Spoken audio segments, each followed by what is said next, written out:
Welcome back, everyone, to the Nordstrom Tennis Center here in Seattle, Washington. Alex Gruskin, joined by the coach, the legend, Mark Bay, for day 2 of the 2022 Division I Men's National Indoor Championships. It's quarterfinal Saturday here on our broadcast. We have 4 fantastic matches between 8 of the top 10 teams in the country here competing for the right to be named National Indoor Champion. Of course, day 1 was quite the doozy, Coach, as we saw 4-3 battles. We saw 4-0 battles that could have been called 4-3. We saw 4-1 battles that really looked more like 4-0. Just about every scenario you could have hoped for as a college tennis fan playing out on day 1. But here to start day 2, and this is a theme you all should get used to today on the broadcast, we have an all conference battle here, Coach, a Big 12 slugfest between the University of Texas Longhorns and the TCU Horned Frogs. Of course, it's not every year, Coach, they get a 5 seed taking on a 13 seed in a quarterfinal matchup, and it feels right. But in the case of these 2 Texas schools,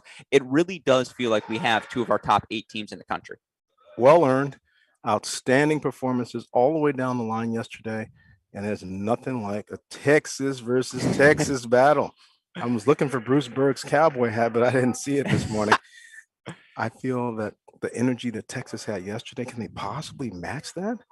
Yeah. TCU with the timely, amazing singles performances to go for the hard way, can they do it again if they don't get the doubles point? There's just interesting storylines here, but clearly Vivas being able to place Pizzeri at the 4 line and possibly transition on the ailing one hand, the chipping and not being able to hit a 2-hand. That's always a very interesting tactical matchup today. But all in all, it's always going to be the same. The conference battles are just the way they are. Last year was 4-3 last match on with Famba versus Pizzeri, and Famba actually getting Pizzeri in that one. And clearly Texas beat him a couple of times before that in 2019 when they were doing quite well, obviously winning championships. So I feel today it's early, it's quiet in here. How are they going to get themselves motivated, pumped up, and start bringing their best tennis and doing a good job with the 3 all points, and obviously to start out this doubles point? Yeah, it's quiet in here now. Can't imagine it's going to be that way over the next 20 minutes. And with all of that said, let's get to our action as our doubles play is now officially underway. We start out on court number 1 here now. We have a top 20 team in the country for Texas. It's the 5th-year transfer, Richard Ciamara, partnering with returner Cleve Harper. They take on the duo of Jake Fernley and Luke Famba. You look for these 2 teams yesterday. As you mentioned, Texas 4-3 victory, so impressive over the University of Florida. And in that matchup, Texas takes the doubles point. In fact, this duo, Ciamara and Harper, yesterday, a 6-4 victory over Florida's Sam Riffis, Ben Shelton. On the flip side, you look for this TCU duo, Famba, Fernley, who've had so much success throughout the season. You look for them. They're 6-2 now overall in the year, but one of those 2 losses came yesterday, Coach, as they fell to the UVA duo of Barbatzer, Chris Rodesh. What are you looking for here at the number 1 spot? Well, I'm actually impressed with Cleve Harper, who tends to play more of a baseline style in the singles and occasionally come in, but he's a serve volleyer in doubles, so he takes on a different personality as a transition guy in the doubles, which I love. Clearly, doubles, a lot of your decisions are kind of made for you based on where you're on the court, but it's, for me, a question of how they complement and work with each other. As you saw there, both guys looking to close the net and get forward, and Famba sometimes can, obviously yesterday it was strange. He sort of lost his way at the net at the end, but sometimes Famba can actually be a suspect returner, even though he's a big server. So I'd like to see how well both teams just close the net and handle the early parts of their service games. Yeah, no, it's going to be fascinating to watch. And certainly when you look for this Texas duo of Ciamara and Harper, 15-5 overall in the year, 6-2 in the dual match season. Also worth noting right now for this University of Texas team, no Elliot Spizzeri in doubles. They feel as though that backhand slice return a bit too compromising on the doubles court. You can understand that. I feel like when he does return, that's another piece you add to this puzzle. But certainly both these teams quite successful now. And you see here early break point chances for TCU. I'll tell you what, when Cleve Harper's rolling, he is the beating heart. He is the noise center for this Texas team. If you're TCU, if you can keep them quiet here early, that feels like a big victory.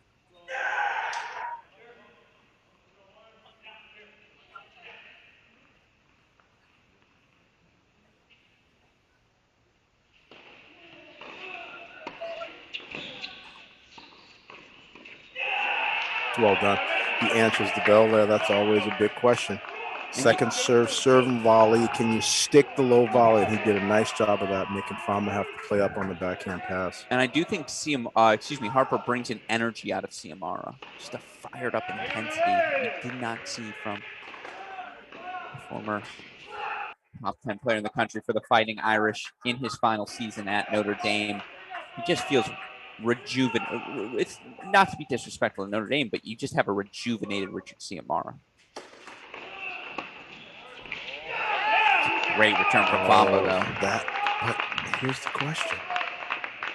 In doubles, you tend to serve down the middle. Okay. But in that instance, you chose as we go to two. I apologize. You chose to go to Famba's forehand on a 3-all point and have Ciamara crossing, and he had a perfect lane for that down the line. I think body backhand is a better place for that serve. Maybe he missed the serve target, but that's a big start for the Horned Frogs. There's just a lot of horn in this building this afternoon, this morning rather. A lot of horns, yeah. And you feel like I don't know. I feel like they might butt horns a couple times in this one as well. Meanwhile, we move over to court number 2. We see the ace from Sander Jong, the junior for TCU, partnered here with freshman Louis Maxted.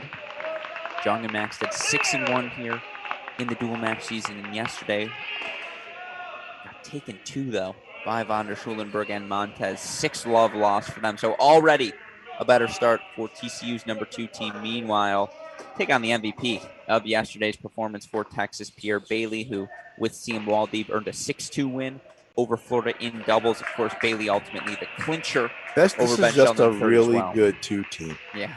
They have big serves, big forehands, good bodies, good athleticism, good volley. Like this is a solid 2 team. Arguably, if they were in practice, I would wonder. I would wonder if they wouldn't beat the 1 team potentially. It might be more so that all these teams are pretty even, and Bruce is just hoping to get 2 points out of 3 really even teams going down the line.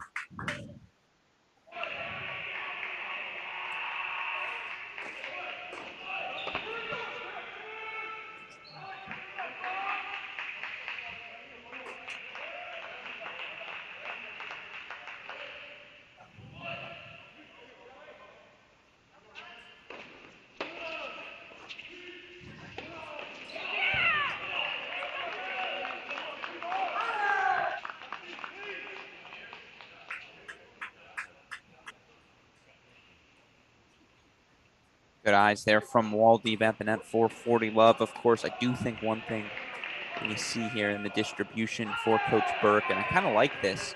You got the 1 veteran, 1 younger player policy, right? You got the veteran Waldeeb here with Bailey. You've got the veteran Chi Huang with Micah Braswell at that 3 spot. Ciamara, Harper, I suppose are both veterans there at 1, but I do like this but pairing. New to the team. Yes, precisely. I do like just Waldeeb. I like the energy he brings out of Bailey. It's great serving, great movement. You're always wondering and feeling Waldeeb's presence. In the doubles sometimes, what I found is that the complementing skills is one of the biggest challenges.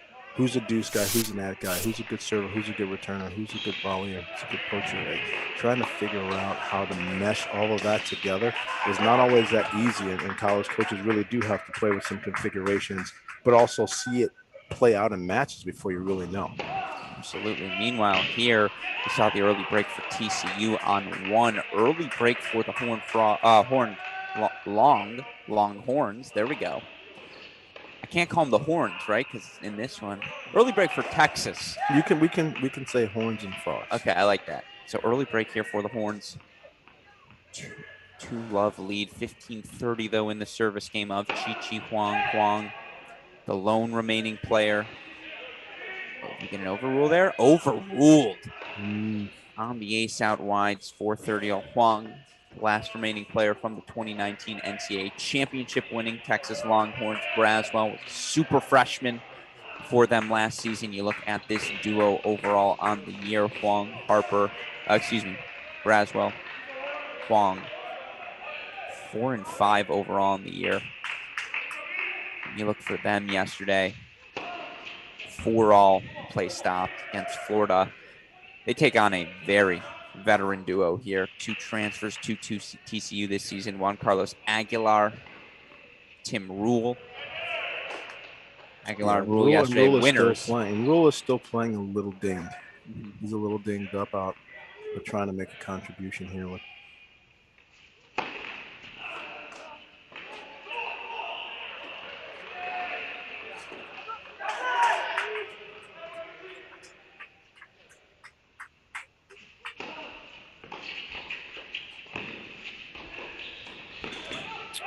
Bad luck. Grip is a little off as he's reaching back behind it, but I like that Bruce Berg has his team fairly traditional with the serve volley and the moving in and the covering and the closing. Can't spell tradition without Bruce Berg.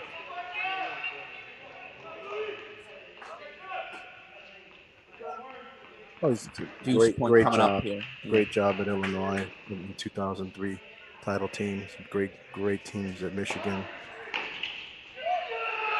Great serve there from Chi Huang. So he holds on the deuce point. 3-love Longhorns here at court number 1. Let's move back. 3. Let's move back to court number 1 now.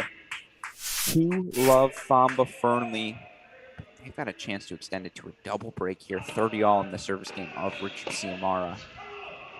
And that's a freaking forehand, and that's what Jake Fernley's known for best. But I'm still feeling that the serve targets are just forehands down the middle of the plate with fastballs. Sure. It just, you have to hit better serve spots if you're going to have the players moving like that. And I will say noticeably here as we see 30-40, good serve from Richard Ciamara. It's 9 a.m.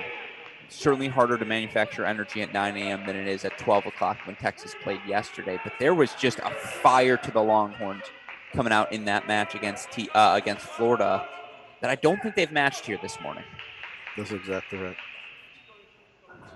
So deuce point coming up now for Ciamara and Harper, and I do think it starts there.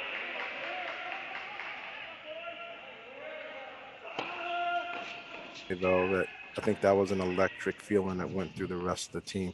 Sure. Clearly they're off to a good start at third today.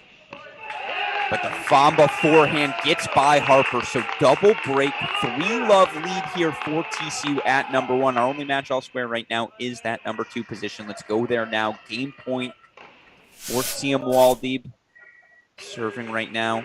I just feel like at the number 1 spot for Texas, those guys are great on the rise, ground stroke, antagonists, countering type of guys. And at the number 1 position, you can just get out served and out volley played relative to those guys playing in the 1 hole.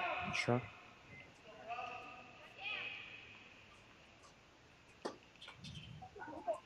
But there's the hold for Texas at 2, so 3-2 now on serve. Let's go back to that number 1 spot. You do just feel 1 break of serve for Ciamara, for Harper to get them going. How big that would be for the rest of the roster. We haven't gotten the big Harper roar yet, right?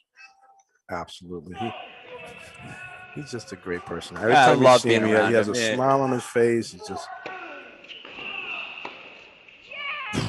a great return. And that's what they're capable of doing, diffusing. And as serving goes, there's always going to be your top server serving first, and then sort of not your second string, but your second best server serving second. That's your opportunity game on the break to try to get your teeth into that one for sure. We also feel like this game, too, with all due respect to Luke Famba, who missed a couple of high volleys in their matchup yesterday, that loss to Virginia. We saw him get uncomfortable, right, when challenged at the net. You do feel like this is the game where you can challenge the net player a bit, go down the line with a little less fear. Yeah, maybe not that fearless. That's true. Is he a smoke and mirror? Just got a big guy that's scaring you in the middle, or is he really going to stick? Clearly, every day you have to make people prove it. Yeah. 15-all now here at 1.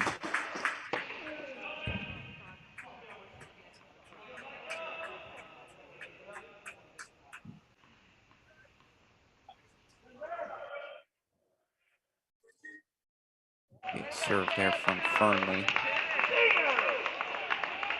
30-15 here now. Let's pop over to court number 3 if we can quickly. Game point here for Rule and Aguilar of TCU as they try to get on the board. And, you know, this is something I've always noticed is when holding serve. I think it's just as much on the guy at the net in doubles as it is on the server themselves. Should be. Should be, right? Should be. So I really like this configuration here for TCU. Aguilar's hands so quick at the net. Aguilar, former junior slam champion. But when you're missing all your first serves, all of the play calling just kind of goes out the window. And that's the challenge.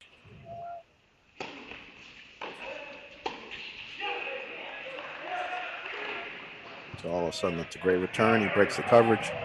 And now Rule is back there trying to hit ground strokes against sort of an aggressive hitting team with Aguilar left stranded. Can we cut that clip, though, super producer Daniel Westoff, of just Aguilar and Roditi walking next to each other backwards in the court? That's awesome. Or that's Dr. Evil and Mini-Me. It's just as good as it gets. Yeah, get Dave coming after you.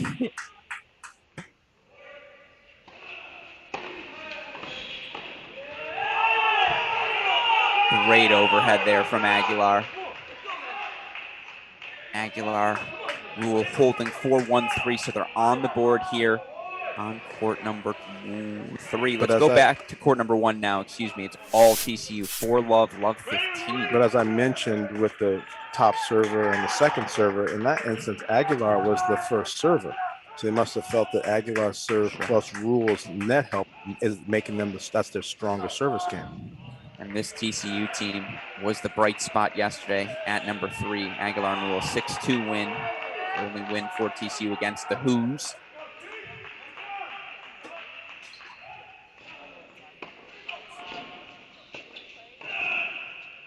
Ooh, 10. Nice. Guess right. And that is the thing, Famba, for a guy his size, such a fluid mover. And you do think they covered a lot of court together. He's filled out. When I first saw him playing, he was still a bit of a mold of athletic play. He was a big guy, but now to me, he just looks much more chiseled, much more balanced, comfortable in his movement. That's what happens when you've gotten a few years of collegiate tennis and fitness under your belt. No, and of course, Famba, a junior, but a 4th-year junior because of that extra year of COVID eligibility. He's had that much extra time to grow into that body. I remember seeing him in Chicago. What was that, 2019?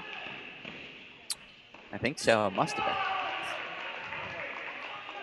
been. 5 singles then. Obviously now top guy for the Frogs.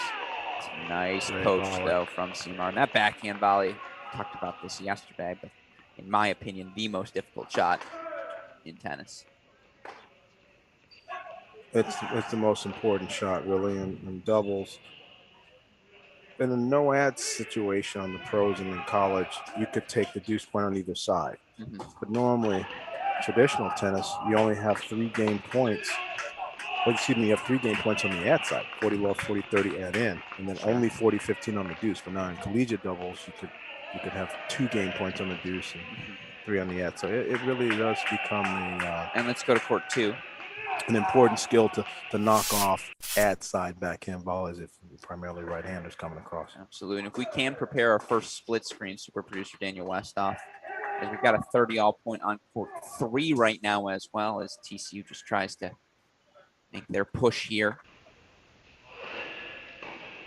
It's great aggression from Jong and Maxton. And again, they got bageled yesterday. Talk about a team that's ready to prove it here today as we see 40-30 at the number 3 spot. Game point for Braswell Huang.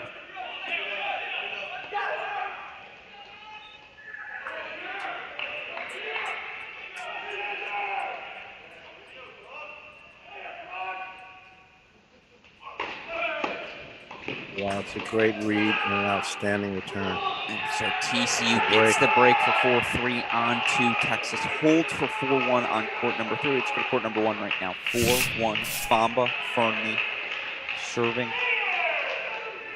Big here.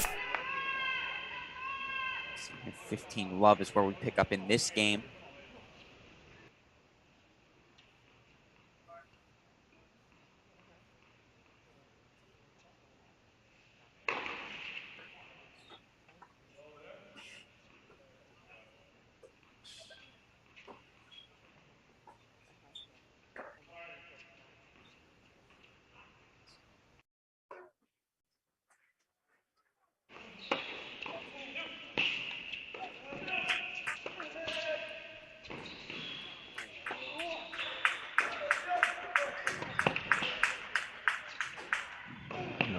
He let that one go up the line. I think he thought it might have been going out and he landed in. Lost court position.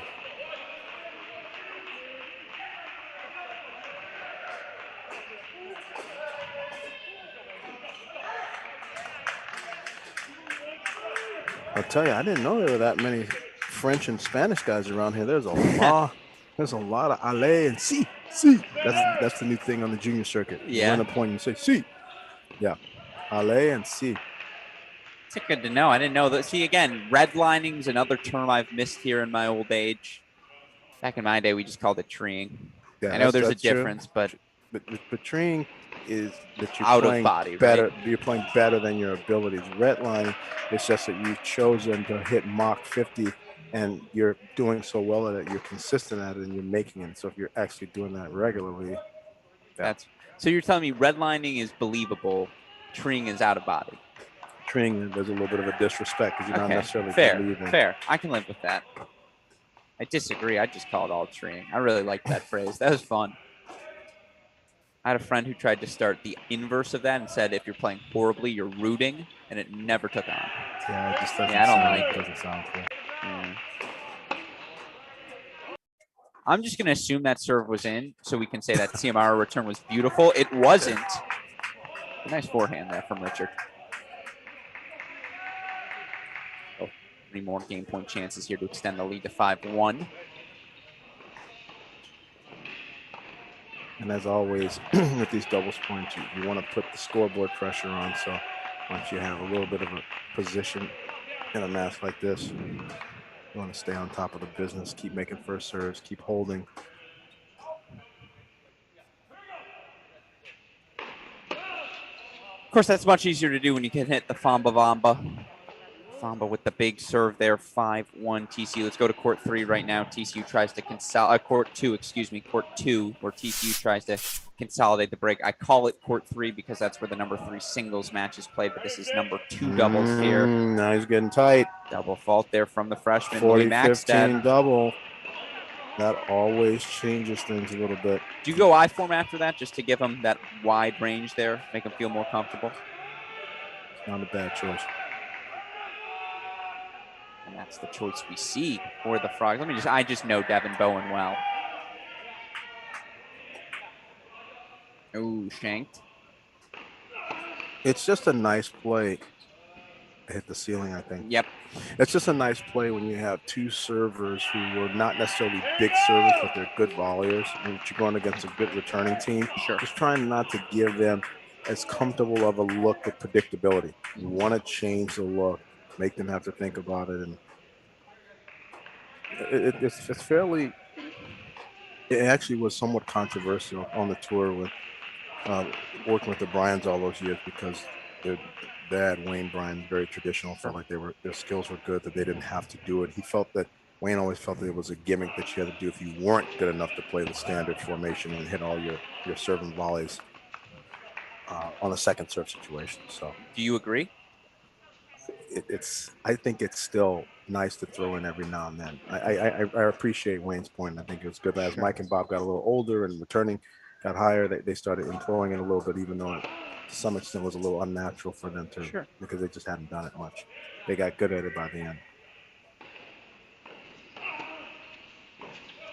But it's tougher on your body right now. If you go down there and scooch down and then pop up and go and just go do that 27 times, let me know.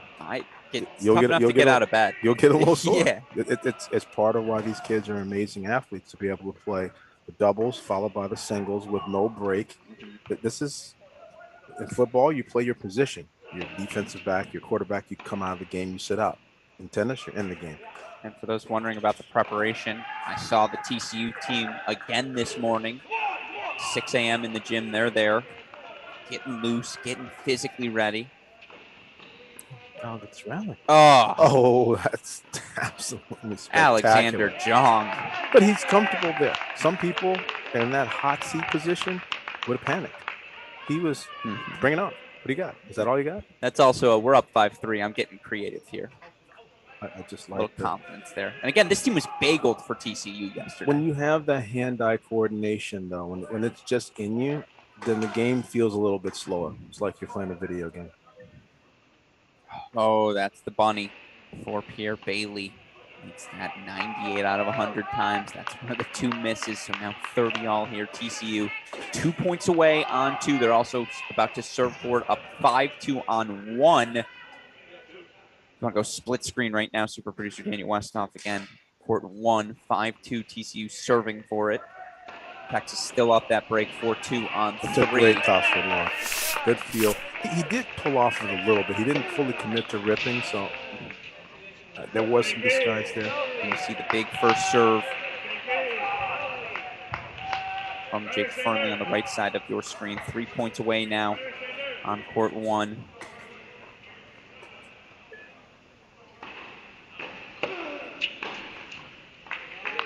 Second serve coming. See what they do with it. Meanwhile, 30 love for Famba and Fernley.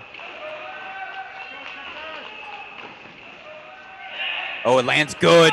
Sander Jong bringing his best stuff today. And he didn't like yesterday's result, talking to him. A loss in singles, a loss in doubles. He responds 6-3. Horned Frogs at the number 2 spot. We now go to number 1. TCU, boy, would they like to take the doubles point after having to work so hard in singles yesterday. It's a big winner, too. That's a tough team to beat, and they did a nice job of getting the break and working together and holding it on. And again, right now, energy level wise, this is the match TCU wants to play. Calm, poised, focused. They've got 4 match points here to take the doubles point. Tell you what, you have to imagine the speech. You see that sail on Famba. The speech for Coach Burke is, where's the fire, right? Where's the intensity?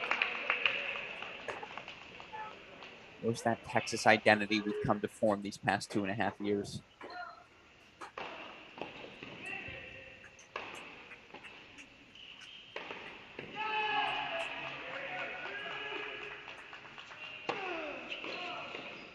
Oh, wow. Doubles point TCU, Fernley, Famba, 6-2 at the number 1 spot. They knock off the duo of Ciamara and Harper. And with that, Horned Frogs take the doubles point. No ifs, ands, or buts about it, Mark. They outperformed Texas here this morning. It was solid. Really, I loved it. Yeah. I thought they did an outstanding job, but the key was 2. Yeah, no doubt about that. Sander Jung, Louis Maxted flipping their results from yesterday. 6-3 victory there. Worth noting, Harper Braswell leading for Texas at that number 3 spot, 5-2 when things concluded, but 1-0 lead for the Horned Frogs. And with that, we're going to take a quick break as we get our camera set here, get all of our action ready for singles. Of course, it is worth noting right now, happening simultaneously in the consolation draw at the Seattle Tennis Club's Texas A&M taking on Stanford. For those curious, they're still in the doubles. Stanford 6-3 decision at 1 from Ferry and Geller, which is a new doubles team, by the way. Bassing, Rotzart 4-3 at 2, Perego, Perot 4-3 at 3. So that's what's happening at the Seattle Tennis Club. You can find all of those individual links on the wearecollegetennis.com website. But for now, again, going to take a quick 3-minute break, get all of our cameras set. For Mark Bay, super producer Daniel Westhoff, I'm Alex Gruskin. You are watching the Division I ITA Men's National Team Indoor Championships presented by Cracked Racquets.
Welcome back, everyone, to the Nordstrom Tennis Center here for the Division I Men's National Team Indoor Championships. Alex Gruskin, joined by the legend, the coach, Mark Bay, here as we pick things up in our singles match of quarterfinal number 1 in the battle for Texas. TCU taking on the University of Texas, and we start out at the number 1 singles spot. And you talk about for this Texas team with the effort they're going to have to take here, find 4 singles wins. Do they need a repeat performance of yesterday from sophomore Micah Braswell? Braswell, so exceptional in his freshman campaign for the Longhorns, goes 20-5 overall in his first dual match season. Now, yesterday, earns a 7-5, 7-5 victory over defending NCAA singles champion Sam Riffis. But of course, it's a different beast today as he's taken on TCU junior Luke Famba. You look for Famba yesterday was, I believe, unfinished, yes, in his match, up 5-3 in the third on Virginia's Iñaki Montes. And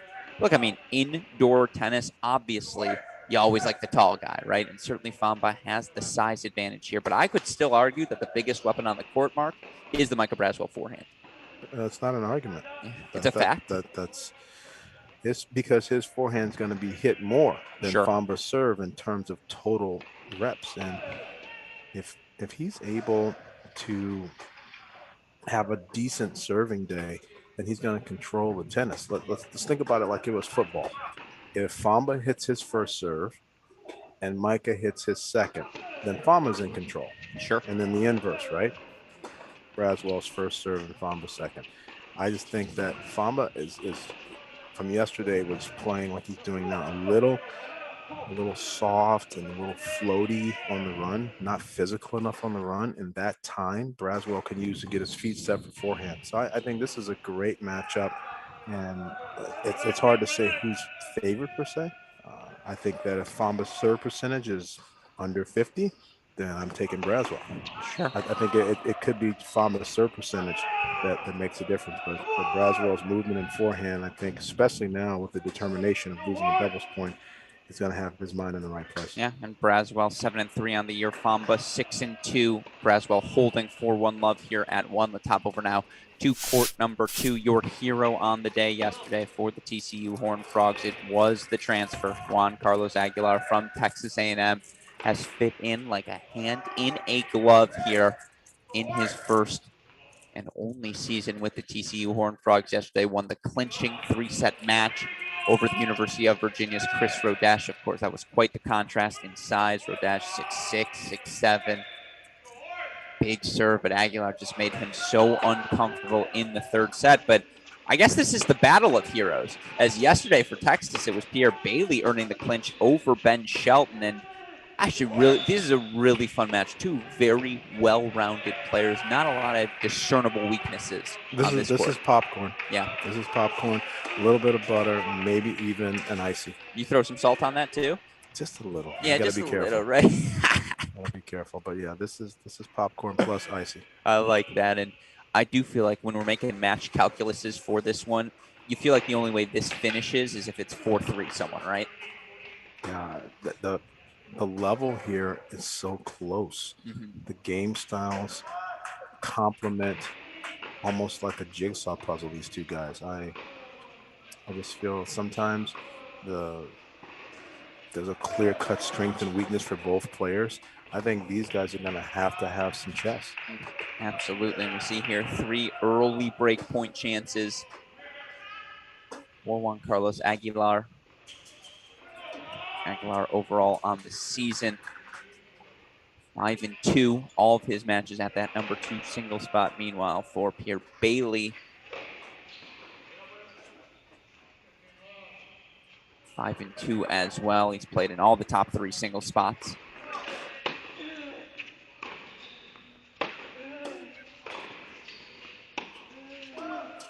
That's a big forehand. He's capable of that. I just want to know if is his belly full. You're fairly new to me, Alex. Okay. Across the country, people know me for a phrase. Proud and not satisfied is a phrase I'm known for. And you don't use the T word. I learned that yesterday. I don't use the T word. I don't use the B word. I don't use it. But the proud and not satisfied it's something that I'm known for. It's on the back of shirts. People know me. I've been for 25 years. But how is Bailey feeling?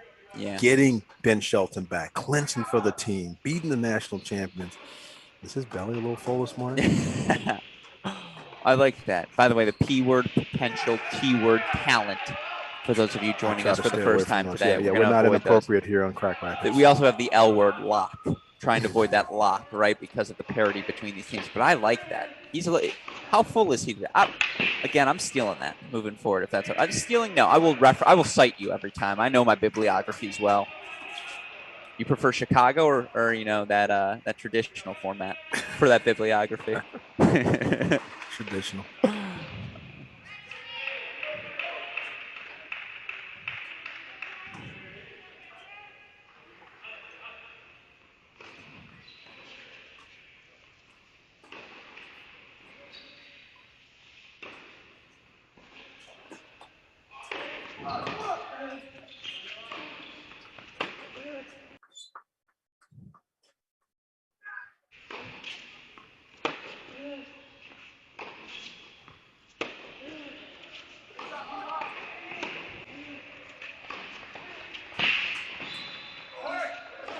That's a ball from Pierre Bailey, who I hear them calling PY as the nickname. I don't know if we're there with him yet, but that's big hitting from the freshman. And again, the last time Juan Carlos Aguilar was here, he and his Texas A&M team made semifinals in Seattle. Certainly Aguilar, how full is his belly after that clinching win yesterday as well? Something for us to monitor here on 2. But now we go over to 3. And Sander Jong has come out with fire today, was excellent in the doubles as he and Louis Maxted earned that clinching win at number 2. He's got an early break here, and we see across the board right now, TCU playing with such energy here. 2-love lead for Jong over the 5th-year transfer Richard Ciamara, who earned a decisive victory yesterday over Duarte Valle. Your thoughts on this matchup, Coach? I think this matchup is one of the key swing ones. Ciamara, it's just always going to be as advertised. He's going to bring it. He's going to play inside the court. He's going to play physical early, taking the ball. And I think there's a little bit of a tactical game that the coaches are going to have to play over here. I feel that for TCU, you can mix up the paces a little bit. I think you could try to play into the backhand and then try to move them. Like you have a couple of different options. And I think that Ciamara is just going to play bang, bang, bang, hurt you, penetrate you, crush you, finish you. It's like a Terminator type of mode. Bing, in, forward, high ball, good night. That's going to be the recipe for him. And he's going to stay with that, obviously, on the indoor court. I just want to make a comment about that number 2 singles. That was just one game. Yeah. How many balls were in that last game, Yeah. right? It was a 40-15 triple break point for Aguilar with Pierre Bailey coming back, but the last point was 20 balls plus another the air finish. That was just one game for those guys. I really think that that chess on that court is going to be exceptional. No, we're going to be locking into that when you talk about the mature game style of Rich.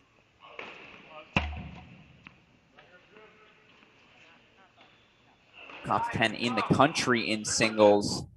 Yeah, Coach Satcher is very good. Yeah. Does an outstanding job. Absolutely. Great program. One of the hardest working people in juniors, pros, and in collegiate business. Satcher.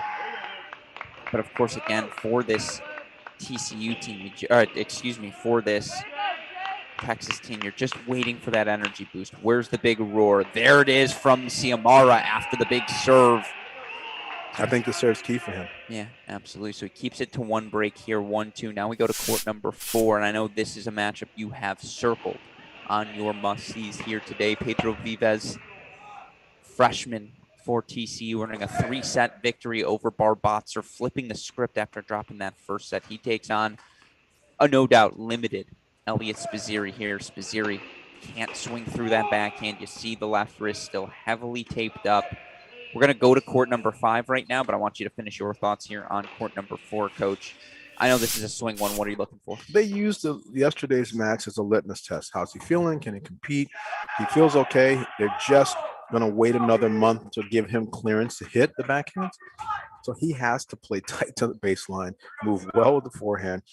Every serve has to be organized. It's just much more effort to be able to play that style, knowing that you're not able to come over the backhand. And Andrade eventually just made himself uncomfortable, but came forward and did the right thing and got the win for the Gators. And so we'll see if the freshman Vives can figure that out. Meanwhile, here on 5, again, we don't use the L word anymore, but you know who's been exceptional for TCU throughout the season? Jake Fernley, who earned the clinching match against Florida in week number 1 of the year yesterday. A dominant straight set victory over Ryan Getz of Virginia. And you look for Fernley overall on the season here. 7-1 to start this dual match campaign. He comes into this match against a struggling CM Waldeeb, who not only dropped yesterday's matchup, but you know, he's 8-7 now overall on the season. Again, we don't use the L word, but you feel like for TCU. Oh my God. Oh my God. Look at this point. Oh, it's in. No. He gets it back. He guesses right. Oh my God. Wait. In a 1-E. No. Okay. That's Sports Center. That's a top tough. 10. That's a top 10. What a point. But I was going to say about Fernley in this matchup, Fernley can absorb the power of Waldeeb while still with this little forehand, this tricky forehand that he has, create width both ways. He can go east-west and west-east with the forehand, and I think that it's just possibly too much from a tactical standpoint, not to mention the fact that he's the most confident player coming in for the Horned Frogs. And that quick point he put up on the board yesterday to make things 1-all in the grand scheme of that battle between Virginia and TCU, so critical. And Waldeeb was down yesterday and turned it around, but I don't have the same feeling today. Was trending up right at the end of that match. Was trending up. If he gets down big here, I don't think it's going to be it. So we see here Fernley, 4 game points for love.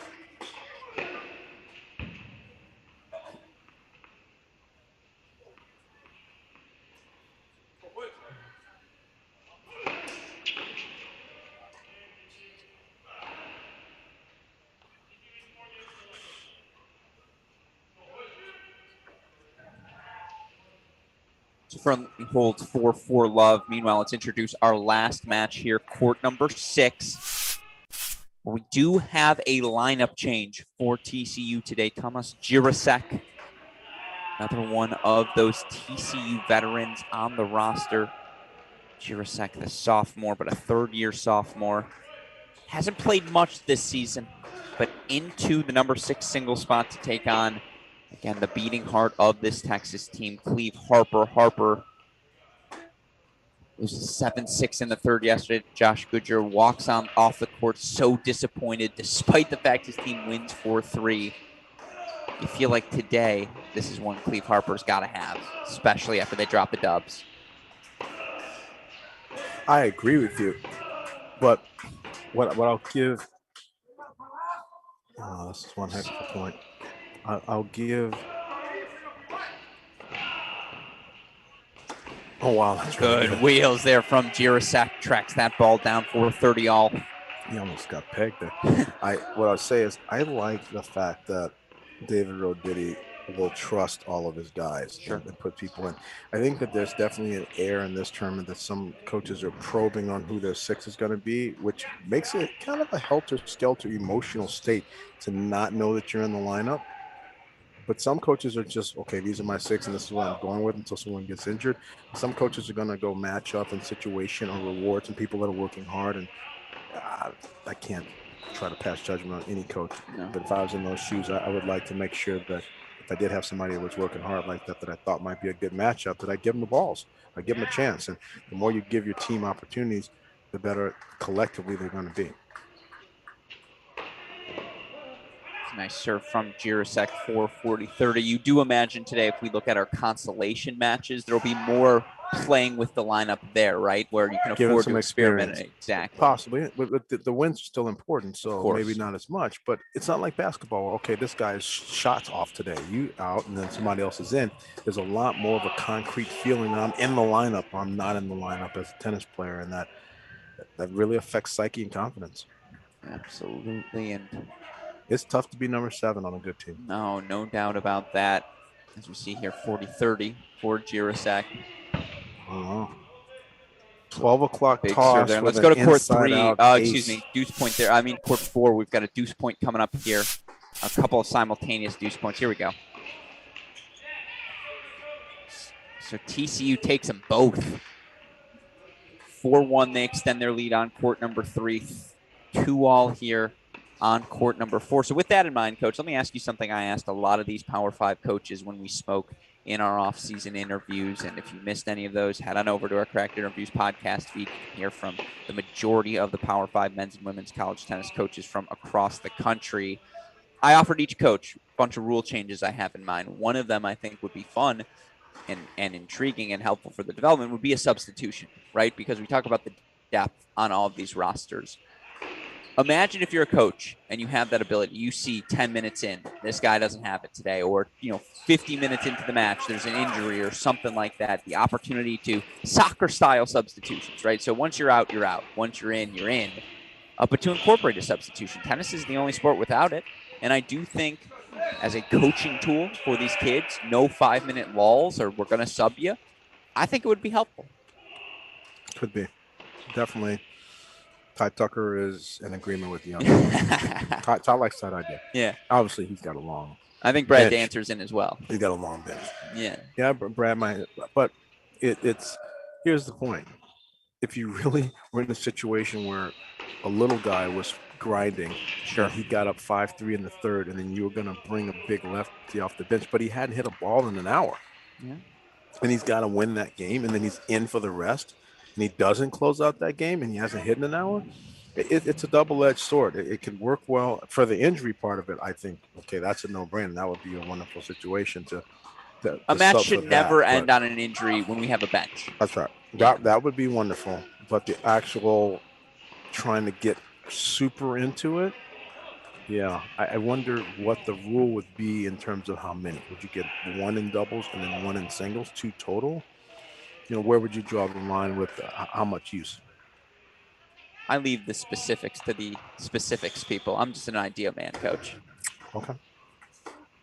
And we see here 3 break points coming on court 4.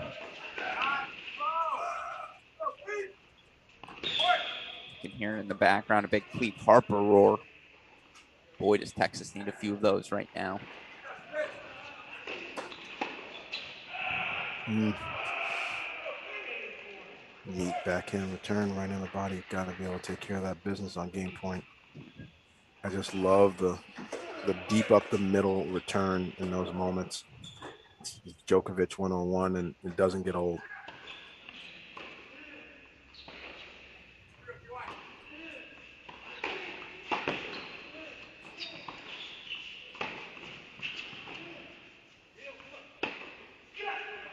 Oh my goodness. So is he playing the moment? Is he playing Elias Pizzeri? Is he playing nerves? What's he playing there? Those are 2 pretty routine misses there with a great opportunity.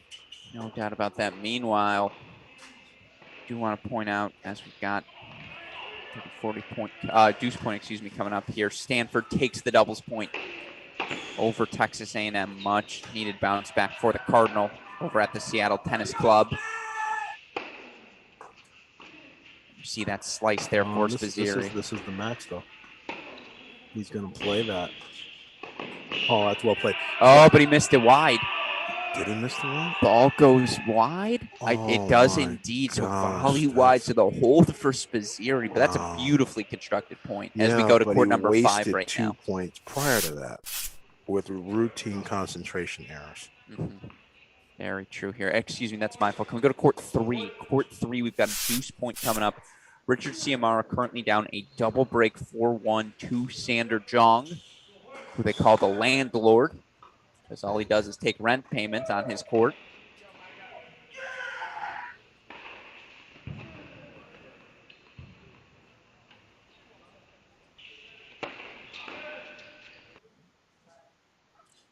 But rent protection, all the rage here in 2022. Richard Ciamara taking one of the breaks back, still down 2-4. But you hear the big roar. And again, if you're Texas, that's what you need more than anything. But now we go to court number 5. Listen to this, Coach. Jake Fernley, 3 set points already. There's no surprise, Alex. He's hot. He's willing to do the work and put himself in position. And Waldeep's just not playing particularly. It's kind of a confluence of everything, right?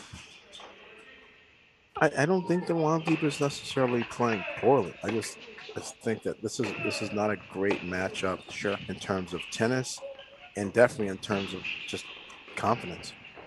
That's a confident passing shot from Jake Fernley. First set on the board here for TCU. They take it 6-1 at the number 5 spot. Meanwhile, let's move back to court number 2 now. Pierre Bailey raced off to an early break of serve lead. 3-1 now on TCU fifth year Juan Carlos Aguilar.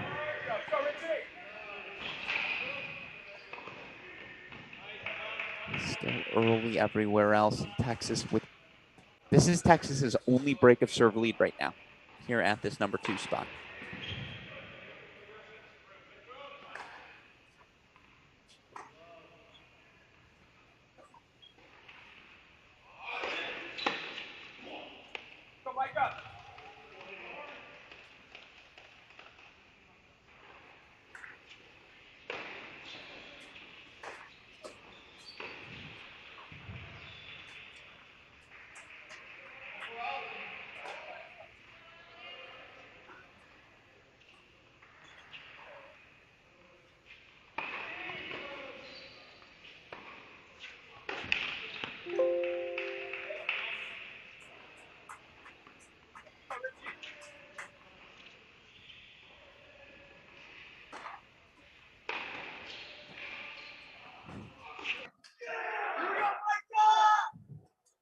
It's a really nice 40-love return there. Meanwhile, let's go over to court number 1. Excuse me. So now are the break point chances here for Micah Braswell as he sneaks that backhand up the line. And even though TCU's off to a good start, if you look at your scoreboards, you don't find 4. You find 2.5 right now. You find 2.85. Sure. You don't find 4 right now on the scoreboards, just an early going to. If we can split 1 and 4 right now, Elliot Spizzeri just hit a beautiful little slice cross-court passing shot off the backhand wing to set up a deuce point now in the service game of Pedro Vives. And of course, Spizzeri's ability to steal that first set yesterday, the energy it provided to his Longhorns, can do that again here today. Especially considering the fact that he should have been broken the last game. Yeah. This could he could go up 4-2 here and could have easily been down 4-2. That's a big swing.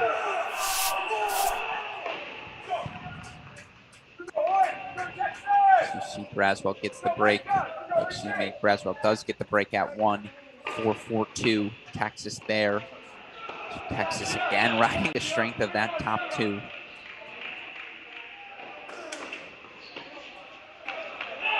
It's a really smart serve.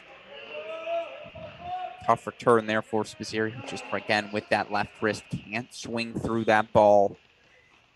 So Vives escapes 4-3 all. Meanwhile, let's go to 2. Deuce point opportunity for Aguilar to get the break back for TCU. I feel like that's something we're going to be saying a lot here on court number 2.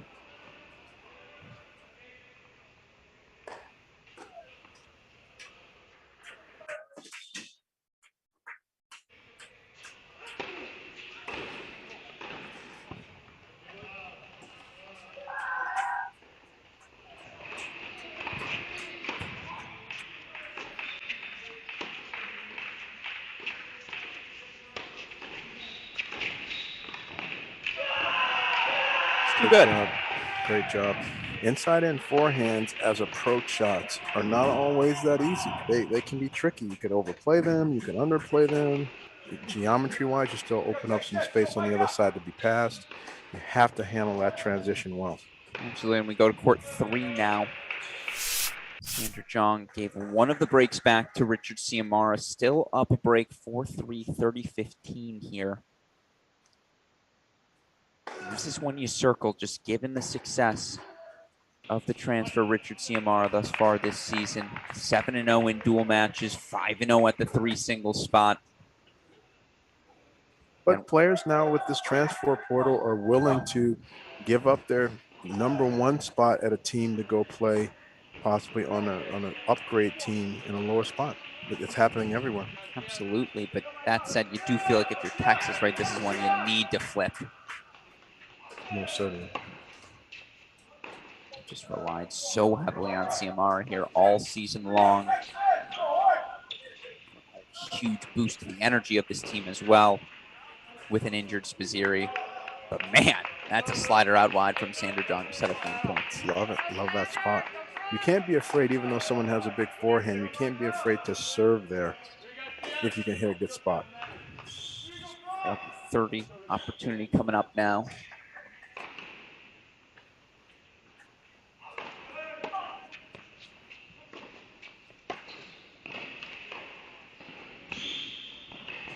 It's a good hold from Sander. Oh, no. Call long. Oh, it was. Okay. Confirmed. So 40 deuce. There we go. There's that 10-01 mistake. I apologize. That's a far side line. It's not easy to see that one. Yeah.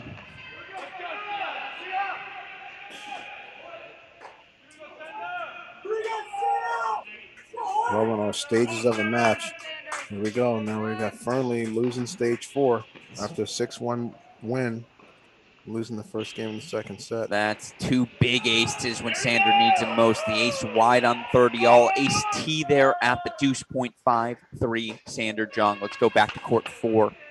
Another break point chance there, this time in the service game of Elliot Spizzirri. And look, when Spizzirri finds serves and forehands, it's on his terms. Those weapons too big. There's so many opponents here at the number 4 spot, but if you can find that backhand, you can find opportunities. It's just restrictive. It's like you're going out to eat and you don't have a Cheesecake Factory menu. You got the Denny's late night menu. You only have a couple things that you can choose. Well, I will not listen to slander of the Denny's Grand Slam breakfast under any circumstance.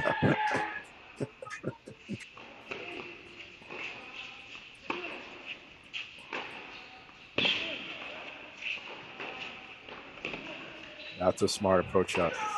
See, he's gonna win that one. Good court position, little elevation, and then Elliott deep in the court trying to hit it back. He just doesn't have an answer from back there. And I want to go to court number 5 right now. We saw yesterday CM Waldeep down a set 5-3, started his pushback. Now that was too little, too late, but today seems to have gone off to a much faster start here. And what is this? This is phase 4, I believe. Well, stage 4 is Fernley wins the first set 6-1, and he needs to just reestablish, get on top, and start dominating again. And look what happened. Plays a couple of loose backhands, plays some second serves, gets broken in the first game, the second. Waldeep now gets pumped up. One of his teammates is behind him, giving him the love, and before you know it, 2-0.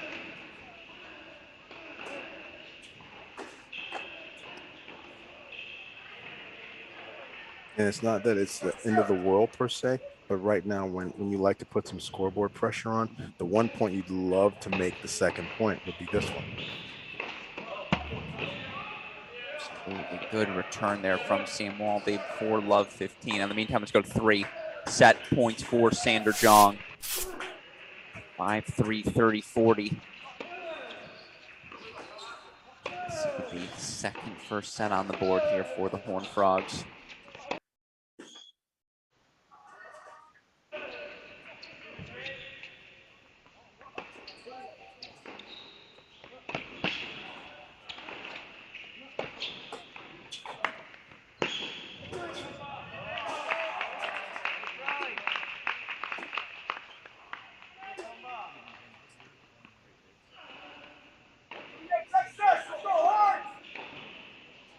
The landlord. Missed it. Sander Jong, 6-3. First set on number 3. That's 2 to the good for TCU. In the meantime, let's go back to court number 2. Another deuce point in another service game here. We said popcorn. Yes, it's 10 a.m. here, West Coast time, but never too early for a little Orville Redenbacher. And that's what we've got here on court number 2. Deuce point coming up for Juan Carlos Aguilar. He just got the break back of Pierre Bailey.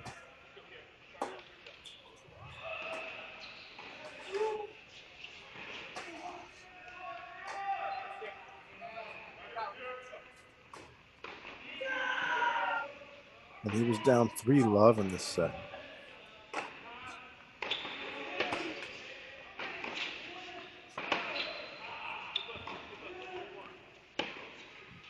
And sails on him, so now 3-all Aguilar holds here on court number 2. Meanwhile, we're back on serve on court 1. See him, excuse me. Yeah, see him wall deep now. Looking to make it a double break lead on 5. Stick around here for a little bit, though. Again, this is our popcorn match.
Ball just wide.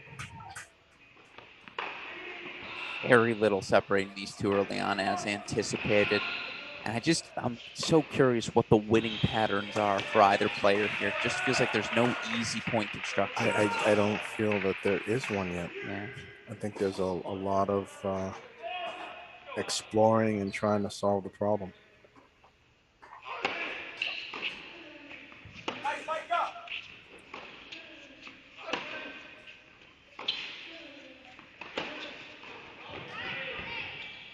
I like the intent there. I see what he was trying to do. Sure. But again, you see here now, 15-34 Aguilar. Meanwhile, let's go to court 4. Deuce point again. 4 straight deuce points here.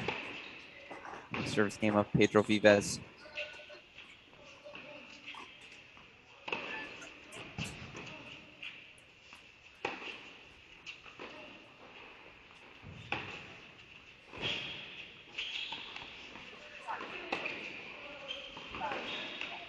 Oh, goodness. See, because you're so paranoid about the backhand corner, you become vulnerable and exposed running right. Yeah. You're just so paranoid about having a split step and anticipate and cover left well, you start getting lost. This begs the question. And Chi-Chi is a really good, experienced player. Yeah. Could you possibly, if you had won the doubles point, pull Spazzeri and put Chi-Chi in and move Clive up and move Cleve Harper up and move Waldeep up? It's a great question to ask now. I do think to some point. Without the doubles point, I think you have to try to put Spazzeri in and hope he could find a way. But yeah, it's just one of those I also questions. think mentally, just for this Texas team, it helps to have Elliot Spazzeri in the lineup. Even if he's not playing his best, the energy he brings, the fight you're getting, he is one of the leaders of this team. Yeah, but it also can be a challenging situation. No, you're right. I'm just saying it's really hard. Wounded point. You're right. Really hard for Bruce to say no to that, right? Yeah, but I'll give you a wounded point example. NCAA championship match, Texas A&M, Ohio State Buckeyes versus USC. Sure, Madelaire. Madelaire's ankle's blown out, but he's a big serving, big guy. He tries to go out and he tries to bluff it. And you got a young Chase Buchanan playing 6 on Mr. Only lost to Mitchell Frank. D-Win and Ty's sitting on that court, and what happens? Yeah, no. D-Win put the 2-0 on Chase Buchanan, and he's like, what happened there? So now I get killed on a position I thought I could win. I lose this doubles, and then the whole Johnson Farrah thing. One more, now you lose an NCAA title with a guy who's been an amazing player for you and so good all those years, but he's wounded. So that's I'm not second guessing people, Ty or Bruce. but it's tricky in terms of a healthy body versus a fresh body. It's fair. Let's go back to 4 right now if we can. As we've got a set point, 3 of them coming up, and look at this shot here from Pedro Vives. Out of the air, on the rise. Why not? Absolutely. Who says you have to let it bounce? No one. And so we see here now, 15-40, triple set point. This would be a third first set now. And meanwhile, Luke Famba just got the break at 1, so he'll serve for the set. When that match comes back, 5-4.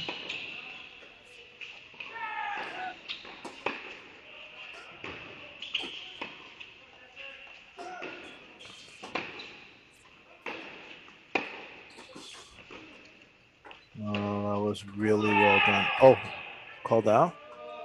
Called good by Spizzirri in the end. So there, can't replay that. 6-3, and let's go to court 1, by the way. He hit a backhand cross court, and then right away, he said, okay, Spizzirri's not going to go line on this chip, and he cheated 2.5 steps. He was already moving and was well in position for that inside in. Just a great set of eyes and feet by Vives. He's acting like now he's supposed to win the match now. At first, he was like, I wonder if I can. Now he's behaving, producing, and competing like he should. Tell you what, it is all TCU right now. Jake Fernley has come back from 2-love down to make it 2-all in that second set on 5 after taking the first set 6-1 over Texas's Waldeep. Pierre Famba looking to make it doubles and 4 first sets for TCU as he serves for it up 5-4.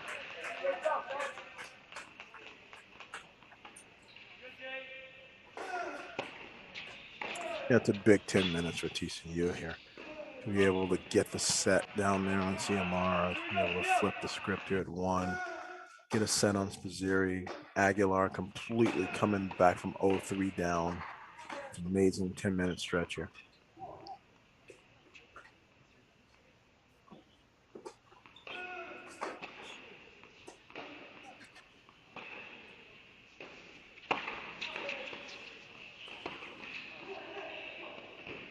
Hand betrays Famba, so now Love 30.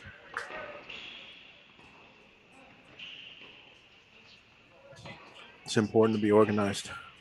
Meanwhile, Juan Carlos Aguilar, after dropping the first 3 games, has now made it, I believe, 5 straight at the number 2 spot. He leads 5-3 there.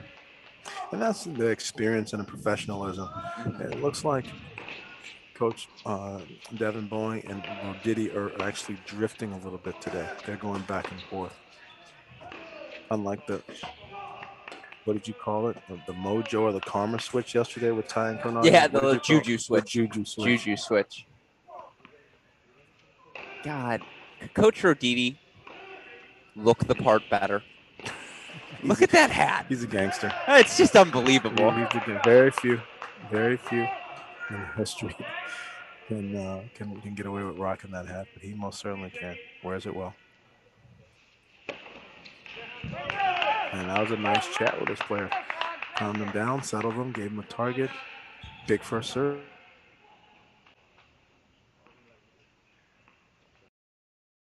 He's going to call the plays. One of the beauties of college tennis, without disrupting the rhythm of the game. No 20-second timeout.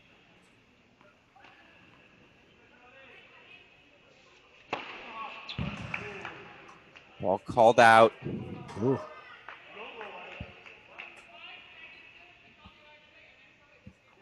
Chair confirming.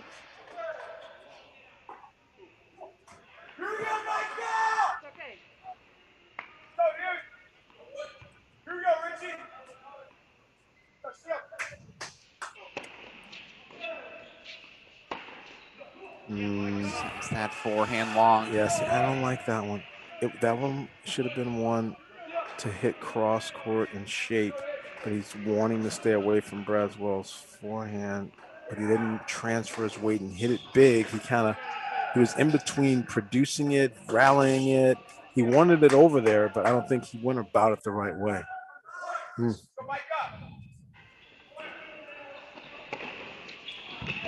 Well, there's a Famba Bamba. And he's all over the tee. He's really working the tee serves a lot. Seems to be the location of choice this game. So deuce point, set point coming up. You see Bruce Burke walking across court, giving some words of encouragement to his guy. Here comes the desperado calling the serve locations.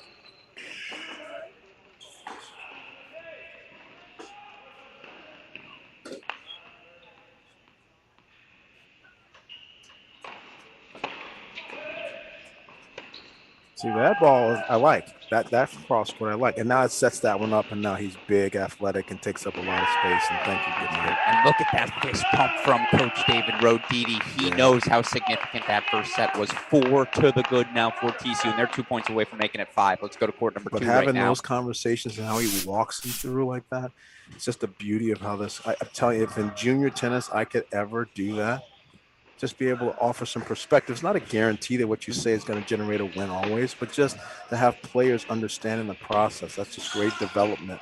One of the beauties of college tennis. No doubt about that. Meanwhile, again, I do just wonder for this Texas team, so much energy spent yesterday against Florida. So much energy. How much do they have left in the tank here, right? Because their back's against the wall. If they're going to make a push, it has to start right now. Right now, if they're a cell phone, they're looking like an iPhone 9 with about 38% of the battery. Fair enough. Yeah. As in the meantime, let's go to court 6. Haven't checked in here in a while. One of our 2 remaining first sets on serve here between Thomas Jirasek and Cleve Harper, and that lineup decision paying off. It looks like a great decision for 3 reasons. Number 1, Harper mentally was already ready to play Armstead. Number 2, the game style that's happening here right now is actually a little Energizer Bunny playing the big Energizer Bunny. So he's challenging him, and he's basically saying, hey, you're all that in the bag of chips, but I'm still here. He's making Cleve feel like he has to do all of the finishing of the points. It's a great play, actually. And Cleve's accepted it, and he's doing a nice job, but it's very tight points down here at 6. I like it athletically and tactically, and because Coach Roditi's up in the match, he could make that decision. Yeah, it's big. It's just court position right there. The same forehand from inside the baseline versus the same forehand from deep behind the baseline.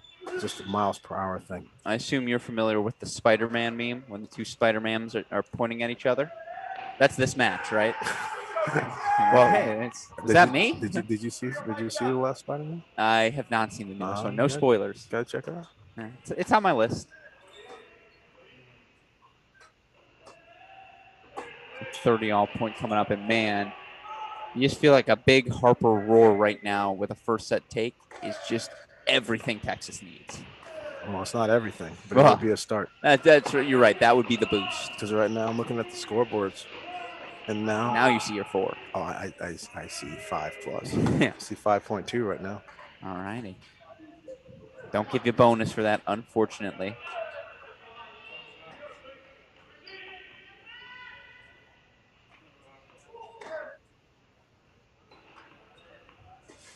Serving there from Jirasek, 40-30 now.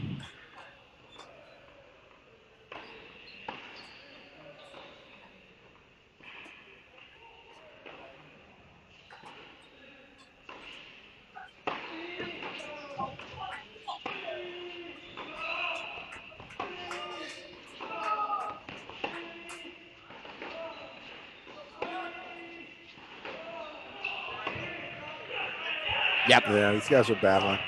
So deuce point, set point coming up.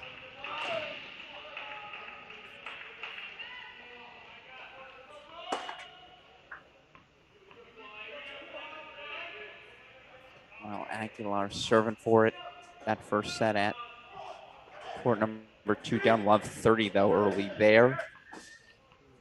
They're right after this point. But again, set point coming up here for Cleve Harper.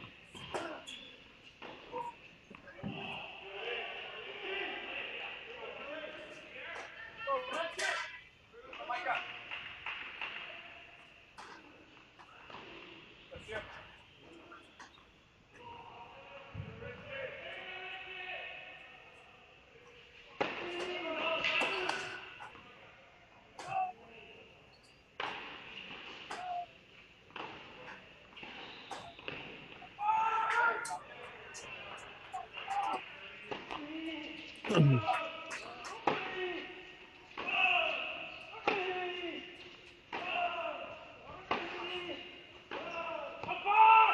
went for it. Well, he crowded the ball. In his mind, We he go to saw the 2. space, but physically he was too close to the ball. It's just bad geometry for that direction change.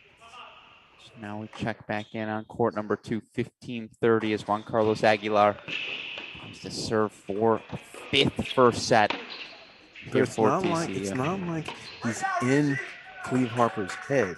He's just good enough to make him work hard enough and make it just tough enough with all the responsibility on him.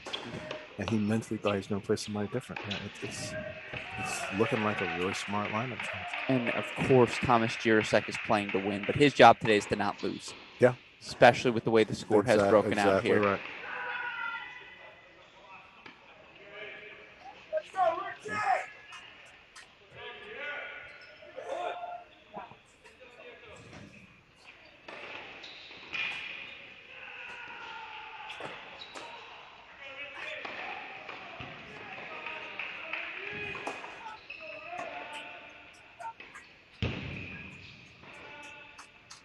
Well, this is the period right here.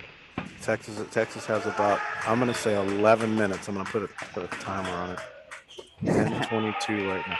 I'm going to check my phone at 10:33. I'm going to see what Texas looks like on the scoreboards. I think this is not Custer's last stand. Otherwise, they may get run out of the gym. This is a big 11 minutes right here. Custard's the last stand. That's good. That's good.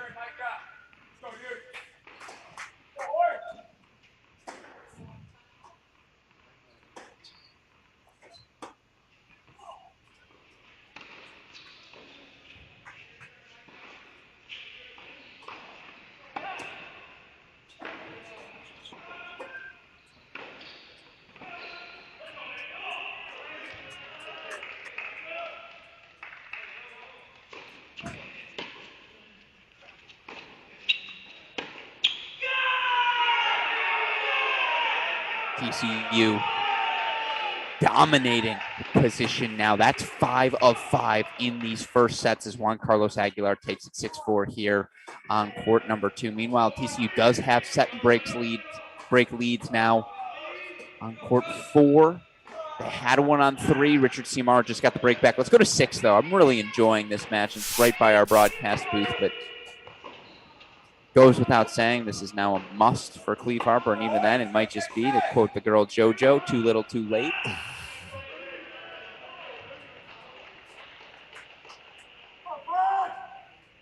Jirasek, Harper here, an absolute physical battle.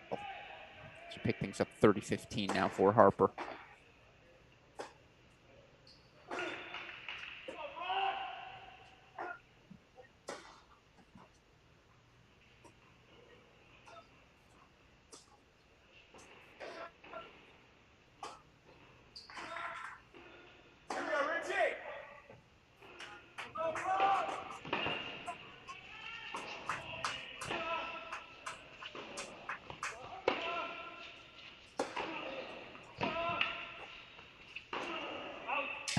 Just wide there from in our academy, Alex, we play a game called Defender. Okay. And you have one player that's sort of job is to just antagonize, get everything back, be just a pesky gnat, and not let any winners happen, like a soccer goalie. Sure. And the other kids are trying to play offense against that antagonist. That is what I'm looking at here. With Tomas Jirasek? Jirasek is doing such a great job of making Cleve work just harder than he needs to with the actual locations of where he's hitting. He's overshooting it just a little bit. He's in control of 85% of the tennis, but it's 5-all. Absolutely. A tight first serve call there.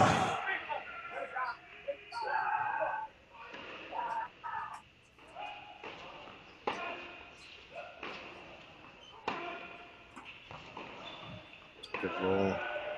Oh my gosh, here it comes. And he misses it. And that's the irony of being the defender. Sure. You're under 5 net appearances this match, 10 games in. And so all of a sudden you have a miscue on a bunny. How many minutes? in a month do you practice overheads? Yeah. Not many. No, for But sure. if you miss it, it always feels like crap. There's no consolation. That was a good point. Oh, it was just out. It was just out. The refs on that. I feel like the court here is very fair to the Texas team. I think TCU has comfortably gotten used to the surface here now. Yeah. I think now they because they're Ooh, and Harper does not like that call. Or deuce. Either just coach Draft who lets the chair umpire know. That did look very just, close. Yeah. We're right on this one. There's a lot of courts we can't have an opinion about. That one's right by the broadcast. It was just long. It was a very good call. 0 seconds. But now a deuce point break point after fighting off a set point from Cleve Harper. But he comes again. So what is going to be the case with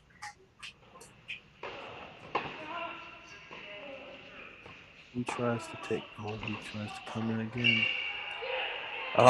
Full splits for Jirasek. You see Harper sprinting to the bench.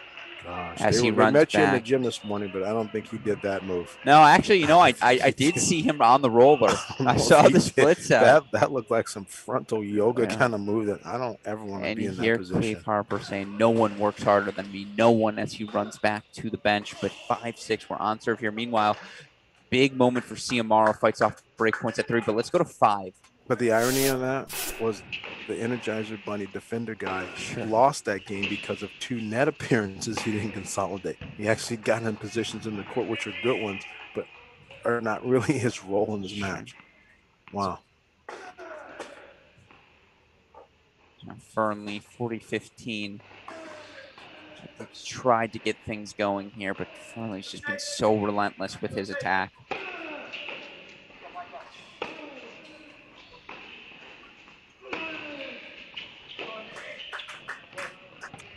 Too good from Jake Fernley. 5-4. He holds 1 game away. Meanwhile, let's go to court number 2. Excuse me, let's go to court number 3. I apologize. That's on me, folks. As we see here, Pierre Bailey holding for 1 love. This is the match. Ciamaro needs to flip, and he needs to flip it now. And he was down a set and a break here, and has started to do so. But a sudden 3-0, even though it's 1 break, feels bigger even. Sure. But let me talk you into it. So, again, Braswell's still out there. 1 break of serve, really separating him and Famba. You get a first set from Harper, a second set from Ciamaro. Now the wheels turning a little bit, just a little bit, but now the wheels turning. It's only 10:28. Talk to me in 5 minutes. I like it. We still got 5 left on the clock. Talk to me in 5 minutes, and then I'll tell you what. I think. I like it. Meanwhile, again, 30 love here now for Jong.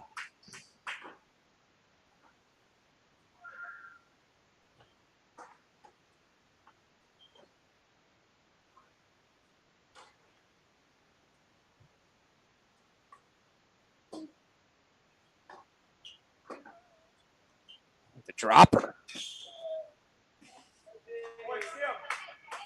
Great shot. Drop shot, passing shot combination. Taylor's oldest time. 30-15 now. Meanwhile, again, if the Texas push is going to start, can we split screen here? Court's 3-1. Micah Braswell right now, love 30. In the 1-2 service game of TCU's Luke Famba.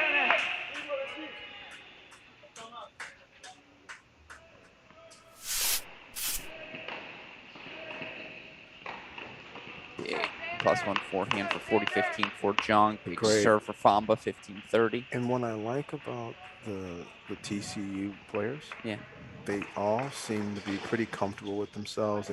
They don't ever look to me like they're worried about disappointing the coaches or the team. They always just look like they're doing their thing and playing. Give that credit to Coach Bowen and Coach Roditi, being players, coaches, but still being able to have the iron hand, but keep the players loose out there in pressure situations. Jong holds 4-4-3. Let's go full on 1 now.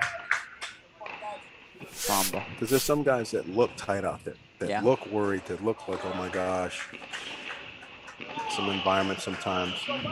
No, there's no doubt TCU's playing loose tennis here today. And you're playing for something bigger than yourself, so you should have a sense of duty and responsibility. Don't get me wrong, but he's missed that. Yeah, he hits his head. I think he agrees with you, Coach Bay. Stop pulling the trigger that early. well, he could just put a little bit of comfort and shape on it. You're not gonna. It's not like you're back at practice in the junior clinic and Sure. there's 3 points for a winner, Alex. Yeah, exactly. You're not getting 3 points for a winner.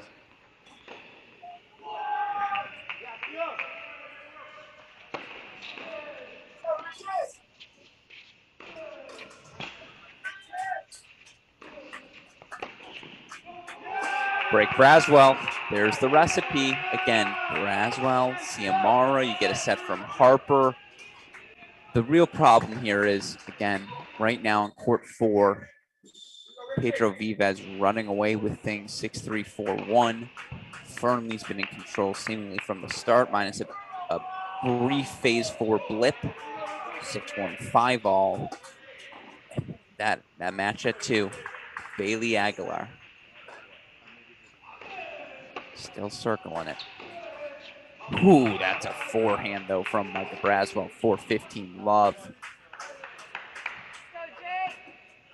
And to win 35 matches between individual team play in your freshman season, particularly when you're playing top 3 in the lineup, a testament to the sophomore from Sarasota's talent.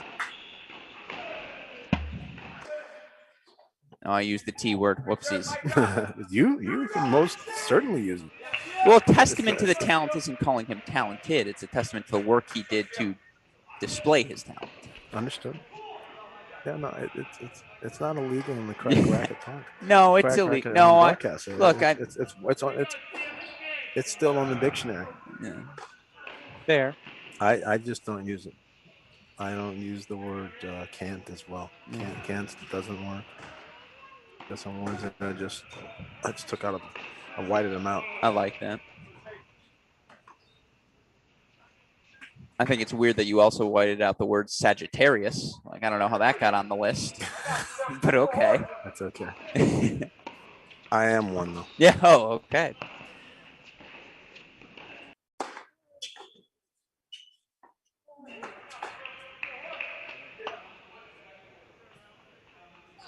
Uh-oh. Uh-oh. You hear that in the background. We got to go to court number 5. All due respect to Micah Braswell, but guess what? Where might that flip come? Is it Waldeeb? Here at this number 5 spot. He's got a break point chance, 2 of them here, to take a 6-5 lead on 5 in this second set. Nice return. Get inside out. Oh my goodness. That's clutch. Exactly. That's one of those. No. Great shot. You can take someone who's confident and playing well and turn them off of that. But that's a low percentage. It's a low percentage shot. Maybe not for Fernley. Sure. For the average tennis player, that's a 19% shot. For most humans. For Fernley with confidence, it's a 69% shot. And Jake Fernley, you can see some frustration there from Waldeeb. But Fernley certainly earning that. Big moment. So now I told you, I talked to you right now. So. And in the meantime, while you talk to me, let's go back to court number 6. Where we've got a breaker going on here. Let's make the case now. Okay. Vives is your second point. Fernley's your third point.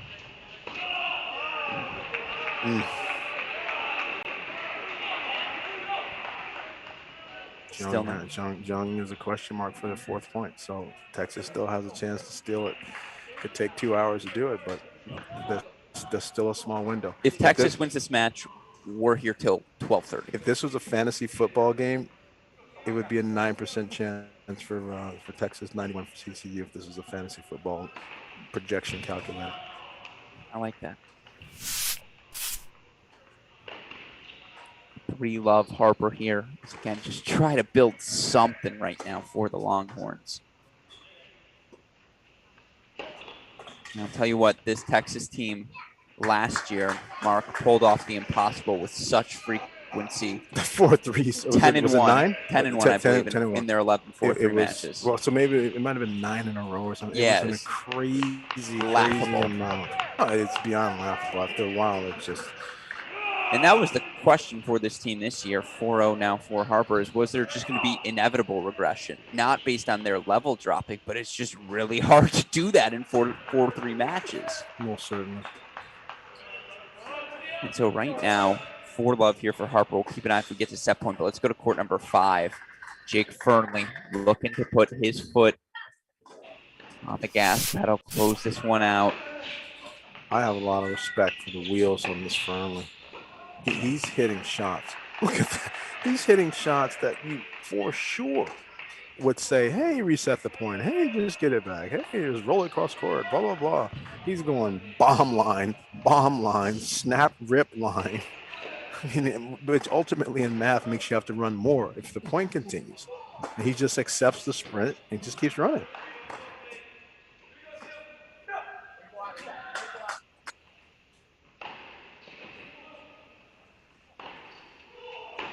I think they both have the same blueprint. They're trying to hit through each other's backhands and apply pressure like he did there.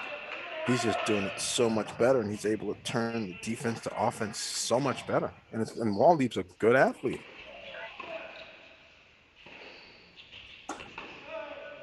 So 15-30 now.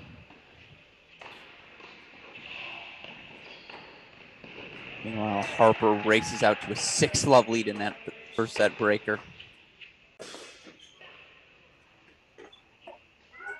Let's quickly pop to 6 if we can. Or let's go split screen. Duh. This is what it was made for. Split screen with 5 and 6. Oh, no. Just an awkward position for his wrist.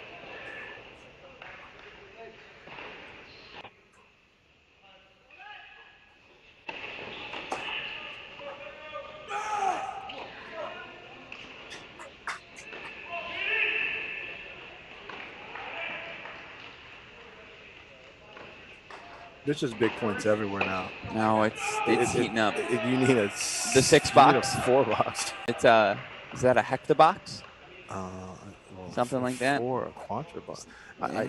I did a broadcast in Oklahoma once, and we had a the 4 6 box. We had a 4. Oh, a quad box. A quad box. We did. Quad box. I remember that. It's a rare Pokemon.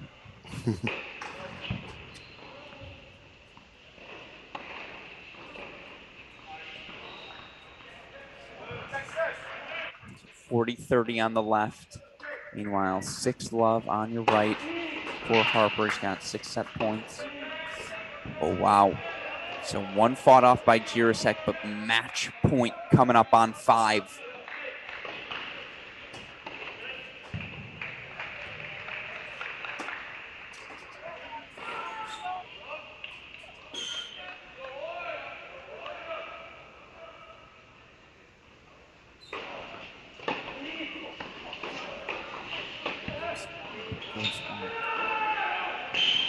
Oh my gosh, no way.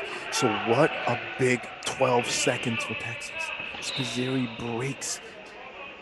It was a 2 points for 5-2 down there at number 4 for Vives and a match point for Fernley Race. So that was an outstanding little quiet stand by the Longhorns. And let's go full on 6 here quickly. Crazy. You can make the case now. And you hear the full roar on 6 there. Cleve Harper takes the set. You're absolutely right on 6. So that's your case now. It's the first thing Texas needed. We go back to court number 5.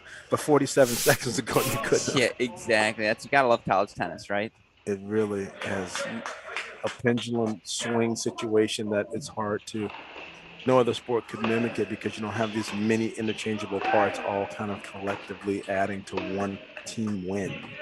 I do, though, want to quickly split screen this. And yes, you're right. Spizzirri back on serve, down 3-6, 3-4. But let's split screen if we can. The action happening on court 5 with the action happening on court 3. Sander Jong, the landlord, 2 points away. 6-3, 6-4. I don't want to say shocking win, but he would hand Richard Ciamara his first loss of the year.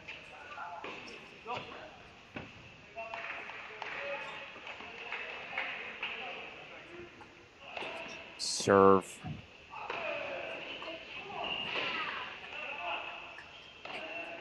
Oh, that's just clinical from Ciamara. 30 all on 3. It's a low volley that he handled like, I mean, he hit that volley like 75 miles an hour. He stuck it. He hits everything anyway. Yeah. It's just the way he is. But man, you don't normally hit volleys with that kind of pace.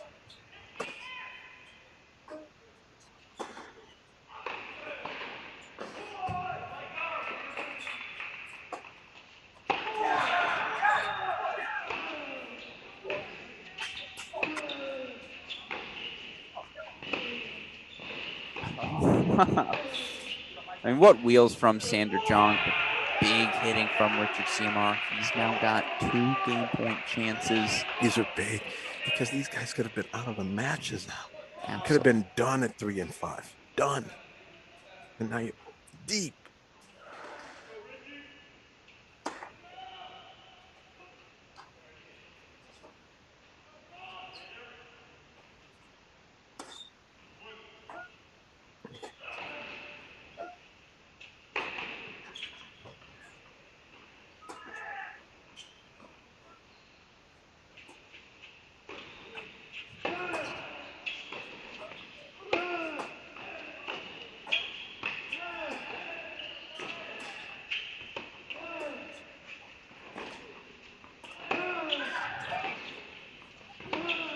These points are dirty. Ball sails long on court number 3. So let's go full theirs. We've got a match point here for TCU and Sander Jung. Match point on chip 3. Fernley, meanwhile, mini break 4-2 lead on 5. So 47 seconds later, perhaps that pathway shut down.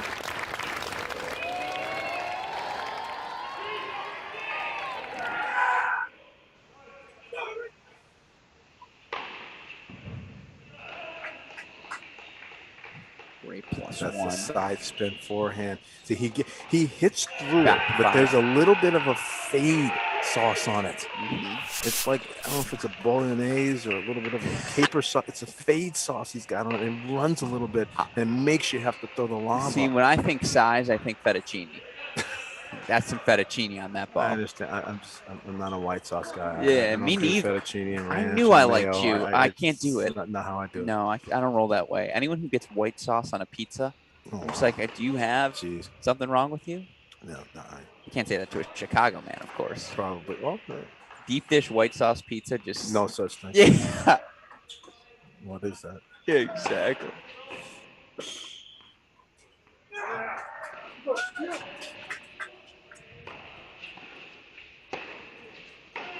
Oh, we got to go. I apologize. Talking midpoint, great volley from wall deep, but all of a sudden from back on serve to match point down, we go to 4. Match points here for Pedro Vives. And again, this really is that witching hour inflection point moment here. Meanwhile, do you want to offer a Stanford A&M update to get through this action quickly?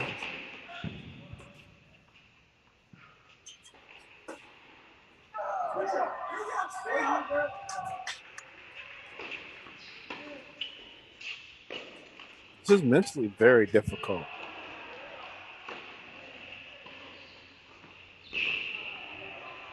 He had a good career and played well, played some really good teams in the Midwest and all. I never played these kind of moments. I can't really officially relate, but this knowledge that you're so close, but you still have to get the job done while the other team is putting up really competitive resistance.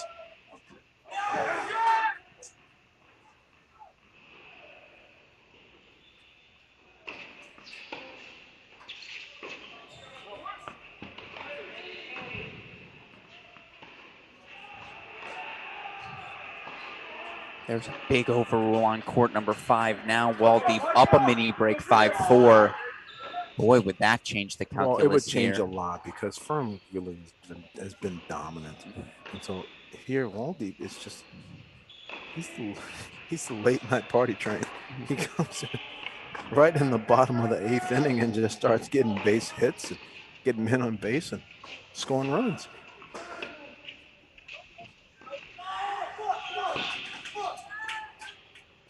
And that ball sails long. Pedro Vivas, 6'3", 6'3", 2-0 TCU as the freshman delivering again at the number 4 spot. We got to go to 5 where we had another overrule of CM Waldeep. So now 5-all here. Meanwhile, again, Sander Jong, 3 game points for a 6-3, 6-5 lead. Could be very close to wrapping this one up, folks.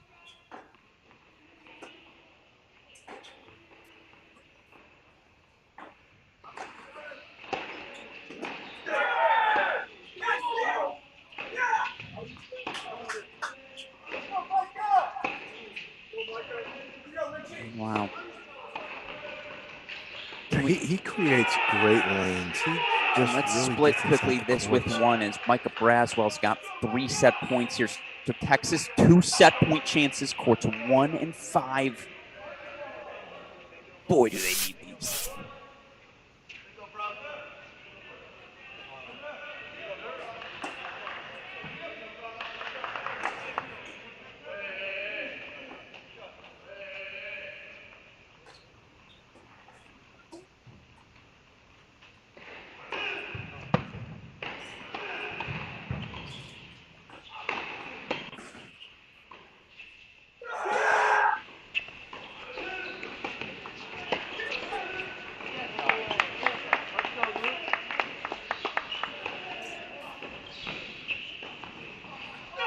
Listen to CM Waldeep roar. Steals that second set, 7-6 from Jake Fernley. Texas stays alive on 5. We move over to 1.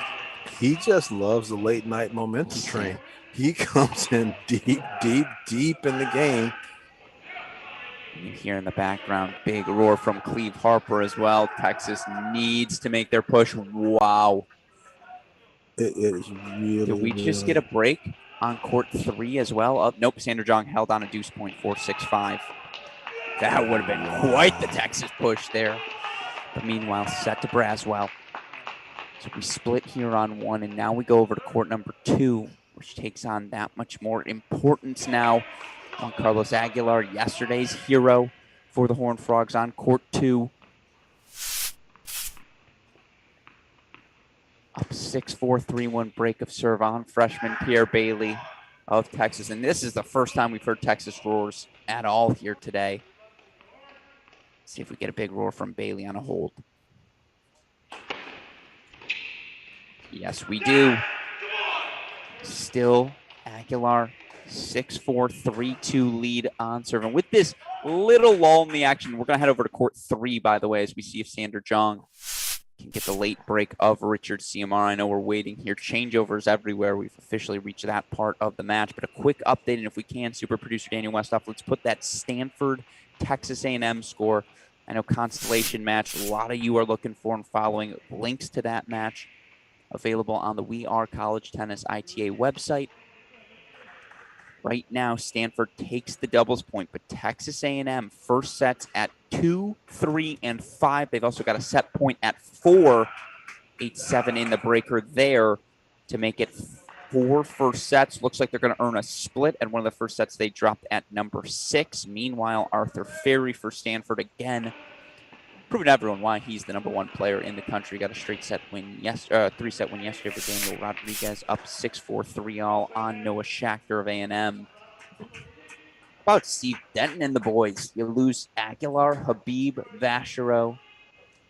You lose Barnaby Smith as well, and yet A&M's got Stanford. Probably rather be A&M right now.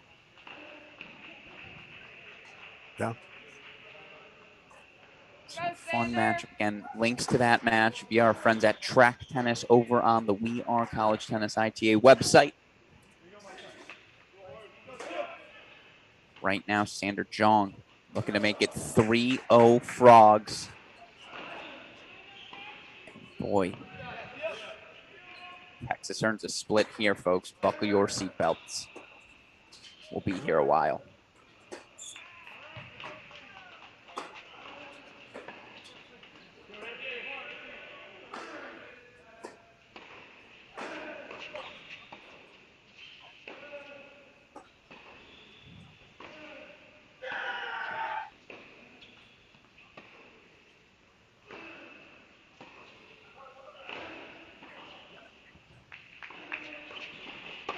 Oh my goodness. Oh, What a reaction. the hands from Ciamara. As we see, by the way, Florida Gators in the house starting to leak in prior to their noon matchup. They're going to take on Virginia here at the Nordstrom Tennis Center. Of course, our attention will shift gears to that Seattle Tennis Club for quarterfinal number 2, Tennessee taking on South Carolina.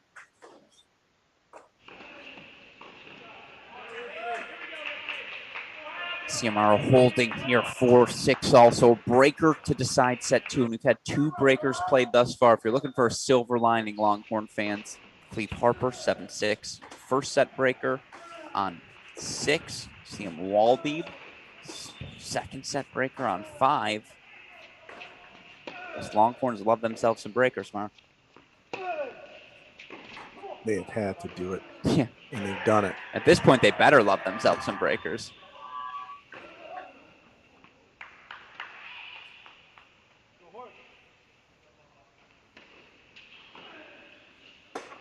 Forehand in the net. Early mini break to Ciamara.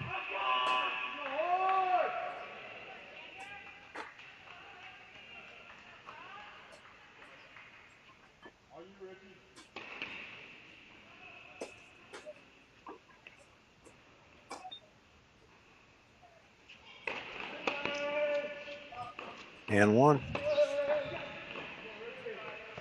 Consolidates 4-2 love now.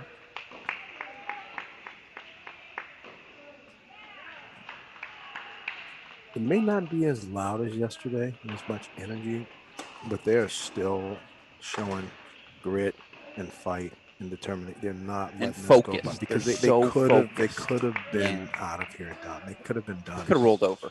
They could have been out of here in an hour and 45 minutes. Back in bed, get a good nap. Not worry about the lunch order.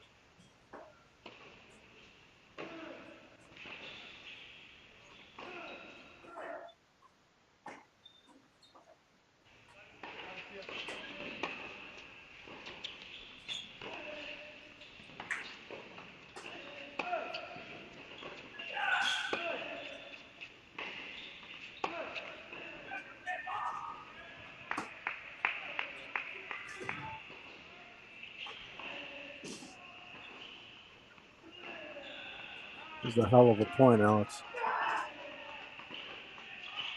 Wow. Movement, energy, core position. Oh, did he get it? And oh, he got it. Oh my goodness. Sander Jong. I never understood this, but undresses Ciamaro with the lob. That was it. Just you can't ask for Ciamaro to do more. Meanwhile, you can hear it. Cleve Harper screaming, "Fight!"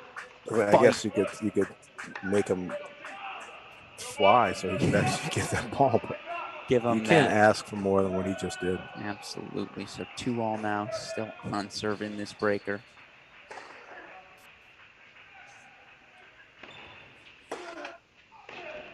Meanwhile, Fernley breaks Waldeeb to start on court 5.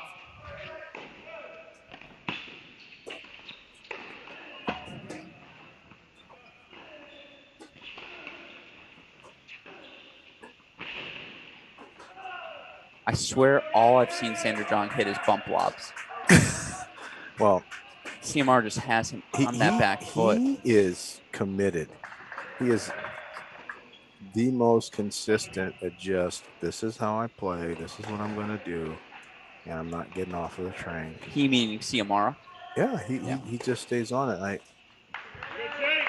I think it's tricky because you have to really take good care of every point of contact. Oh my goodness. And that right there, the ball was in a good position to do that. He didn't load his legs. He just didn't have any rhythm from his upper body and lower body there. He saw what he wanted to do. His eyes got big, and he didn't have the normal flow. But when you get a little bit nervous, get intense moments sometimes, you can be missing some of those little pieces.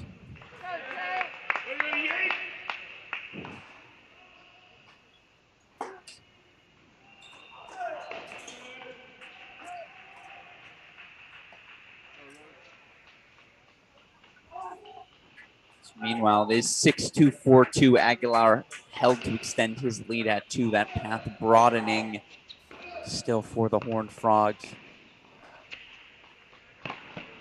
3-all here on court 3. Again, this feels like an absolute must, given where we're at for the Longhorns.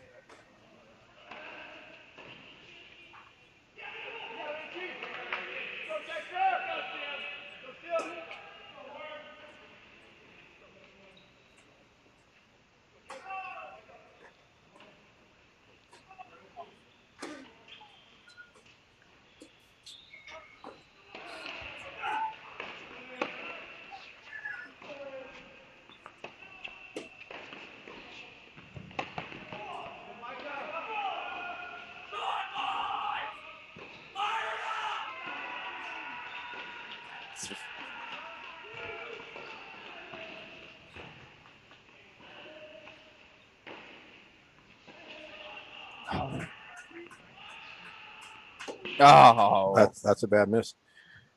He got there and he should have hit a deep chip to Ciamara's backhand. He hit a kind of a just C- drop shot. And Ciamara was there with time and interest. And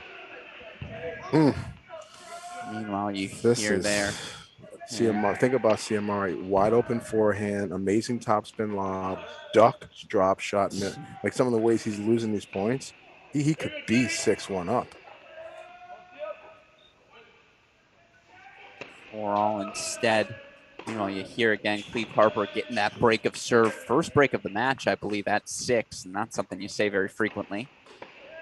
That's true. Oh, that's beautiful +1 tennis, though, from Sander Jong. So he'll take a 5-4 lead now. Meanwhile, firmly consolidated. So 2-love TCU in the third. They're up 6-4, 4-2 at the number 2 spot. 2 points away here. A 3-love lead.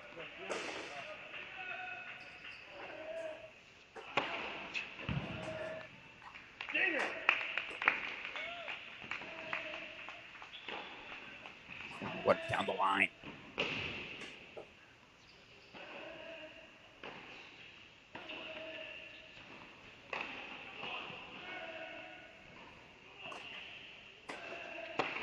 And there it is.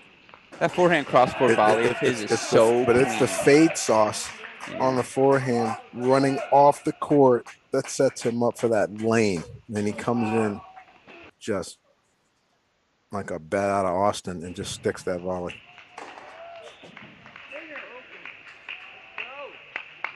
So 5-all coming up here for Ciamara.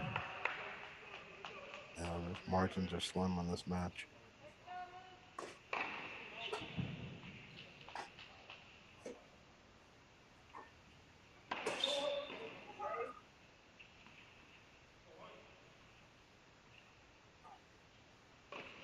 Oh, no. Yeah. Oh, no. The double fault from Ciamara. So now match point coming up for Sander Jong.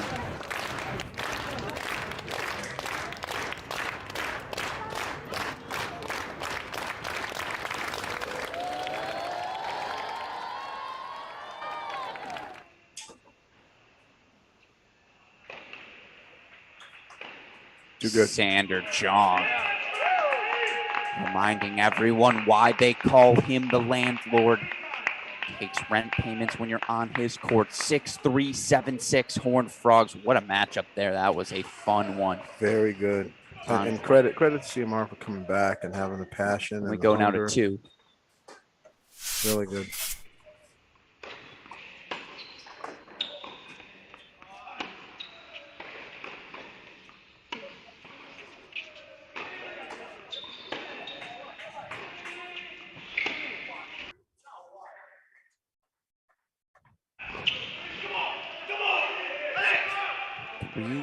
TCU. By the way, Stanford ended up winning that breaker at number 4 singles. So 3 first sets apiece there at the Seattle Tennis Club. That one, though, still got at least an hour left in it. So, of course, the quarterfinal going to come probably a half hour after that match ends. Meanwhile, here, Texas need to take them all.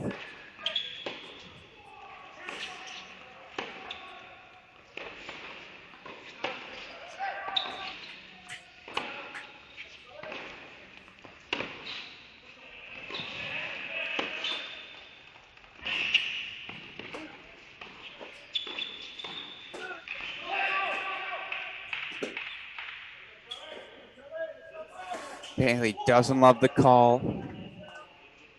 Bit indecisive there from the chair. Ultimately confirms.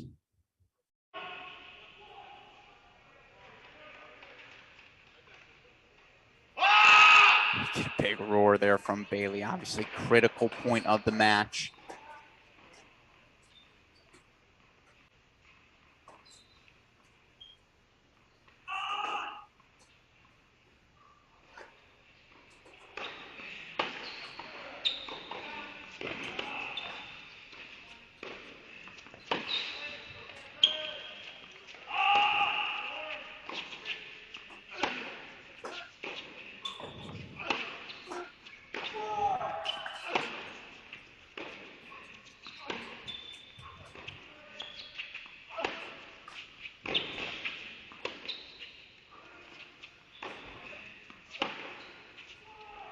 Oh, come on there with that backhand.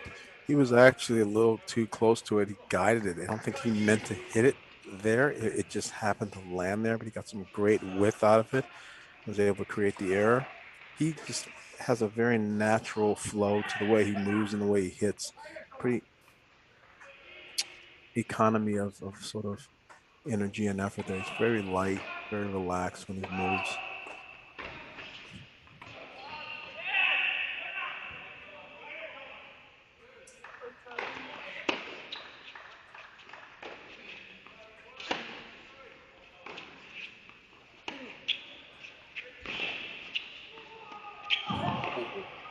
The crosswind took it.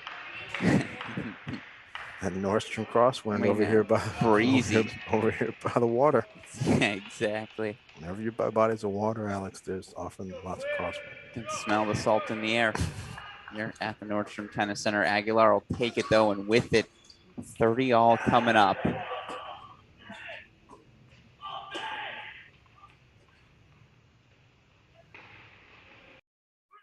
Harper letting us know he's here all day. As he gets a net cord winner, he says, I'll take it all day. I'd just like to see what he eats for breakfast. What's his diet and sleep pattern like? You have to imagine, I would say, a dozen eggs. I don't know. A lot of bacon to sodium up there. I just appreciate how he is always present. He just gives it all the time. In sports, it's really important just to have full engagement. Forehand goes long, so the break back to Bailey. Tell you what, no doubt in my mind, Cleve Harper drinks whole milk. There's just, that man is nothing skim. No skims about it. Super impressive stuff there. So we get the break back on serve 4-all here on 2. Meanwhile, Fernley's up a break, 2-1 in the third on 5. Harper's up a set and a break on 6. But the tennis is close everywhere. Tennis is close everywhere. It's gonna take a miracle, but for the team that had 10 out of 11 miracles, yeah, they're not, until the actual final hand shakes here, they're not going down until it's done. No doubt about that here. When you've had that history of all of those 4-3s, it just psychologically makes you believe a little longer than maybe normal belief may suggest.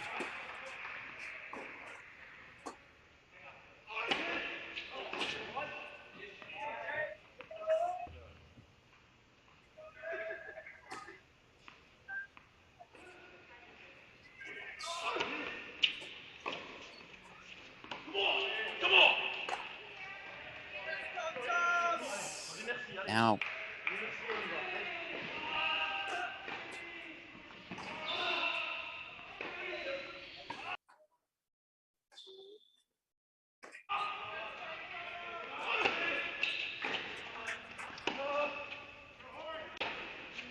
I believe it's 15-all, by the way, here. Ooh. Good ball from Aguilar, now 15-30. Aguilar just does seem, between the two, slightly more comfortable moving forward. Yeah, he's just quick Yeah. about cutting the court off when it's time. He extends a point, builds, and then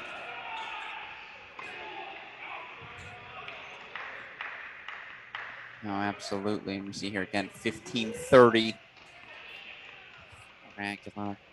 Meanwhile, Waldeep gets the break back for 2-all at 5 in the third. oh no, he opens up the court and can't cover the line. Should have kept that backhand ball in front of him. So now 3 break point chances. So now 3 break point chances to get the break back and to serve for this match for Aguilar.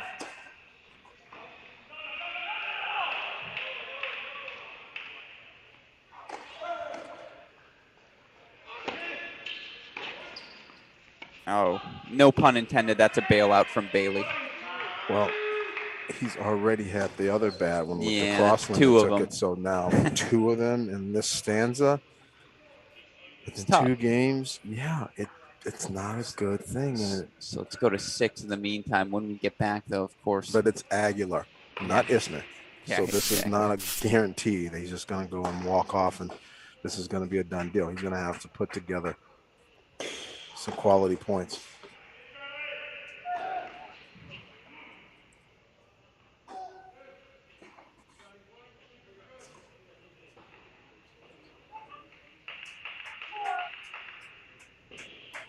See deuce point coming up here on 6. Cleve Harper continuing to rock and roll, though there's no denying Tomas Jirasek has done his job here today for the Horned Frogs, making this match a track meet.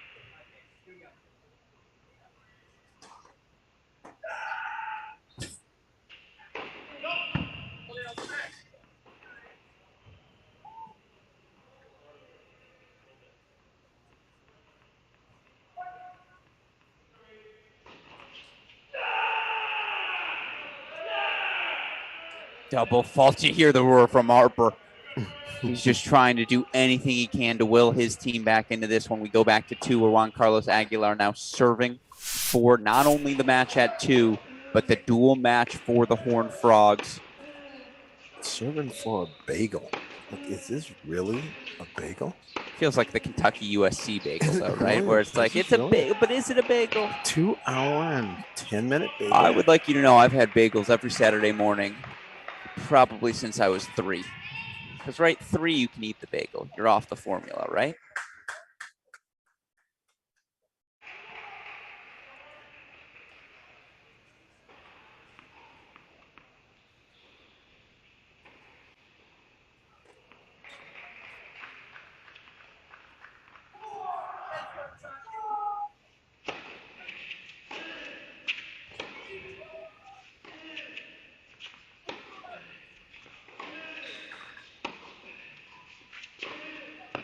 Ball sails on Bailey.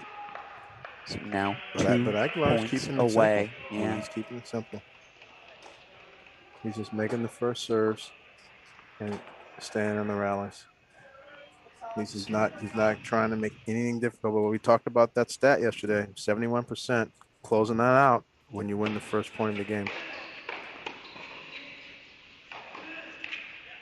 And now Juan Carlos Aguilar.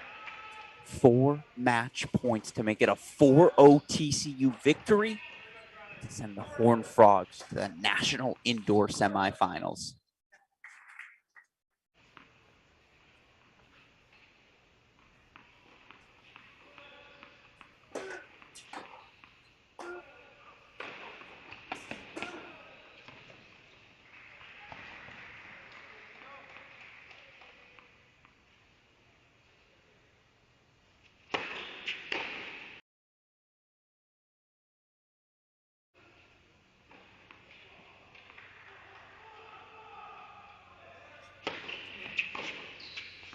Oh, just on the line.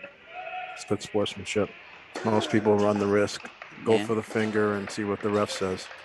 He actually just gave the benefit of the doubt, and that's what the rule book says you're supposed to do.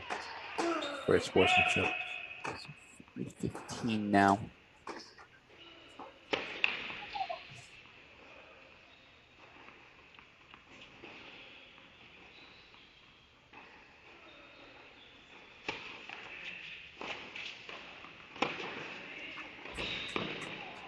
Juan Carlos Aguilar, he held it in all match long, Coach. In the end, though, big roar as he sends TCU into the National Indoor Semifinals. 6-4, 6-4 win at 2. 4-0 win for the Horned Frogs here, Coach.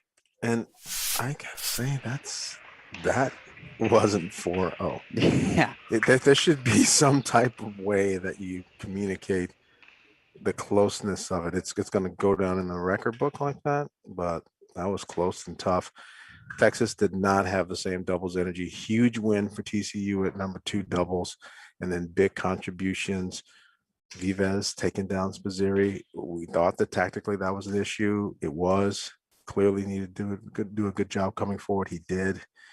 Big win at number 3, Jung over CMR. Boy, I tell you, this was not an easy road to the 3 points, but with the doubles point in your back pocket and everybody just fighting their tails off, like you said in the beginning, doubles point plus 3 from anywhere is the actual formula in this Texas horns versus horns battle. And I got a lot of respect for all of the different things that happened here. I like Roditti's lineup switch. I like Woldeep fighting back again. I love the fact that Aguilar just was composed with the roller coaster ride, ups and downs on both sides of the momentum and just handle it well. And I feel that the positions that were still out there were still going to go to the last drop. So we could have had any type of configuration, a 4-1, 4-0, 4-1, 4-2, or 4-3, but hard fought, great collegiate match.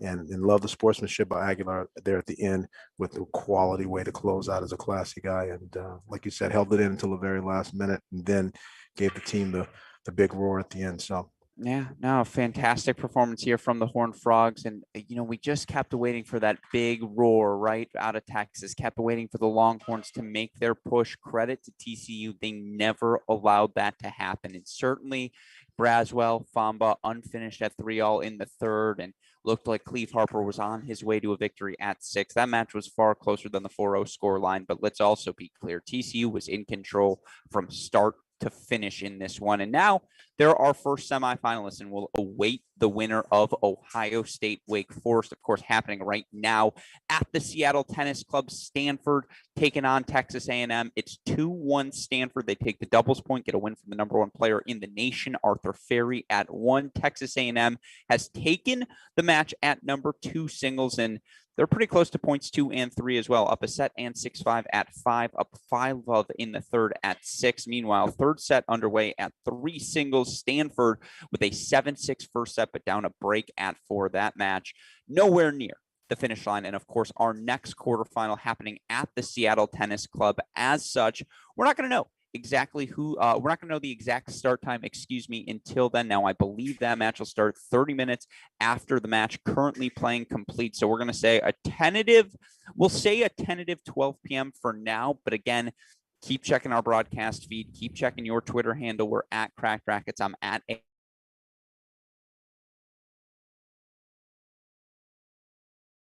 updates. Of course, we'll get that updated match time out to you all as soon as possible. With all that said, any final thoughts, Coach, from quarterfinal number 1? TCU walked in here, did not like that number 5 seeding, and they definitely want to make a statement. So they made it. Yeah. They put themselves into the quarterfinals by beating 2 really difficult, formative foes, and they'll be ready for Ohio State or Wake and definitely be prepared. I think it was a comprehensive win from lineup decisions to doubles performance to execution under pressure to being able to just ride the roller coaster wave of a college match. It was a great, solid college performance by the Horned Frogs. Well done, and congratulations to them.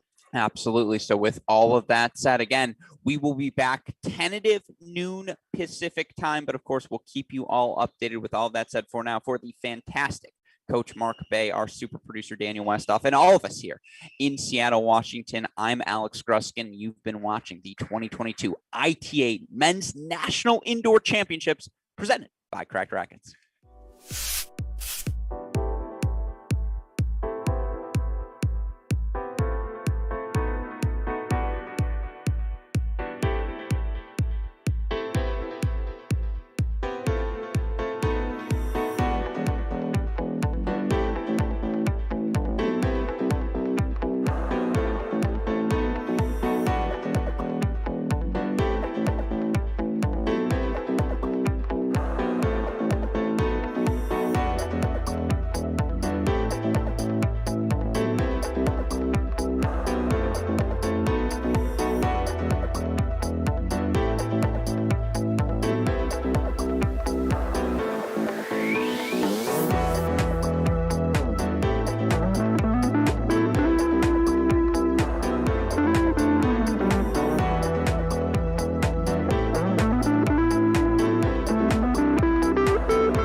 Welcome back, everyone, to day 2 of the 2022 ITA Division I Men's National Team Indoor Championships. Alex Gruskin, joined by the legend, the coach, Mark Bay, here as we take in quarterfinals Saturday in Seattle. Of course, quarterfinal number 2 forces us to change sites here on our broadcast. Match number 1 featured a 4-0 TCU victory over Texas here at the Nordstrom Tennis Center. Now we turn our attention to the action happening at the Seattle Tennis Club for our second quarterfinal. Another all-conference affair, Coach, as we have an all-SEC battle on our hands. Number 3, Tennessee, decisive 4-0 victory yesterday over Texas A&M. They take on yesterday's morning darling, South Carolina, fresh off of a 4-3 upset victory over Stanford in their first match. Coach, before we get to the action happening out there on the doubles courts, when you look at this all-SEC affair, we had 7 teams to start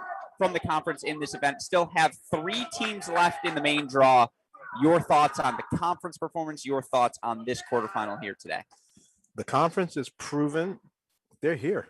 Yeah. They're legit. It is not just some type of luck, ranking conjecture. These teams are deep. They're fighting hard. They're playing quality tennis, not just outside, but inside. College tennis really should be what is showcased here. An opportunity for everyone to pressure perform on the biggest of stages and show who's going to do the best. X's and O's, preparation with the healthiest players, being able to do well in singles and doubles every time. And this is a unique one because of the grueling 4-day nature of how this executes. The conference tournaments wouldn't even be this difficult unless someone was a low seed and they were able to win. So this is a truly hard-earned title of all titles, tougher than the NCAA's relative to the schedule. So I think that the SEC has proven to me that the indoor quote-unquote tournament, it shouldn't matter. This is really just tennis. There's a net, 78 feet, 3.5 in the middle, and we're going to get out here and get after it every single time. Tennessee, I think, got a little confidence yesterday. I think there was some question marks about them coming in. I think they still have question marks because their doubles is only barely above 500, and they're trying to find who's going to be the best guy to play in the 6th hole. But NCAA champions at 2 doubles, Johannes Monday at 2nd, Matsui at 5. They've got some points and some situations that for sure give them an opportunity to maybe have one leg up. But the whole Cinderella story with South Carolina, Coach Goffey is telling them to play every point, full engagement, give zero respect to anybody, just play the heck out of every single match, and that's what they're doing. And when you take down Stanford, Goldstein brought a rough crew in with an incredible singles lineup with a lot of successful players, and they were able to gut it out. So today, I would imagine with a little bit of the big brother to little brother pressure in the SEC on, it's going to allow South Carolina to swing free. And I think South Carolina with a doubles point could be an upset on Lark. It could be another one. Absolutely. I mean, again, these two teams know each other well. Tennessee 4-0 and 4-1 victories when these two teams faced off last season. But of course, new season, new faces, new characters. And with that in mind, we kick off our coverage here again at the Seattle Tennis Club on court number 1. And both of these teams yesterday, Coach, earning doubles points on the day. Now for South Carolina yesterday, it was wins at the number 2 and 3 doubles positions in their quest to knock off Stanford. For Tennessee, they earned victories at the number 1 and 3 positions. Now Tennessee was down early breaks at a couple of spots in the doubles yesterday, but here you see a new number 1 doubles team, a completely new number 1 doubles team, and an incorrectly labeled number 1 doubles team. As you see for the Volunteers, it says it's Monday and Mitsui. I'm going to go ahead and assume that's incorrect. It's Mitsui and Hud on the scoreboard. So again, you can ignore that. It's Mitsui and Hud here serving. Love one down. Or actually, it doesn't look like they're serving. It looks like they're returning here. So again, serving marker off. It looks like we have an early break lead. Oh, no, okay. Our scoreboard, or excuse me, our match just a bit behind of the scoreboard. I apologize for that fact. Again, that is certainly Hud and Mitsui here, but we do have a 1-love lead for the Gamecock duo, Thompson-Rodriguez, at the number 1 spot. Again, We'll keep an eye on those scoreboards for now. There we go. That's the proper scoreboard there up top. Rodriguez, Thompson, 1 love. As it is Hud and Mitsui. And for those unfamiliar with these players, Mitsui, the freshman. Neil Hud, senior transfer from Oklahoma State. These two have been so good, Coach, early here in the 2022 season, the duo. 11-1 overall in individuals, 5-2 in the dual match season, 16-3 record in your first semester on the job. That's how you catapult over the defending NCAA champions and find yourself in the #1 spot. Absolutely. It's not a stack. It's earned, but it's always still going to just sound off the tongue a little like it's a lineup gaming, but it isn't. It's an earned position. Absolutely. Here, the #1 team again, Daniel Rodriguez, Connor Thompson.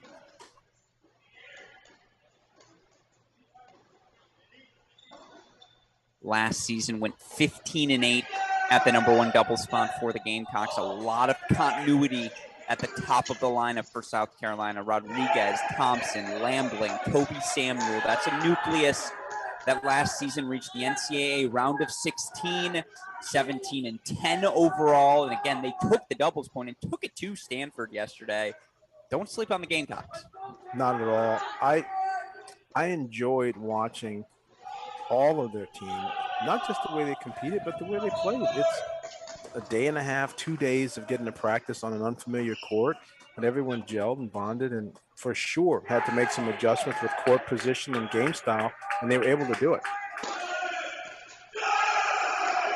Of course, those unfamiliar with Tennessee, haven't seen them play before. Very system-driven doubles principles for Coach Chris Woodruff.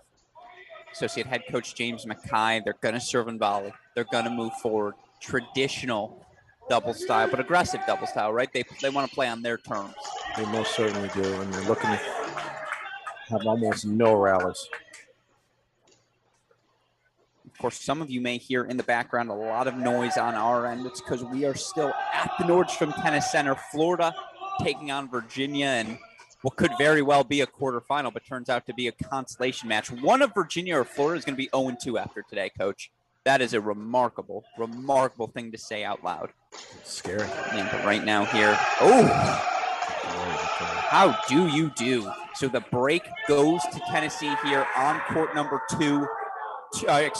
To South Carolina here on court #1. There we go. Good morning, Alex Gruskin. Welcome to the game. So 2-love lead here for the Gamecocks. Another early break deficit for Tennessee at 1. With that in mind, let's go to court #2. And you said it. Defending NCAA champions here on court #2. Adam Walton, Pat Harper have already raced out to a 2-love lead. Duo hasn't been great this season, 3-3 overall at the #1 spot. Thus, we see them at #2, and they were in a breaker, up in the breaker yesterday, unfinished against Texas A&M, taking on a South Carolina duo, Jake Beasley, Toby Samuel, the duo of Beasley and Samuel thus far this season, 10-4 overall, 6-4 in the dual matches.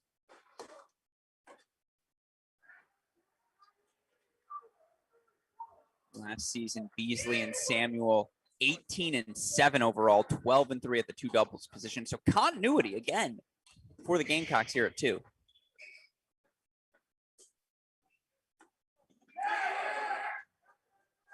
Great returns. And that's another break for Harper and Walton. So 3-love lead here at 2 for those curious, because of course not the most clear color separation. Those red shorts, white tops, that's South Carolina. Anytime you see orange or the white black bottom, that's Tennessee team. 3-love here for the Volunteers on 2. Now we go over to court #3, and this is the interesting one because Tennessee playing without one of their veteran leaders this week, Martin Prada, out with injury. Not only not playing singles, not playing in the doubles either. He's been replaced by the upperclassman, Mark Wallner, ready to fill in a pinch. Is the graduate student, former Temple University player. We look here again early on Monday, and Wallner leading 2-1. Serving marker on the scoreboard incorrect here. Or the scoreboard's ahead and the video's behind. We'll find out momentarily, I suppose.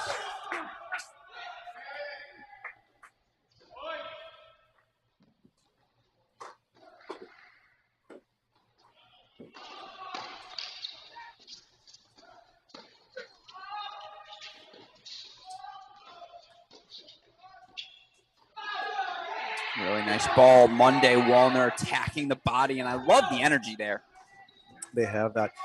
You can see, though, to the right of that screen, that wall is fairly close to that double sideline. So you have to almost go full steam ahead on this court and not get into a whole bunch of wide to wide and ground stroke rallying. It has to be almost driving the truck through the middle and a lot of power doubles going forward.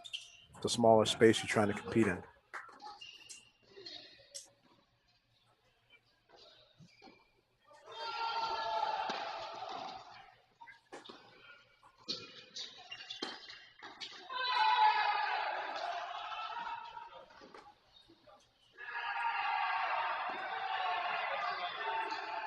So 30 all coming up. And again, it's Lambling and Story serving on the far side of your screen for South Carolina. James Story, the transfer from the University of Memphis, was a standout performer during his time there, partnered with the veteran Raphael Lambling. This duo thus far on the season, 6-1 overall in dual matches, 10-3 together in total. Of course, earned a much-needed win yesterday over Stanford. Propel South Carolina to that doubles point. 18 points coming up here. Great move. It's a big hold there, and you can tell South Carolina's brought the energy here to start. They hold for 2-all to keep us on serve here on court 3. Meanwhile, Walton, Harper starting to look like NCAA champs, Mark. They've ripped off a 4-love lead at that number 2 spot, still on serve, or back on serve, I should say. 1-2 at court number 1. And that's what you're looking to get.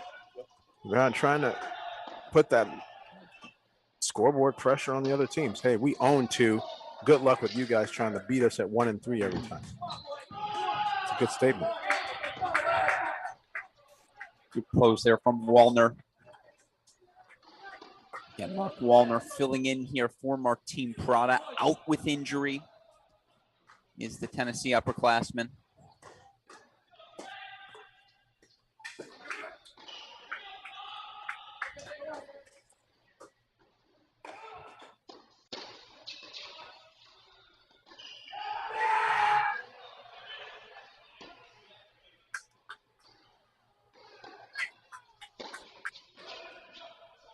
It's tough.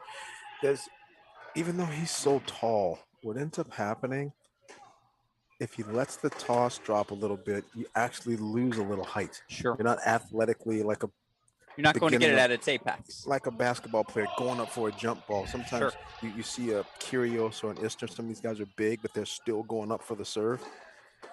He's all sort of allowing it to come down to him. And it's a tricky physics. You pick up acceleration due to gravity, which I know, Alex, you know. Now, of course, F equals MA. 9.8 meters per square. Yeah, and the negative is directional, has nothing to do with a negative number. That's true. So that little bit of a challenge, even without any wind, brings the ball down. Now, there's been some great servers in the history of tennis that had high ball tosses.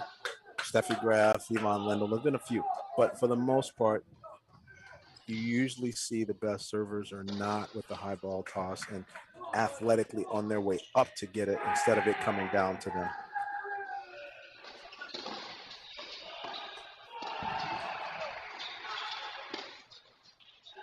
It's a good pinch forward here from Story and Lambling. I love it because it's always a small amount of times that you're going to rip and go down the line. This isn't boys 14 juniors where the guys don't know how to volley and you're just going at the net guy. At this level, people know how to play. So you have to be judicious when you're going to take those balls up the line, and it allows a really good doubles player to shade middle. Wow, that is a big time spot. That's a nice Well, T you can serve hit that there. T serve, but he hit the T serve and it had a little bit of Wayne Arthur's curve after it hit the ground. Sure. That's some dirty lefty. Stays down and tails. You have no choice but to lob that when you're on the stretch. So game point coming up here for Tennessee. Two of them, 40-30. He also starts fairly wide here.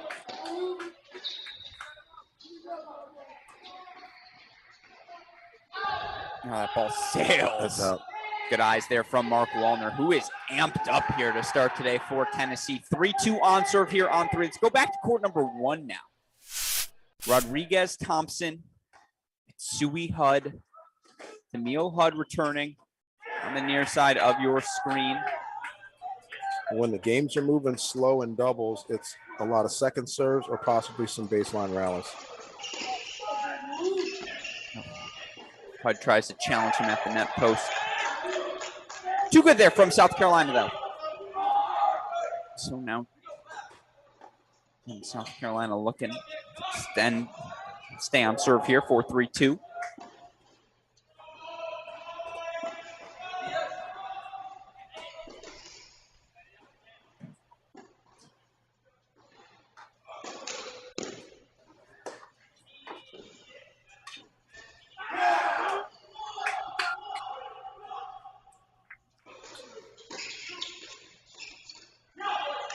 Really good doubles. Shorten up the court, outstanding backhand return, great movement by the partner. And at high level doubles, there's not just signaling that goes on the serving side of the equation. There's actually return side signaling, letting his partner know, particularly as he's receiving a second serve, he's going to look to make a full poach. Sure.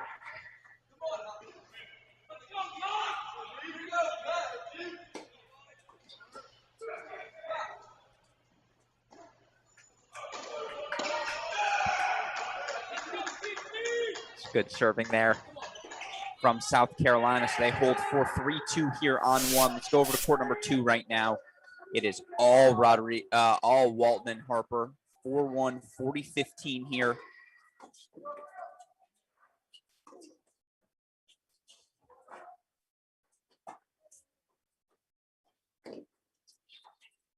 Sails on him for 5-1. Quick start here for the Volunteers. And obviously, as you look at this match, how valuable is this doubles point for South Carolina? It's extremely valuable. I'm going to go so far as saying that I think it's necessary. There's the smallest of arguments you can make for the hard way for the Gamecocks. I think this is part of a necessary plan to be able to get this match done. So they aren't able to do much here. The number two position is going to have to be 1 and 3 for sure. But you're on serve. I mean, there's very good matches and it's close. One set, no way it can go any way. No, and I mean, Samuel Beasley, a ton of experience as a duo. Of course, beating this team at number two, right? Or beating who's ever number two, whether it's Walton Harper, Mitsui Hud, maybe the most difficult thing to do when you're playing Tennessee, right? This is any given Saturday, Alex. Quarterfinal Saturday, excuse me. Any given Saturday, so it's all up for grabs.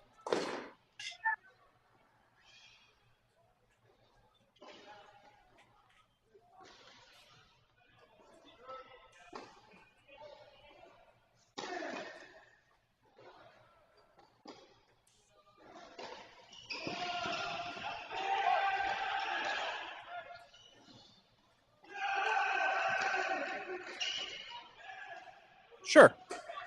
Why not challenge the body, right? Down 40 love. Let's take a big free cut.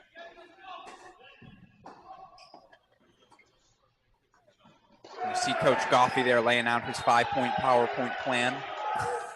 Step A, through the forehand. Step B, we win the point. This tournament has some outstanding coaches. Oh, some of the best. I think college tennis in general right now, right? Why is the quality better than ever? Because the coaching is better than ever. Great coaches out there.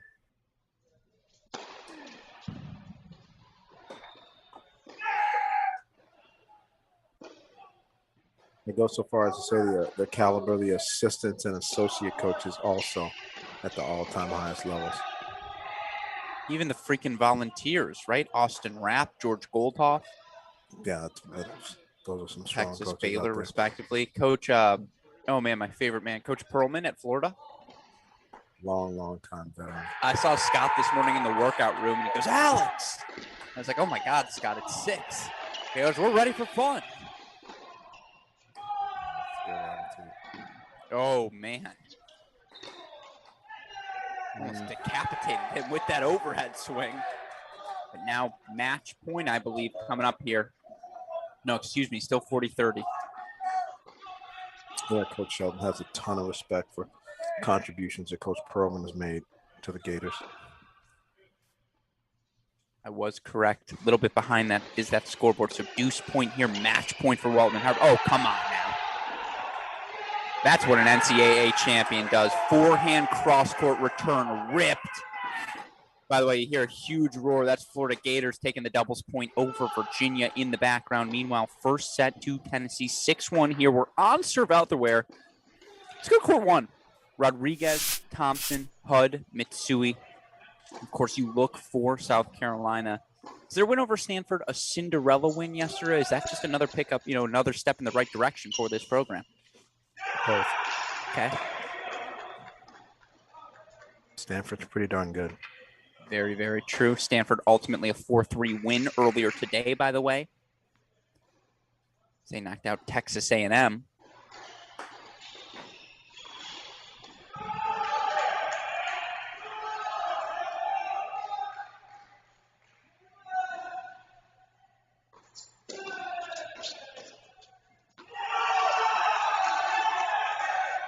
Smart choice. Of course, now 4 break point chances here for the duo of Hud and Mitsui. Again, the duo has been so good here. 16-3 to kick off their collegiate career together. I think Hud looks at Shinsuke. He's like, where have you been all my life? Love that first return. Oh, man. Yeah, but I don't like that baseline round. Tentative there the last couple of points. Softer serves, not dominant court position, gets picked off of the down the line at the net. Now having a long rally and having the other team step across and poach. It just was not the way you want to play a service game at 3-all. It's a great backhand from Mitsui, though, right? On the rise, flat down the middle. Just so much pace Matsui's injected. game, though, it works perfectly in these indoor conditions. It's early, it's clean, it's forward, and that translates. His doubles and singles are, to me, one and the same the way he's playing now.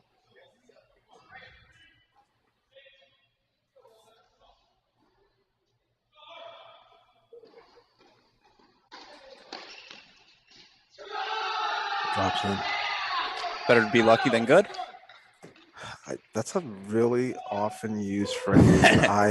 I've never said it. I'm still struggling on my true stance on it as well. I'll get back to you. 11 minutes. No. Start the clock. No, we're not going to start the clock yet. That one landed. Oh, wow. Oh, they're letting all kinds of things go by. You live for balls above net level when you're a net player. That's what you want. Shoelace stuff you don't care about. High stuff you want. To let a couple of them go.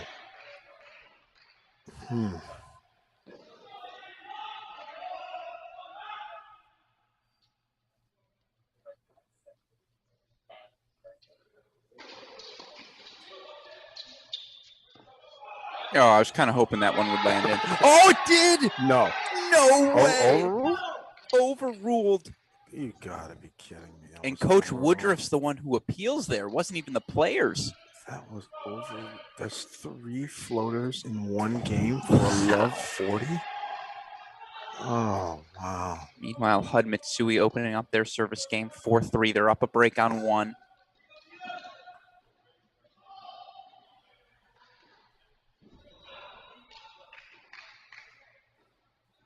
Do I dare say another floater? Can lightning strike 4 times? Oh. Okay. No. You think Coach Woodruff's there's like, hey, the floater. It's the floater. Put the lob up right there. Offer it up on a silver platter.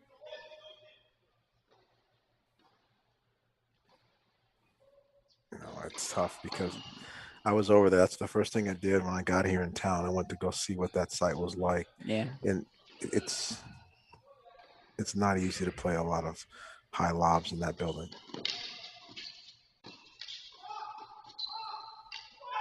That's too good. Great doubles.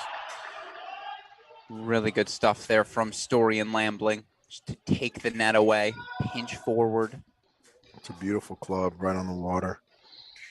Very nice facilities there at the Seattle Tennis Club. Meanwhile, bit of a development here for Florida. Who's out? No Matthias Seymour. He's out of the number 5 single spot. Gujar up to 6. Lucas Greif lining up at the 6 spot. Gujar up to 5, excuse me. Greif up to that 6 spot. Just something to watch there in that Florida UVA after Florida takes the doubles point. Lucas Greif is a very good tennis player. Would play on 90% of teams. He's somebody that was in the championship rounds of Kalamazoo as a junior, and he's fighting for playing time here at Florida for these past couple of years.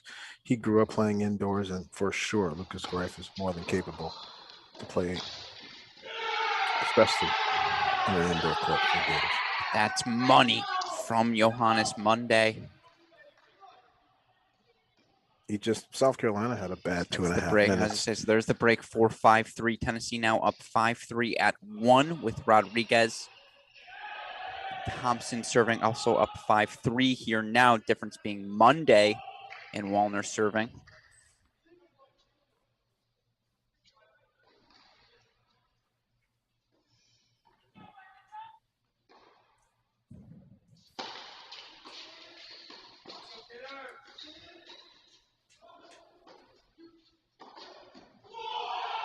That's a nice pass there.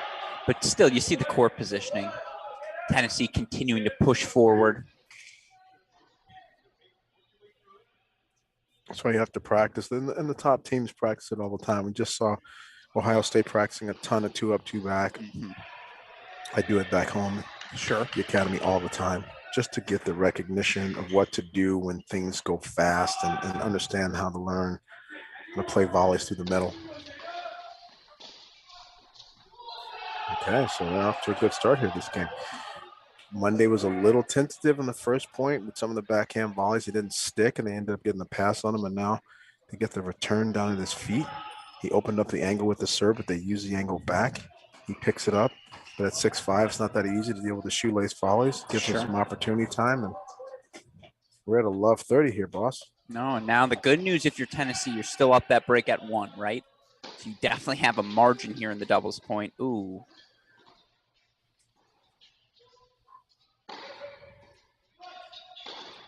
And I love the pinch forward there from Monday, right? He's 6'5". I dare you to try to lob him, right? Well, he did a much better job on the backhand volley hit down the line. It's hard telling the monitor, but he crushed that backhand volley down the line and got so much depth on it that they were able to pounce and finish off the point.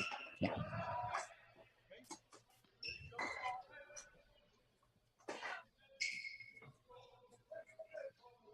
So now 15-30 point here.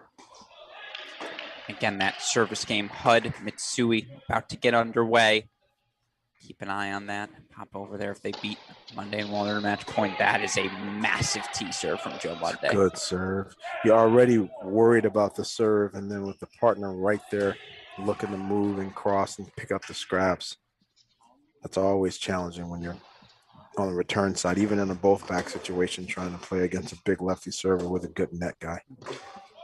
And if you're Tennessee thus far, again, 4-0 win for them last year over South Carolina, 4-1 win as well. You took the doubles point in both of those matches. You expect to win doubles, not only today, but in every match you've played thus far this season, except for maybe Ohio State. But even then,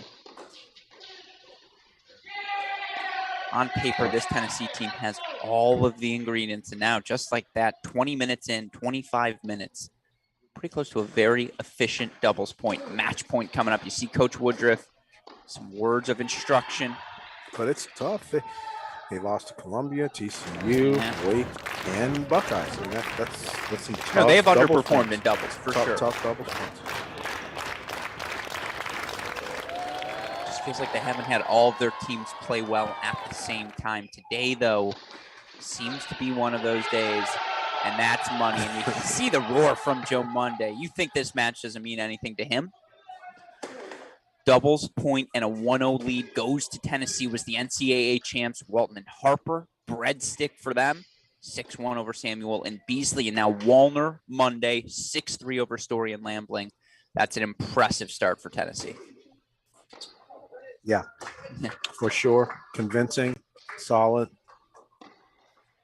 Foundation is fundamental. That was a fundamentally strong start from the get-go. And now, with that, Tennessee takes a 1-0 lead into our singles matches. Of course, we got to reset the cameras here, reset our broadcast, get ready to go. We're going to take about a 3-minute break, but of course, stick with us as we continue our coverage here of the 2022 ITA National Indoor Quarterfinals for my fantastic co-host, Mark Bay, super producer, Daniel Westoff. I'm Alex Gruskin. You are watching the 2022 ITA Division I Men's National Indoor Championships presented by Cracked Racquets.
Welcome back in, everyone, to the Seattle Tennis Club site of quarterfinal number 2 here at the 2022 ITA National Men's Division I Team Indoor Championships. Alex Gruskin, joined by the coach, the legend, Mark Bay, here as we kick off our singles play in this all-SEC affair between Tennessee and South Carolina. Certainly, when you reflect on that doubles point, Tennessee looked the part of a number 3 seed here, taking on a number 11. And you look for Tennessee, the decisive wins they earned at the number 2 and 3 doubles position. They hope to carry that momentum here into singles. And we start out on court number 1.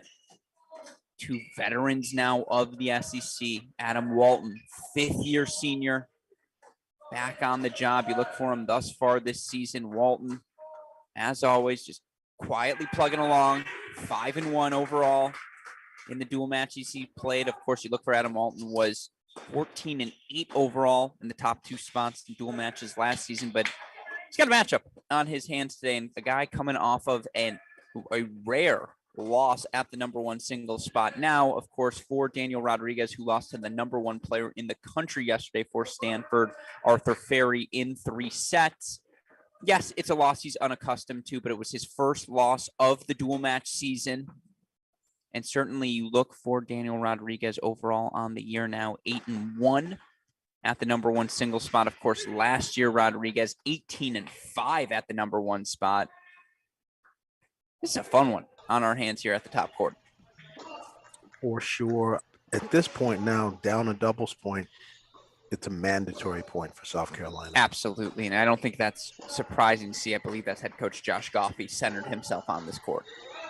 Yeah, makes a lot of sense. I feel that South Carolina has to try to go, if they're going to try to go for the hard way, they have to go, believe it or not, 1, 2, 4, 6.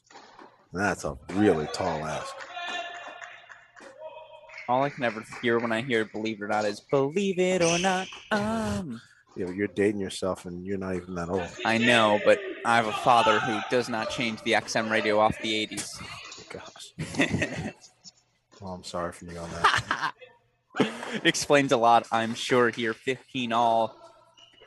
And we apologize. I know this scoreboard here on court number 1 a little bit ahead of our action. So we're going to take that scoreboard off for all of you here. Is Rodriguez, 1 love. I will do my best in these instances to keep you all updated on the score. 15 all here in the opening service game of Adam Walton. And of course, we'll whip around, introduce all of these singles matches before locking into our red zone coverage.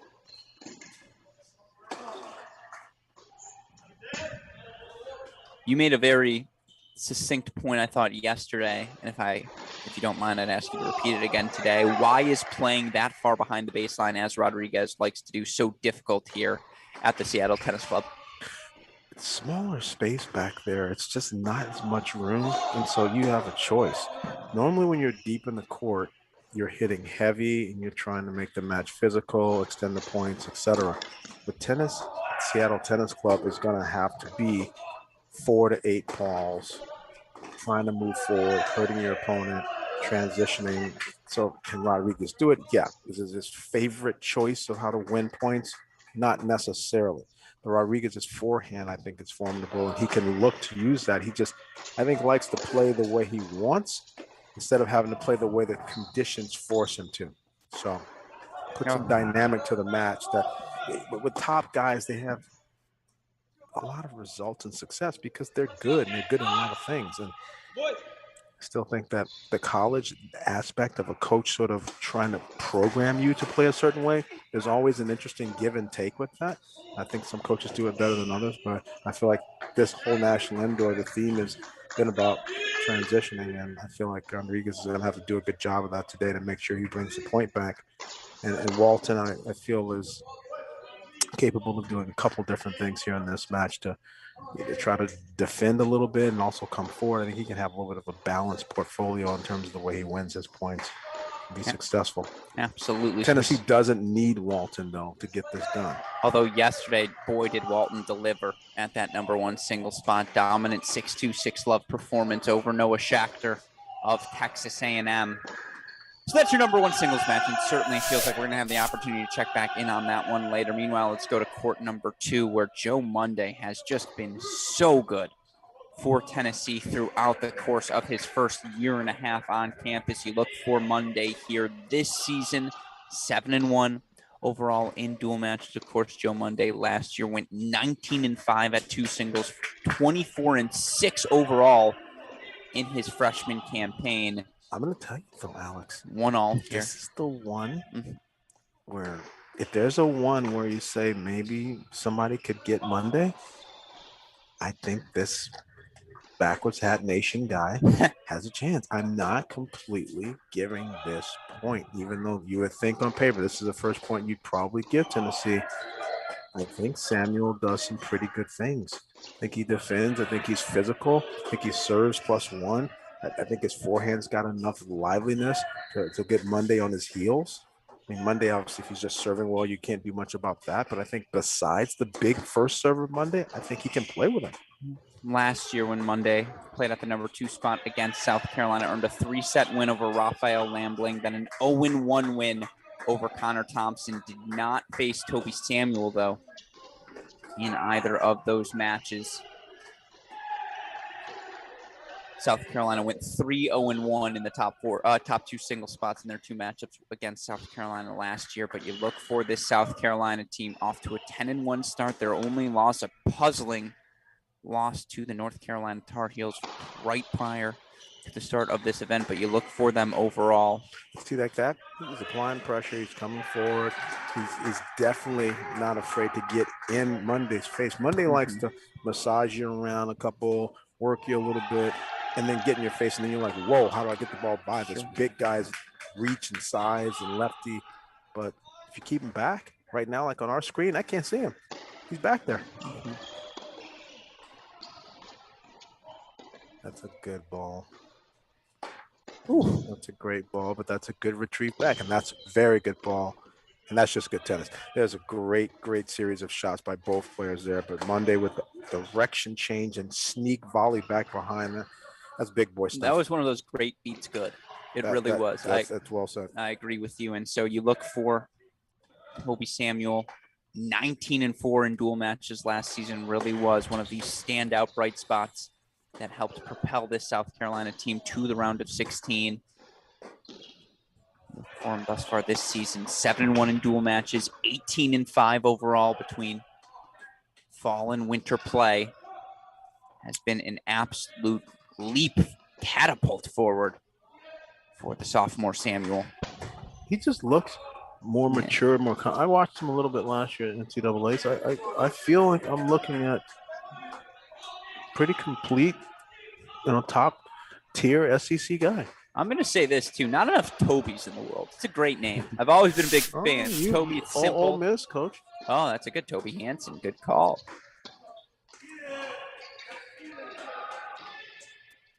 So we see here now court number 3, and shout out to you, super producer Daniel Westoff. Knows the deal here. 2-1 hold for Samuel. Meanwhile, at this number 3 spot for Tennessee, it's the grad transfer Emil Hudd, top 75 player in the nation. Last year in that number 2 spot for Oklahoma State. And man, what a diaspora of talent out of Oklahoma State. Monte Votzel, who's been so good, top 10 in singles, number 1 in doubles, off to Ohio State. We've got Hudd here, top 3 in the lineup for Tennessee. So at that number 1 double spot. Hudd an early 2-1 30-all lead. Hudd didn't finish his match yesterday. Nice coverage. Was up 6-4, 1-2 on Texas A&M's Rafael Perot. Meanwhile, you look on the flip side yesterday for Connor Thompson. He played the barn burner, was up, 5-1 in that third set, was back to 5-all before he ultimately earned a 7-5 third set victory over Axel Geller. And you look for Geller, power tennis player, right? Wants to hit that ball big. He's a little bit more baseline centric with his power than Emil Hudd, but Thompson's been excellent thus far this season for the Gamecocks. You look for him. Thompson 9-1 in dual matches thus far this season, 7-1 at the 3 spot, 19-5 overall.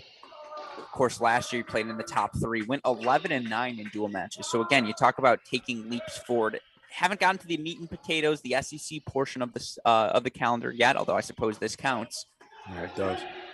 But thus far, this South Carolina top 3 has been the weightlifting part of the heavy lifters. There we go, the weightlifting, the heavy lifters for this lineup.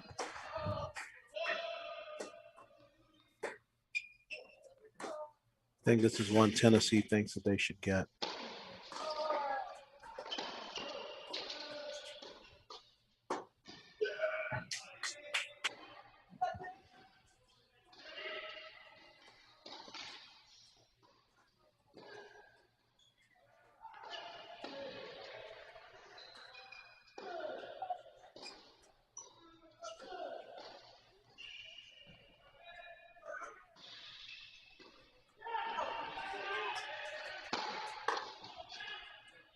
And you just feel like indoors, you like Emil Hutt's chance against anyone at number 3.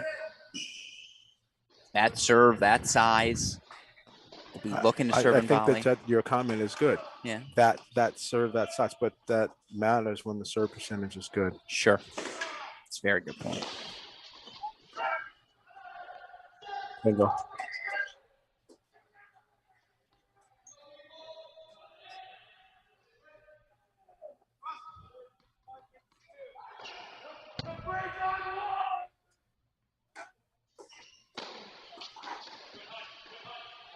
Good serve in there from Emil Hutt. 3-2 on serve here at the number 3 spot. Let's go over to court number 4 now. And you feel like it again. We're doing match calculus here after dropping the doubles point. There is not a doubt in my mind.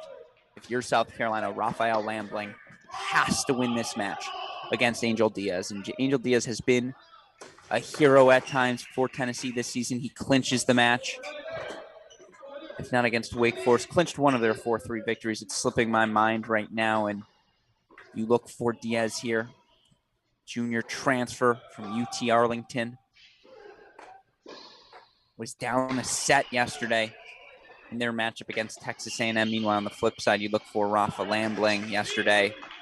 He dropped his matchup 2-3 to Max Bassing, but for Lambling overall this season, 8-2 in dual matches, 15-6. So you feel like this is one you got to have, right? If you're the Gamecocks. I think so. Yeah. Just given really, the unknowns for Diaz. I just think,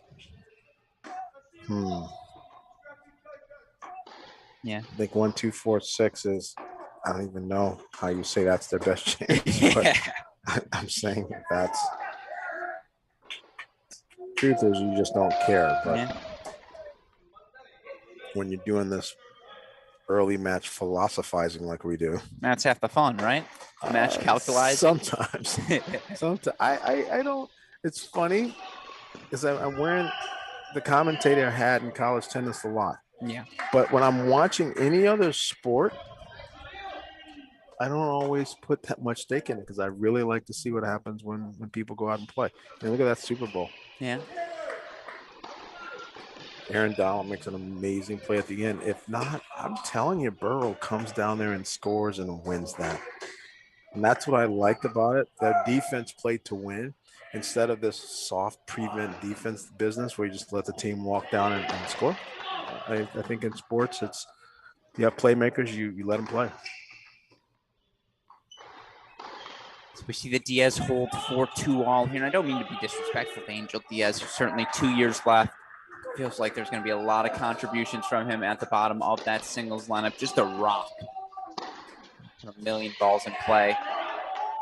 Going to be the easy exit for any opponent. And again, this Tennessee team without Martin Prada here this weekend was at the number 3 single spot for them last year. And it puts more pressure on them. Absolutely. Prada is darn good. Well, just think about it like this. You put Bicknell and Prada out here. And now, what do you got? Rough squad. So it's these guys are here in the semifinal top of the country conversation, missing a couple big contributors.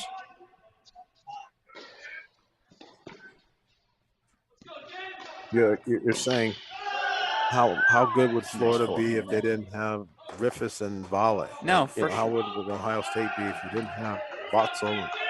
Yeah, Tracy. Like if you're missing 2 out of the top 4. For sure. Now, I would point out, we still don't know if we're going to get an eligible Blaze Bicknell this season. I don't think you're going to get it. I think that there's just a couple of little... We played a match this fall for Florida. I think there's a little snafu in the rules where just the nature of what he's done and what he played. I think that there's some semantics that are not going to allow him to get over that rule hump.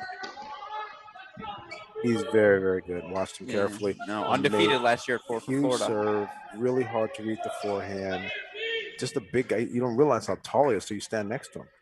But just a machine. He would just beat people down for Florida. So he was beyond hard to beat. But I think it's difficult when you sit out.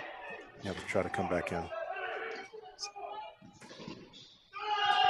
Oh, wow. What an amazing shot on the run there. The defense at this tournament, I must say, is exceptional. And it has to be, because when you're inside, there's a whole bunch of approaching and short ball begging the question how people are going to do. And the amount of amazing angle passing shots, amazing lobs and gets that we've seen. We're over 100 amazing shots and gets already. And it's just a day and a quarter of tennis here. Ryan Getz. Sorry, sometimes I can't help myself, folks. 15:30 here for Diaz. And again, Lambling spent all of last season pretty much at those 2 and 3 single spots. Struggled to find his form here indoors this weekend.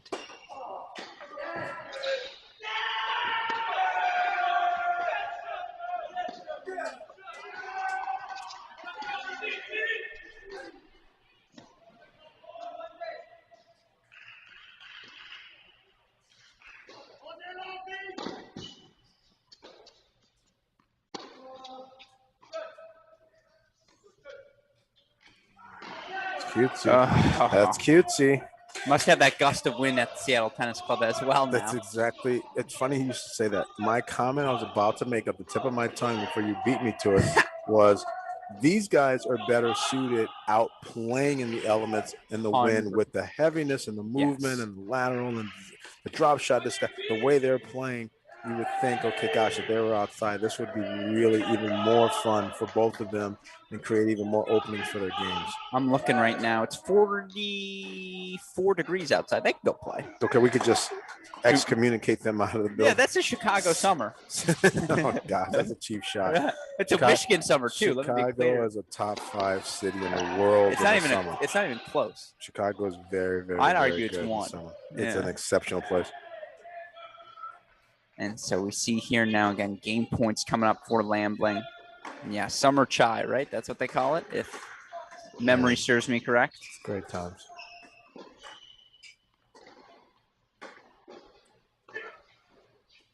I'll tell you, Alex, looking across the scoreboard, I don't see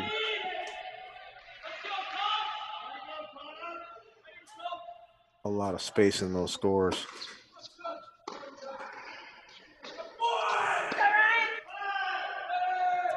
Now a deuce point coming up here for Lambling Diaz. Again, we're going to get you to all of our courts here before we start hopping in. What's most pressing? I think it's all just about the same. Yeah, exactly. Still very early on. As opposed to that TCU-Texas match, if you joined us for our earlier quarterfinal, TCU took the doubles point and kind of ran with it. Taking 5 of 6 first sets. Carolina determined to not allow that to happen here in this one. Serving volley on the deuce. And handled the backhand volley well. And looked confident as he stood in the box. Yeah, I feel that take me out of the commentating booth, put my junior coaching cap on for a second. As we go to 5. it really does reinforce the importance of how you need to have some skills early on. You don't just walk into these situations, national indoors at 20 years old against the best in college tennis and think you're just going to throw a serve and volley in. You have to have done that exponentially how many more times before that moment.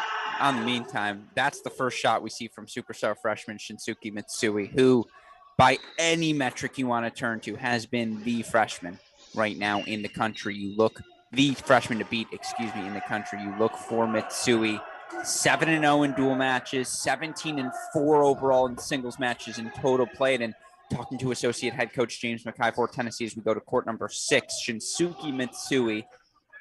I almost used the T word. I'm not going to. I'm not going to use the P word here either, talent or potential. But Mitsui just has the energy to fit right into college tennis. The guy loves to compete. I'm going to just say he's, in a short period of time of watching him play, as we hit he gives you a highlight every 10 minutes. Yeah. Every 10 minutes, he's just good. So quick. He's good for something that makes you go, wow. Yeah. Man, nice shot. Boy, that's great. So he is fun to watch. And that's a compliment. There's a lot of players that are great, but few sometimes that are just really fun to watch. And I think he's one. And if we can, let's go to 6. Of course, Shinsuke Mitsui now up a break 4-3 on James Story. Former Memphis standout, yesterday's hero, who earned a 3-set victory. Clinch against Sangeet Sridhar of Stanford. But here on 6, this is a fun one. Beasley versus Wallner. 2 lineup changes here for South Carolina. Beasley, who did line up at that number 6 spot yesterday for the Gamecocks, fell 3-4 to Timothy Sa. He's taking on a different number 6 today. Yesterday was Pat Harper, who was down a set and a break. So out goes Harper. In comes Mark Wallner, another 5th-year contributor here for the Volunteers. And you kind of get that decision for Coach Woodruff, right? Wallner Monday, so much energy at that number 3 double spot to end the doubles point. You roll with the hot hand, particularly given yesterday's result. The hot hand, I think, is a good way to go. But there's so many other little small decisions and dynamics. Sure. I like when coaches are afraid to, when they aren't afraid, to give kids opportunities and do things that are based on matchup. Everybody has to respect that we're here as a team to try to win as a team, and whatever it takes with all of our tools and assets we're going to put out there. I liked how TCU made that decision earlier this morning, made a lineup change, and even though the number 6 didn't win, he actually gave Cleve Harper a heck of a match.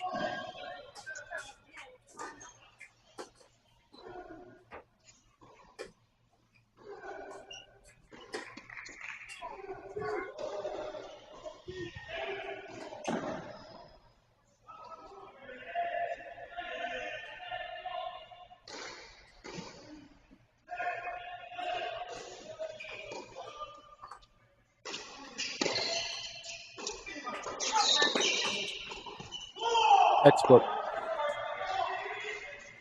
Nice serve +1, simple transition, volley above net level. Basic blueprint.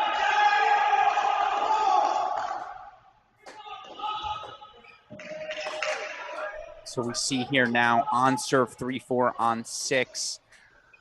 As we look across the board right now, where do we have break leads? Go back to 5. James Story. 3 break point chances to get the break back from Mitsui. And of course, it's not really a break of serve until you consolidate. And Story, of course, again, struggled thus far in his South Carolina career. 3-3 entering the weekend, but got a much needed confidence boosting win to clinch yesterday against Sridhar. A great performance.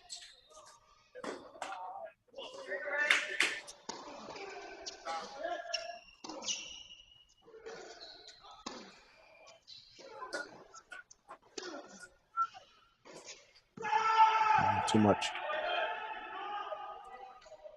So the break goes back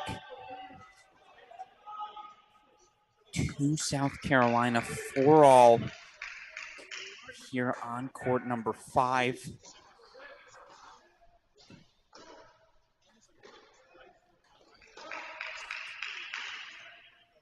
We have no break leads right now. Everything on serve through the first 5+ games. Even as she goes. So you feel like, I'm going to say start the clock, Coach. These next 15 minutes, 10 to 15, right? You just feel like let's see some separation here. There's no separation. None at all. But Tennessee still has 1 point. Yeah. So they're still looking. Right now, you have to say who looks good. In a tight scoreboard, the team that has 1 looks good. Absolutely. But I'll put you on the clock. But I'm going to give you a longer sample size. Okay. You said 15. These are all on serve and knotted up, and some of them are still with threes. 145? No. Okay. I'm going to give you 132. Beautiful. At 132, I think this picture is going to look a lot different. That's all I ask for. 18 minutes of no-ad men's indoor tennis time. That's when the fun begins. And, again, we talk before the matches. What are the things we are looking for? When you look at this team, I'm curious because you think of South Carolina traditionally, I would say, as an outdoor team, right? They just built their new indoor facility now, just have the access to start playing. Meanwhile, the Knoxville Challenger's been going on for decades, and they don't even have AC in that indoor unit at Tennessee. That's how old that building and just, I should say historic, not old, historic indoor tennis is at Tennessee. The reason I bring all that up, outside of Shinsuke Mitsui, are the Gamecocks better at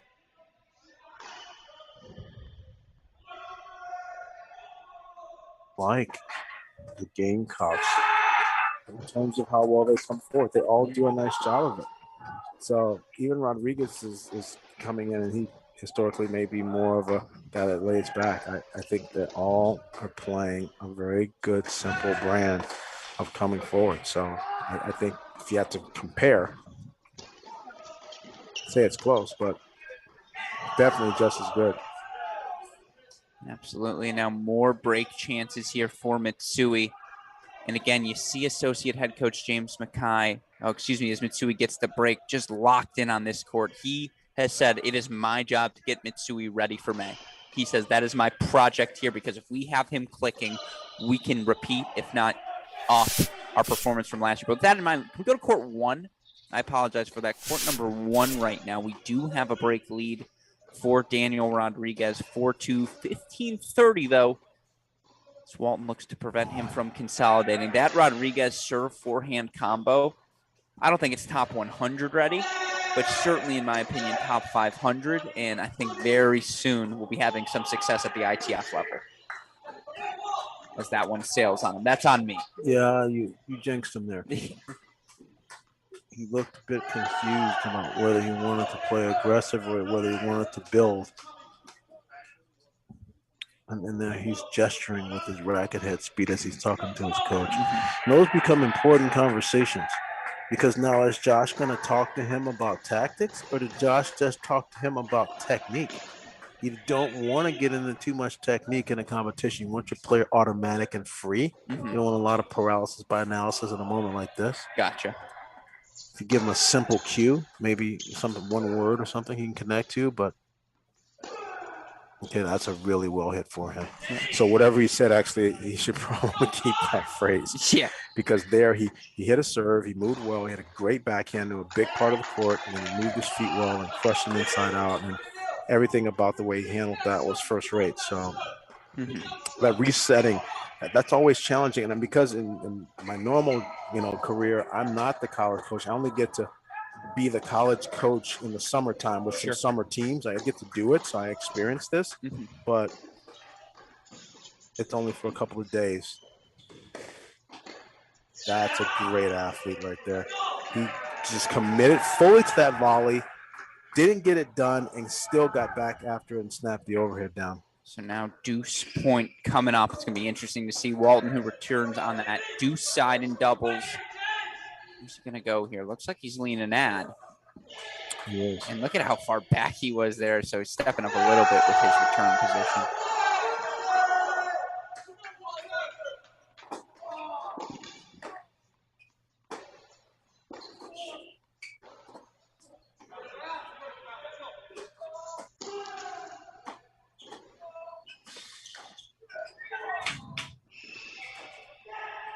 Yeah, he's pretty far back there.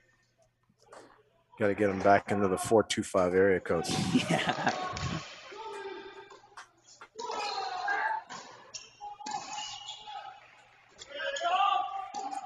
Yeah, I like that. You missed that? I think they called the let. Ah. I have to imagine because Walton just stopped. And, Walton refers to himself calls himself the rat. He's just going to sneak and claw and scratch his way to different points. And I would agree. His nickname, again, not mine. Yeah. It's the not. Rat. It's not the most conventional. It's not the most sexy ever. Yeah. When we go out to the bar and college bar and tell people you're the Rat. We're the Rat Pack, baby. But I get it. Makes a lot of sense. Overplayed the backhand. Let me say this. If you can rock the backwards hat comfortably, you can call yourself whatever you want. And that's what Walton's got here. And he gets the break back. 3-4 on serve again here on 1. And again, only one break of serve. And we're going to go to court number 5 where we have that set point on our break of serve. Shinsuke Mitsui now 40-30 in his 5-4 service game. This would be our first set point. And the freshman just... I've seen some great tee serving today. Absolutely. And that has been something that's 3. been consistent throughout a lot of positions.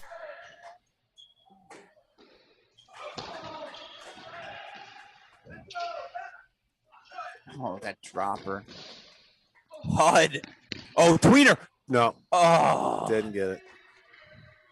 Didn't get it. It's good stuff, though.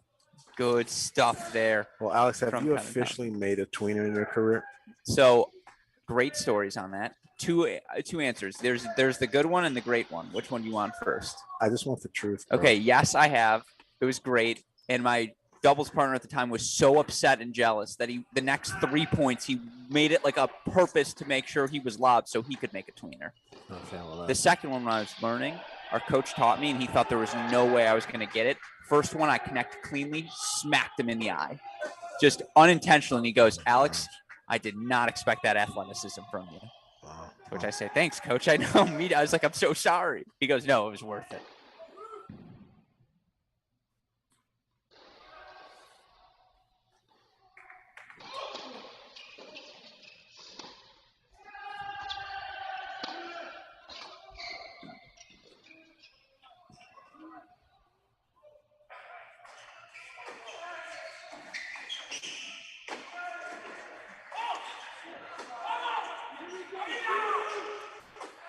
So 30 all now coming up.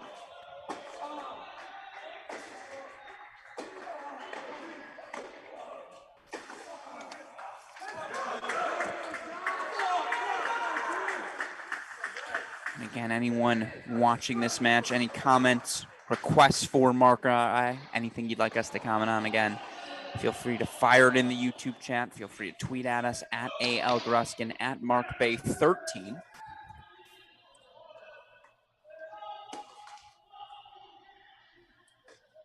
Already all here now.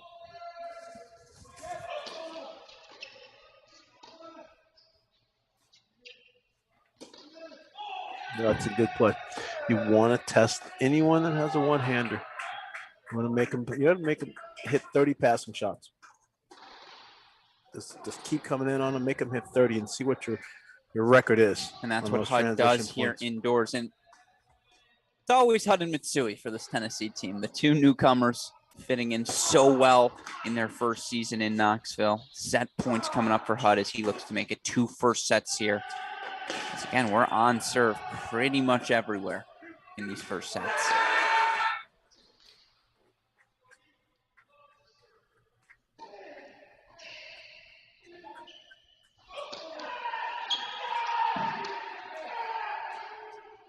Interesting. Draws him in. Another one? Oh, Misses just long. long. No, That's an interesting. that's your set point. I don't want you drawing him in when you just successfully came in and made him miss a backhand pass. Well, I will say this, mid-court, that's not where Emil HUD wants to do his damage, right? He's not a baseline rally sort of guy. He threw a little A little chippy poo in there. Sure. Instead of just roping the forehand cross court and opening up some space.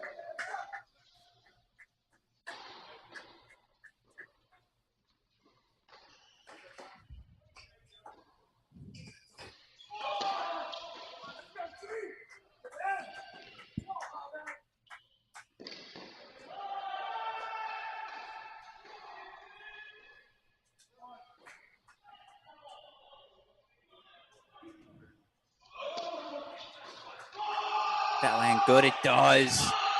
Deuce point hold. Big yell from Connor Thompson, excuse me. 4-5 that was all a big here moment. on 3. It was a good, simple body serve choice. Sure, and let's head to 2 in the meantime. Oh, excuse me. Let's head to 4. Angel Diaz serving for the set here. Pick things up. First point. He takes on Rafa Lambling again. Diaz, the junior for Tennessee. Lambling, the junior as well, out of France.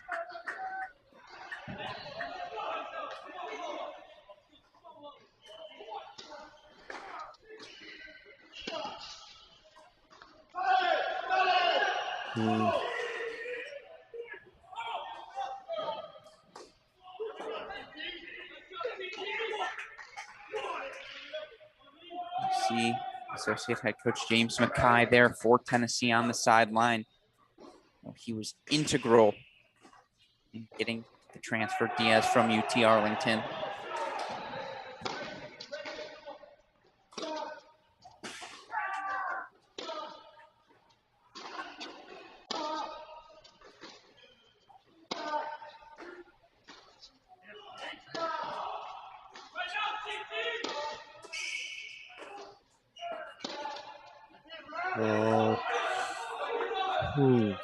So he's just playing a little bit of the forehand yo-yo game, right? Sure. Looping. But it's always a relationship when you give ground on the baseline, you need to extend the net clearance on the shot. Unless your name is Medvedev or a couple just few players in the world that can play deep in the court and still hit missiles, you need to extend with some height when you give ground.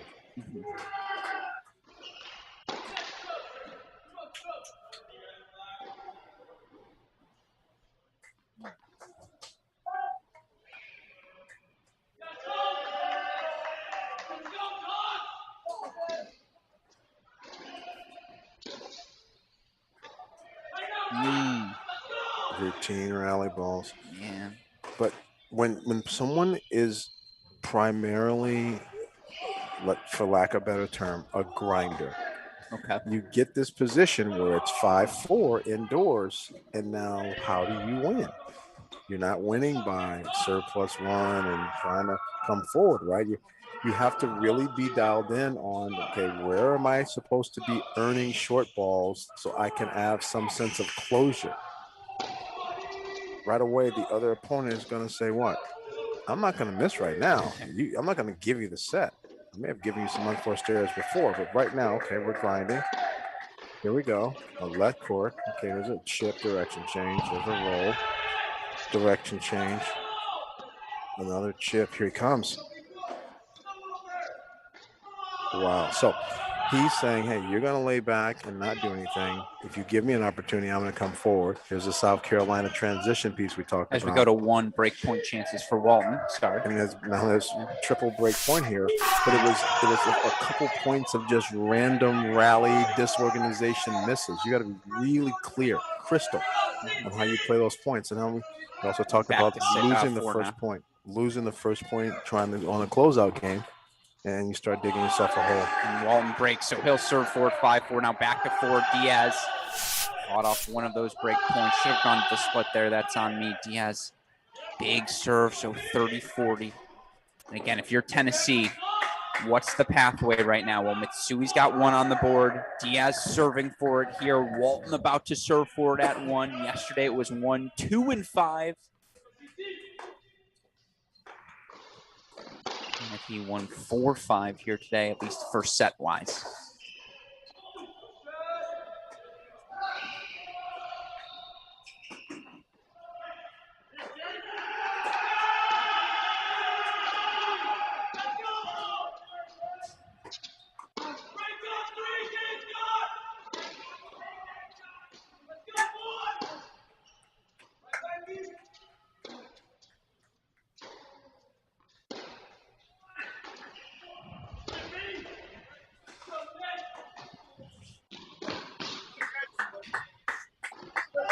What a ball out of the corner. That was a big time for him. You got to give him credit there. He's had some challenges in this game. He's made a couple errors, and from probably not the best spot on the court, he hit one of the best shots he's hit this set. So now deuce point, set point coming up here for Angel Diaz and Tennessee. Again, after this, we're going to head to court number 1, although it is worth noting Connor Thompson now serving for the first set at 3 against Emil Hudd. So after this for Westhoff, after this set, let's go split screen 1 and 3 after this.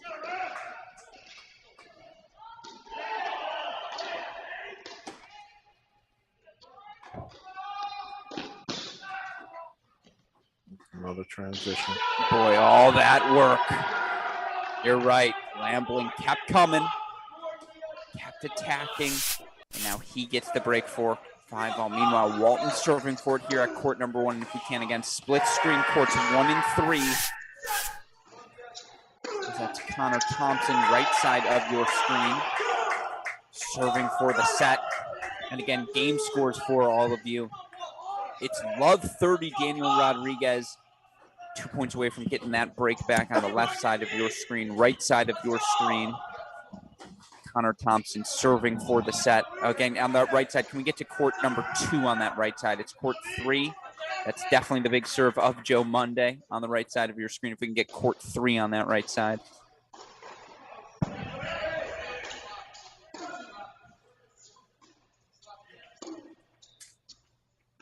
Well, thank you, super producer.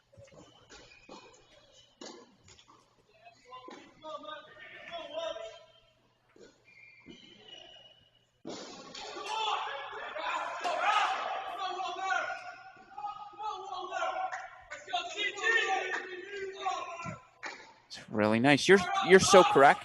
Anytime we see these South Carolina players, Mark, they are moving forward. There's a lot of transitioning from these guys. Mm-hmm. It's not. I can't say that I know that has been a thing.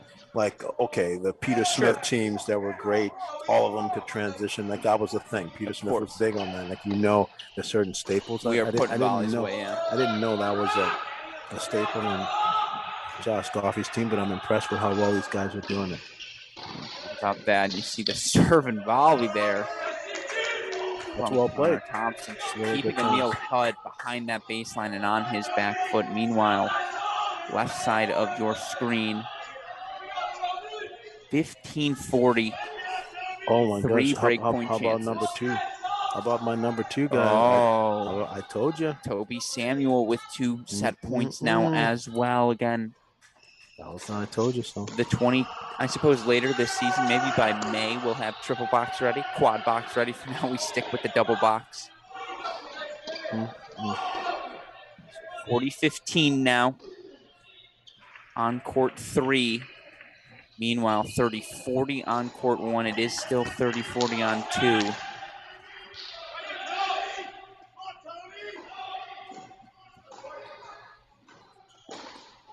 And we have now hit the witching hour where it's 4-all, 5-all, 6-5 on each of these first sets. And my 18 minutes is up. And look what's happened at my 18th minute. Fights off 1. It's a good job by Hudd right there. Walton fights off 1 as well, but Toby Samuel, 7-5 first set over Johannes Monday of Tennessee. Good call by you, Coach. I called that one. The tennis. I was just talking tennis. I wasn't talking numbers, names, reputations, UTRs, any of that. Just the tennis I was seeing. Sure. Meanwhile, again, deuce point coming up on the left side of your screen. 40-30 still for Thompson on the right. And look at number 3. And there's a transition, and there's the first set. So 2-3 singles going the way of South Carolina makes this Walton deuce point that much more important.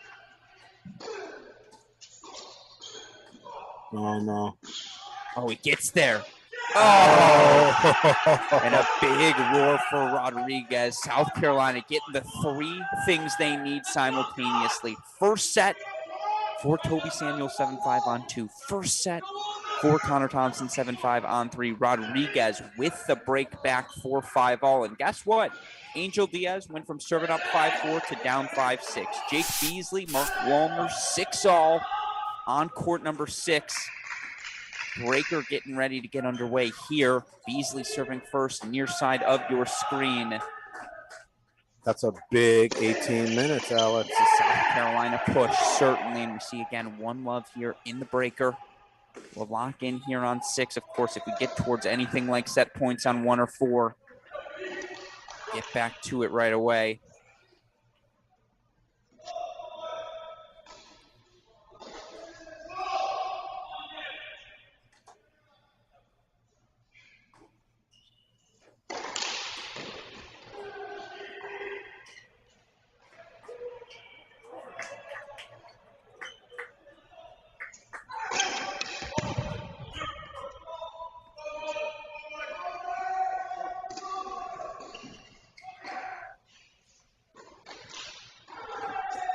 Now here on 6. And Diaz looks like he's going to force a breaker there for Love in his 5-6 service game.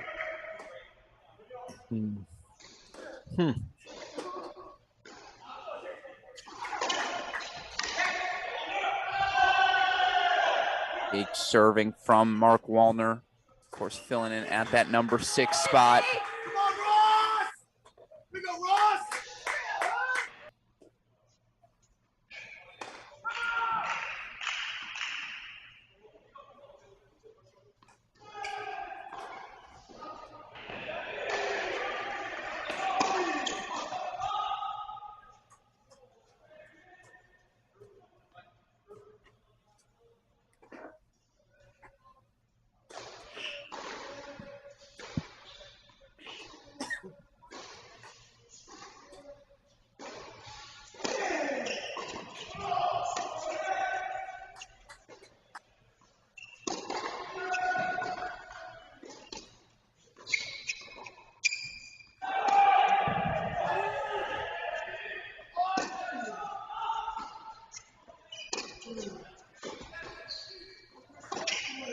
Oh, wow, that's well played. Good, simple cross courts, create a little bit of width, and then a great, decisive, angular move to the ball. And more importantly, on the open stance up the line, the speed of the shot. I talked about that before. There could be policemen going around giving out tickets. That down the line was hit too hard from too bad of a position in the court. You getting a ticket. I think all the officers are busy giving CM Waldeep tickets for that highway robbery the second set against Jake Fernley. He played great. It was so great. He deserves that. Called wide. Oh, the coach was ready to celebrate. I mean, again, it would be disingenuous for us to offer an opinion here. We're seeing the live stream. All of you are. We don't have one.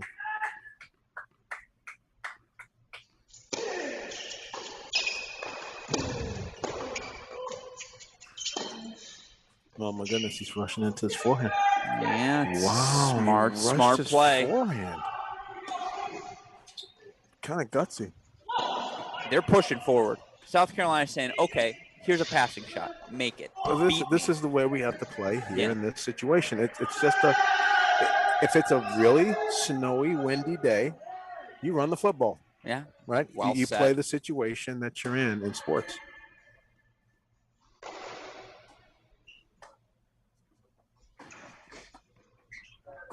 2-3 here on serve. Meanwhile, Diaz, quick mini break, 2-love lead, and the breaker going on 4. Rodriguez held 4-6-5. To Walton now serving to force a breaker. Transition. He's getting in his face now a little bit. Close to the body, so 4-2 mini break lead. Jake Beasley. As again, South Carolina looking to make it 3 of the first 4 first sets off the board. Let's check in on court number 4 right now. 3 love, Angel Diaz. Diaz. Then let's just go split screen, super producer Daniel West stuff. 4 and 6 if we can. Courts 4 and 6. And Rodriguez is serving for the first set. Or I think Walton's serving, but love 15 there. I'm sorry. Yeah.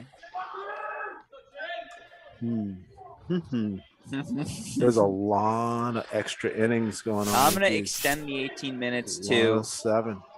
Well, I think that 18 minutes went from a Tennessee scoreboard to question mark scoreboard. You could make a South Carolina case right now on the scoreboard. Absolutely.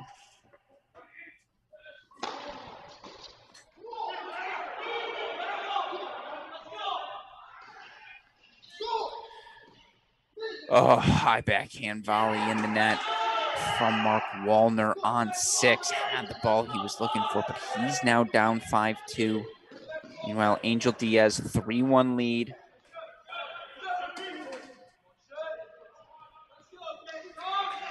For Tennessee on 4, that breaker coming that much more important. Meanwhile, Rodriguez is 2 points away from the set on 1. What a turnaround that would be from set point down. 7-5 first set. So now 6-2 Beasley on 6.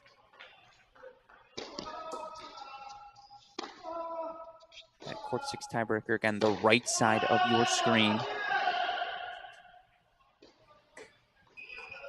Beasley serving on the far side. Jake Beasley, 7-6 first set on 6. Let's replace now court 6 with court 1 if we can. I want to keep 4 on the left, but let's make court 6 court 1.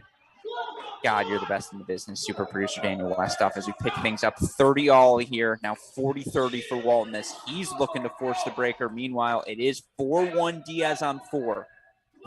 So South Carolina takes 3 first sets, but of course they drop the doubles point. So yes, massive breakers here. Is big. You're Tennessee, you go 2-1 here in these first set breakers. You've taken 3 first sets. You feel like you stole that first hour of singles. That's correct.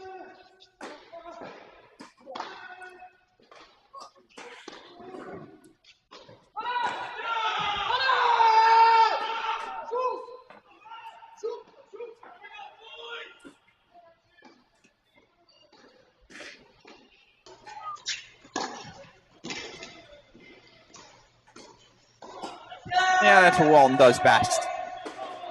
He scratches, he claws, he stays alive. Breaker incoming on court number 1. Meanwhile, 4-2 on 4 as they make the turn. Angel Diaz, Rafael Lambling Diaz, the junior transfer from the University of Texas, Arlington Lambling Jr. out of France. Struggled a bit, certainly, last season in the number 2 and 3 spots primarily. He was under 500 on the year, but you feel like for Lambling, perhaps the knocks he took last season really round him into form. Dare I say, callous him up coming into his junior season. 4-2, Diaz serving on the near side of your screen there on the left. But no lead is safe to me. Absolutely. And the way this is going. See that because here's my problem. He's not. He just doesn't have a clean pathway to pay dirt. He's in the maze, like looking for the cheese, but he's still running into some walls. He's not really got a clear path to the cheese with the way he's playing this. So he's ahead in the score, and sometimes that creates anxiety because you have finishing anxiety, but if you don't have the actual serve plus 1 or the actual patterns, you're just aimlessly competing. It's nice to compete with an actual plan as well in tennis. I'd be curious to hear what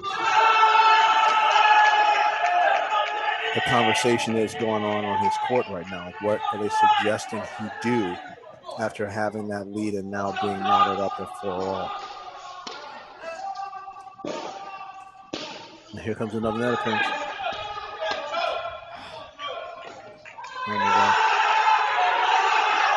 What you do, South Carolina, attacking.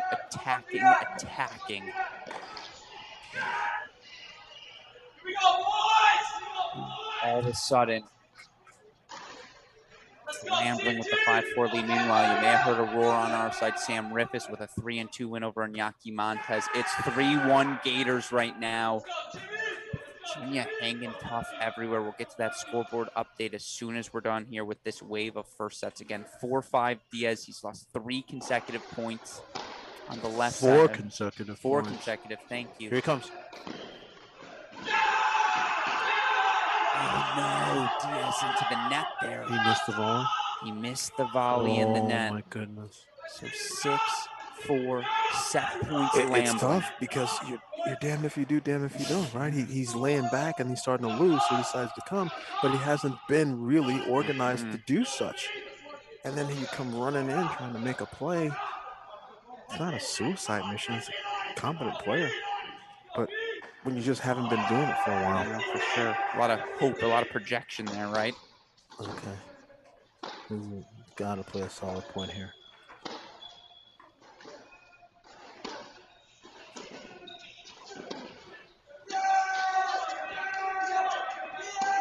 Okay. Diaz gets 1.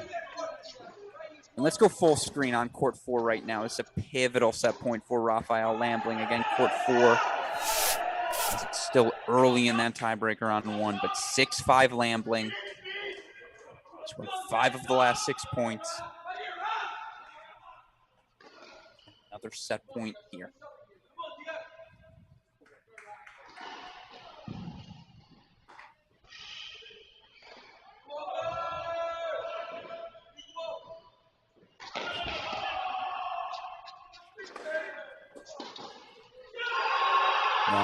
First set, Raphael Lambling. That's 4 in the bag now for South Carolina.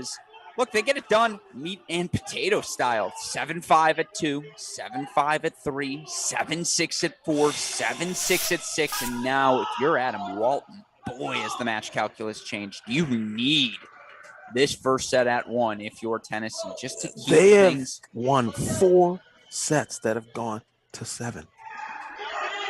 4. And that's part of my Moneyball stats. The sets that go to 7, the break points, the 3 all points.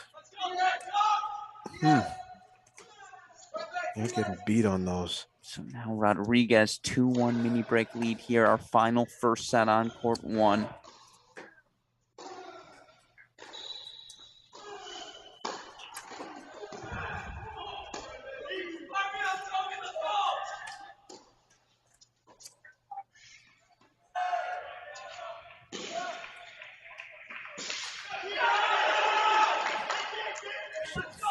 Meanwhile, I do want to point out Andy Andrade of Florida.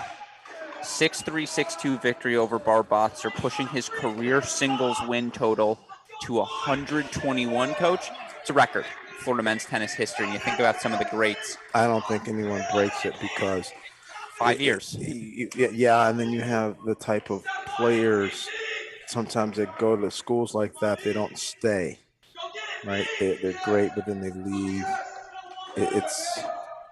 It's hard. It's hard to beat that where he is, I think.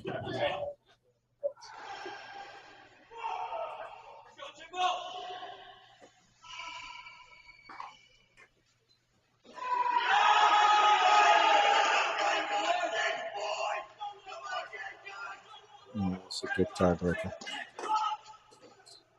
Rodriguez, but I think to some extent, not necessarily the way Diaz was a little bit confused. Sure. I think Rodriguez, as experienced as he is with the pressure of this moment, I think Josh Coffey is going to have to really program him now, and they're having a conversation because that last point, he was very sort of indecisive with the movement and the production on that shot. He's got to be very crystal on what he's looking to do. And maybe it's when you're returning, this is your path, and when you're serving, this is your path. I don't care how he's programmed, but that's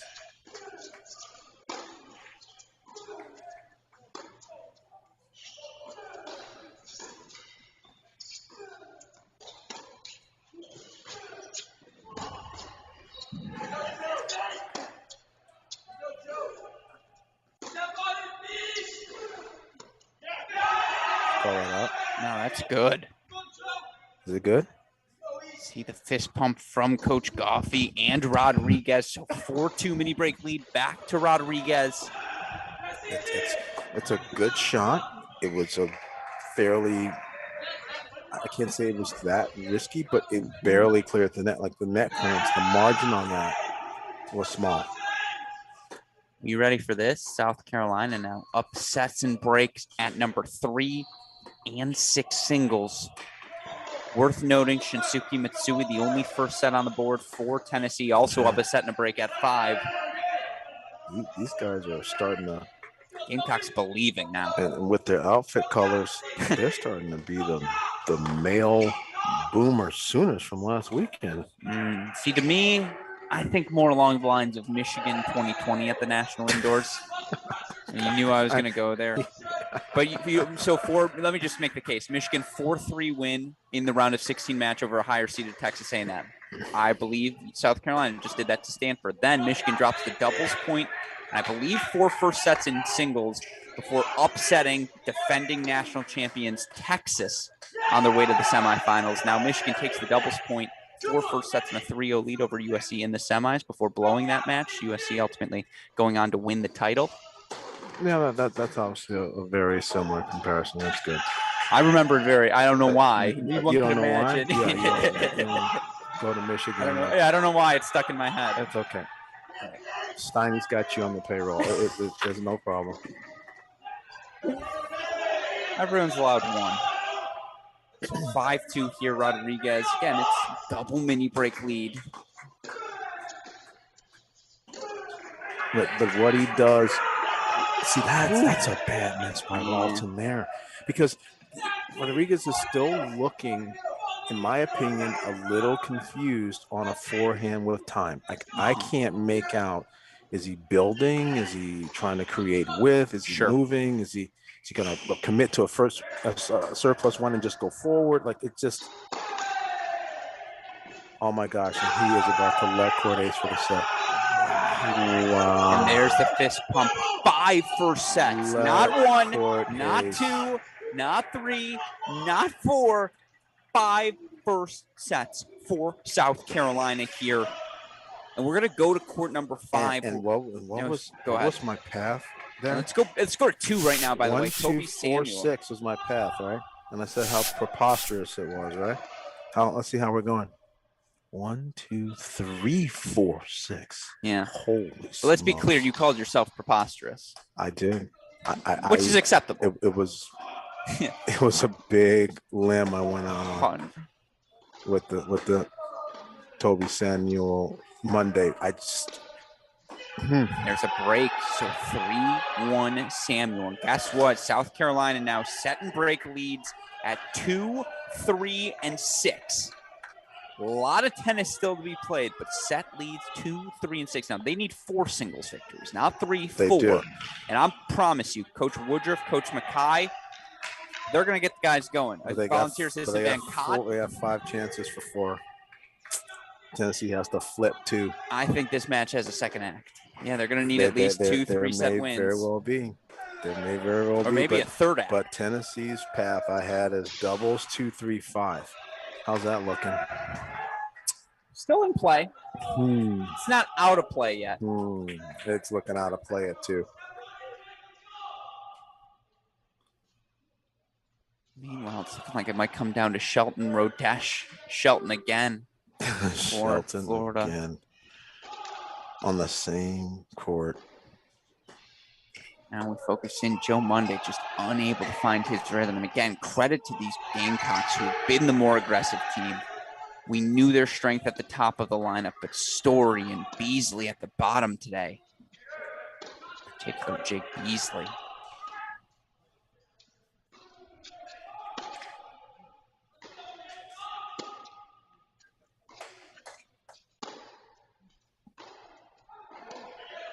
That ball sails long. 15 all. And you just feel like if a Tennessee push is coming, it's coming right now, Coach. I hope it does for their sake. Because this momentum shift, I mean, we said we were going to make a decision at 132, and it really flipped.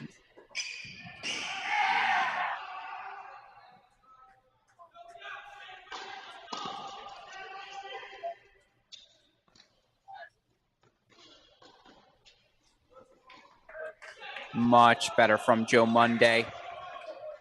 Apologies, I know that scoreboard a bit ahead there. So we're going to take that off the board. 15-30 here in the service game of Toby Samuel. Of course, it's not a break of serve until you do break. You see Coach Woodruff running around everywhere. You know, Coach Tucker gets the high profile, high stress head coaching award, but you lose weight just watching Chris Woodruff coach. That is a man who wears it all on his sleeve. He's walking over. He tipped that? Feels like he did. Scoreboard indicates he did indeed tip it. So here we go. If you're a Tennessee fan, Joe Monday looking to get the break back. 3 chances to do so still. If you are South Carolina, Emil Hudd got the break back at 3. Yeah, they have to make the move now. Diaz making his move at 4 as well. But then here we go. It was good. That's a great time for it. 32 versus 41 at this stage. This is stage 5, driver's seat stage for Toby Samuel. And you have to have the belief that I really come here to beat Joe Monday today. My team needs it. Down a doubles point, your team needs you to take care of this business. Doesn't matter on paper what you are. You're in position. You're in one of the best positions to win a match of your team. And scoreboard pressure is just enormous. Oh, it's a great ball. He's in wonderful position. That's really good tennis. There he is. And you see Coach Woodruff coming over and saying, much, much better, my friend. High Really five good between tennis. coach and player. Joe Monday back on serve 2-3 here on court number 2. Let's go over to court number 3. But I liked how decisive Monday was. When he had that little bit of a window with that forehand, he snapped that thing and had all kinds of action and energy on it. He closed the net well.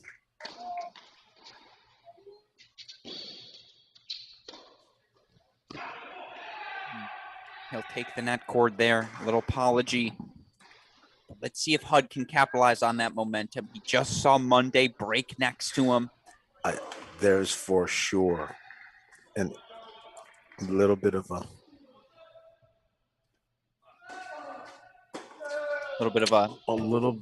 vol air in there. There's a cloud that just came over, and it's an orange cloud in the Seattle Tennis Center. There's an orange cloud over there right now.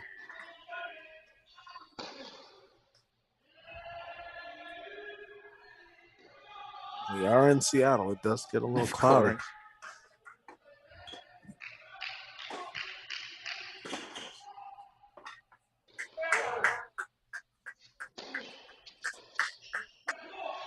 Big hold from Emil Hudd. 2 straight games for him, so 3-2 now lead.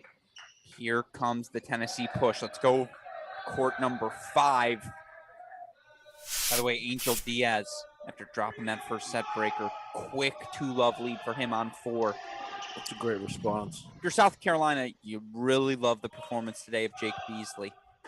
7-6 3-love lead. He has bounced back. Tough result yesterday against Stanford.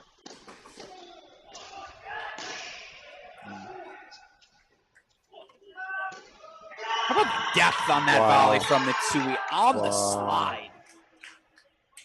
Just great tennis. Does a lot of good things.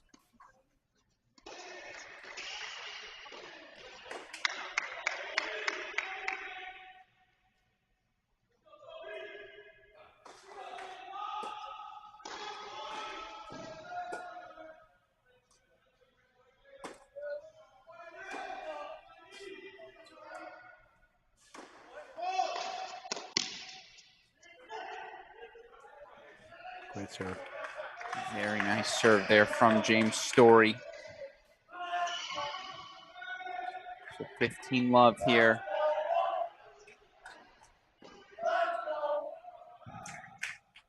For the South Carolina sophomore out of Wales.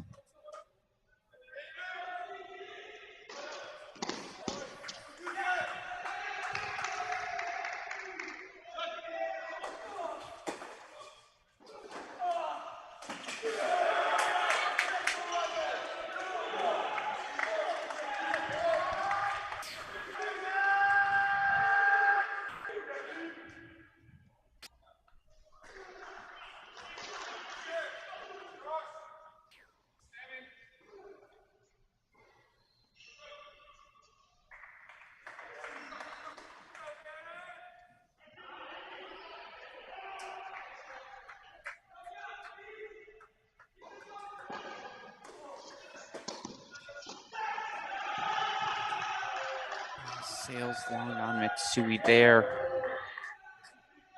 But you see for Mitsui, and it's very, he might be the one guy for Tennessee who closes, and I think Monday closes as well as anyone also, but the transition game for Shinsuke Mitsui, so advanced for a freshman.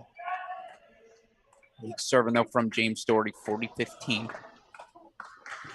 It's all when you started it, Alex. If you started Sure. it at 12 or 13, then you've been doing it for 6 years. Then somebody that started it at 16 or 17, and Sure. you've been doing it a couple of years. It's all in when you made the commitment to being an all-court player. I just think it's a better way to go now.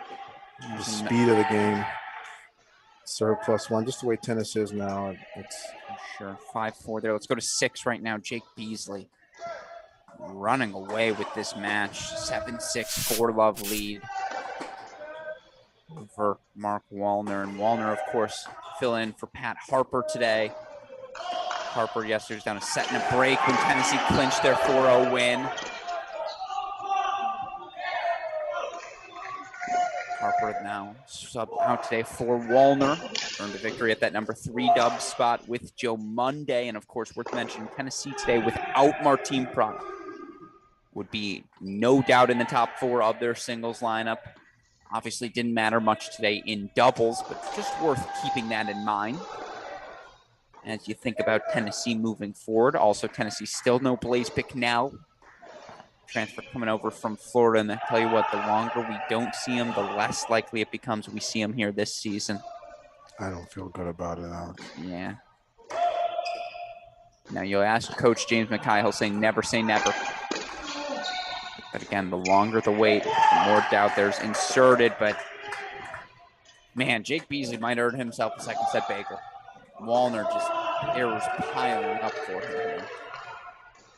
Right now, it's Russian roulette. Sure. The number 6 position for Tennessee, they're just throwing darts at the board and hoping that somebody sticks. And I've made clear I'm available. They're not that desperate. You still have eligibility? Yeah, I got one left. Oh, gosh.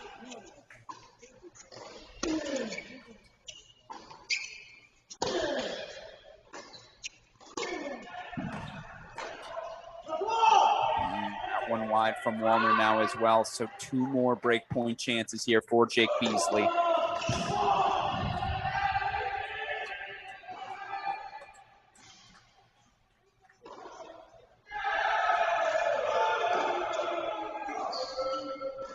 It's tough in these dual match situations. If you're going down, you don't want to go down.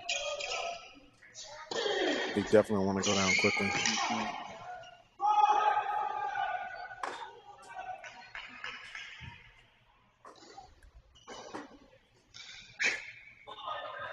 And the problem with Tennessee is that even in Mitsui's situation, he's on serve at 4-5. He's not even got a clear path to a victory yet. But they are looking pretty good in a few second sets. We'll get to some of them momentarily.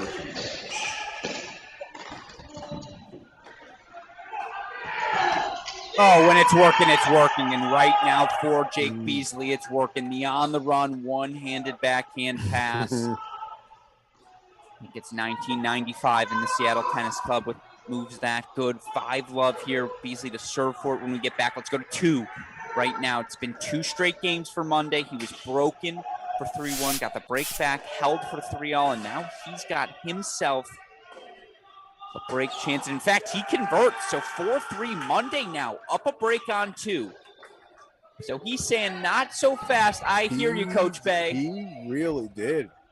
He heard me. And that was a wake-up call for Joe Monday. Me and got. And with that, let's go to 4 right now. Diaz, fire hot, chance. Mad. That's a good effort right there, because he just looked like he was. He wasn't resigned to the fact he was going to lose or anything. He just looked a little stunned. Looked a little flat. He just like stunned. Yeah. Like, oh my gosh, this is my situation. Yeah. How did we get here? What? Yeah. It wasn't like he had a loss of confidence or anything like that. It just. And then Samuel looked like he was doing a nice job of executing. So. And you got to credit Coach Woodruff, who clearly was in that ear of Joe Monday the entire time. Well, that's why tennis is such a more difficult sport. You get up by 15 Yeah. in the fourth quarter. You run the ball, run out the clock, blah, blah, blah. And you see there, Diaz arm in the air. He'll take the air and with it a 4-love lead. So the Tennessee push has arrived. And it was better late than never. But they have started to make a run here in singles. Meanwhile, let's go back to court number 6. Jake Beasley looking to serve it out for the Gamecocks. Tied this match at 1. Meanwhile, Mitsui holds 4-5 all on 5. A couple of break chances for Rodriguez on 1. I'll keep my eye on that match at number 1, but these are the swing matches here. And you do feel like, again, a Beasley victory this quickly. That's the sort of win you need when you're trying to pull off this upset.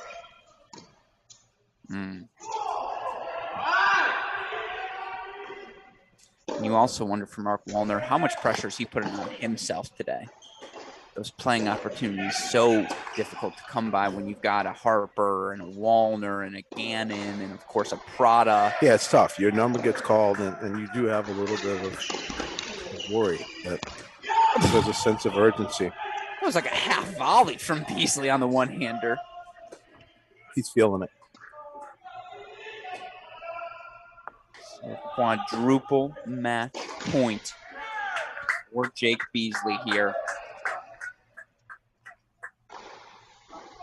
And after this, super producer Daniel Westhoff, if we can, let's get a graphic going for UVA Florida. I want to offer a quick update on that for all of you. But again, match point. That's why you build 40 love. Double fault there. South Carolina making their push here. And this match at 1.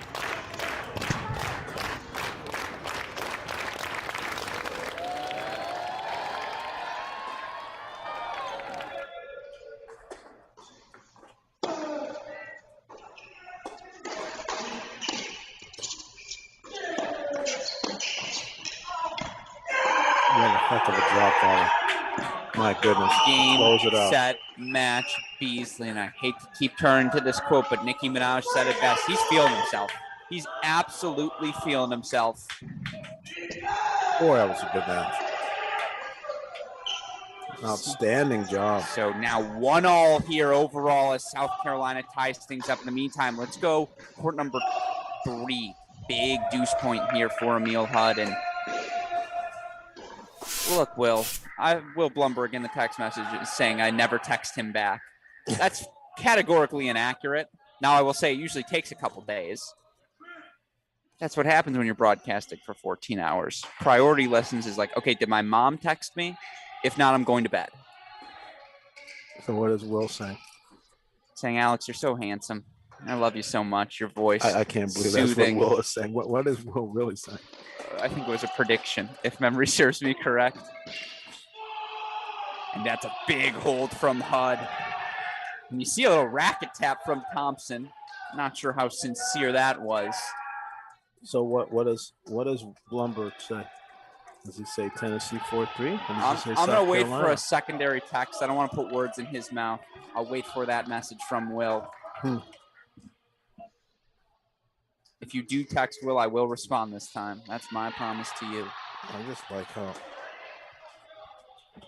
we turned our head for a second, and Angel Diaz is 5-0 up. Absolutely, and we see here again 4-3 Hudd on serve. Walton holds for 2-1 at 1. Let's go over to 5 now. Mitsui, 5-6 in this second set here. Again, he was the one first set on the board.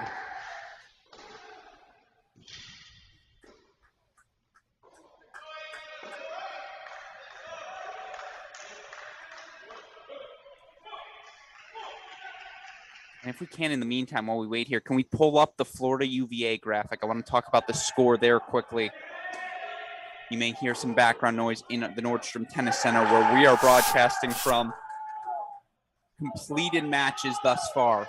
Florida takes doubles. They get a 3-2 win from Sam Riffis. Also a 6-3, 6-2 win from Andy Andrade, who breaks the Florida record for career singles victories. You also, though, for the Wahoos, straight set victory for Gianni Ross, 0-2 at 6. Jeffrey von der Schulenberg getting the job done once again, 3-4 at the number 3 spot over Duarte Valle.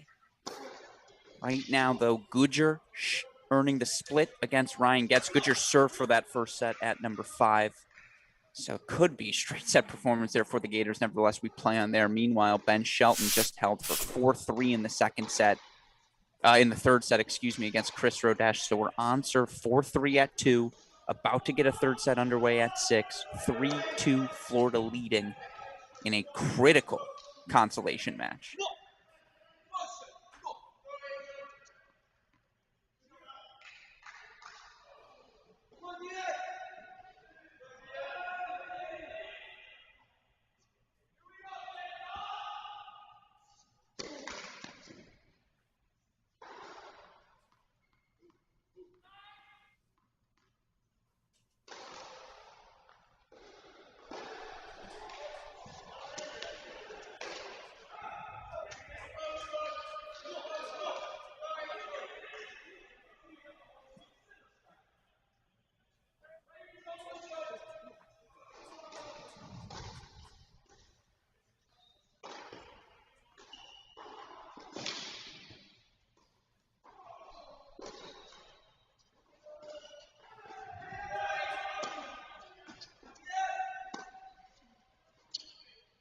Just missed it.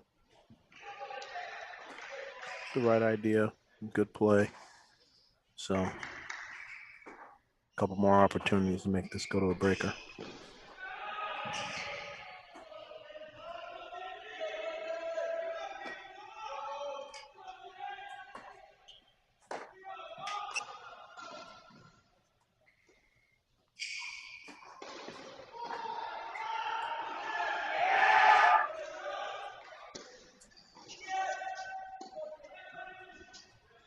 So let's go to the breaker. Relentless. Missed the last approach shot. Okay, here's another one. I'm going to keep coming, and the odds are going to work in my favor. And you see again, associate head coach James Mackay just working Mitsui. He has been glued to him, I'm telling you, in every match they've played this season. And you just feel like Mitsui point here, straight set victory. Let's get the roar going for the Volunteers. Let's continue our push. 6-love set for Diaz, by the way, on 4. 6-3 set for Monday on 2. So we're going 3 there.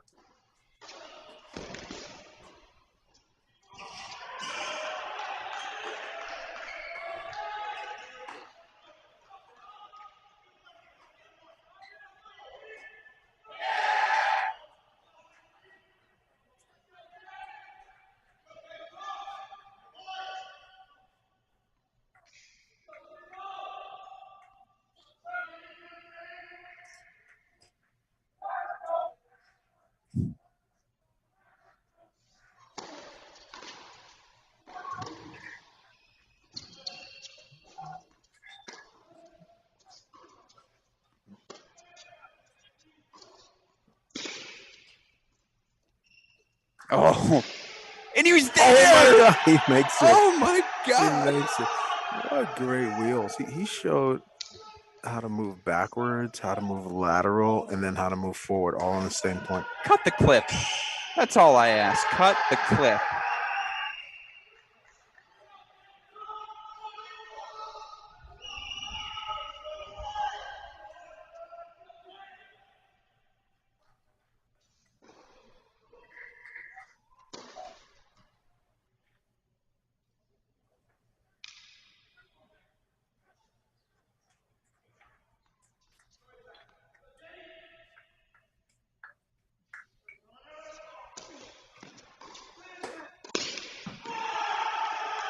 Good push there. Mini break to James Story. Story, of course, the hero yesterday in a 3-set victory.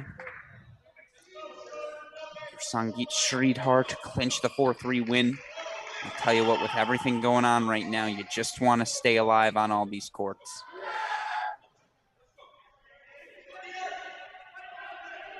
Meanwhile, Shelton breaks and will serve for the match. Thus, all the noise in the background here. 5-3 Gators on 2.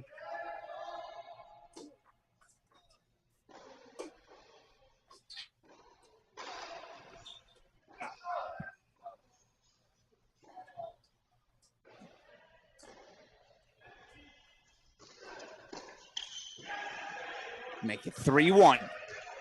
Here for Story. Mm-hmm.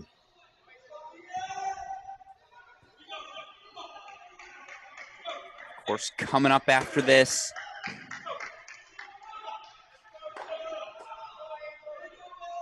Ohio State taking on Wake Forest. Quarterfinal number 3 at the Nordstrom Tennis Center. Oh, here it comes. Oh, he's there. He's there. He's there. Oh, he didn't mean to hit that either. That was a bit of a drop volley shank. For sure. He'll take it, though. 4-1. And with it, the mini break lead consolidated.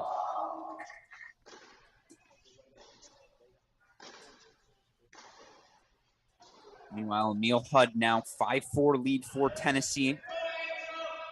In fact, at this changeover, super producer.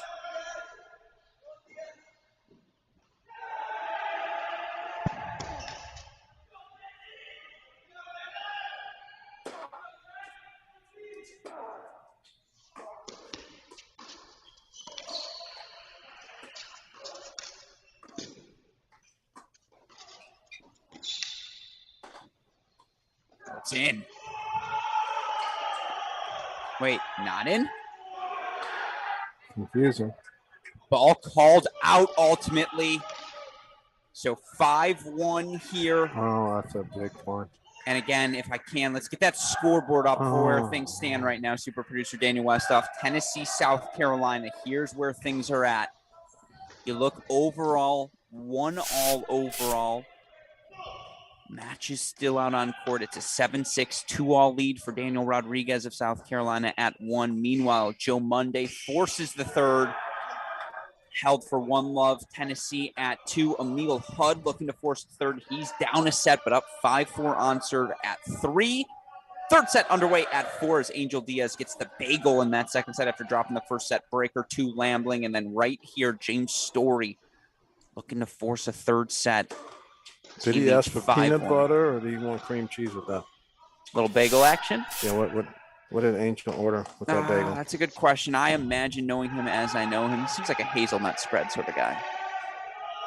Maybe on the right day, jalapeno.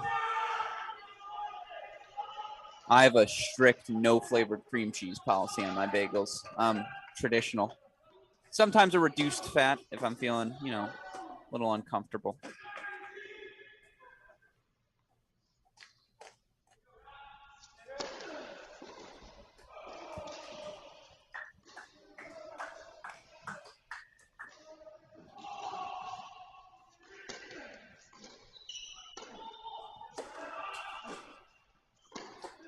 Oh, here it comes. It's a great move.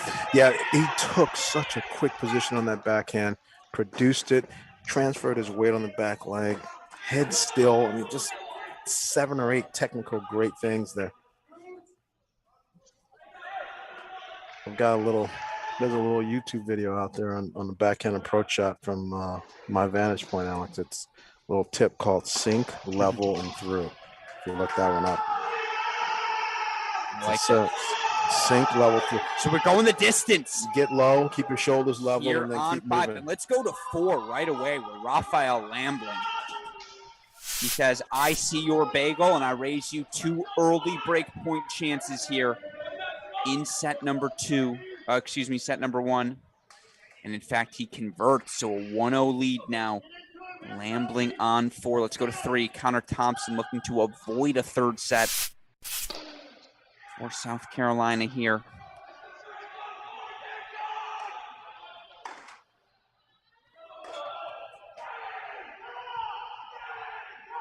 Great job by Johannes Monday with 5 straight games in that second set. So Emil Hudd now 2 points away, though, from forcing, what would that be, a 4th third set? Yeah, 4th third set match. Yes.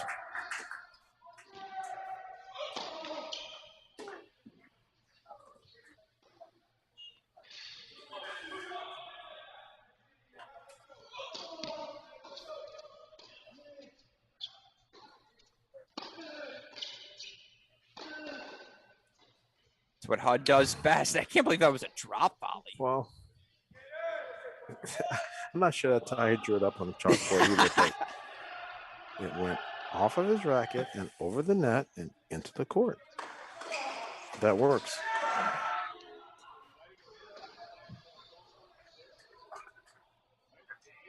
Have it any other way. So now 3 break point chances. We deserve 4 3-set matches. Come on, it's quarterfinal Saturday. Yeah, I'm just enjoying. Let's play on. I'm just enjoying the tennis. We play on here, and again, that match calculus is just throw it out the window. Yeah, it's all over. You take that paper, you put it in the garbage shredder. Oh, you take that shredded paper, you light it on fire, and you're done with it. It favors Tennessee again. Absolutely now. Favors Tennessee now. They only have to find 3. That's a break here, and now 3 sets. Formula Huddle, although both teams need to find 3, as we had that straight set victory from Beasley at number 6. And so with that in mind, let's go to court number 1 right now. Daniel Rodriguez looking to provide another straight set victory. And the only straight set victories in this match will either come from South Carolina or not at all. Yes. Beasley, straight set win at 6 to tie this match up. And right now, it's defending NCAA singles finalist Daniel Rodriguez, who has dropped just 1 match this season. It was a 3-setter to number 1 player in the country, Arthur Ferry, yesterday. Up 7-6 in a break, 3-2 here, but 15-30 against Tennessee All-American and defending NCAA doubles champ, Adam Walton.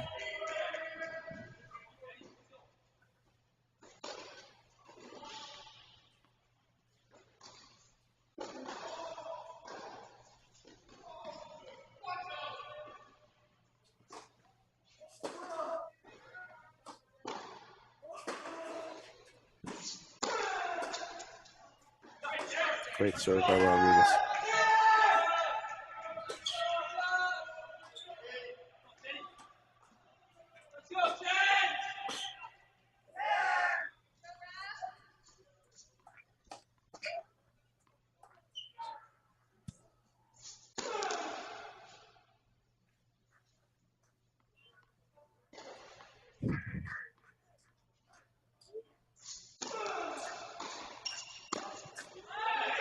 Two 3 points. Whew.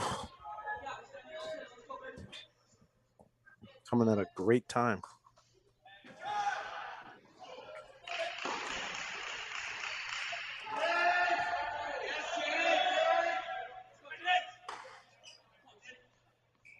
This is a critical deuce point now for Walton. By the way, match point coming up for Ben Shelton. That's a big one because Goodger's down 2-0 in the third. Not sure how much legs he has left after that 7-6 in the third against Harper. But that's a break for Walton. 3-all. We all recognize that hand on the hips phrase, right? Everyone's been there on a tennis court when the frustration adds up. So again, 3-all here. We're on serve. In the meantime, let's go to court number 5. Shinsuke Mitsui. Match point fought off by Shelton, so we go to 5-all.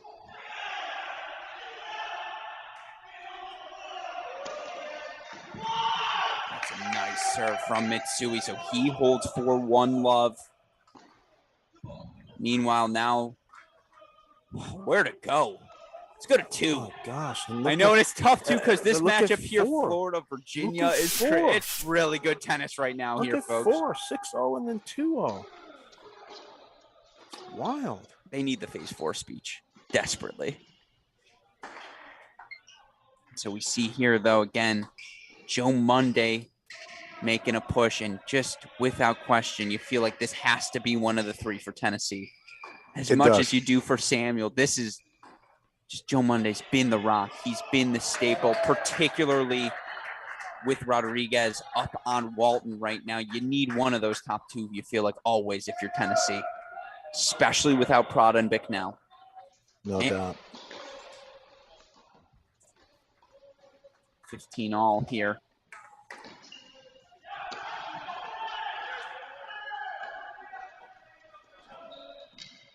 Oh, that's not going to cut it.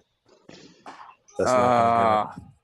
I used to have a same coach, Ed Nagel. Shout out. You know, I quote him way too much. He always used to say dip and chase on that passing shot. So if you're going to dip it at the feet, you better get ready to run. Yeah, that's a great little phrase. It's a great phrase by Eddie. A lot of great coaches. Makes sense, right? Because when you're at the feet, it's just so hard to generate power on that as the volleyer. Yeah, there's a lot of great coaches that I grew up with from that area. Yeah. Philly Eagleson, Stephen Erdoiza. Of course, my guy. Obviously, Nagel is older. Armin Molino. Armin obviously is older. Yeah. He's more of a veteran of well, I'm older, Mark, nowadays. My guy, Ricky Brown. Lots of great coaches in Southeast Michigan. No doubt about that. That ball long, though. So Joe Monday. 3 break point chances. And by the way, he's only a sophomore, but this is what a leader does. You're not playing your best tennis. You're down a set in a break. Your team is counting on you here, and Joe Monday has found solutions. But that's really nice serve from Toby. I thought he was in some trouble. Yeah. He was on the ropes, but he pulled the Muhammad Ali and rope-a-doped himself out of that thing. 5 straight games in the second.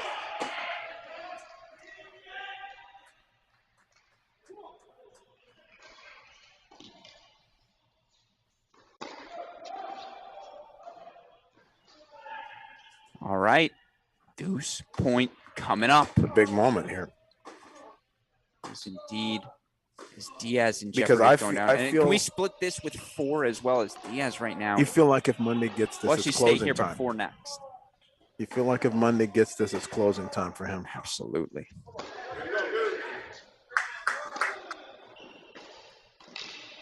Oh, and did you see the anticipation from Joe Monday? He was covering that backhand corner before Toby Samuel hit the ball. He did a great job getting over there. He hit that ball a ton. That was a tough laser dart passing shot.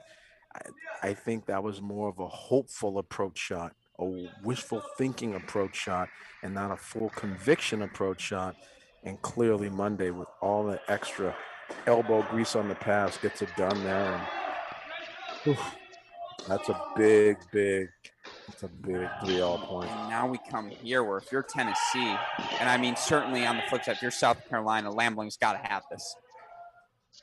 This feels like a must for them. You do feel like, ooh, confirmed. Yeah, that's true. So now 15:40 coming up. 3 break point chances. No, Mitsui held for 1-0, but 1-all. I mean, Story, held for 1-all at 5. We are neck and neck by every sense of the word, Mark. But it wouldn't be the national indoors if we weren't. These matches, the best teams, it should be, even the 4-0s that have felt like 4-3s, they all are going to the wire. There's incredible drama, theater, tension, and pressure performance by all the teams.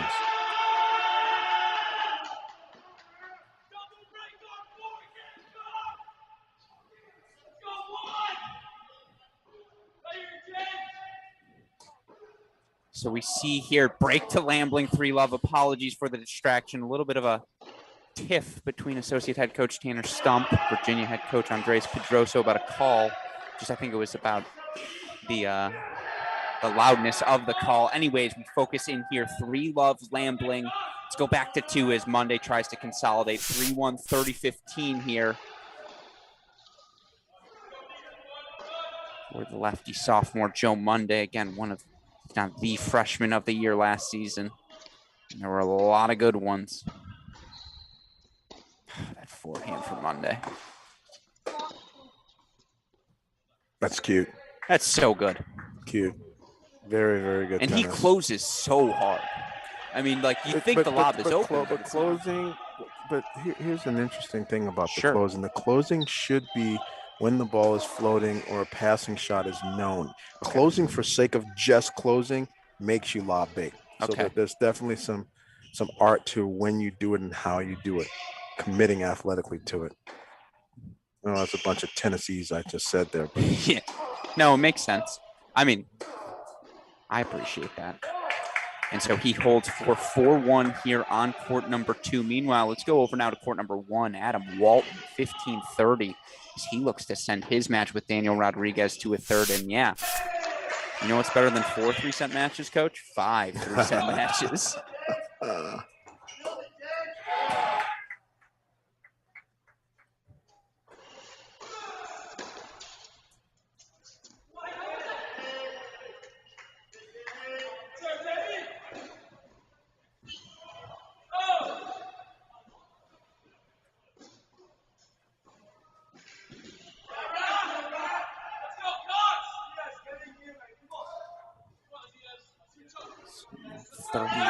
Here for Rodriguez. Meanwhile, again, 3-love, double break lead for Lambling. Can we get that scoreboard up on after this? I don't know. You can throw that up there if you want an update right now. Super producer Daniel Westhoff.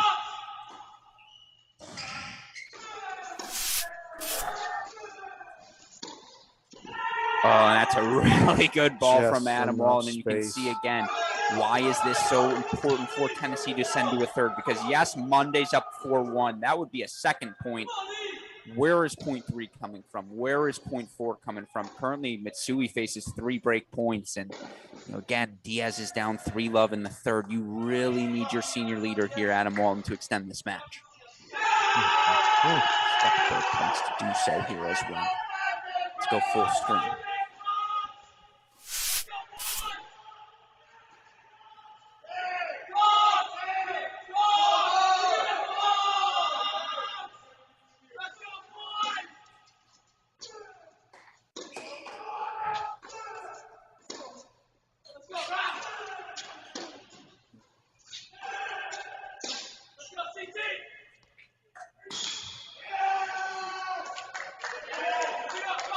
That's a deuce point coming up.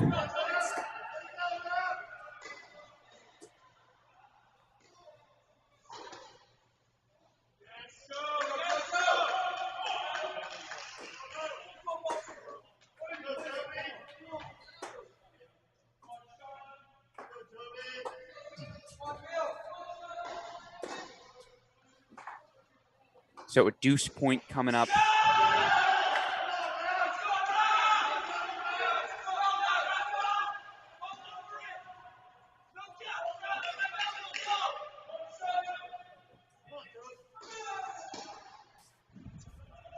So second serve coming up here.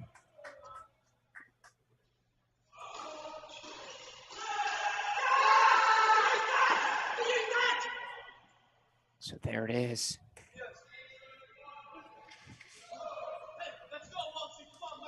Five, 3, Adam Walton. He will now serve for the match, Coach Bay. Serve for the set, Coach Bay.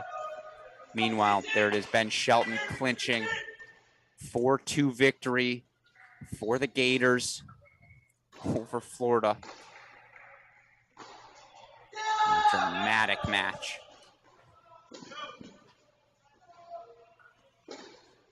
Now we truly lock in here. And by the way, Joe Monday, 5-1 lead now at 2. Pack the bag, start the plane. Yeah, that match is over. Start the car.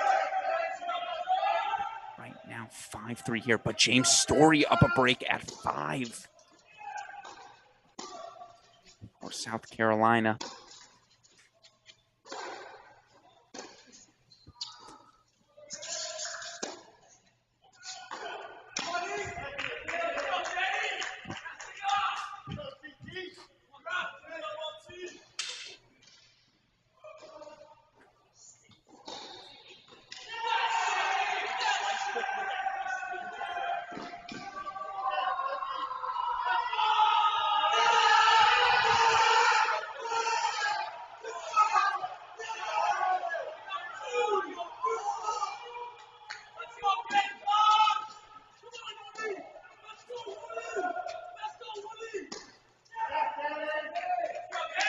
One in the net here.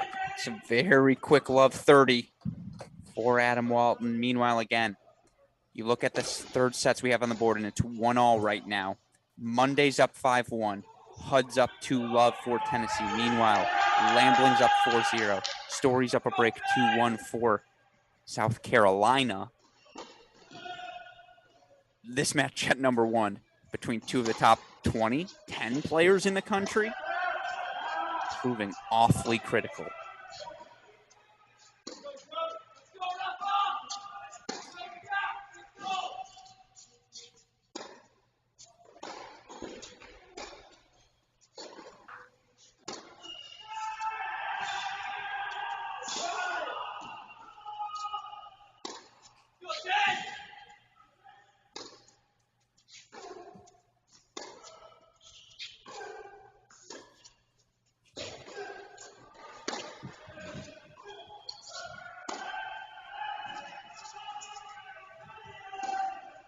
Much better. Much, much better there. Point construction from Adam Walton.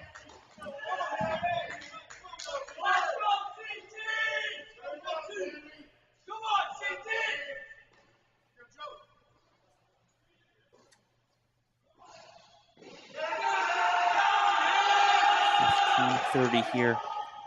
Again, Lambling might say, I see your Asiago and I raise you in everything. He leads 4-love. 15-30 in the DS service game. Meanwhile, Story holds 4-3-1, so he consolidates. Oh, we missed the match point on 2. That's my fault, folks. Joe Monday. I do think this service game more important, but Joe Monday makes it 2-1 Tennessee with that 3-set win at number 2. He took your criticism to heart, Coach. He took it and ran with it and smacked me upside the head with even Adam Walton. Even daring suggesting. And then Walton, 8-1 in singles, has done a heck of a job already. That is gusto. These are not, there's no easy outs. There's nothing but tough outs in these matches at the high end of the lineups against the best teams in the nation. That's good stuff.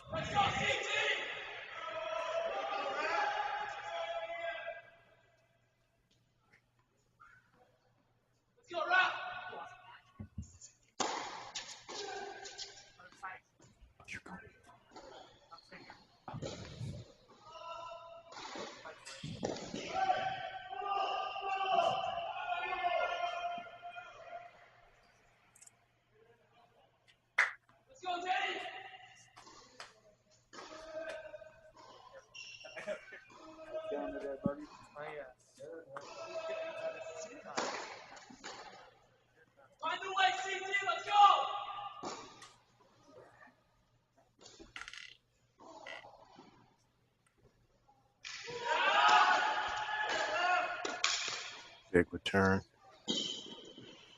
Cutesy drop shot.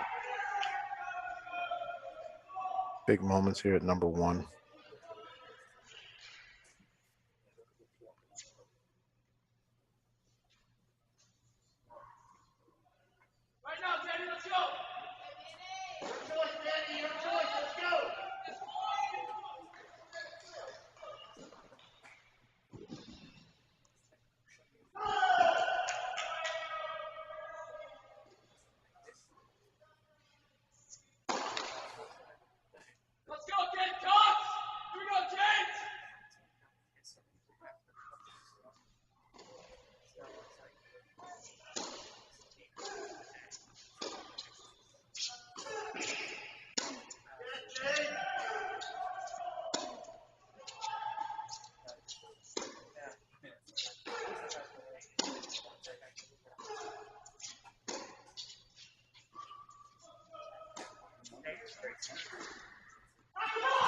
Just wide. It's an excellent job competing there. Every single point, highly contested.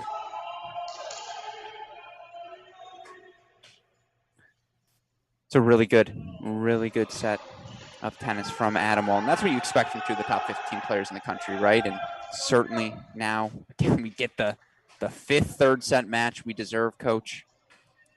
But let's go over to court number 5 right now. Mitsui trying to keep it a 1-break deficit. 40-30 is the Tennessee freshman serving. And again, the Tennessee freshman, Coach Bay, has never lost a dual match to this point in his career. Not against Wake Forest, not against Ohio State. None of them. He has some matches that haven't been completed. True.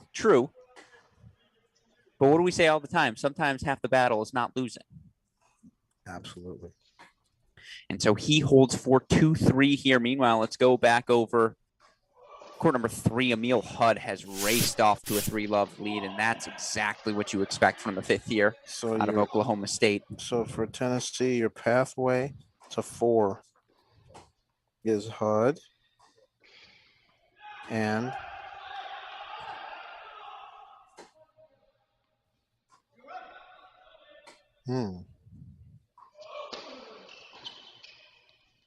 is it Hudd and Walton? I would say so. Or Mitsui. I'd say Hudd Mitsui. Hudd Mitsui is the quickest path. If you're South Carolina, you're going Lambling. Probably everything but 3, 1, 4, 5. So you were literally, you nailed 1, 4, 5, 6, except for the difference being no longer 2 on the board. Yeah, 2's not on the board. So South Carolina has to pick up a point at 5. Instead, they have to go 1, 4, 5, 6.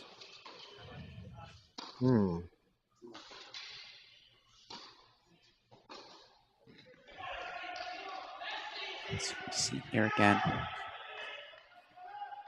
Yeah, it's still a Tennessee favorable scoreboard, but and I apologize, and I appreciate for the on-air correction.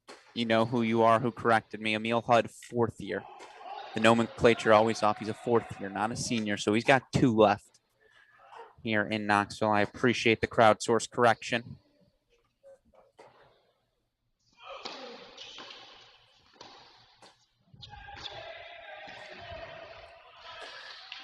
It's a nice ball there from Hudd. So now deuce point coming up and almost a de facto match point, right? With where we're at here, 3-love. Take that double break, 4-love lead. Oh, excuse me, 40-30. I don't know why I thought that was a 30-all point.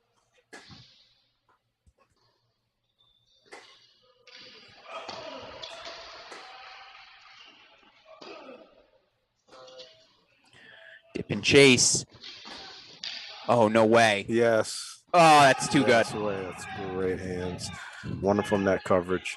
Too good from Connor Thompson there. So he's on the board, 1-3 here at 3. In the meantime, let's go over to 4. Doesn't seem too significant right now, but Angel Diaz, 3 break point chances to get one of the breaks of serve back. It's always significant. Yeah. It's always. 5-1 scoreboard versus 4-2. And it's a directional thing right now. Tennessee just took the set at 1. Significant. Leading at 3. If you can narrow that deficit at 4, just again, where is South Carolina going to find 3 more points? Let's make that question as difficult to answer as possible. As we see right now here at the Nordstrom Tennis Center, Ohio State, Wake Forest getting stretched out. I may have to take a picture of Coach Tucker right now getting stretched out by the trainer on the bench. He's got legs up. He's getting his hamstrings worked. We saw him ice on the knees earlier. Oh, I love Coach Tucker.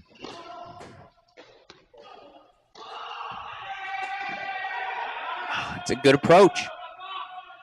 And every time Lambing's been in a position like this, he's forced Angel Diaz to come up with some sort of pass, right? He said, I'm going to give you the opportunity, but you got to beat me. You got to come up with something special. And Diaz has certainly played a great second set, but in those crunch time moments, Diaz just hasn't been able to do it consistently enough.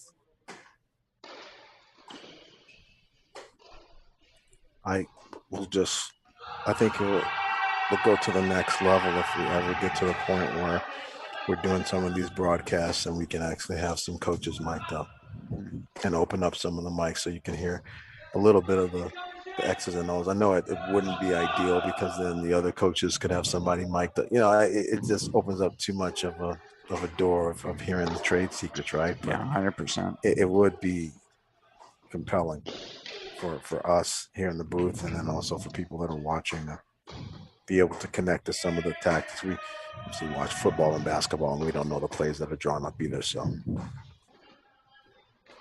meanwhile, again, we do see a break of serve go to Angel Diaz. He'll take that with it. Deficit narrowed to 2-4. Meanwhile, Mitsui gets the break back at 5. But right now we're going to go to court number 1, where Daniel Rodriguez faces early deficit in his love all service game here in the third. 15-30. Ooh, Walton overruled. So 30 all there on that serve.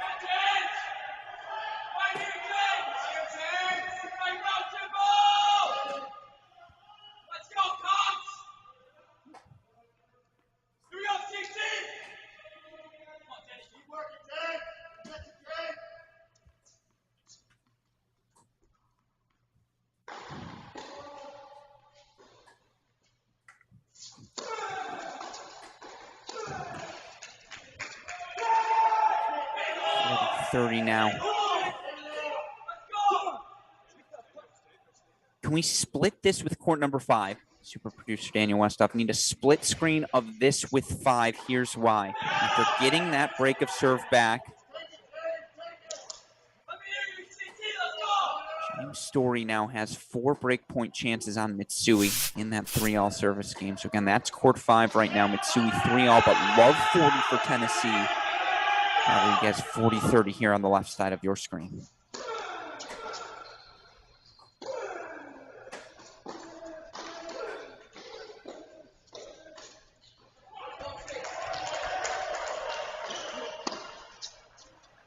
So a deuce point coming up now on court number 1. Oh, Shinsuke Mitsui.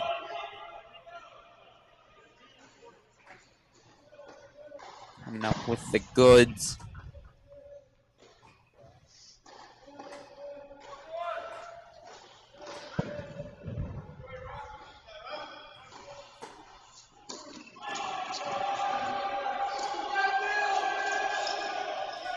Oh no.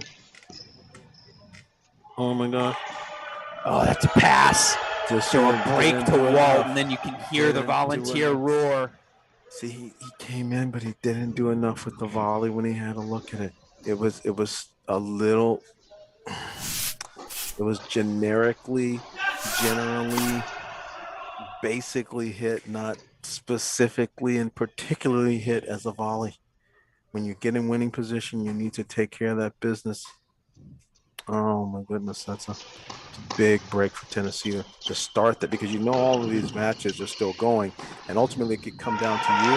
So you definitely, in this situation when it could be coming to you, want to be in a good steed on your own court. You want to feel like you're still on serve or better than that, right? As the matches unfold and could possibly matriculate to your court. Absolutely, though. You see there, James Story gets the break. 4-4-3 here on 5. It's 4-1 Hut on 3. Let's go to 4 right now. Our one I suppose, changeover right now. We've reached that point of the match. We go to Angel Diaz, and you can hear in the background, Buckeyes don't like to be shy about the fact that they're practicing right now. I think everyone in Seattle well aware now.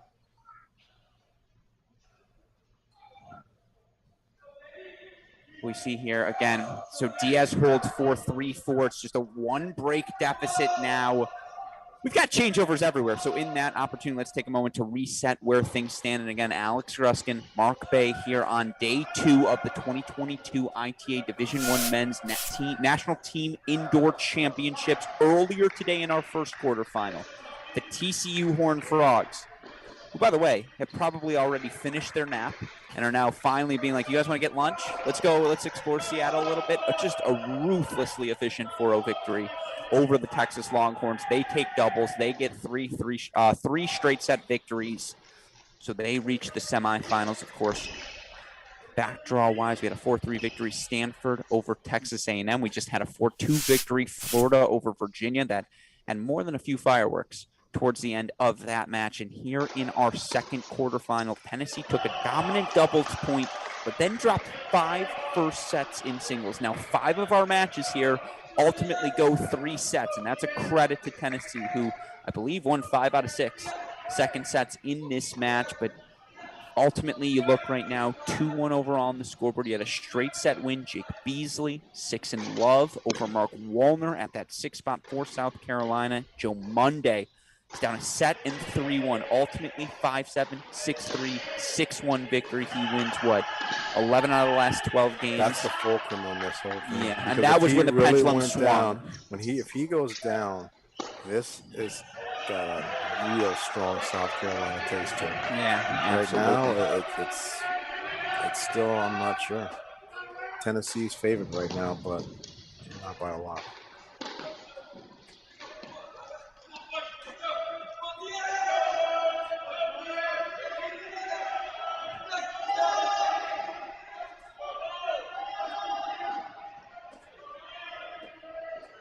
So 15-all here, Lambling Diaz.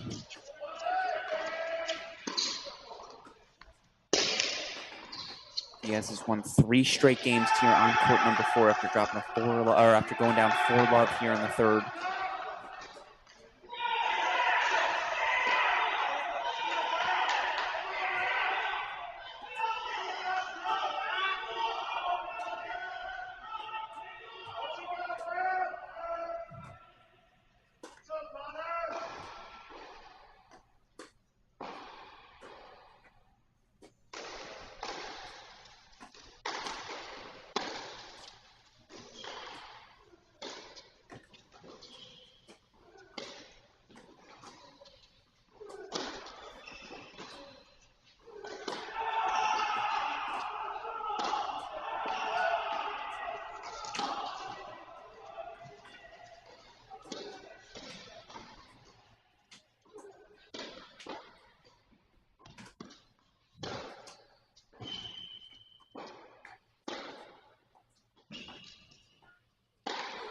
That's a clinic. Slow That and is a steady. clinic on how you move your feet, stay composed with your hands, keep dictating with your forehand until something breaks. Playing on the grandstand court over here at Seattle Tennis Club. Sunshine peeking through there as well. Believe we have snow in the forecast later tonight here in Seattle. Don't use that word with me. I don't want to hear that on the West Coast. Just don't even pretend like that. Just forget about that forecast. We're not getting that. I thought we were skiing tomorrow, me and you. I didn't think that was possible. I didn't see that on the actual Well, schedule. everything's downhill in this city somehow, so we can actually make it from the hotel. We'll just zoom here. Do a little two-man.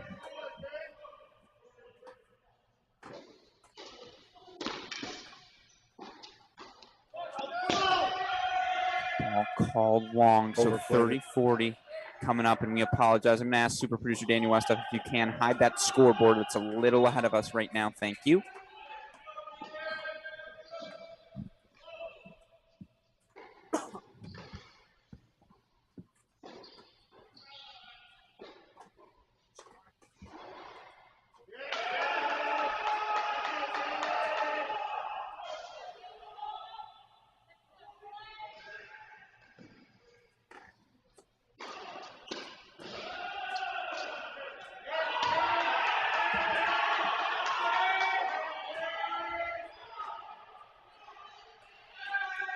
See here now, deuce point coming up. This is a critical one. Although right now, James Story 5-3 up for South Carolina at 5. Connor Thompson, love 30 in the 4-2 service game of Emil Hudd. And Daniel Rodriguez break points back on 1. We're going to focus here for now.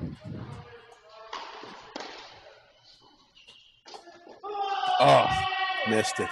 Oh, no. Clean look at the backhand. In great position. Oh, no. Doesn't catch. He hit it on the suburbs of his sweet spot. Didn't catch the sweet spot. Deuce point coming up on court 1, and you see, again, Angel Diaz, 4 straight games. What a turnaround. He only wins it in batches of 6 straight. So he wins that 6 straight. Takes that number 2, now 4 straight here in the third. Meanwhile, deuce point coming up right now in the one-love service game of Adam Walden's fault off. Couple break points here. Oh, no.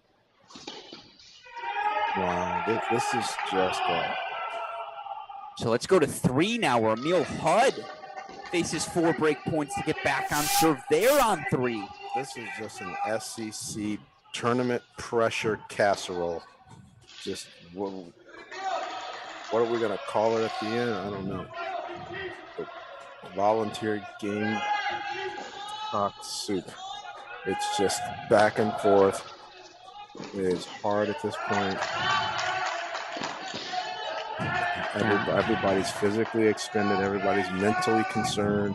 I'm so angry you brought that up because now all I'm going to be thinking is how can I work SEC into the word casserole? A casserole? Like, nope, that doesn't work. I'm SE serious. Yeah, you'll keep playing, and I'm sure you'll wordsmith it out. Thank you.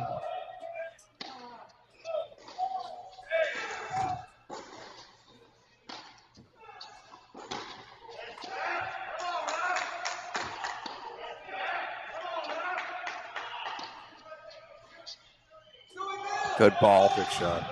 Neil Hudd asserting himself on that baseline. So 30-40 now. 2 more break point chances here.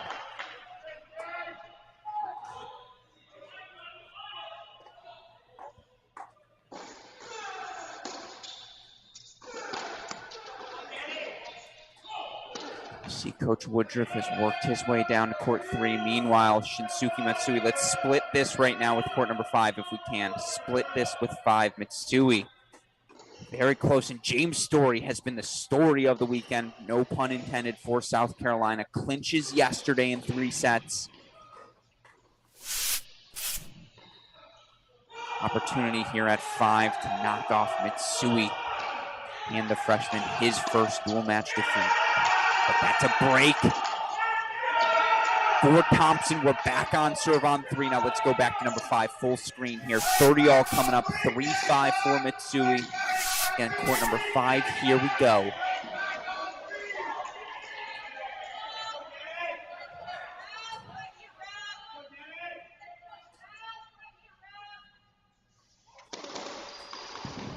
That's an outstanding return. And he puts the pressure on him. And he's in winning position. Instead of Matsui coming forward, there he is in his face, but it's all set up with a powerful, dominating, controlling return, taking time away. Later on, we get a break. We're going to chat about what I consider the ultimate strategy, Alex. It's a little bit of a complex sentence, but I like it. It has some glue to it. That's what I like to hear here again. Match points story. Here he comes. And that's a great volley. And 1 foot off. That is. But when you've been doing it regularly, like if that's just how you roll, even though that's an important score, maybe his heart is beating fast right now, it is still an instinctive, normal behavior for him to have that type of positive response.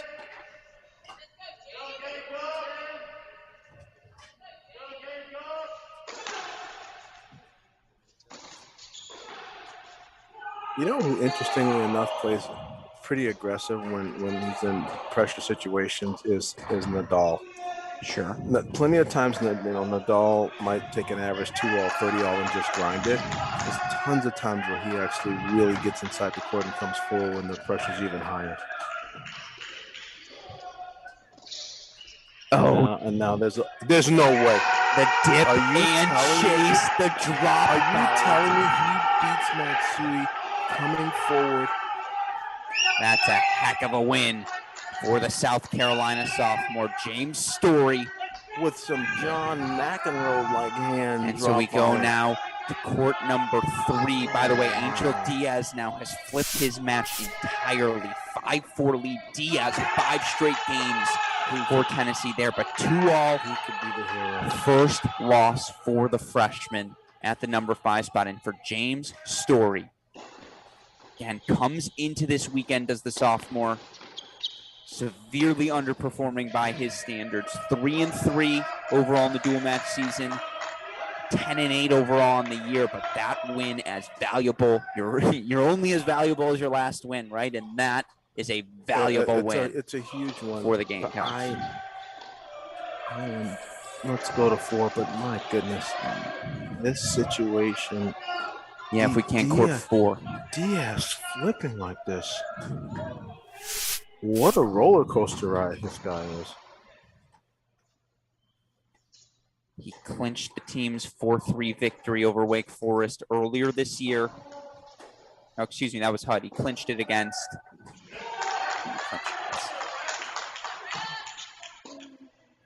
Big shot. I think one of the assistants needs to run some Pepto-Bismol out to the coaching staff on this one. This starts out with they're burning those calories. Let's let me get tell a you. doubles point and get 3 and get to lunch, and this is far from it. He has clinched the team's win over Columbia, about a week ago, 4-3.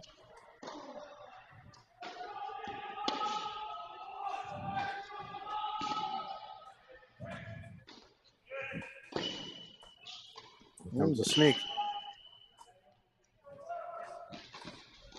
Oh, no way. Oh, my God, what a point. Oh! What a point.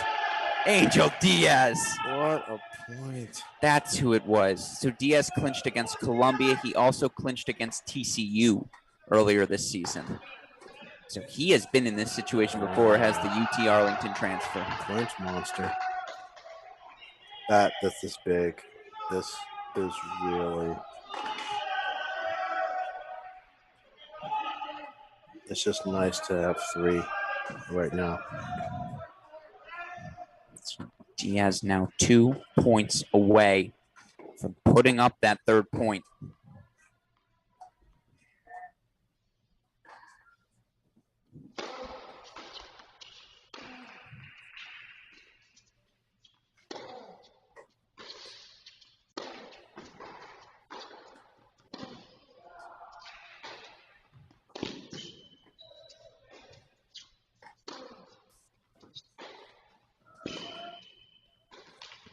Oh, no. I like the sneak. That was a great sneak. Oh. And the volume. Look at the court positioning change. It was a great First set, sneak. it was all Lambling pushing for it, all South Carolina at the net. Right now, it's Diaz. That was a great move. Oh, wow. You, as a coach, you hate when they lose those because you're thinking, that was such a big moment. He's going to go, forget about it. I'm not coming in. You want that courage rewarded with the cachet and the volley and the win and the fist pump and the glory. It exponentially goes so farther into the confidence refrigerator, you know?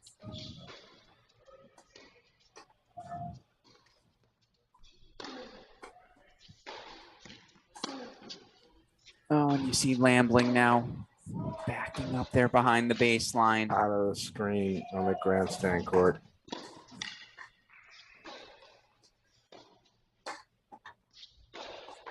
Here it comes. That's so good. That's excellent from Angel Diaz, who has changed this match. We're playing on his terms, and now he's not only 1 point away from 6 straight games. As you see, what's going on here? Is there a stumble? That ball was unequivocally in. By the way, Walton gets the break back. And so now consolidates for 3-1. So, again, break lead. Tennessee is ready to close the door. See if they can here. Match points coming up. You could have really had a strong case for South Carolina. My goodness. Tough. Here he comes. Oh, he's there. No, but Sass is Lambling. Great hustle there from Angel Diaz.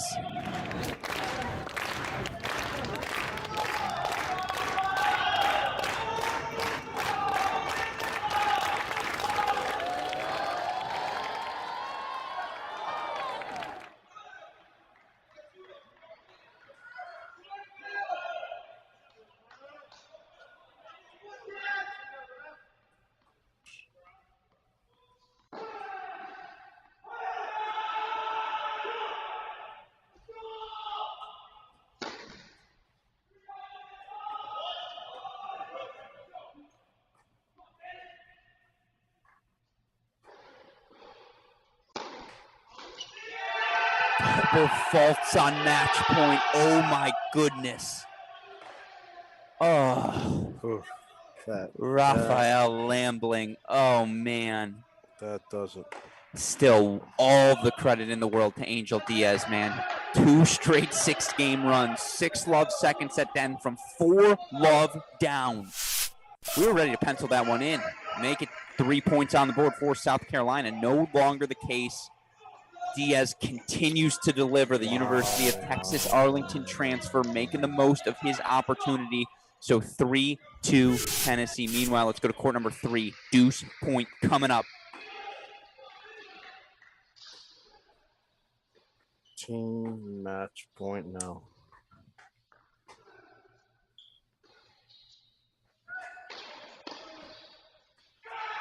There it is. So there's the break now. And is that the match?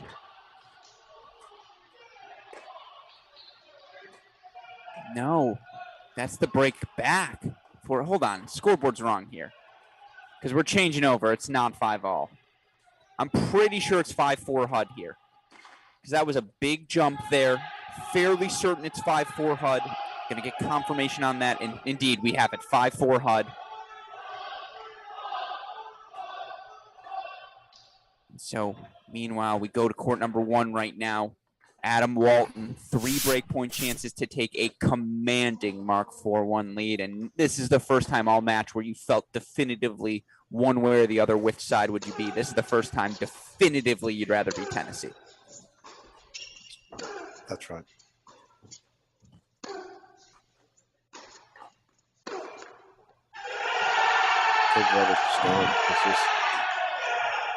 It went from a dominant position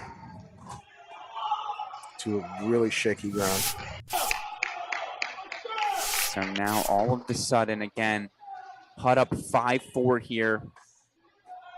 Thompson serving to stay around in that second set. Or either that or the match is extraordinarily behind here on the stream. So with that in mind, let's go back to let's stick around here. I'm fairly certain it's 4-5.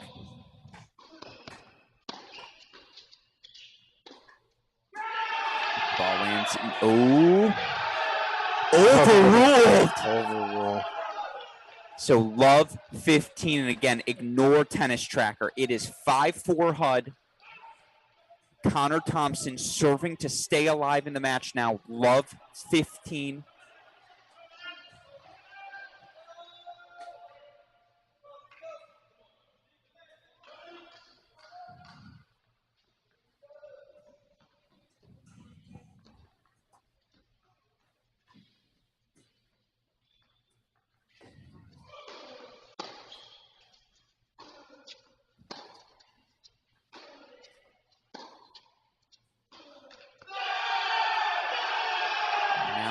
HUD finds himself 2 points away from delivering a national indoor semifinal for the Tennessee Volunteers. And I mean, man,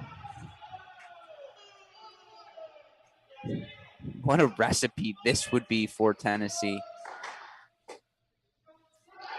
They dropped 5 first sets, need 3 come from behind victories to earn the win today. About earning it. Again, Love 30 here. Second serve coming up for Thompson.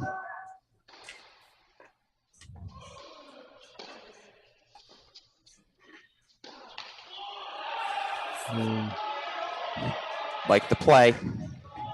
Good choice, poor execution.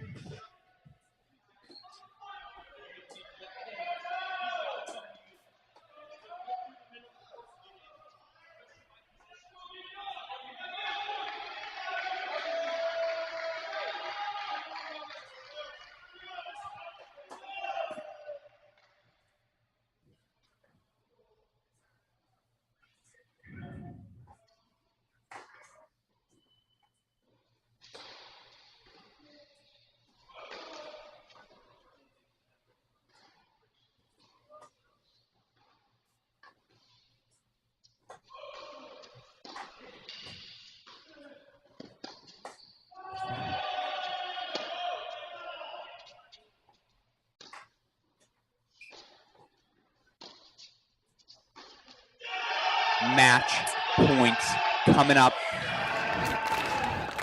3 of them here for Tennessee. big.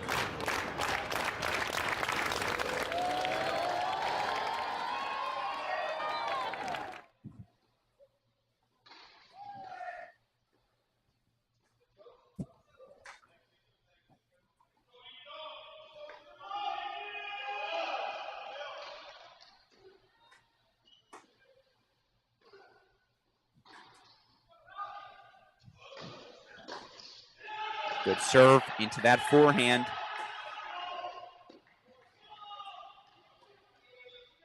I just think those types of returns are decisions already made. It's just small backswing, weight transfer forward, hit it down the middle. Just take all the extra conscious thought out of it. You get nervous, you get handy, you start trying to do too much, overthinking it. Is worth pointing out 4-1-30 all right now for Adam Walton. Match point again here for Hud. And you're right, you saw him have the slice grip already. He had made that choice.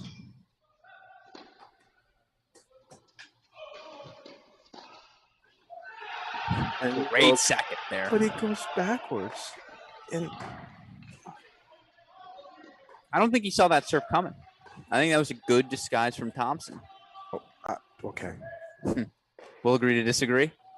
It's match point. Put the ball in the court.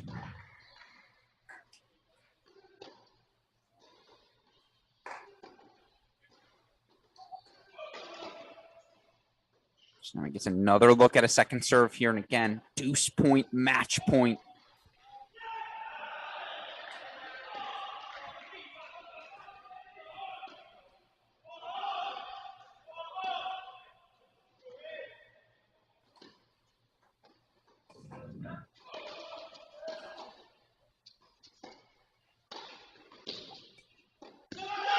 There it is. Emil Hud, 5'7", 6'4", 6'4". Court rush is on for Tennessee as they reach the national indoor semifinals. Coach Bay, your thoughts on this one? I feel that Tennessee showed some character. You're not always going to be on the right side of momentum in tennis matches. There's going to be an ebb and flow. Every now and then you can have the majority of the no ad points or close out the sets when you're in your first set point. But the amount of back and forth that went on in this was on its way after doubles to being a routine show. And it was far from routine, and a great effort from South Carolina. And again, showing what the depth of the SEC will be. All these conference matches are going to be bloodbaths. And with the saturation that they're getting at this tournament with all the good wins, it will have a bunch of SEC teams in the NCAA tournament and a lot of hosts. Yeah, no, again, 7 teams into this event. If you ask me right now, does South Carolina deserve to be hosting? I say yes. Mm-hmm.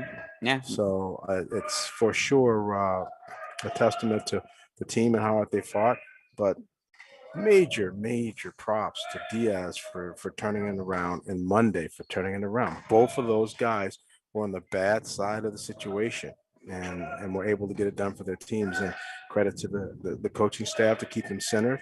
And I thought South Carolina had a good brand and a good style and some good ideas, just came up a little short. Yeah, no, ultimately, again, if you're South Carolina, you win the 5 singles position, you win the 6 singles position, which has been the weakness of your lineup to date.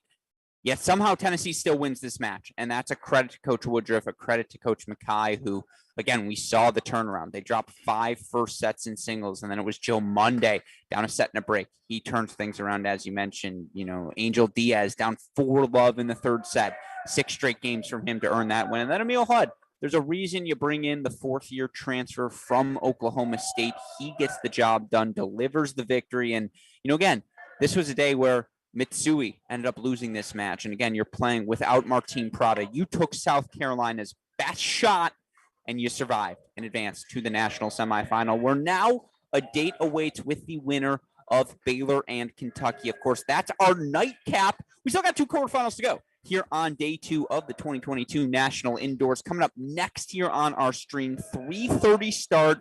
Your top-seeded Ohio State Buckeyes pushed to the brink yesterday, against the University of Washington. They take on a team that literally was pushed in the brink.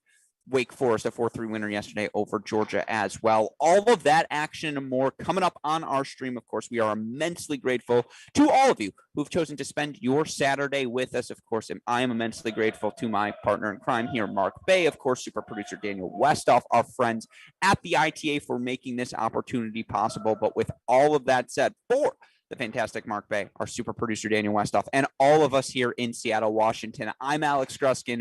You're watching our coverage of the 2022 ITA Division I's Men's National Team Indoor Championships presented by Cracked Racquets.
Welcome back, everyone, to day 2 of the 2022 ITA Division I National Men's Team Indoor Championships. Alex Gruskin, joined by the coach, the legend, Mark Bay, as we get into quarterfinal number 3 on quarterfinal Saturday here in Seattle, Washington. And this is a matchup in quarterfinal number 3 college tennis fans will be quite familiar with. You only have to go back to the 2018 NCAA championship to bring up a prominent example of Wake Forest versus Ohio State. Of course, on that occasion, it was the Wake Forest Demon Deacons earning the victory and the NCAA championship with a win over the Buckeyes. Obviously, here in today's quarterfinal, it's matchup number 2 between these two teams on the season. Wake Forest traveled to Columbus less than 2 weeks ago and got knocked off by the Buckeyes fairly comfortably. Buckeyes blanking them 7-0 as they played all of the matches out. Of course, here today, Wake Forest going to try to flip the script, and you look for both of these teams tested in the round of 16 matches. Yes, for Ohio State on paper, it was a 4-1 victory over Washington. For any of you who tuned into our broadcast last night, you know that match far more complicated than it seemed for Wake Forest. Just as complicated as a 4-3 scoreline you would expect over the University of Georgia. With all of that in mind, Coach Bay, what do you think about today's matchup? Well, Alex, I think you summed it up pretty well. But I will add a couple more little pieces. I was there at the NCAA match in Wake Forest. It was amazing, but there were some guys by the name of Rosocios and Skander. There were some Goyo, really difficult guys. Boxer, obviously, at that point was playing for. There was a really mature Wake Forest team that was just a little bit too much for the Bucks that day. The Bucks have some new faces, but they're still right there at the tops of college tennis. There's always this air that the indoor part of the season is the Bucks part of the season, but the end of the season is someone else's part. I think Ty wants to also put his name on this trophy and do a good job at this tournament, but then hopefully carry it through and get that first coveted NCAA championship. And he needs to have some of these challenges and tests that he's had. Washington last night brought it. We're here at their home courts, and it was really an awesome ruckus atmosphere, and that's what Ty needed. I think they needed a little bit of a wake-up call, but Wake Forest just played them. Wake Forest just lost to them, and everyone saw Washington give the Bucks a little bit of a challenge. So even though they've come in here unscathed and almost invincible, there is some cheat sheet notes available now. So let's just see how Wake Forest does here in stage 2. Absolutely. And these two teams, as we go to court number 1, played so many times over the years. Again, earlier this season, they played last year. The Buckeyes head down to Winston-Salem, knocked off Wake Forest in the NCAA round of 32. A shock that either of those teams didn't make the NCAA round of 16, but of course, seeding last year, a little funky due to all the COVID stuff. Buckeyes knocking off Wake Forest there. Of course, not going to find a more contrasting style of coaching than the contrasting styles of Coach Ty Tucker and Coach Tony Bresky. Of course, Ty, hands-on over every little detail. Wants to make sure he has maximized everything he can do as a head coach to have his players prepared. Not saying Tony doesn't like to do that, Tony Bresky for Wake Forest, but I would say you can feel the intensity of Ty Tucker when you watch him close. Yes, Tony's a killer, but there's a laid-back nature to him, and I think, again, the contrast here is what makes this such a fun rivalry in college tennis. In the meantime, both these teams come in having dropped doubles points yesterday. For Wake Forest, they dropped the doubles point against Georgia. Georgia ultimately earning victories at the number 1 and 3 double spots. For Ohio State, yes, it was in front of 300 people here at the Nordstrom Tennis Center, but number 1 team in the country, previously undefeated Cash and Boetzel, they take their first loss on the season. Number 2 team in the country, Boulay and Trotter, they're knocked out 7-6 as well. One imagines, yes, Wake Forest lost the doubles point yesterday, but can't even imagine the fury that's going to come out here.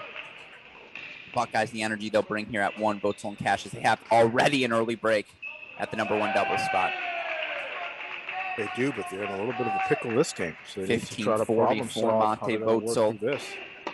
Meanwhile, oh, wow, here on court 1. So a let was called. Kronagi, Cash arguing that he's already hit the ball. Coach Bresky going to come over quickly. Chair umpire agreeing that Cash had already begun his swing. No, Tony does not like this call, and we're going to see a long talk here. It's not going to change the chair's mind. And let's be honest, I thought he had hit the return already. Oh, and here comes overhead official Tony. I call him Tony the Tiger. I apologize. I don't know his last name. But he is the man, the myth, the legend, head official Tony, coming over to work the situation out. Meanwhile, again, no Melios Estafio, for Wake Forest in doubles today. We did have a lineup change, but while they work things out here, let's go over to the number 2 spot. And the Buckeyes have come out swinging on every court. Trotter, Boulay, serving marker wrong here, but they've got 3 break chances against the relatively new duo here, Eduardo Nava, Filippo Moroni. Although this duo, 6-3 win yesterday over Bryden Henning, one of the bright spots, but down an early break here on 2 to that number 2 team of Trotter and Boulay. Let's go to 3 right now. Already had closely contested call on court number 3. Go the way of the Buckeyes, but Kingsley, Tracy up an early 2-love break here. And if there was a silver lining for the Buckeyes yesterday, it's that they do seem to have found their number 3 doubles team in Kingsley and Tracy. It's just a lot of talent to have on the court if you're an Ohio State fan. Of course, today they take on 2 veterans, Ben Draper, Robert Masiag. Draper, the transfer from Cal. Masiag, now a veteran on this Wake Forest team. I apologize. That's a lot of monologuing there. Coach Bay, your thoughts on the doubles? Who you leaning towards? Strong lean towards the Buckeyes, not just because of the rankings, not just because of on paper, just because they're tough, physical. They do a great job of putting themselves in winning positions. They attack the net teams aggressively, and I think that yesterday's wake-up call will have them all fired up. So that's exactly it, though, right? That yesterday, 2 and 3 will be dominant here. 1 will be competitive, maybe not finished, but I think the Buckeyes are just going to be too strong at these positions. The confidence and the energy and the quality of ball striking from Kingsley and Tracy at 3, how do you hold serve against them? And of course, when these 2 teams faced off, again, less than a week ago, Buckeyes took the doubles point, 6-2 win for Votzel and Cash. Played 2 doubles on that day. Then a 6-3 win for Cannon, Kingsley, and JJ Tracy. And this is your 1 doubles rematch, by the way. Kingsley, Tracy, Masiag, Draper. As we see the early 3-love lead once again for the Buckeyes, and very few secrets between these teams. Coach Bresky knows the playing styles. We go back to 2 more breakpoint chances here for Banthy and Schneider, but I think Coach Bresky knows Coach Tucker's tendencies, vice versa for Ty. Again, these teams have now seen each other. This is their 3rd in their past, I think, 12 matches played. Well, it doesn't count for Tony because he plays double headers. Tony's got a matchup with Portland State after this. Wow. But meanwhile, again, these teams, very few secrets between each group. And we see the break go back here. So 1-all on court number 1. Let's go over court number 2 right now. Trotter and Boulay had raced out to that 2-love lead, but they now 30-all, now 30-40. Big return at the body. And again, this is a relatively new pairing here in Nava. Moroni here, and in fact, you look overall, Nava and Moroni have only played 4 matches together. Now they're 4-0 in those 4 matches played, but this is just rep number 5 for the duo.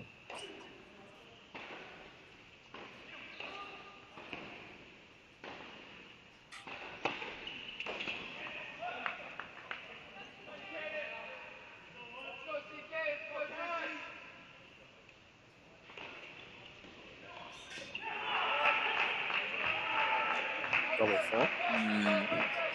Yeah, double fault. So the break goes back to Wake Forest. We're on serve on 1 and 2. Go back to court number 3. Tracy and Kingsley. Again, what's the old saying? Some people got it and some people don't. They've got it. And you look for this duo here. 6-0 at the number 3 double spot. 7-0 overall. It's just a lot of talent at the 3. Oh, I used the T word. It's a lot of shot making. A lot of shot making. You are more than welcome. No. Alex, I am keeping. Yeah, but partners in crime work together. Partners in crime work together. That's true. And they say the good ones always take from the best. So I'm trying to take from the best. To do a broadcast for 4 days and not use the T word. It's very difficult. Take some discipline, no doubt. No doubt. Because You want to give people their Credit. just due. You want Sure. to give them compliments, and it's a very common one. It's an easy compliment. Good serve there from Maciag. Again, Draper, the big 6'4". Robert Maciag's got the headband. I appreciate that for us here following at home to differentiate between the two.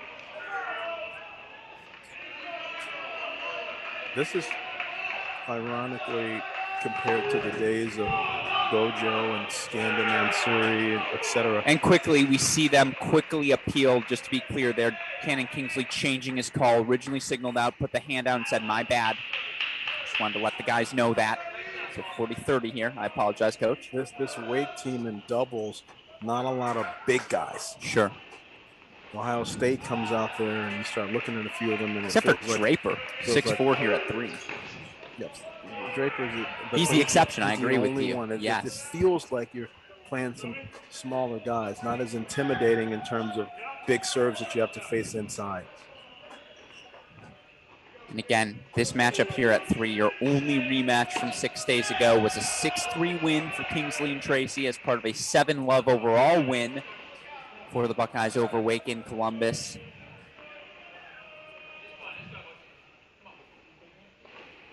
So deuce point coming up, and they go right back to that Tracy side.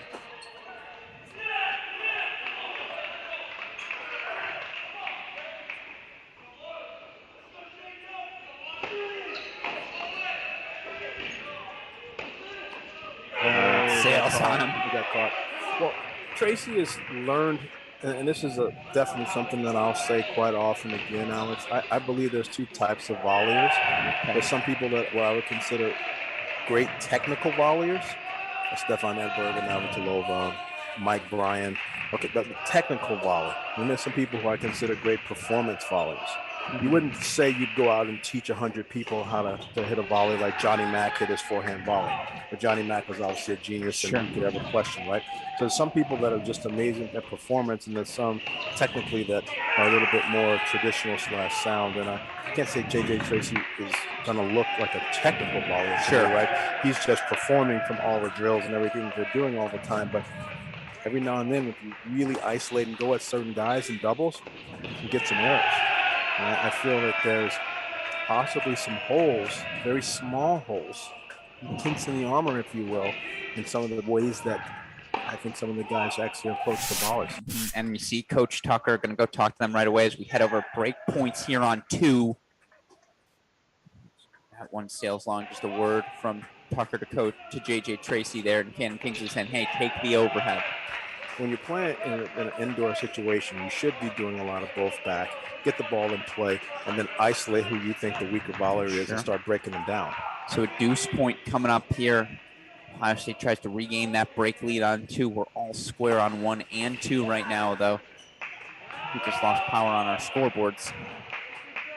2-all here on court number 2. That's where Coach Bresky has situated himself. You know, let's go back to court number 1.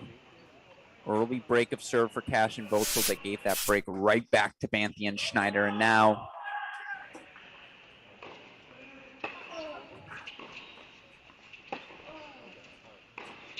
this was the serve they broke last time. They start out here strong. First point, Kingsley, Vogtsel. Again, the duo has lost just once on the season, 21-1 overall, including ITA All-American, as well as ITA Fall National titles. Love 15 here now. Oh my gosh. Inside out. Monte Vogtsel makes that angle up as he goes. He has a lot of ground stroke confidence. I feel that there's, if you're going to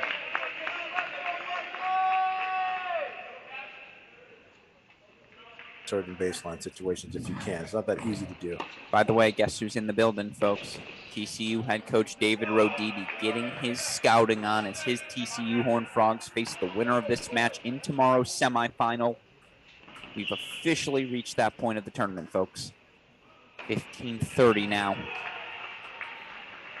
The serve of Sid the Kid Banthia.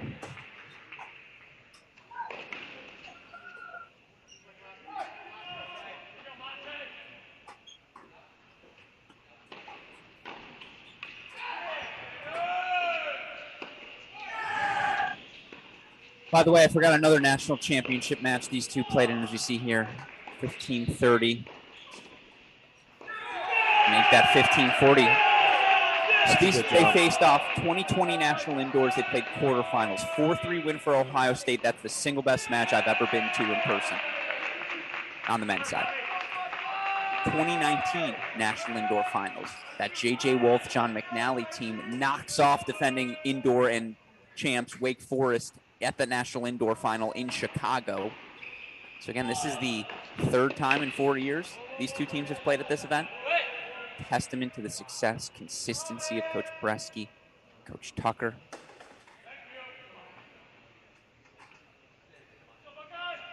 Right now, again, Sid the Kid Banthia, no longer a kid, I suppose, as a senior, facing breakpoint chances here at 1 for the second consecutive service game. Oh, wow. It's a great one. He caught it. But as we head back to court 3. Here's the tough thing with that. They're questioning whether or not Cash could make that inside-out return. But if you're a little bit sort of tight on the backhand like he is, it's easy to go up the line on it. You have to be careful. You're almost better going eye than you are just full poaching and giving him a line. Meanwhile, 15-40 here. 3 breakpoint chances to make it a double break lead. Oh, J.J. Tracy. Great feel. He comes up with a lot of good things with not a lot of time to prepare. His improvisation, his adjusting. Ty gave him the greatest compliment, and I said it yesterday, I'll say it again. He says he just has something purposeful to do with every shot. That's high praise coming from a guy like Ty. Absolutely. So now 5-1, Ohio State serving for another breadstick here at the number 3 double spot. And again, Kingsley Tracy undefeated on the year. Buckeyes seem to have found a solution here, particularly indoors. Oh, I got to ask you to go to 1. Something special coming from Mate Votzel. Oh, my goodness. All right, back to 3, but I had to show that to all of you. No look, angle on the outside of the line. Thank you very much for coming. Again, that's a guy who's just feeling himself.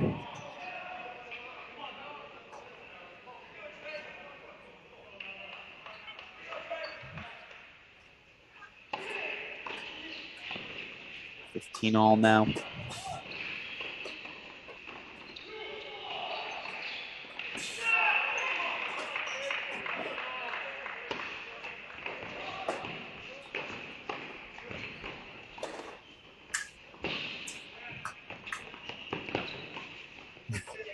Skyball.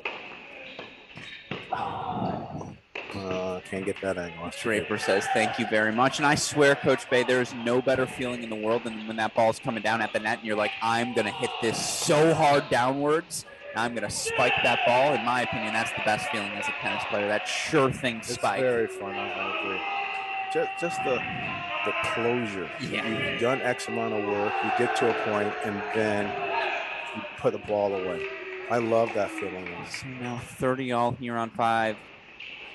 Buckeyes just got the break on court 2, so they lead 4-2 there. They're up a break 3-2 on 1. Buckeyes. Much better energy from them here. Certainly helps when you don't have 250 screaming Washington fans on top of you. Yes, but in the words of Chuck Creasy, former London coach, he says one of the best things you can do for your students is put them in the most uncomfortable opportunity situations and see how they respond. You have to be in those. There's nothing like that, and it's a lot to learn from yourself and from your players when you watch them playing in those moments. So and a lot of teams have done it. Made that comment before. Appreciate all the outdoor teams going to indoor locations and exposing themselves like that in preparation for this event. I just feel like it's been more of those matches this season than I've seen in many other years.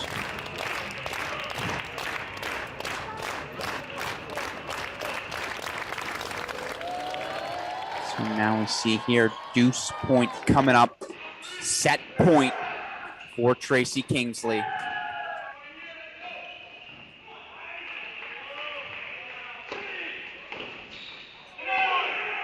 Oh, wow. fight went off.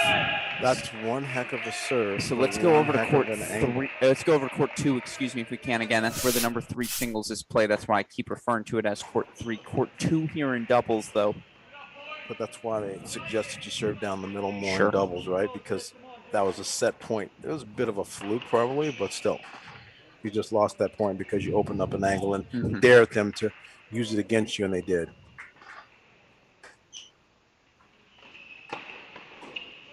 Ooh, good development here for Wake Forest after not hitting at all in their warm-ups earlier today. Melios Astafoulou played number 1 singles for them yesterday, now on court hitting. Wasn't sure we were going to get to see him here today. Now happily report we do. Meanwhile, 15:30. Trotter and Boulay try to consolidate.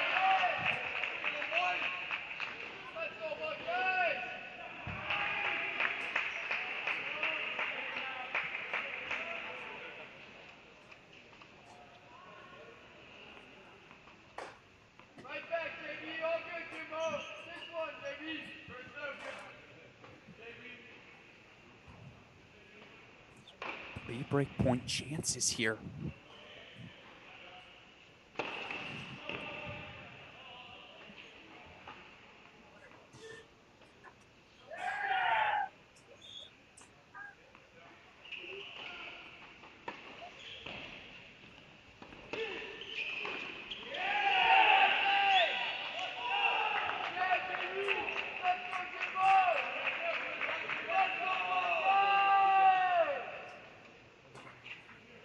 Coach Tucker coming all the way over from third doubles just to give them a little bit of instruction. So clearly he must see something that they're not doing from the original scouting notes.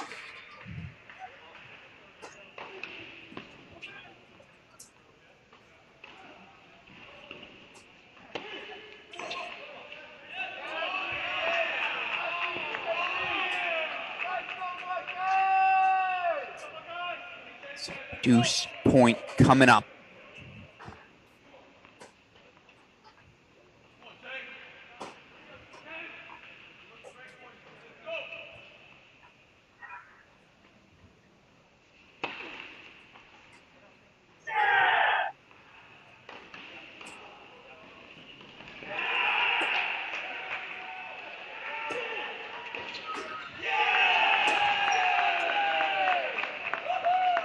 That's a big break back for Wake Forest here on 2. Let's go over to 5 right now. Buckeyes just got broken. Court 3. I keep calling it 5. I'm sorry. Court 3 here in doubles. Buckeyes just got broken by Draper and Masiag of Wake Forest to stay alive. But now Love 30 here.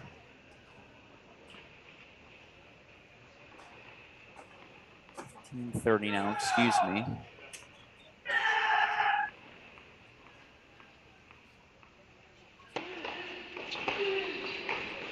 Oh. Yeah. Caught him leaning the other way.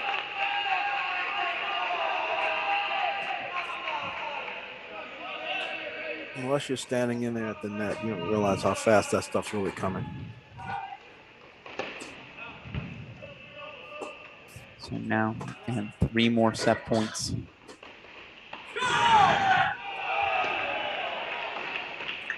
See, that's a lot of heat. That ball's coming. They just get on you so quickly with the power doubles. And that's a set of tennis for Ohio State. They take 6-2 on court number 3. And now we head over to court number 2 right now. It's our only court still in action. But right now, Buckeyes also have a 5-2 lead on court number 1. Votes on Cash, double break, going to serve for it there. As soon as that changeover is done, we'll head over there. In the meantime, on serve. And it's an eerily similar formula here for Wake Forest. 2 doubles, sticking around, if not earning the lead. But 1 in 3 has been a struggle for them here this weekend. And you know, Coach Brescu's already played 16 matches through 4 weeks. Will continue to play with his doubles lineup.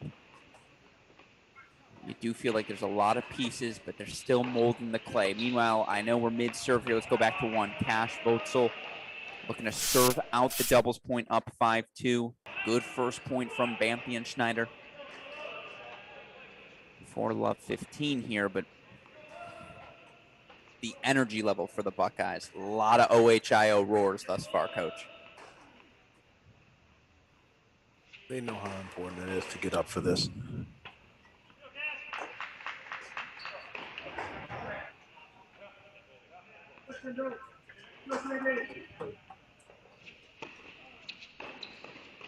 And that's actually, he didn't execute it, but that's a good play. Sure. The kick, serve, body, and then a full poach.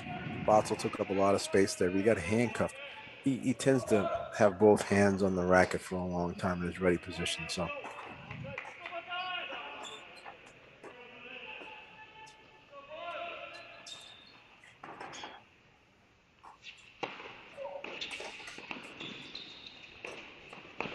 oh my goodness. Oh, good hands. Oh, the swinger. Just good stuff. It's good defense, but I just feel that after the Buckeyes lost yesterday, they're no longer the, oh my gosh, they're the Buckeyes, they're invincible, they don't look. Like once someone gets a little bit of a nick, other people understand that it's possible to take them down. There's just a different, there's a different psyche in the underdog. We're the underdogs, but we really do believe we could pull this off if we do this and that. It's funny that you're referring to a 4-1 win like that because they ultimately did win 4-1, right? They got the first single, 4 singles points off the board. But you're 100% correct. Just the doubles part of it, just the invincibility at 1 and 2, and now if they take the L, okay, now there's, hey, these guys went to bed last night thinking, gosh, we can play better doubles, we're going to do better today. But other teams now are all going to come after them. This is not the last they're going to see of some stressful situations at 1 and 2 doubles. Mm-hmm. Wake Forest gets one of the 2 breaks back that they need.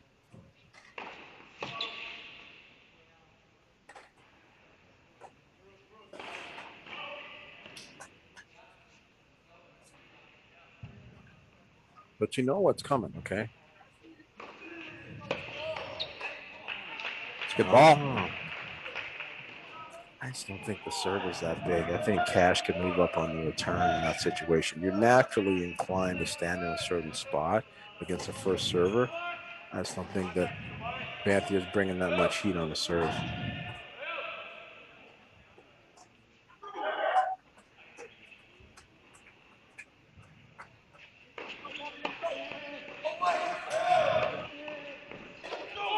It's a big second shot. It's a really nice first volley from Sid Banthia, but just a bigger forehand from Mate Votzel there to draw the error. 15-all here. And that's hey, I'm a #1 player. I'm a top 10 player in the nation. My groundie versus your volley. Who's going to win this? Sure. And you're going to always challenge them to some degree on that.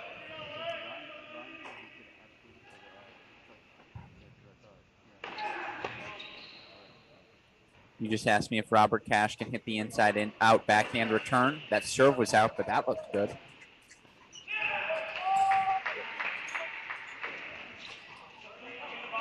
He'll take the doubles. Certainly Buckeyes now again 2 points away. It is 4-all, 30-all on court 2, but we're going to lock in here. Court number 1 as the Buckeyes close in, securing the doubles point here against Wake.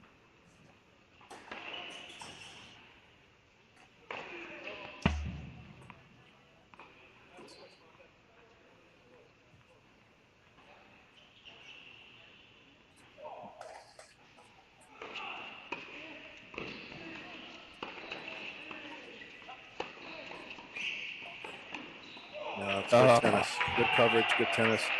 Nice first volley by Sid Banthia. Cash almost made that forehand, though. Guys got such quick reflexes. Wait, these guys practice. They're taking mock 20 balls at each other in close range. Now, I'm used to it. To watch Mike and Brian practice doubles and how they go after each other that way. It was normal and routine, but I also thought, okay, they also have some of the best reflexes in the world, so this isn't normal. But the Buckeyes are practicing that way. It helps them. 30-all coming up here.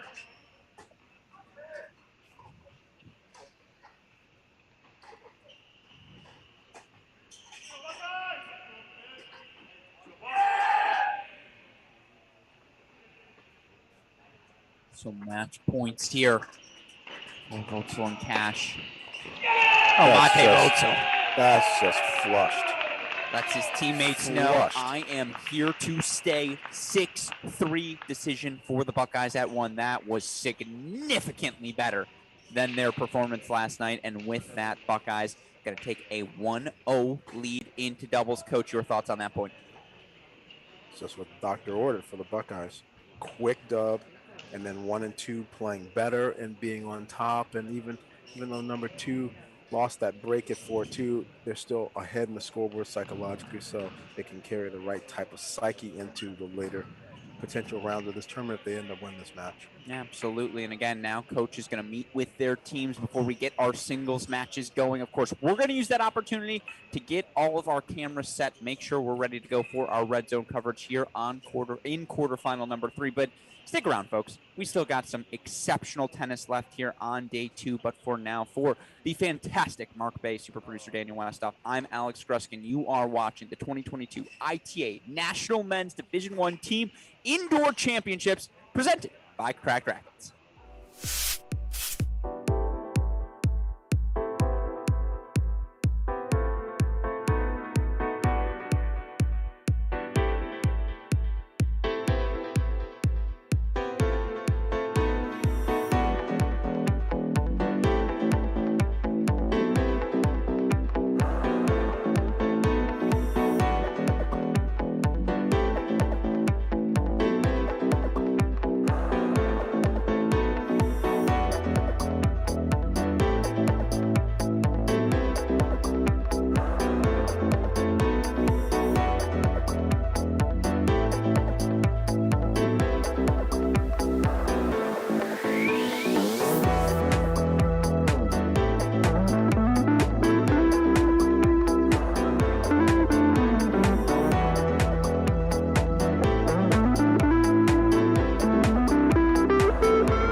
Welcome back in, everyone, to the Nordstrom Tennis Center here in Seattle, Washington, for day number 2 of the 2022 ITA Division I Men's National Team Indoor Championships. Alex Gruskin, joined by the man, the myth, the legend, the coach, Mark Bay, here as we break down our third quarterfinal of the day. It was the Ohio State Buckeyes taking a definitive doubles point. They led just about everywhere from start to finish. Ultimately, it was Kingsley and Tracy with a 6-2 victory at court number 3, and then Botsel Cash earning that victory 6-3 at number 1. Now we pivot to the singles, and it is worth reminding everyone, Buckeyes played Wake Forest less than 7 days ago. They swept all 6 of the singles matches. We have a couple of rematches here today, starting out on court number 1, where it's Mate Botsel, transfer from Oklahoma State, taking on newcomer Jurabek Karamov. Last time these two faced off, Botsel 10-4 in the third, won the breaker over Karamov in Columbus. Worth noting, out for Wake Forest today, Melios Efstafoulou, the senior, played at the number 1 spot yesterday, didn't warm up earlier today, and we thought something was fishy. Now, I saw him hitting during the doubles, but no action here in singles, so it's going to be Karamov, who earned the straight set victory over Henning yesterday, taking on Botsel, who was unfinished at the number 1 spot against Clement Sheedek of Washington. What are you thinking here, Coach? I think that's a big miss for them, just because of what it does as it pushes everyone down the line. So the Buckeyes are already up. They already have their chest out, and now they're missing a number 1 guy. I think that there's going to be about a 25-minute window where Wake is going to have to put up some resistance in the beginning. They're going to have to take these new balls, hold serve, get these first set deep so that Ohio State feels some score pressure, and see if they can just get out here and get nasty and compete. But if they don't, this could be a runaway. So we'll keep our eyes on this one, absolutely. We see here early Botsel, 3 breakpoint chances on court number 1. Let's stick around here for these breakpoint chances. We have a switch. Coach Ty Tucker is on the front end today. Well, we saw that Juju switch halfway through last night's match against Washington. Has stuck with it here today. There is trickier dynamics because some schools are 1-2-3 and 4-5-6 versus 1-3-5, 2-4-6, and that does cause some challenging with the coaching dynamics and where they coach from.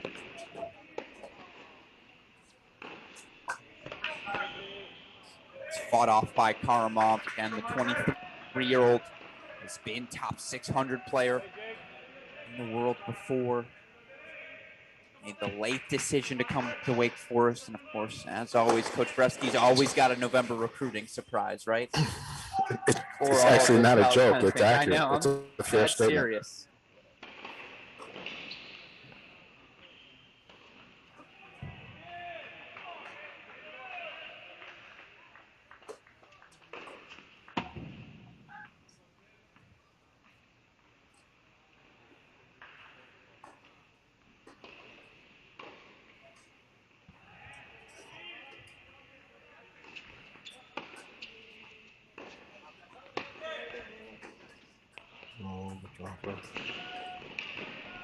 Well played. I have a true fake story for you. I know Tony Bresky offered Carlos Alcaraz after his run in Australia. Alcaraz just turning him down. Says, I think I'm doing okay.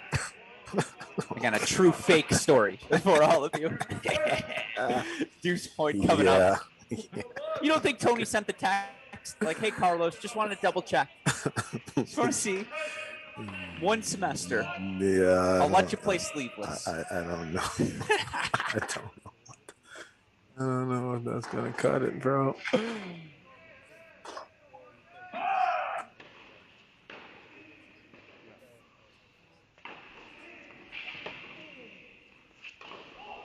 That's a heck of a +1 ball. And we saw a fist pump from Tony Bresky and a hug between him and Karamov yesterday. That was a big win for Karamov over Henning. Moved him to 3-6 on the year. You expected more from him coming in. That's a strong start here on 1. Let's go to court number 2 now. And on that forehand, I like it because it faded and it created some space. I don't know Al Karamov is going to stand up to Vato on the backhand rally. So he needs to be hitting forehands with some direction and intent. So he sort of stays away from that particular tactical matchup. Now we see here again, court number 2, Cannon Kingsley taking on Eduardo Nava. These two did not face off the last time these two teams played. Kingsley earned an 0-1 victory over Melios Stafalou, who again out today for Wake Forest. But I believe these two faced off when these teams met last season.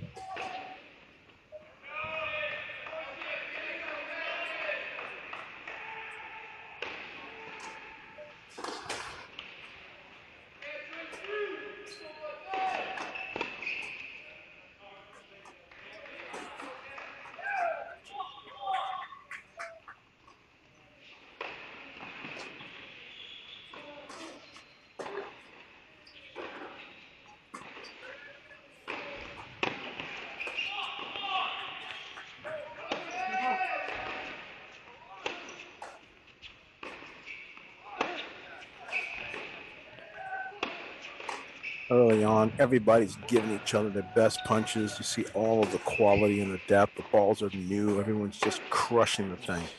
And the speeds on these shots. That is for sure Kingsley 101 special with cheese. I'll tell you what, these two, Nava, Kingsley, are going to see a lot of big serves, a lot of big forehands. And shout out to the brain. These two did play last year.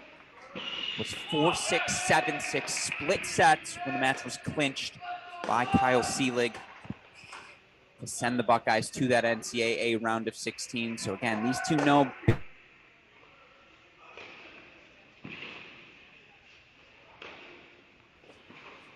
15-all here in the 1-all service game of Nava.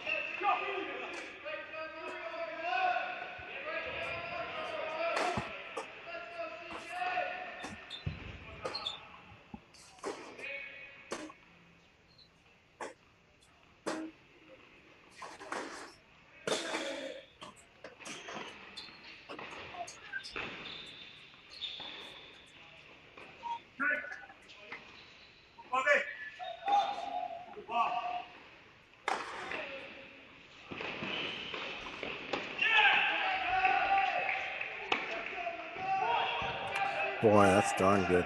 Amazing return and the direction change. Kingsley sometimes gets really close and low on the backhand. He tends to drive it instead of shape it. So when he's going to the line and more aggressive cross, sometimes there's not a lot of margin, but he moves so well and he really understands the shot. Clearly, they had enough balls to practice it. He's precise at what he does. I still think there's a little bit more margin on his forehand, so I like him hitting more forehands and using his backhand as sort of a complement to set up opportunity balls for the forehands.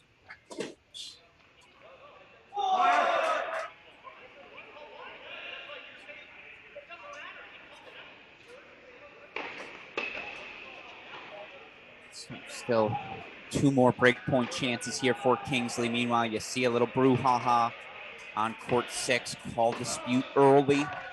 It's called in or out, unclear.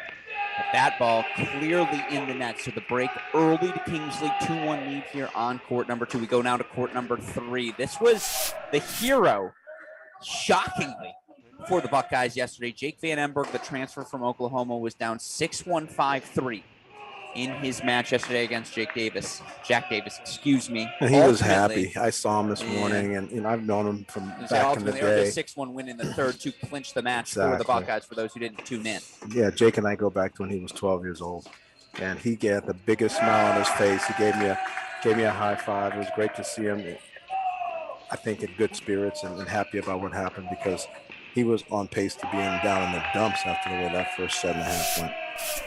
Absolutely. By the way, for any of you Buckeye fans, Demon Deacon fans tuning in, YouTube channel wide open in the comments. Any questions, comments for us, super producer Danny Westoff, will send them our way. Also, you can reach out to us on Twitter at MarkBay13, at AL Gruskin. You see here again, the Van Emberg hold for 2-1. Again, that matchup on court 3, Jake Van Emberg coming over from Oklahoma, taking on yesterday's hero, Filippo Moroni, the sophomore.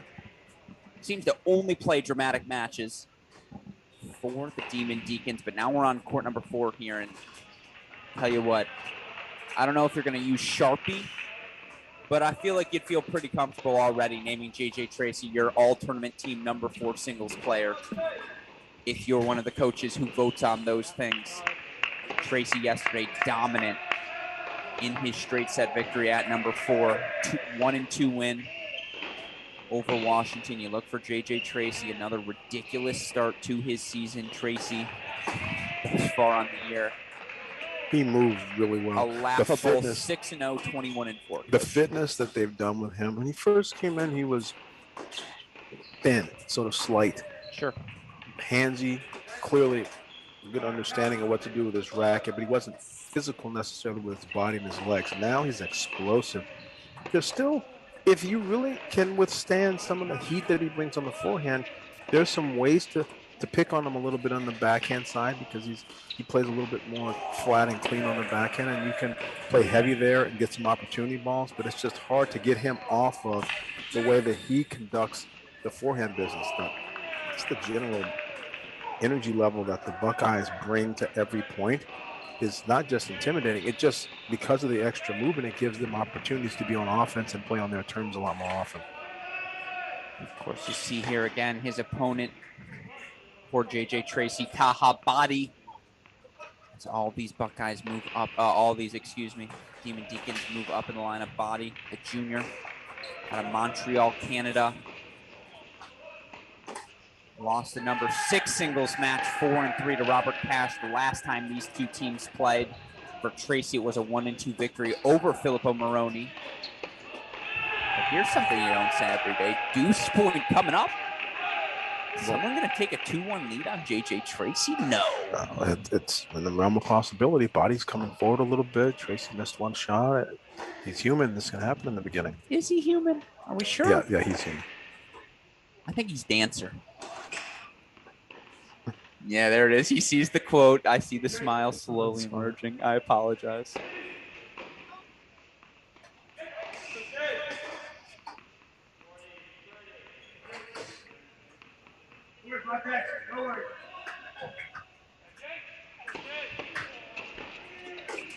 Look at how much movement he put into just that one ball. And then he overplays. So 2-1 here. Tracy holds, stays on serve on 4. We go over to court number 5. Once again, we try to introduce all of these players to Schneider. Big winner yesterday for Wake Forest. Straight set victory for him over Eric Gravilius of Georgia. Put a quick point on the board for his Deeks after they dropped the doubles point. But the last time these two faced off, and it is a rematch. Trotter, a win over Schneider, 6-3, 6-3 in Columbus. I like the aggression of Schneider. Likes to move forward, likes to take it to his opponents. Again, number 5, 6 single spot, you really like to see. I like to see it anywhere. Sure. But it can be really effective sometimes down low, where some teams have some steadier, grinder, not big serve types of guys. So it's nice to feel like you have somebody that matches up well with the traditional position on the bottom of the lineup. It's all changed now, though. This college tennis is so much more athletic and even, and a lot more players have all the tools. It's so far been a much better in recent years opportunity for some players to translate and go out into the pro ranks. Get Cressy and Giron types of guys from USC and Rednick from Texas A&M. Obviously some of the Buckeyes that are out there. But there's just a lot of guys that are translating. And it's not just the old, sort of Isner guys that from yesteryear, Stevie Johnson guys. It's a new generation of guys that are out there doing well. Absolutely. Cam Norrie. Well, year-end finals last year, TCU Horned Frog. How could I possibly miss that one? Yeah, Mackie McDonald, former NCAA champion, UCLA. So Marcus Garone, NCAA champion. Yannick Hanifman, another guy hovering around that top 100. Went from 5 singles for USC, clinching national championships his freshman year, to the top 100. It's a testament to college tennis as a pathway for development.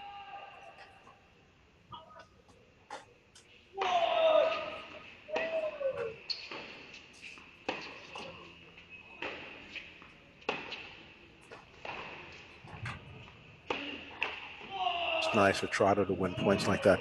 Trotter's capable of just bombing you off the court with the big 125. He's capable of hitting the big forehands and coming forward and using his net game. But for him, if he's actually back there playing lateral, east-west, and earning points unforced error-wise, then he's going to be really hard to beat today. 7-0 on the season in dual matches, 14-3 overall in singles is James Trotter. Meanwhile, on the flip side here, Schneider 5-2 overall here in the dual match season. All of them at the bottom of the lineup, 5 or 6 spots for his team. 30 love here. Court number 5.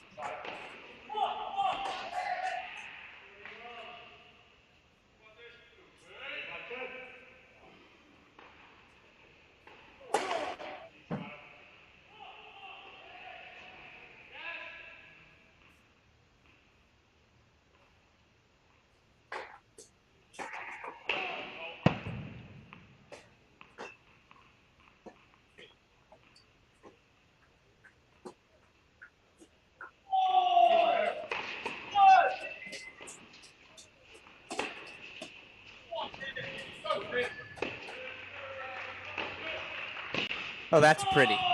It's a great job. And you remember James Trotter showed up in college with a two-handed backhand. It's a testament to coaches Tucker, Kronagi, the various volunteer assistants they've had over the years, from Dave Schilling all the way through now to Hunter Callahan. Yeah, shout out to Shills. He's watching. A lot of great years, a lot of great times. Amazing amount of great work. That's so good. Really good stuff from James Trotter. So he holds 4-3-2. Meanwhile, we go over to court number 6 right now, where Upper Cash, these upperclassmen leaders, just earn the break, but gives the break back to Sid the Kid Banthia. And this is a fun one. Banthia, the senior. That was tough. Cash had just lost the point before, transitioning on the backhand, and he was passed. So instead of taking the forehand and just going again, which is sort of his mantra, he backed off of that one, being a little confused about what to do with that ball.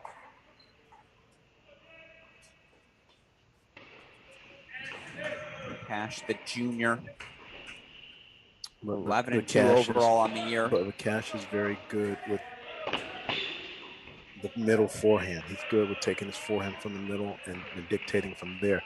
But smart by Banthia to get him wider, because now he's exposed and the whole backhand is exposed. And he sneaks in and volleys. It doesn't even give him an opportunity to get back into the point. So there's definitely going to be some X's and O's from Banthia down here in this position. And we'll see how Cash responds, because he was in a real tight one. He was down in last night against, I thought, one of the surprises of the night, Buschlager.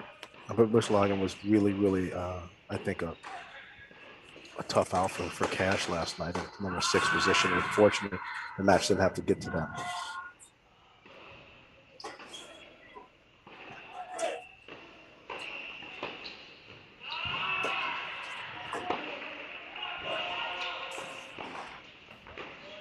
Meanwhile, Banthia, senior out of India for this Wake Forest team, was on that 2019 National Indoor Finalist, NCAA Finalist run for the Deacons. Was playing 6 singles then, so you certainly feel like, in principle, on paper, it's quite the luxury to have Sid there now. You look for Banthia, 6-0 on the year in the 6 dual matches he's played, but of course, Coach Bresky rosters run deep.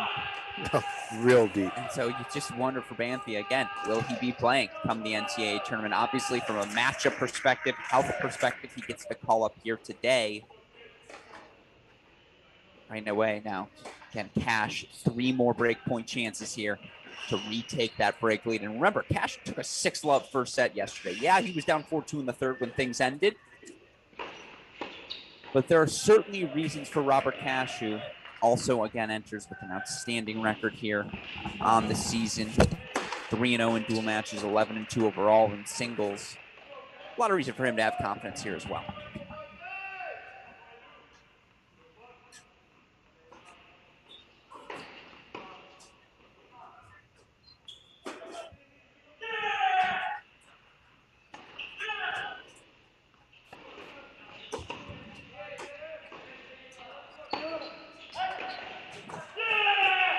ball goes wide. And I'll tell you what, Robert Cash also has one of those voices that carry.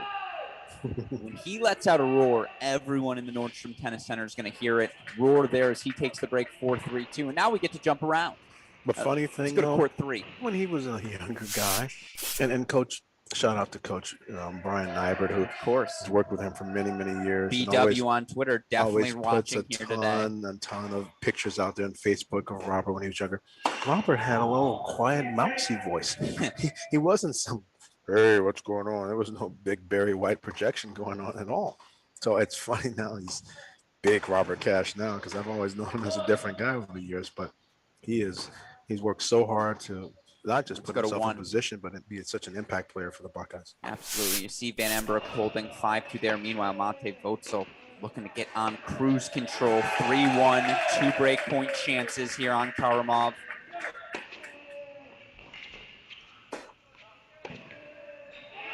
To your point, you know the rule, right?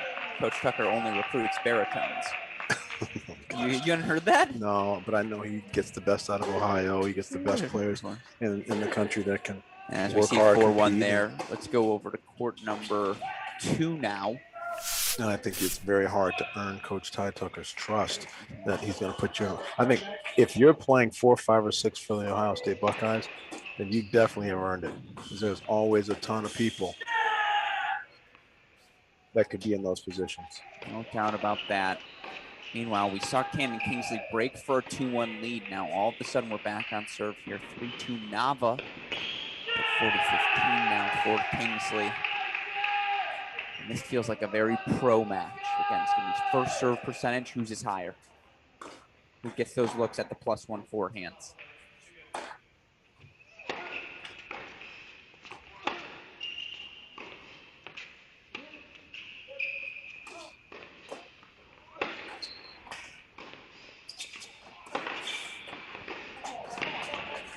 It's tough. In that instance, when you come in off the big forehand, but you have to hit the low backhand volley, you have to be really small and quiet with your hands. He came in there just like, you know, if the ball is low, you're diving, you're scrambling, you have all this momentum. That's how you're going to fly it out like that. You're going to be really subtle and quiet with the hands on that one. And he just was overplaying it. But hey, his natural behavioral pattern is what? Big, physical, everything. But sometimes volleys require a little artistry.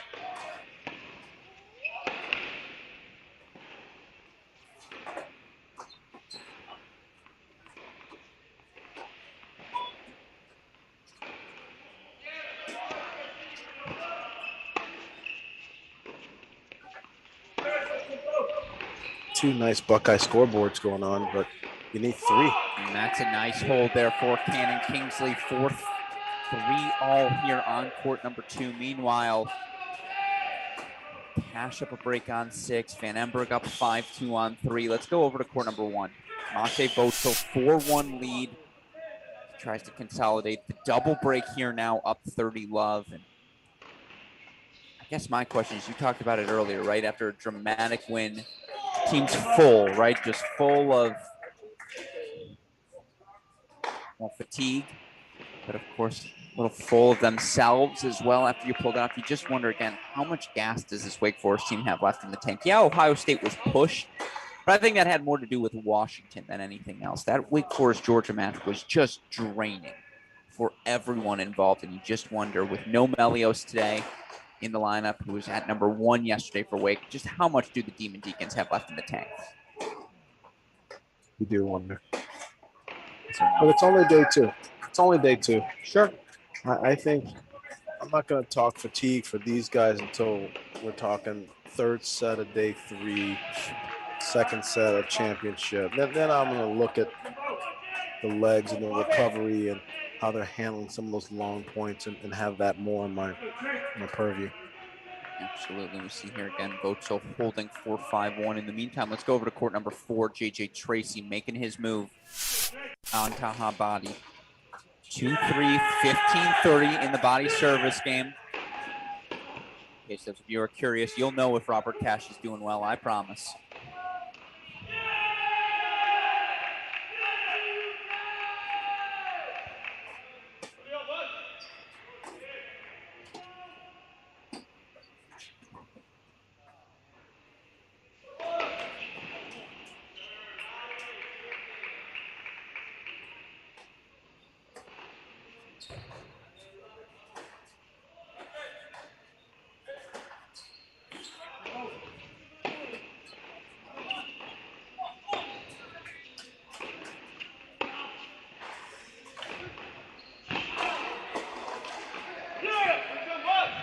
That's what he does. Not only does he have that forehand to turn defense into offense so quickly, but the defensive skills, the mobility of J.J. Tracy, it's the foundation of his success. And now 2 break point chances here to open up a 3rd break lead here for the Bucks early. Excuse me, a 4th.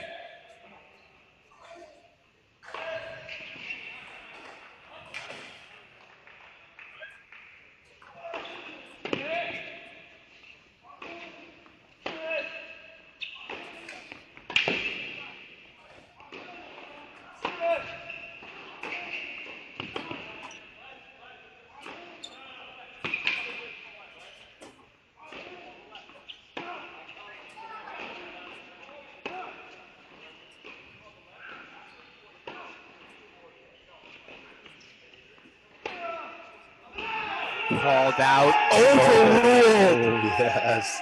Oh, and Taha Body is furious about that overrule. And I think we might see Coach Bresky run on over. Make sure his player doesn't say anything he'll regret. I don't want to do that. That was an amazing point. A lot of that point, I thought, was what Body wanted. He As we wanted head over to to court get 1. Tracy deep wide in the backhand corner. And Tracy just had the discipline. It just said, okay, I need to hit 5 or 6 of them until I can get to the other side of the court. I'll do it.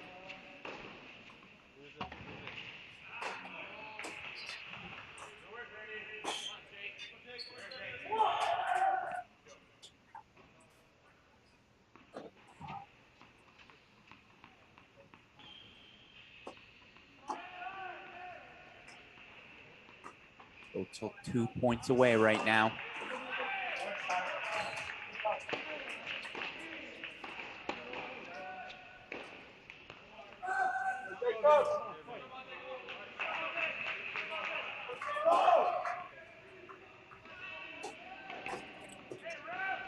(40-30)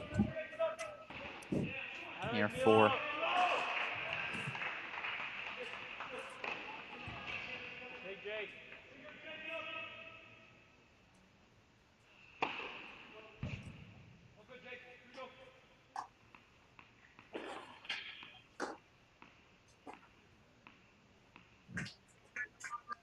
so now 30 here. Karmov just looking to force Votel to serve it out. Meanwhile, here's a big development for the Demon Deacons. Filippo Moroni, their sophomore, has come back from 1-5 down on serve now, 4-5 at the number 3 position. Meanwhile, let's go over to court number 5. Here's something you don't say very frequently. James Trotter's losing. Hasn't lost a match here thus far. Oh, no way. Oh, my goodness. Oh, and with shots like that, oh, my goodness. There's the new 1-y. Again, Trotter 7-0 on the year. Knocked off Schneider comfortably 3-3 in their matchup 6 days ago at the Ty Tucker Tennis Center in Columbus. Right now, Schneider coming off of a big win yesterday. Up a break 4-3 here, 15-all.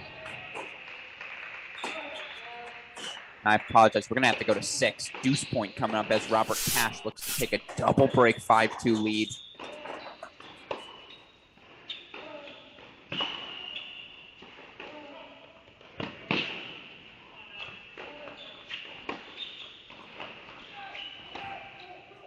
Oh my goodness. It's just, I've done it so many times that it's just how I do it. But that was not an easy shot. That was a hard-fought point.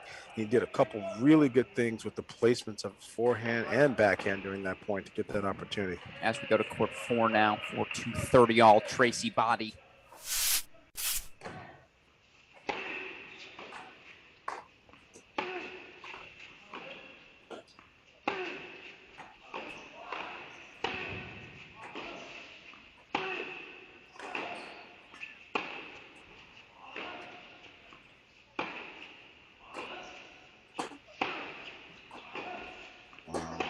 Unloading. Tracy with a come on, trying to sell that one to the ref. Overplayed it by a little bit, but he was feeling it. When you have that point where you hit 4 or 5 unbelievably good feeling shots in a row. You think, okay, I'm not going to miss anything. You're shocked when you miss.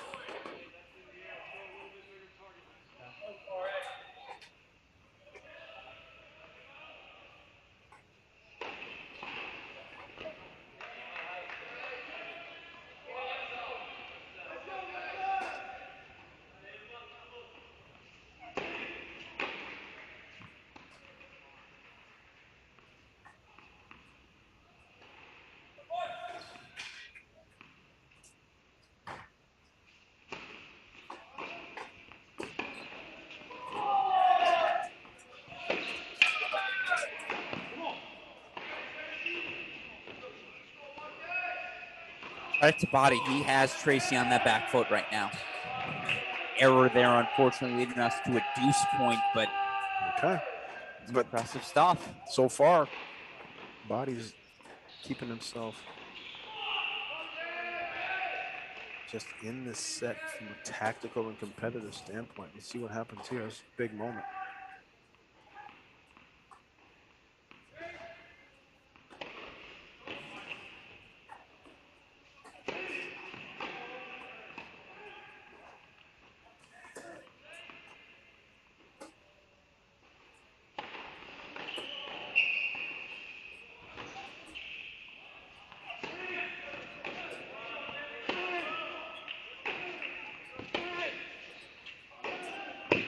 Wow. So that's the first time, but that's the first time we're seeing pressure factor in a little bit. Tracy took a little bit off that first forehand just to make sure that he started building the point, but right away Body took the offense and didn't let him back in. Great placement on the backhand down the line and the forehand direction change. Go again, court number one if we can, as Monte Voto serving for the set. You can hear the loud noise. We got a vociferous Wake Forest fan. Ooh, let's head over to 6. Set point right now for Robert Cash. A vociferous fan giving James Trotter, I'll say, some heat on court 5. Ty Tucker telling James Trotter, don't address it, don't look at him. 40 love here as Robert Cash looks to put first set on the board for either of these teams in singles.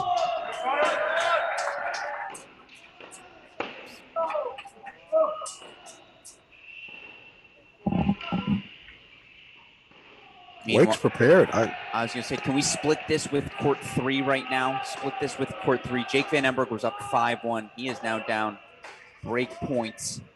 Let's go down 6-5, lose 5 straight games. You can hear it in the background. Actually, stay here for a second, Westhoff.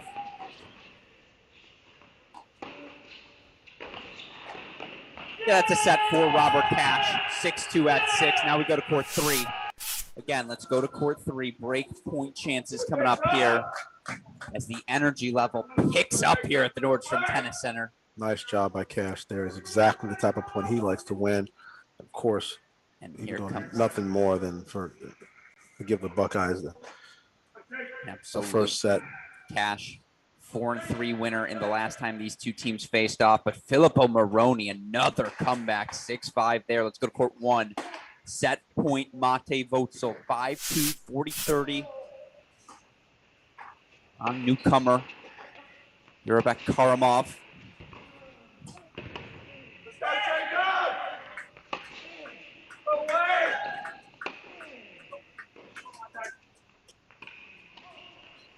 Sails wide on but him. That's smart because, like I mentioned before when we were back in this court covering it, I think Votzel going backhand to backhand is an advantage. So Karamov is saying, hey, I'm not going to start slugging it out with you over here. How's a little dice special right here, short, wide, Federer style? What are you going to do? And then he got Votzel to split his hands and try to chip it where he's not as natural. He's much more physical, just producing.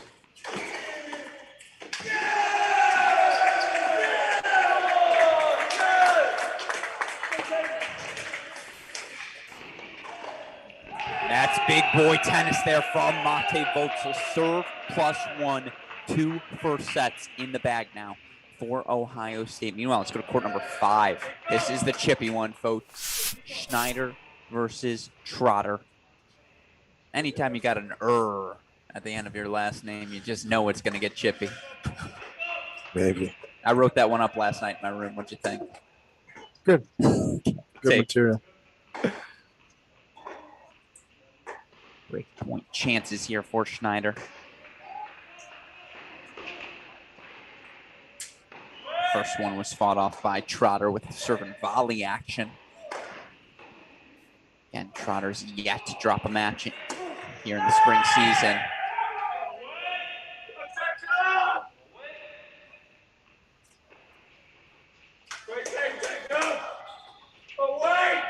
Double fault. You saw some movement there from Schneider. You can hear it on your screen. These two talking to one another. It's tough. Trotter is a little frustrated right now. Yeah, so let's go to 3, by the way. Where right now and Trotter have the 2 biggest serves on the team. Vauxhall and Trotter. 2 biggest serves on the team. Canning would like to have a discussion with you. He would be. But he's in the mix. No, but I don't disagree. Just pure MPH heat in the box. Trotter's got one of those shoulders, right? Just one of those blessed shoulders. I'm going to have Kingsley as a close third on it. But if I'm going just straight MPH, yeah. Anthrop? No, just kidding. No, not yet. He's... Luchanig? Ooh, okay. I want to see Andrew Luchanig smack a serve. Of course, again, we see here Filippo Moroni. No, I agree with you. Filippo Moroni, though, serving for the first set here. Moroni clinching.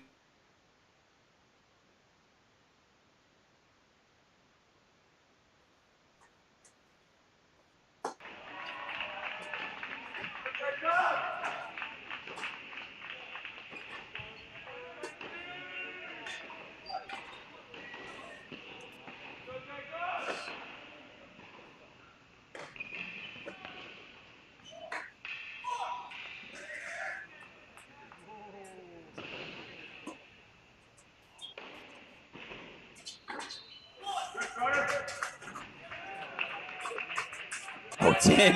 Oh, the tweener. Oh, respect. Respect to you, Filippo Moroni. You love the tweener. You're a tweener guy. I just like the aggression. I like the creativity. I know what your forehand looks like. I know what your backhand looks like. What is your tweener? And by the way, can we split this again? Let's go split screen. Courts 3 and 2 right now as Cannon Kingsley is serving for the first set at court number 2. 4 lead there, 40-30. He's got set point. So again, if we can split here, you see that ball wide from Eduardo Nava. Set point coming up for Kingsley.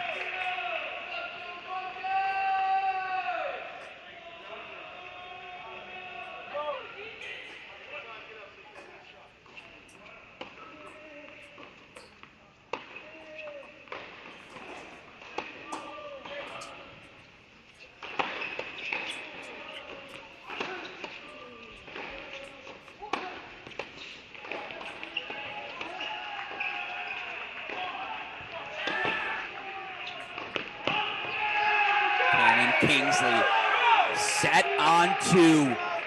So now we go to 3, full screen here.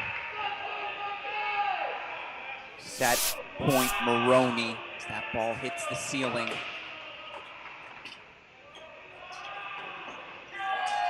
Hits the ceiling, or was he overruled? He's overruled there. First serve.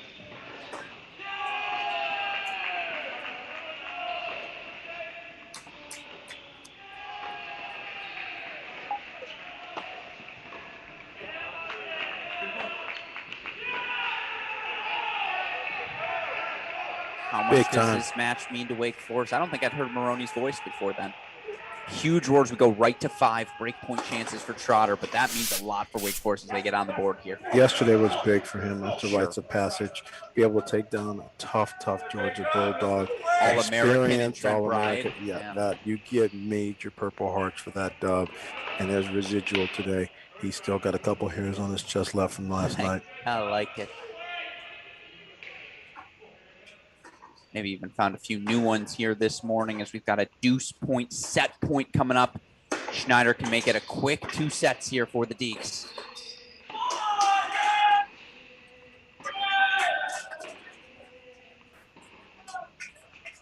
Serving volley. Oh, he pitched in.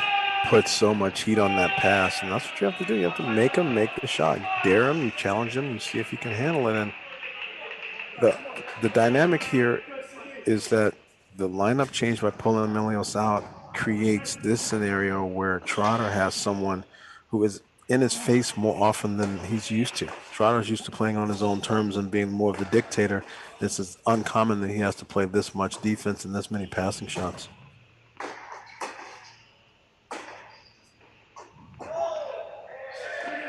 So 5-all now here on 5.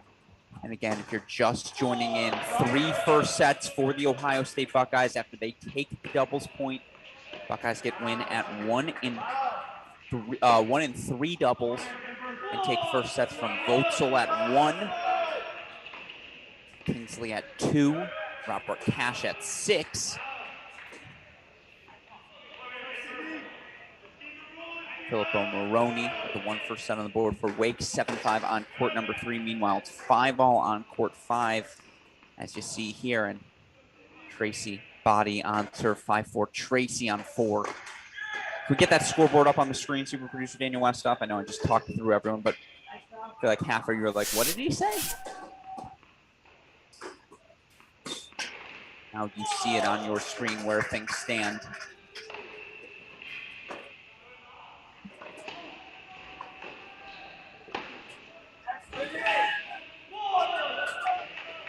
Nice serve there from Trotter for 15. Let's go to court number 4 right now. JJ Tracy.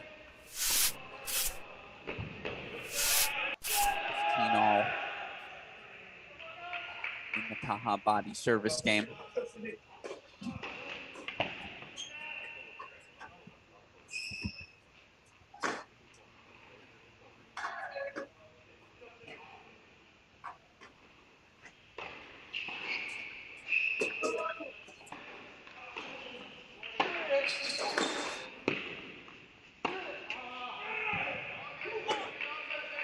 Overplayed the backhand. He's just unsettled a little bit today. Some of it has to do with body and some of it has to do with him not executing. I'm not going to say right now, this wouldn't be fair to him to say he's doing so well at 4 that he's almost score spoiled. Sure. That he's used to just having space to play with all the time. And he's not necessarily in a set this tight as often. But this is what the reality is. Bodies come to play, and Wake needs something out of this point. He's going to have to throttle in here, drop the frustration, and find some execution.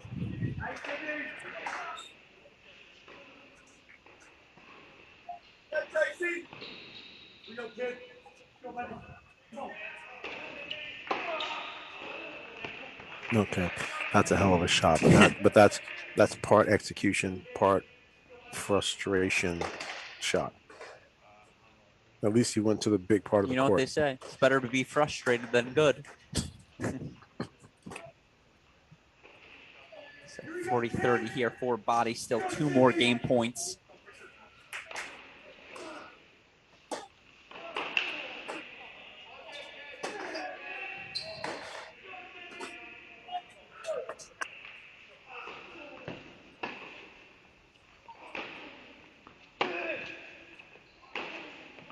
You just can't give him 2 errors. You cannot give JJ Tracy 2 errors like that. And now, tell me how you really feel, Robert Cash. But now, deuce point, set point, as we call it, triple threat.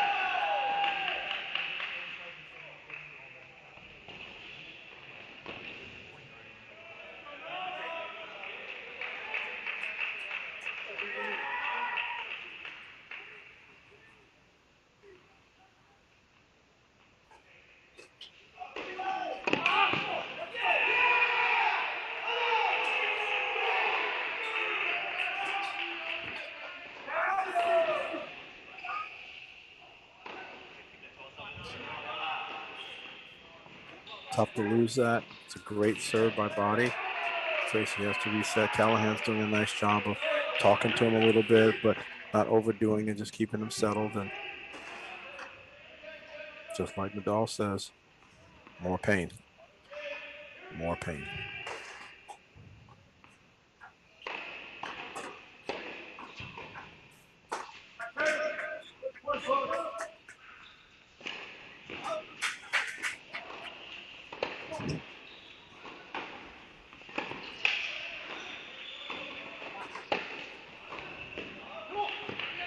distance wide for Tracy, so 15 love. Couple of follow-ups. James Shapiro in the chat says, better to be frustrated than good? What? Obviously, new to the program here. I was being sarcastic, my friend. Yeah, he hasn't The been expression, yeah. We've been working a little stick. Exactly. The James. expression better to be lucky than good, which we've talked about a couple of times here on our broadcast. So sorry to throw you off, James. Didn't mean to do that to you. We did get a really good question. I'm going to try and get this username right. XXPinghead7XX. So the username, terrible choice. The question he sent in, exceptional choice. And Pinghead, to you, Coach Bay, asked, so what do you consider serves as bombs in the college level? What are these guys capable of? What does an elite serve look like in college? College tennis? Sure. A consistent 55% and higher guy that can go 120. If he's one, and there's plenty of guys that are just big and they can hit 130, 140, but how many of them are going in the box? So I'm going to say 55% or higher, 120 or more, indoors or outdoors, regardless of the circumstance, not wind aided, just period. I would consider that a decent metric. Sure. 30 love here, Tracy. Let's go.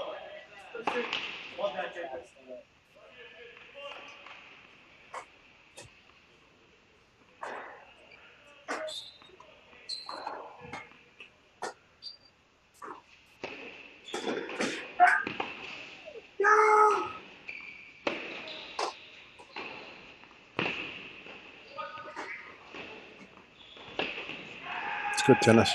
And he's everywhere, but body taking advantage.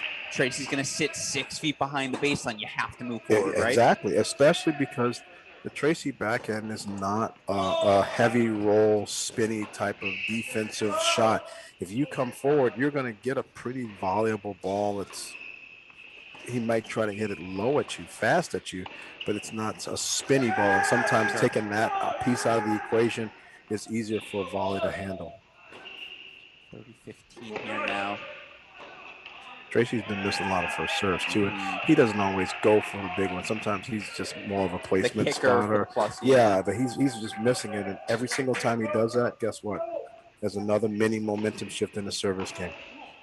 More stress, more concern.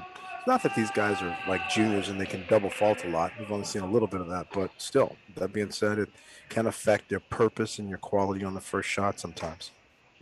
Absolutely. So 40-15 here coming up for JJ Tracy. Fun fact about JJ Tracy, was from my area of Southeast Michigan before moving down to Hilton Head, South Carolina. I distinctly remember watching a 9-year-old Tracy just absolutely work my younger brother. Just crushed him the same year of college.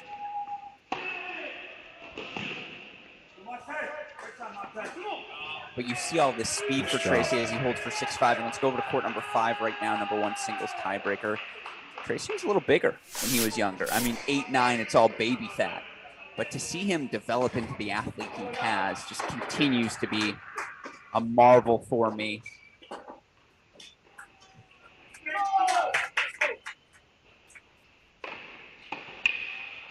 So tiebreaker here. He's hitting his one-hand passing shots. This is like Boris Becker. Himself. This is Boris Becker brazen. This is Dominic Thiem confidence.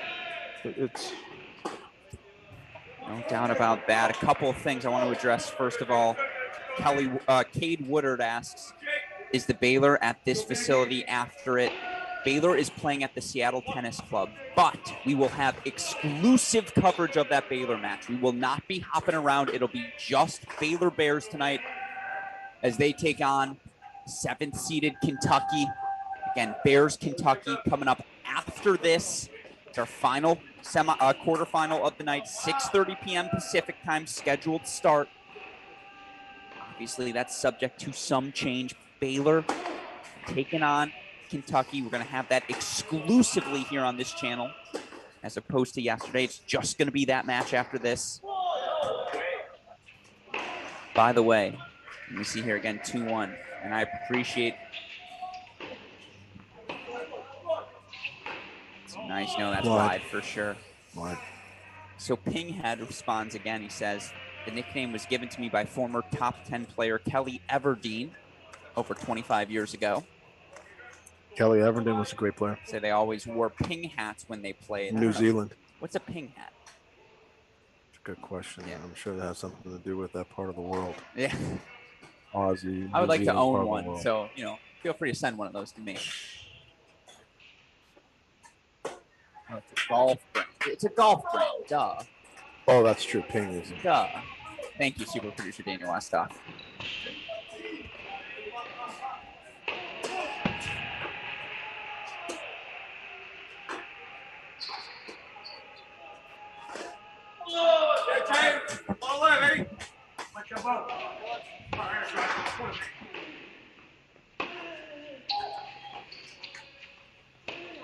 It's bad on first air, but he has a big windup, slightly over on the grip, and a low chip that stays low can cause some problems like that. And we got to hop over to 4 right now as JJ Tracy has 4 set points here in the 5-6 service game of Taha Badi. Of course, we'll go back to Trotter right after that.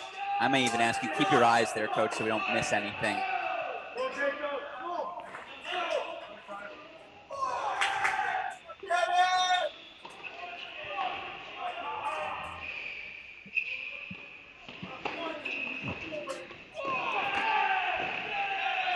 Oh, he just missed it. He missed it? Just wide there from JJ Tracy. You saw him skip out of that. He knew it as well.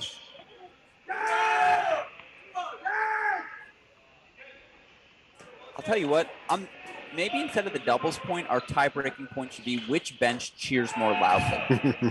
That's essentially become a point here.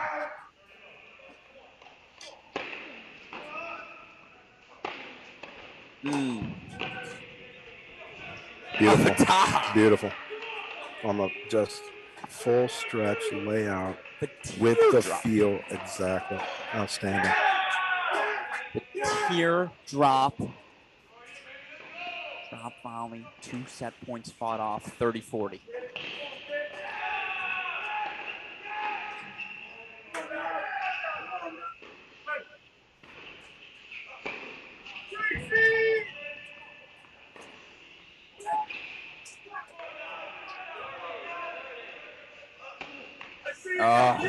Double fault there from Taha Badi. Set to JJ Tracy. 7-5 Buckeyes. That's 4 first sets on the board. Now we go to our last first set here, court number 5, James Trotter. To your point about the cheering, both of these teams have big benches and they have big budgets and they travel big.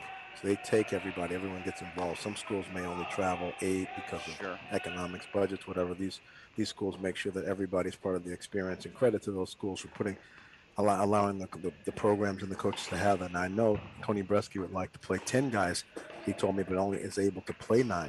He's traveling 13 here. The rule is not prohibiting him, I guess, on the travel number, but it's prohibiting how many in the NCAAs and the major national indoors he can play. So it's tricky the way that's worked out for him, but I appreciate how much opportunity these coaches are giving to players and letting them have the full experience. No, that's a beautiful cross-court forehand by Trotter. If anyone needs a loud bench guy, 10% scholarship. I'm there. I'd be really good at that role.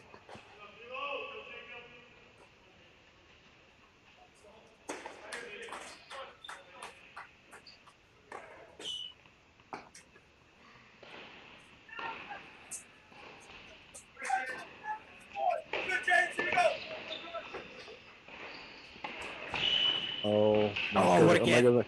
And Coach Tucker's irate. Look at him there on the screen. He can't believe he went there.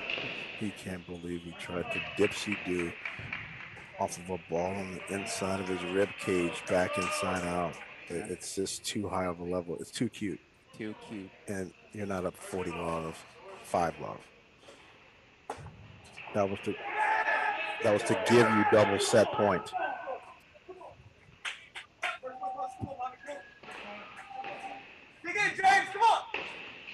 Oh my goodness. Yeah, he hasn't let go of the last point. When you miss one that badly, you're still caught in the last point, and maybe a little bit of the reprimand from the last point. He needs to really take some time here, settle himself.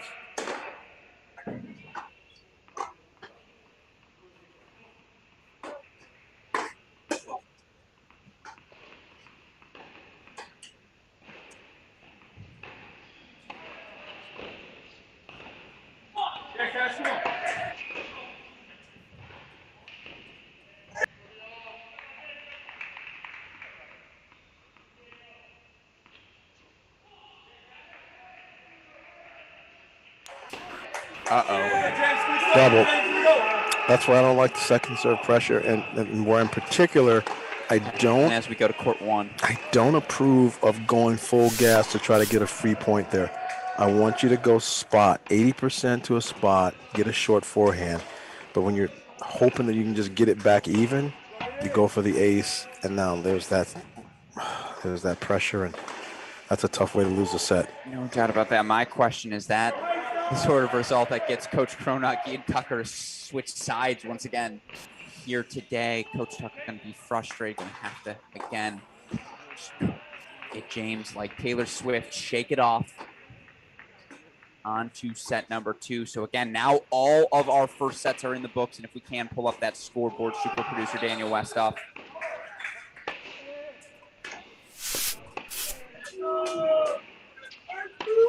I'm telling you, all I see. Let's go to court number 6 in the meantime. There's a lot more work left for the Buckeyes. Mm-hmm. I don't see a quick way to 4 right now. No, the scoreboards are favorable.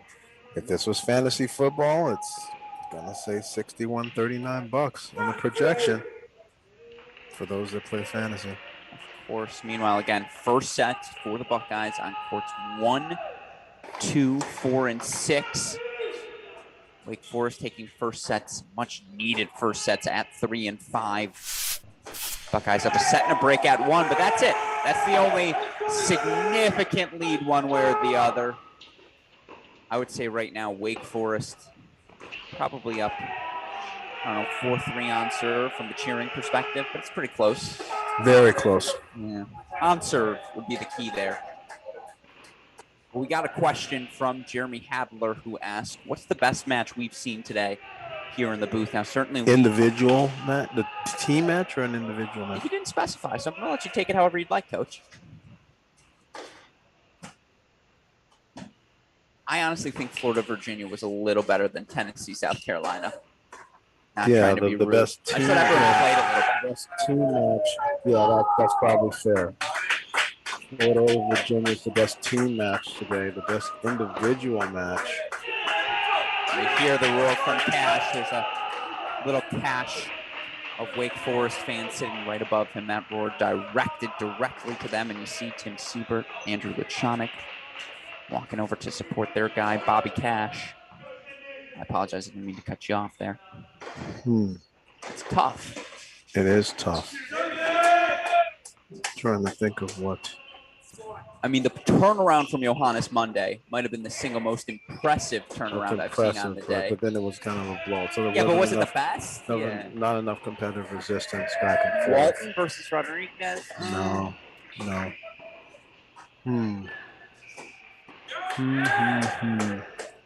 Nothing here. Sure. Nothing from this match. Oh, TCU number 1, no. Oh, yeah. TCU number 2, maybe. TCU number 3, maybe. TCU number 4, no. TCU number 5. Sander, yeah, over CMR was a good one. Fernley, no. It would have been Fernley had he won in straights. TCU number 5, TCU number 6, no.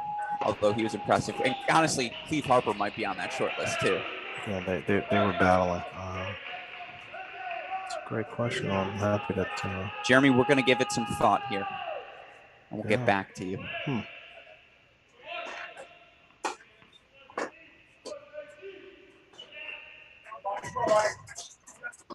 We love here for Sid the Kid Banthia.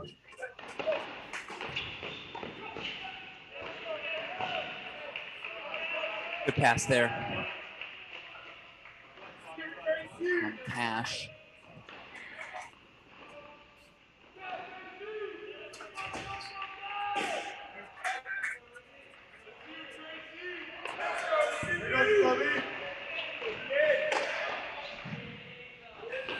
Ooh, let's go to court 3. No disrespect here, as it's 40-30 now, but we've got a deuce point coming up for Filippo Moroni in the service game of Ohio State, Jake Van Emberg. Again, in terms of simple matches with nothing clear cut, straight set victory means everything. Yeah, I think just a slight one to number 3 TCU versus Texas. Of course, Sander Jong, who knocked out Richard CMR, but there's the break for Moroni. So now 7-5-3-2 lead here for Ohio State. Let's go now to court number 6. Was 40 love Sid Banthia. But with that forehand error, it's a deuce point. It's a big moment. Absolutely. Meanwhile, it says on your scoreboard 8-6 on court number 5. We're not playing a game. Yeah, I can tell you it's actually 7-6 or 1-0 for Jakob Schneider of Wake Forest. Oh, yeah. None doubt.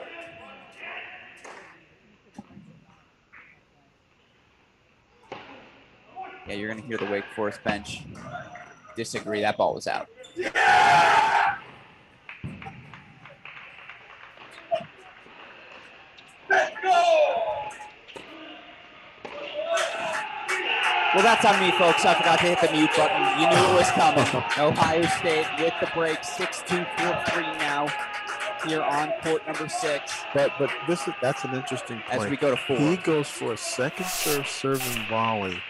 I get the idea that you want to take the net away from Cash, but second serve volley there, I'm not sure at that moment. That's too courageous of a tactical play. Cash read it, got it down to his feet. He had to hit a shoelace volley there. Maybe he thought the element of surprise might have caught Cash. I don't know. I don't know if I would. I don't think he would actually redo that the same way. It's a lot of Monday morning quarterbacking that you can do from this chair. Absolutely. No doubt. And I served in volley more than my share back in yesteryear BC, but I'm not sure.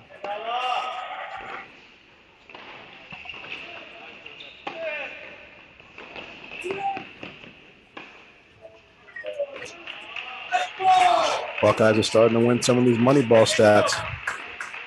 Look at that forehand approach. And again, I got to hit that mute button. That's on me. Tracy with the break, 4-7-5, 2 love. It's a big break there for the Buckeyes. So now they're up set and break on 1, 4, and 6. And that's what they need. So the pathway is very clear. Scoreboard separation. Guys got to take care of business now.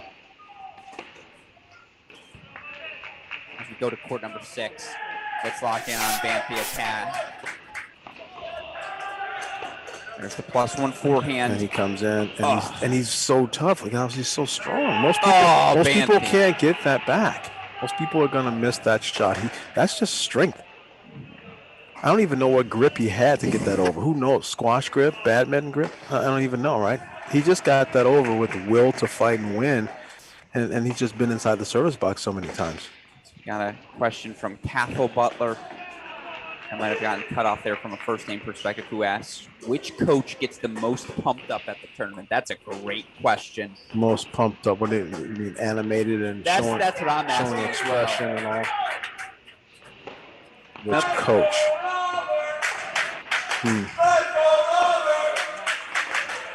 I think I've got an answer, but I'm going to let you go first.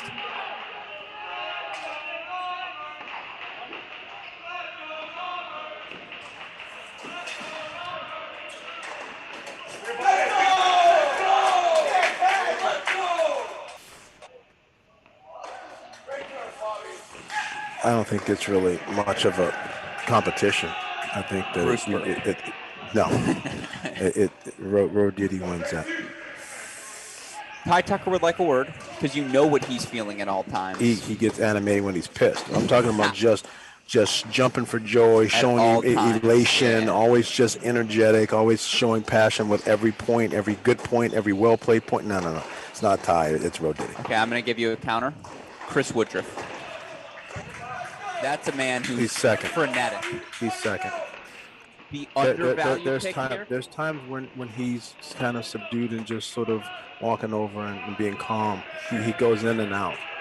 Rodetti's riding the wave. He's in there with him all the time. He comes in with the cowboy hat, with the swag, and he stays in there in the trenches with him. Underrated in this category, Michael Woodson. Yeah, because Woodson's so soft-spoken, but he shows it. That's fair. And Cedric Kaufman, too. 100%. He answers all of them. Well, they're emotionally invested, but in terms of outward visually demonstrative.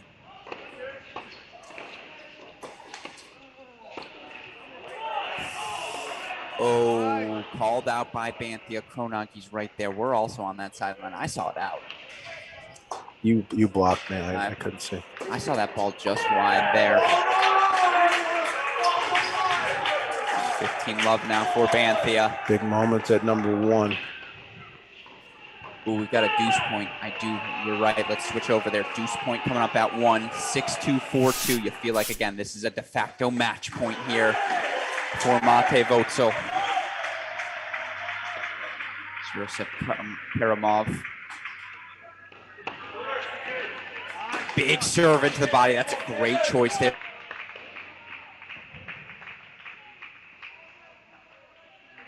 Back up, super producer Daniel Westoff, as we go back to court number 6. And court number 6 here.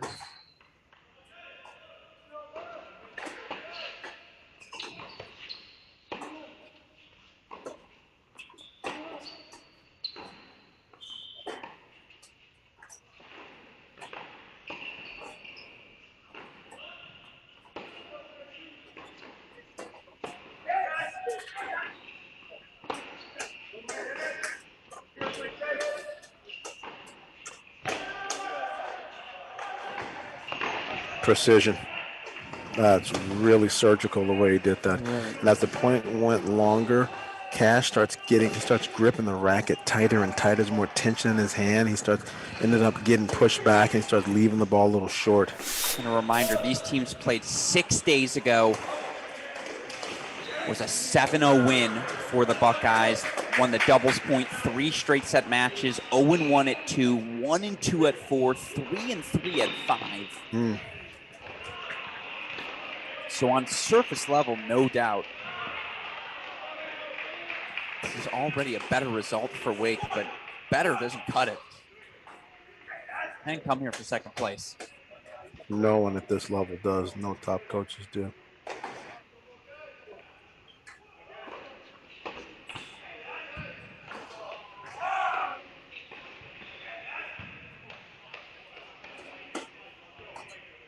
And we split here now with court 2.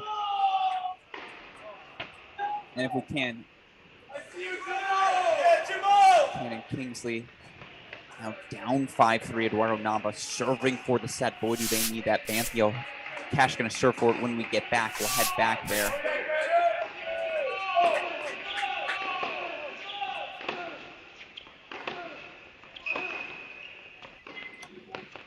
Getting trouble. The scoreboard is looking better for J.J. Tracy, but not looking better for Vauxhall.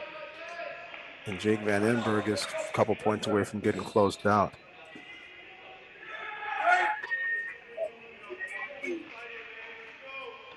Critical game at 6.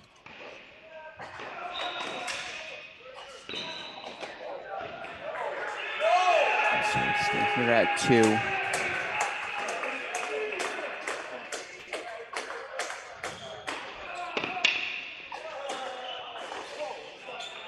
Ball called out. Kronaki going over right away. Offer his disagreement.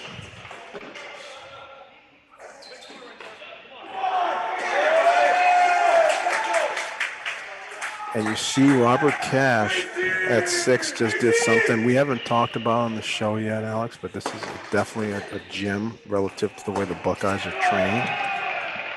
They are all trained to make sure that they win the first point of every service game on their serve. Like it's a real big thing. If they're not able to do that at practice, there's hell to pay.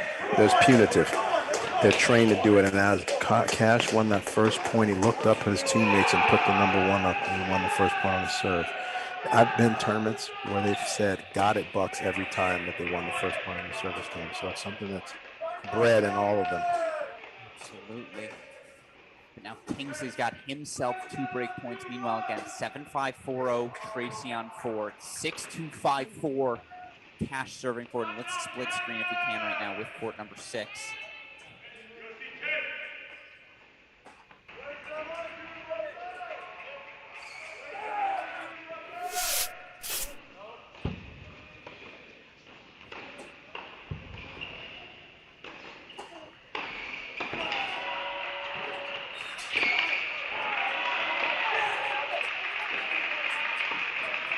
So a deuce point coming up now. Meanwhile, oh man, break point for Karamov as he looks to get back on serve on 1. Karamov's playing well. Really raised his level there.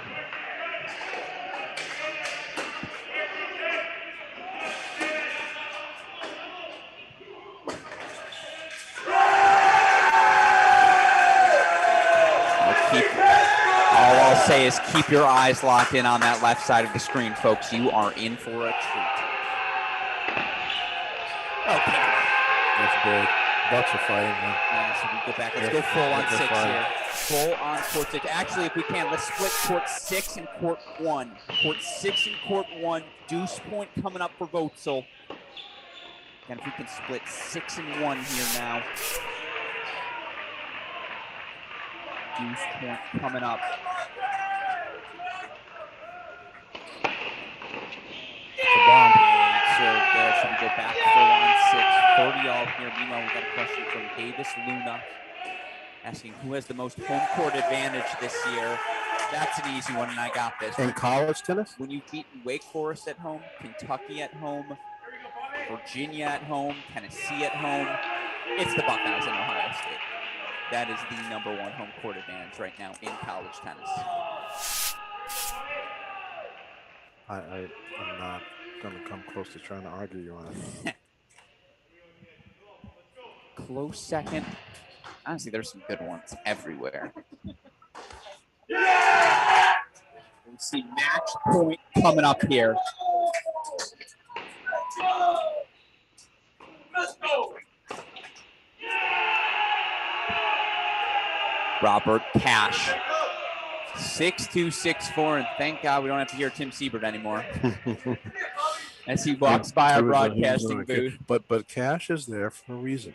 Anybody can question time. So now we go, by the way, quickly, let's go to court number 3. Let's go to court number 3. Haven't checked in there in a while. It's 7-5-5-0, Tracy on 4. I apologize, I didn't mean to cut you off there. Yeah, but people can question why Ty has Cash in that position instead of others, and he just always says the same thing. He just says the guy gives 300%. He bleeds Buckeye red, and he physically gives every single inch for every single point. And I saw Big Ten finally hurt his ankle in the first set and played a 7-5 in the third set match where he was on one leg, and he just does everything he possibly can. And credit to all the hard work he's put in during the season and off the season to get to this level. And they need him at 6 this year. You need every point. You need a really good team. But Ty's always been really big on having a strong bottom of the lineup. He needs to have that consistency there, and he's felt that with Cash.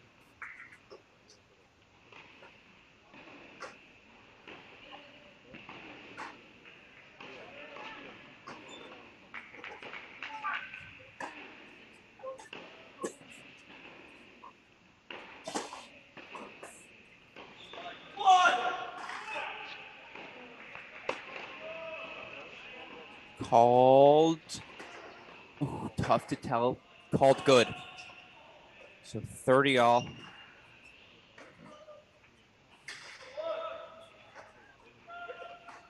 Now again, appreciate all of you firing the questions out in the chat. Don't want to compromise the broadcast too much, but we've been asked who's been the loudest team so far at the indoors. Day 1 Texas is the one that stands out to me, Coach. They were The, so the loud. loudest team, not the loudest crowd, because of Yeah, of course, University because of Washington is the answer there. Good answer. I would Well, say loudest team, day one, Texas. absolutely. And day two, it's probably right now. Yeah, I would agree. Probably Ohio State right now.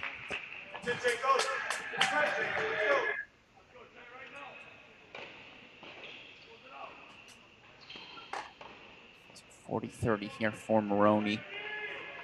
Ooh, meanwhile, can we split this with court number 4? JJ Tracy, 7-5-5 love, also up 15-30 in the Taha Body service game. Oh, let's go to court 1 quickly. I lied. Just quickly, court 1. Let's see if we can catch the ending there. Court 1, match point, Votzel. That's on me. That's apologies, folks. Mate Votzel, 6'2", 6'3". So it's 3-0 Buckeyes, and now we can just go full screen on court number 4. Let's go full screen on court number 4.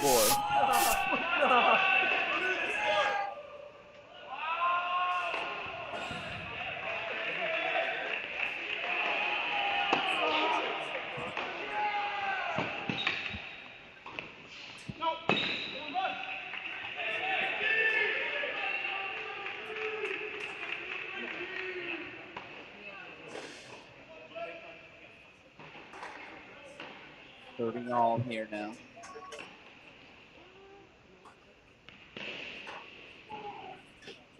No, it's match point. Oh, excuse me, match point. You're right. 3 of them here. No, 30 all. Yeah, they screwed up the score. 100%. You see now a little conference here. Coach Bresky furious. I thought the ball on the wide. I saw Tracy make a signal that the ball was wide. Oh, that ball looked good. But I thought Tracy made a signal that the ball was wide. You're right. Called wide, confirmed by the chair. Coach Bresky irate. But still, 3 match points now for the Buckeyes.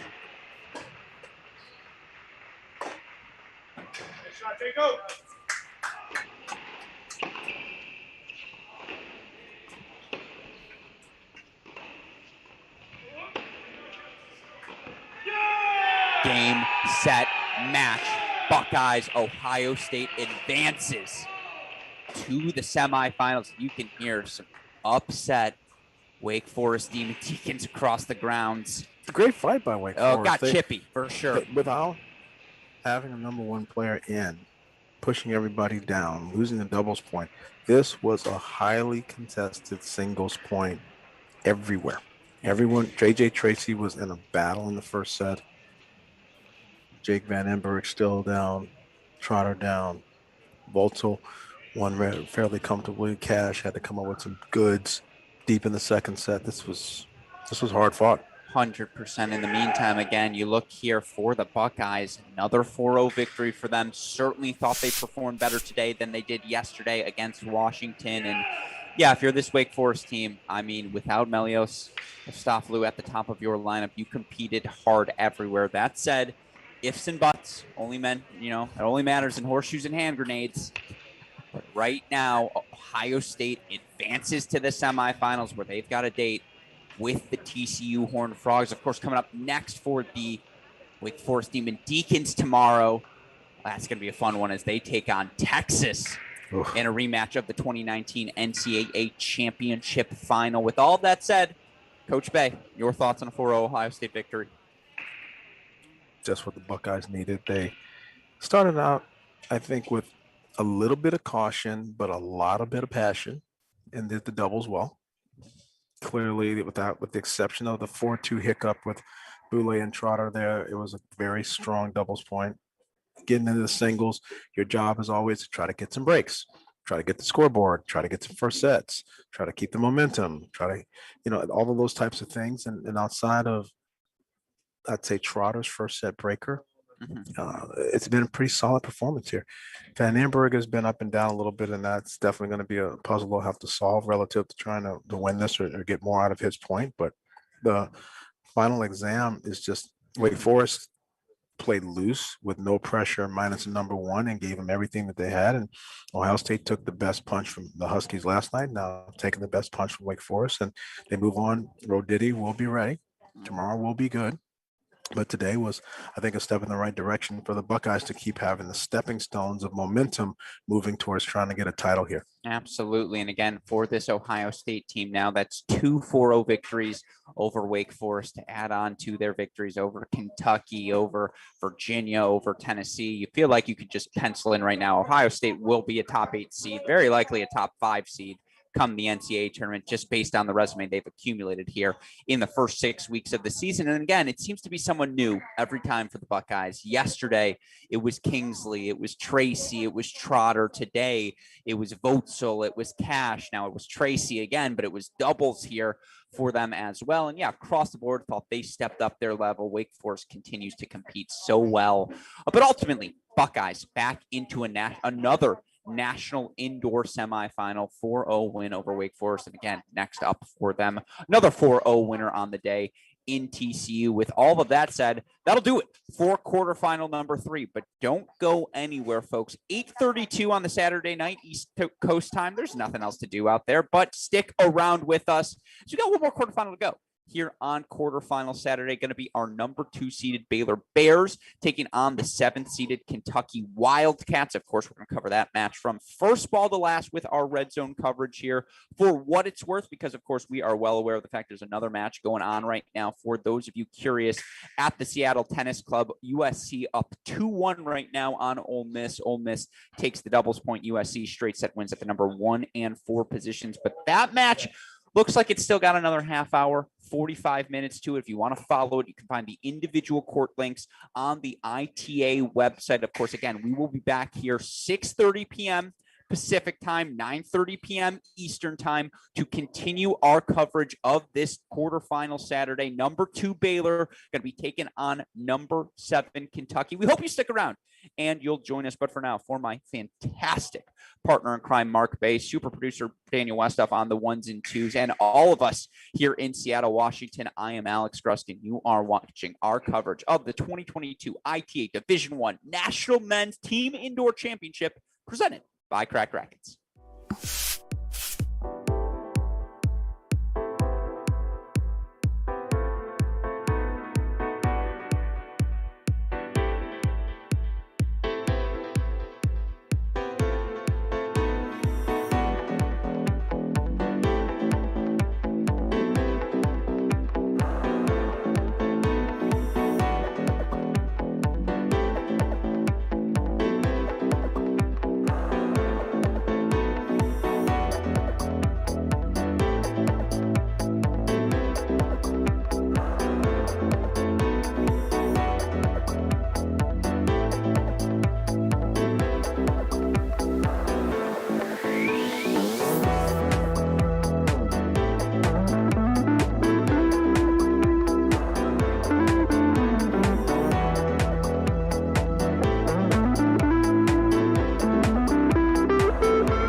welcome back, everyone, to our final quarterfinal here on day 2 of the 2022 ITA Division I National Men's Indoor Team Championships. Alex Gruskin, joined by Coach, Legend, Mark Bay, my partner in crime here, as we take you through our final quarterfinal match on the evening. And folks, if you've tuned in at all today, you know competition is the name of the game here. The margin between these teams so thin, as such, would be a shock to see anything but another barn burner here to conclude today's play. And that is why I know I can speak for both of us here, Mark, when I say we are so excited for tonight's matchup. Number 2 Baylor, defending national indoor finalists, last year NCAA finalists as well, taking on an upstart number 7 seat in Kentucky. Now, of course, Kentucky has traditionally had plenty of success in college tennis, but you look at the group Coach Kaufman, Gordon, Cobelt has put together here this season.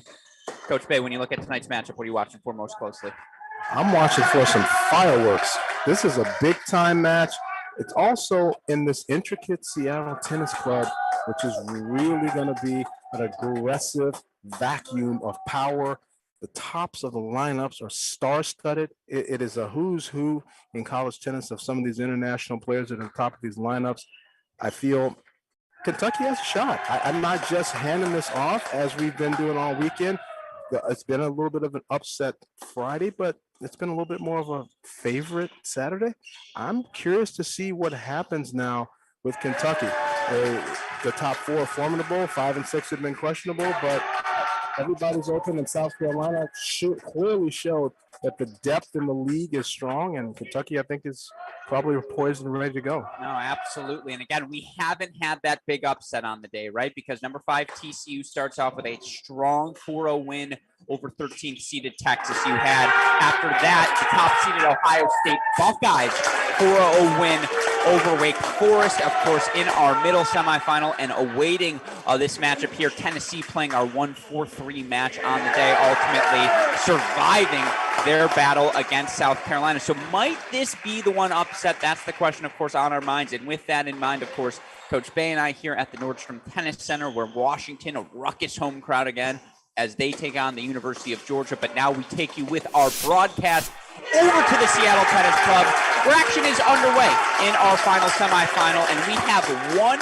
lineup shift here, Coach, at the start of our matchup from yesterday. Liam Draxel, former number 1 singles player in the country, has played plenty of doubles throughout his time at Kentucky, but he's out today. Gabriel Diallo into the lineup. Diallo was a top 10 doubles player in the country last season. He has taken Draxel's partner, Milan Hurrion, here at the number 1 spot. They take on the Baylor veteran duo of Finn Bass, Sven Law. What are you looking for here on court 1? That's an interesting switch. I feel that first doubles match of the year for Diallo, by the way. I feel that there's for sure some power and some challenge with what he brings to the table. Does that disrupt the chemistry and the understanding and the positioning with the solid, basic, fundamental doubles positioning of the Baylor team? I'm going to stay tuned and watch that. Absolutely. You look for these, again, veterans on both sides. Milan Hurrion, a 5th year on the left side, returning on your screen, ad side, excuse me. Do side, Gabe Diallo Jr. Meanwhile, for this Baylor Bear duo, as they hold that one love, worth pointing out, Finn Bass, a junior on the roster. Sven Law, 5th year in his final go-round, has been ranked number 1 in the country in doubles with 2 different partners during his time. Of course, Konstantin Franzen, his partner from last year, Jimmy Bendeck as well, who I am sure is somewhere trading cryptocurrency while watching this match. Meanwhile, we go over to court number 2 now. Well, Kentucky, Yasha Zemmel here at the number 2 spot. He's partnered with JJ Mercer. That's a team that's had a lot of success both in the fall and 5-2 here to start the season. They're taking on, in my opinion, the best doubles duo Baylor's got in Soto and Mizuchi. Yesterday, for the record, Baylor dropping the doubles point. Mizuchi and Soto did earn a win, but they lost at number 1 and 3 spots. Meanwhile, Lapadat Mercer earned a victory for Kentucky at 2, as they earn a quick hold there. Oh, excuse me. Yeah, no, this is Lapadot and Mercer. There we go. So now we go over to court number 3.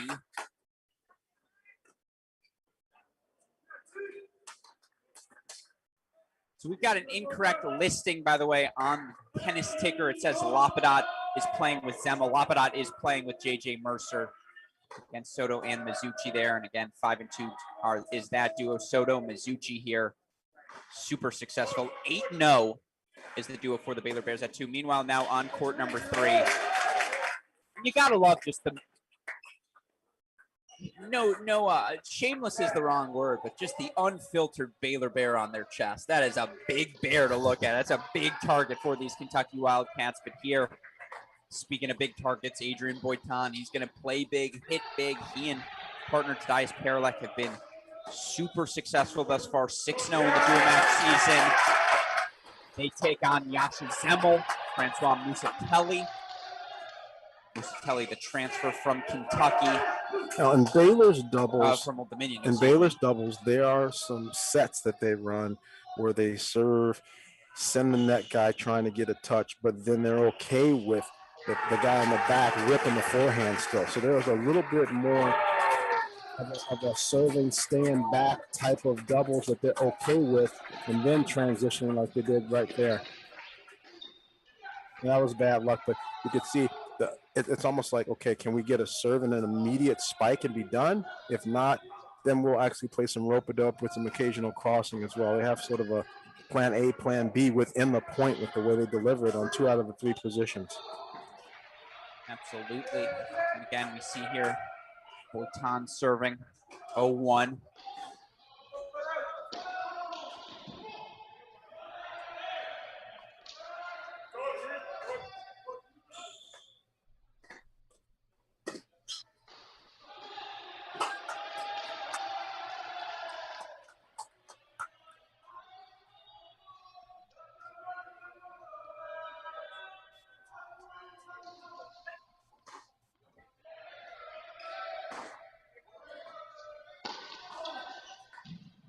It's a nice serve into the body. Serve. Early in the match, new nuggets. Everybody's just trying to get some newness. It's a standard scenario. You play both back, so that way you don't give them an easy poaching target. And you try to catch some wood and rip. See if you can. It's almost like a batter in the first inning of a baseball game. You're seeing the pitcher for the first time. There's some newness. There's some challenge. You break if you can, but you're hoping that as the match goes on, you get more comfortable with each of the serving patterns and the different types of coverage that the teams are going to employ. Absolutely, and we see 40-15 turn to 40-30 here. And a reminder for those of you tuning in for the first time, A, where you been all day? Missed some fantastic tennis here on our Cracked Racquets stream. But B, a reminder, how does the doubles point work?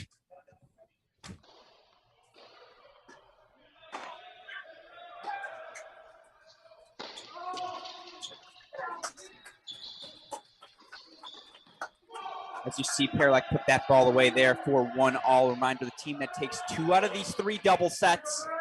As Coach Ty Tucker fires a ball at our broadcast booth. Coach Tucker in the Ohio State nice catch, guys. though, Greshkin, I tell you. I'm an athlete. I don't like to brag. Not a good one, but an athlete nevertheless.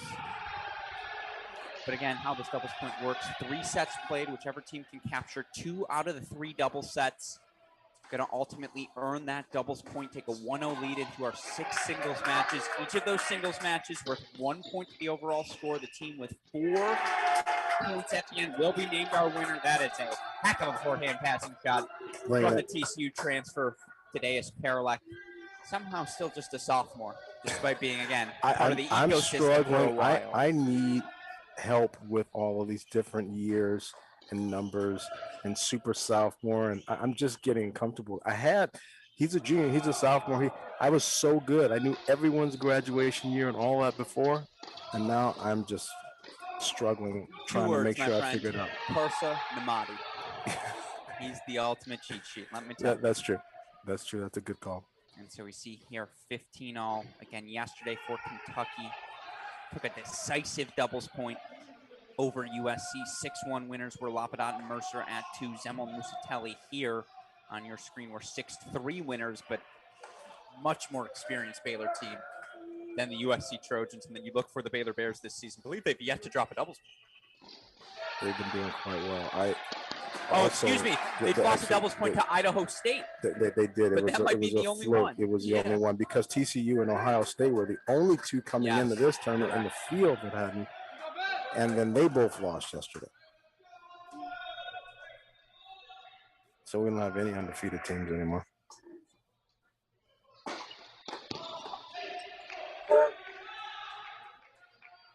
Good serve, good move. I also like a couple of shots that they've taken to go down the line early. I'm a fan of, with the appropriate ball, taking a shot down the line early in the match, just letting the sort of the net man know that you may be going there.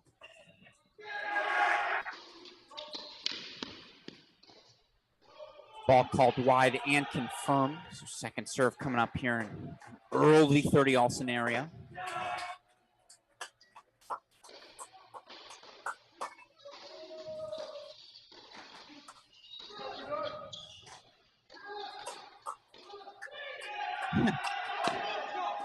Good ripping. Swinging backhand volley. You get caught in no man's land, you might as well, right? But that's the mentality. Sure. This day and age, yesteryear, the net team felt that they were going to beat the baseline team. Now, the attitude is that the baseline team thinks that they can actually knock the ball through the net team, and they're going to challenge the volleying. And in some respects, some players are not that comfortable with taking balls at 85 miles an hour and still placing them to the right areas. It takes skill and practice. That's why doubles is different and requires a whole bunch of extra time spent. And one break point fought off there on the spike. Deuce point coming up. A reminder that deuce point returner's choice.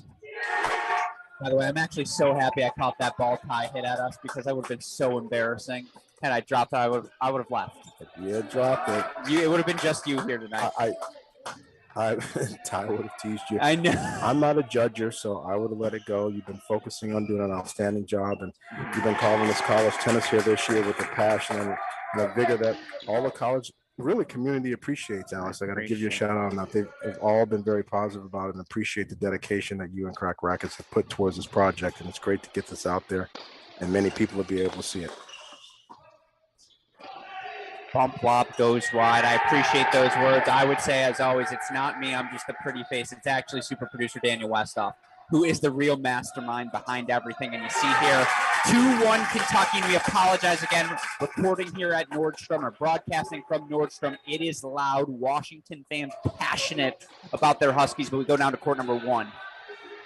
Hurion and Gabe Diallo, not Liam Draxel, who as of now is reported still going to play the singles. But, of course, Diallo last season on with Cesar Bourgeois, All-Americans at that one spot. I know this Kentucky team feels like Diallo finally healthy enough, the 6'7" junior, to get back into the doubles lineup here today. They don't feel like they're overworking him here. Were they All-Americans by virtue of seeding and ranking going in, or were they earned making the quarters of the tournament? I believe it was the big fall they had. I want to say they had a really big fall together. I can look that up for you now, though. But again, we see the hold there for 2-all.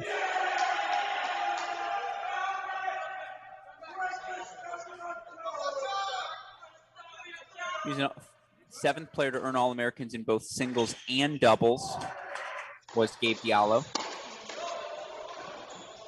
Top 8 seed at the NCAA doubles tournament. Good call.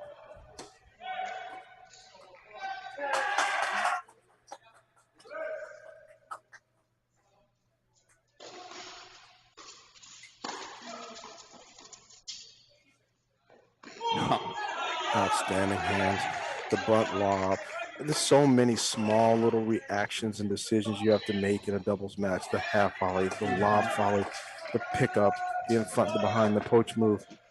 It really does require significant practice, and it's one of the mistakes that happens in junior tennis. In my program back in the Chicagoland area, Alex, we practice it every day. It's like 15 minutes of broccoli that's going to be on the plate every single day. I like broccoli. I'm just going to throw that out there. It has quality vitamins and antioxidants. It's a great choice. It's the But modern day French some fry. people don't like it.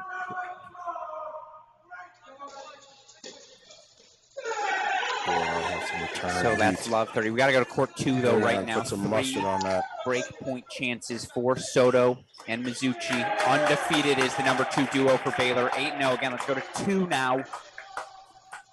Your court 2 break point chances for Baylor on court 2.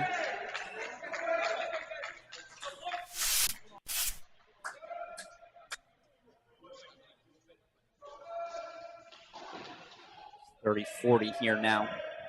And again, Kentucky in the all black. Maybe that's a navy blue. That's definitely a black, right? That's not a navy blue. It's black with the blue that they like. And you see that logo bottom right. That's the new Wildcat. They had to retire the old one. I don't know why, but I guess they did.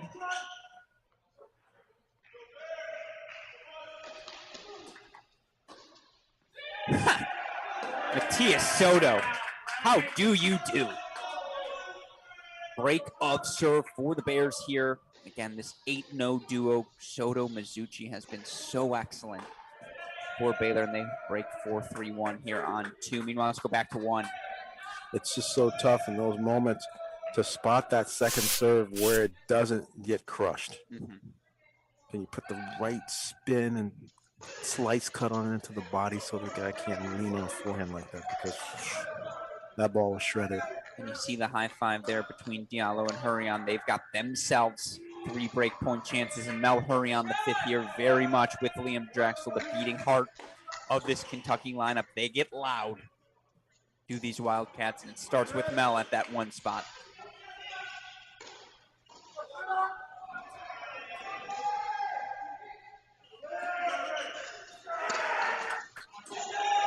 That's just good clean living, though, from Sven Law, who's going to have his quick reaction time. As good of poachers you're going to find in college tennis. And decisive, in the right spot at the right time, the right speed, great angle.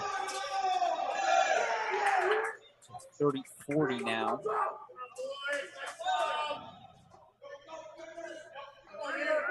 But again, these guys work together.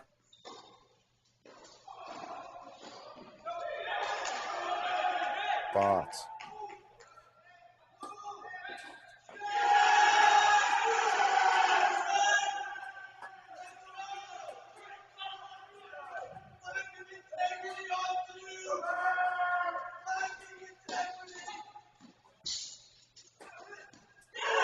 Yep. Smart ball there. Make the big man get low. Of course, Gabe Diallo, 6'7". Wingspan. 6'10" with the afro. So I had to put that Fletch in there for those old schoolers that might actually know that reference. I like it. Also, and again, him and Famba. And all these 6'7" guys we've seen here today. I'm trying to think who else is on that list. Big man indoors. Monday, big boy. Hud. Boy, that's a good serve. Ooh, overruled. Oh, and Coach Kaufman is not happy about that, and I'm going to agree with him. I know it's a broadcast here. That one looked like it missed to me as well. Baylor Bears are going to take it, though.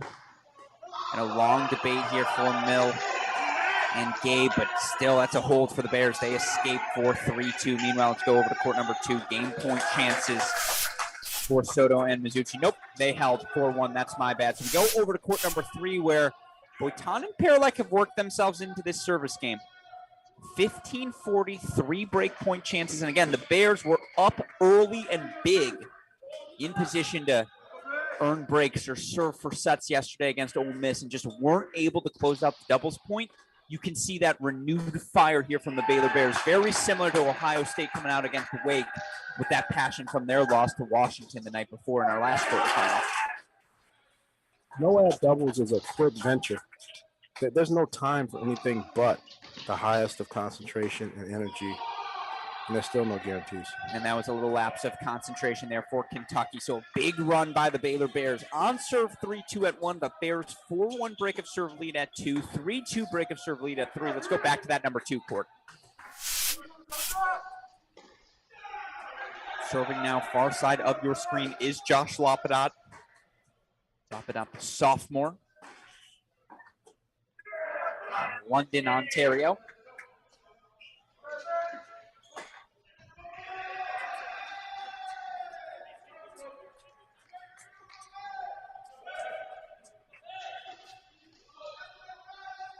Of course, Mizuchi here for Baylor, the lefty. Matias Soto, the righty. Soto, another one of those super seniors here on the Baylor roster. Meanwhile, Mizuchi somehow still's got 2 years of eligibility remaining as well.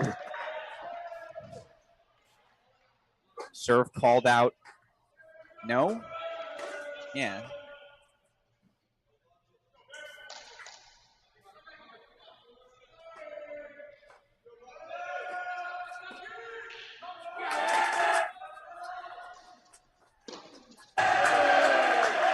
It's a big return from Matias Soto. Of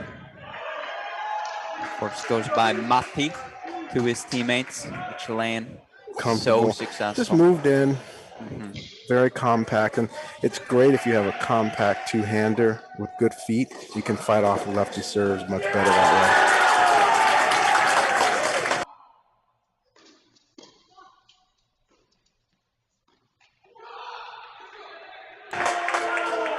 Missed the bunny. It was actually a little bit below net level by the time he contacted it. For him, that's a routine shot.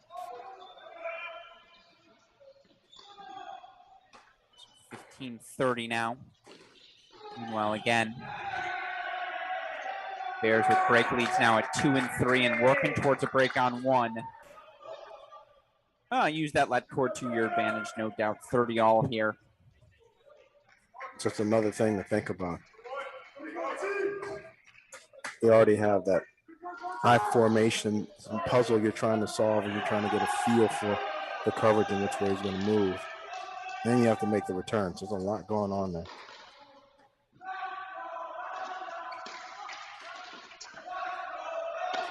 Oh, wow. Well, overhead off the overhead, but. And again, we do apologize. You hear that background noise. This Nordstrom Tennis Center, 100 people plus packed in for this Washington doubles point in our other match. Washington taking on Georgia right now.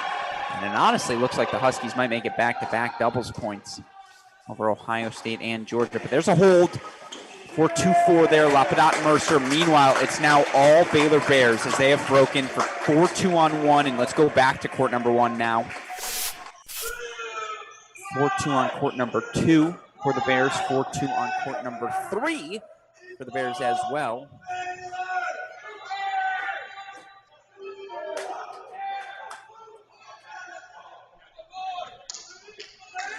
Sven Law now serving on the near side of your screen.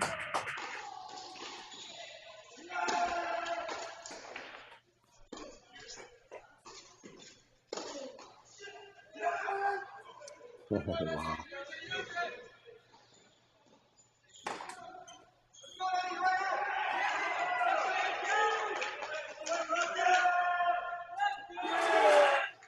Made the choice to stay back and rip the forehand and went line.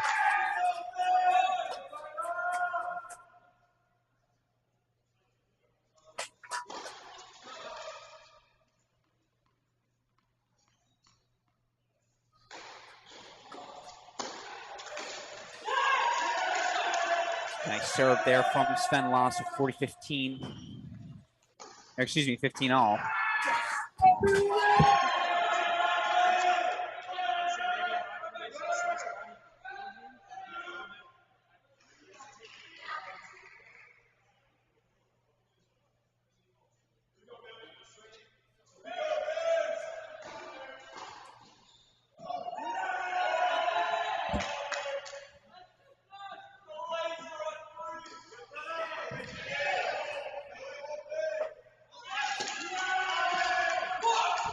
That sails wide as well. So 30-15 here for Law and Bass. You look for this #1 doubles duo for the Baylor Bears. Again, Bass the fifth year, Law the fifth year, Bass the junior. 12-4 overall on the year, 6-1 in dual matches. All of those matches played at the #1 position. Now they did take a loss yesterday.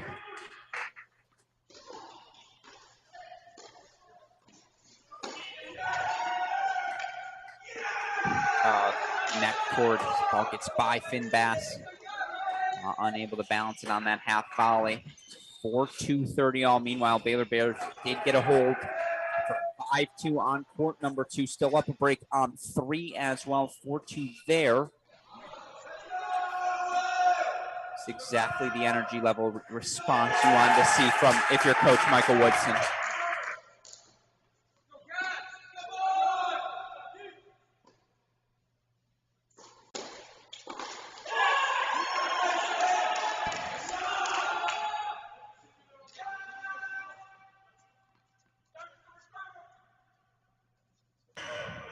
And I love the idea that once you're executing and you're doing well and you're heading the score, that the serve percentage stays high. You don't allow a team to start finding their way deep into your service games when you're already up a break.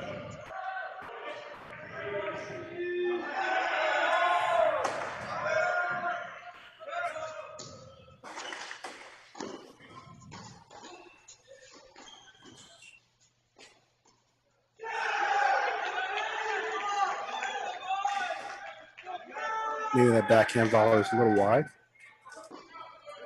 So deuce point coming up here. Meanwhile, if we can, keep an eye. Can we split this with court 3? Deuce point coming up on 3 as well. And 1 and 3 here. Big deuce point chances. We missed the 1 on 3. Looks like it was a hold for Kentucky. And a hold for Baylor here as well. So 5-2. You see volunteer assistant George Goldhoff amped for his Bears. Let's go to court #2 now.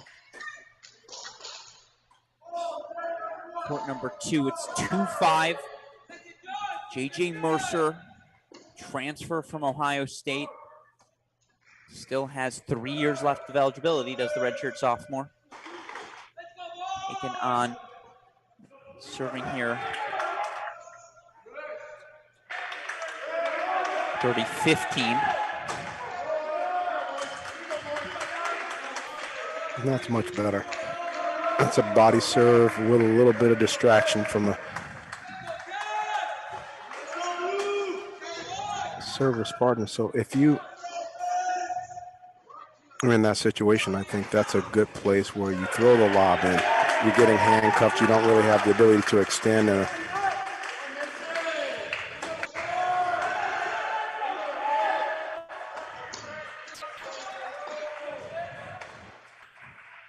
Floats on him a little bit. So 40-30 now. Again, Baylor with 5-2 break of serve leads on court 2, court 1.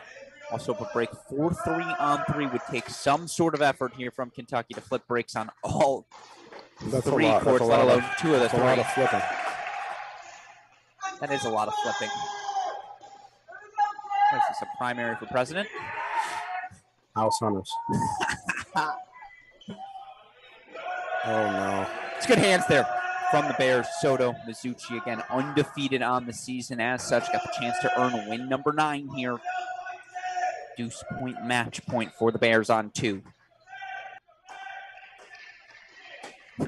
House Hunters. That was good. I like that.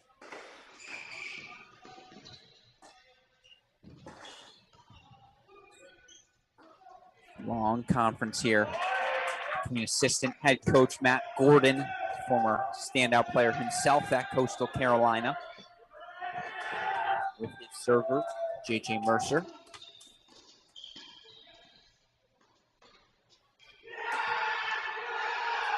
Splits the middle. He pinched so tight there, Coach. Yeah, I think that was definitely a good time to put the lob up over Mercer's head. He was in awesome position there. Solid forehand volley. Big tennis family, the Mercers. Really love dad, coach at Marshall. Mom, seen her at junior tournaments a bazillion years with all the kids. And AJ and all the little ones that are coming up. Big sister Cassie played at Virginia.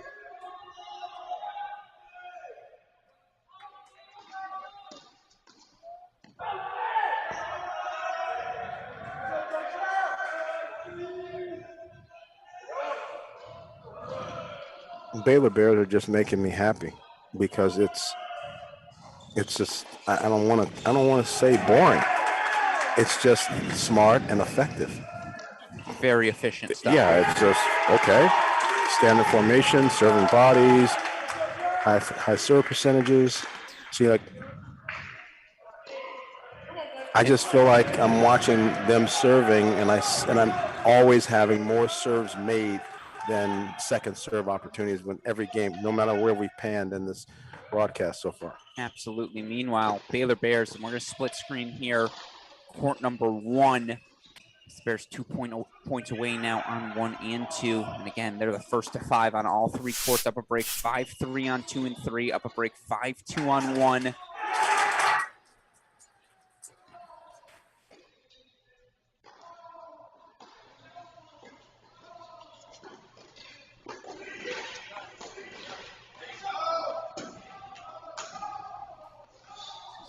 Match points coming up for Soto and Mizuchi. 40 love there now in their 5-3 service game.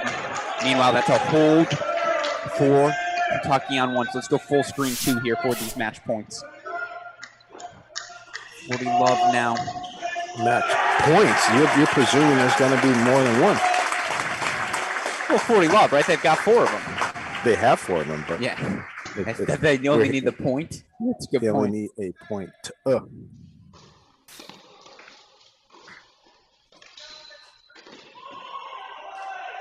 And that there was only a point big winner. Not points. So 6-2 win for the Bears here at 2. Let's go to number 1 now. 5-3. Bassenlaw serving for it. It's Finn Bass serving. Oh, no, excuse me. 2-5 here, 30 all. I was looking at the wrong one. There we go. Or they just changed the score on us.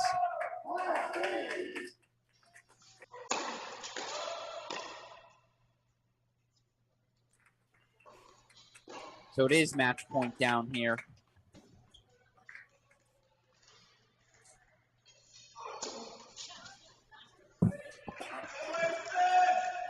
No, it's not match point down. This scoreboard puzzling right now. We're going to ignore it.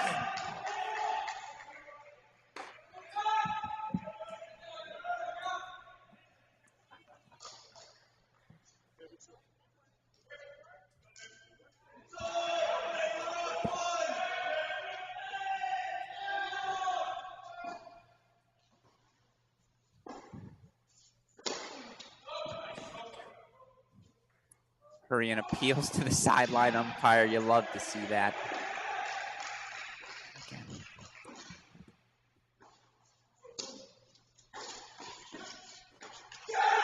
Bass goes big at the body of Diallo. Diallo with the response and with the Wildcat roar. So it's a hold for Kentucky. Going to force Baylor to serve it out here at court number 1. Again, I know right now, there we go, updated the tennis ticker.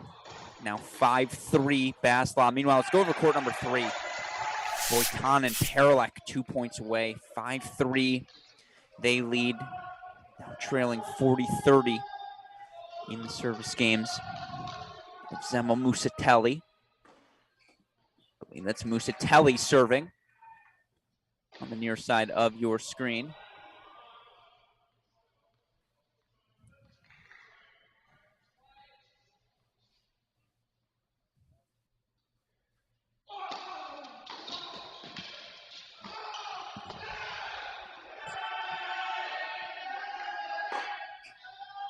So now it's match point. Deuce point, match point coming up here. And of course, again, Bassenlaw serving for the doubles point on 1 for Baylor as well.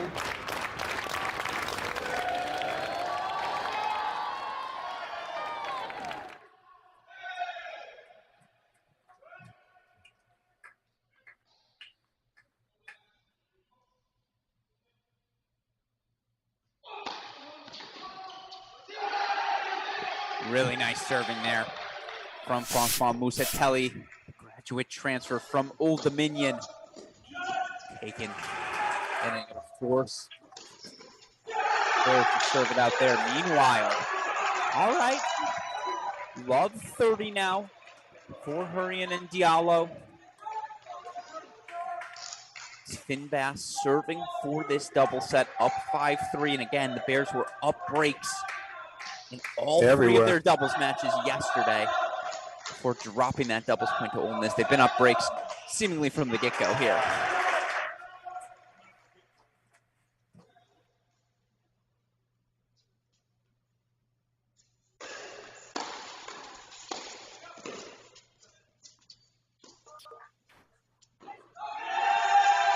Just out. And I love the enthusiasm with which Diallo and Hurrian always look to the ref as if to say, come on, throw us a lifeline here.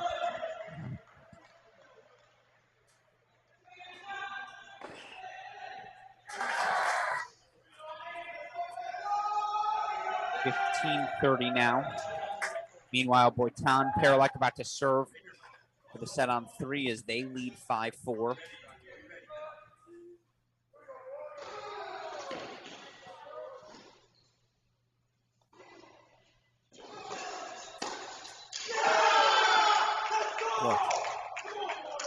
Good stuff there from Hurrian. Again, beating heart of this Kentucky team, the 5th year. Milan Diallo looking to get the break here, but again, will it even matter with Boitan and Paralek serving for that set on 3? Survey says maybe not.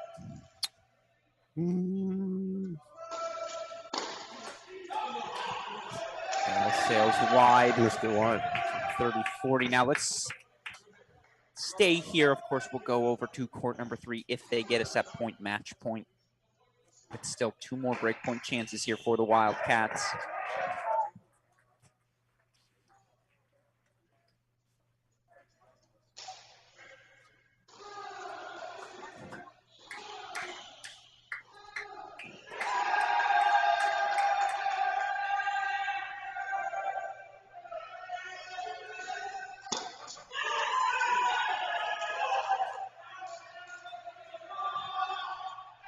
So deuce point, match point coming up for the Bears.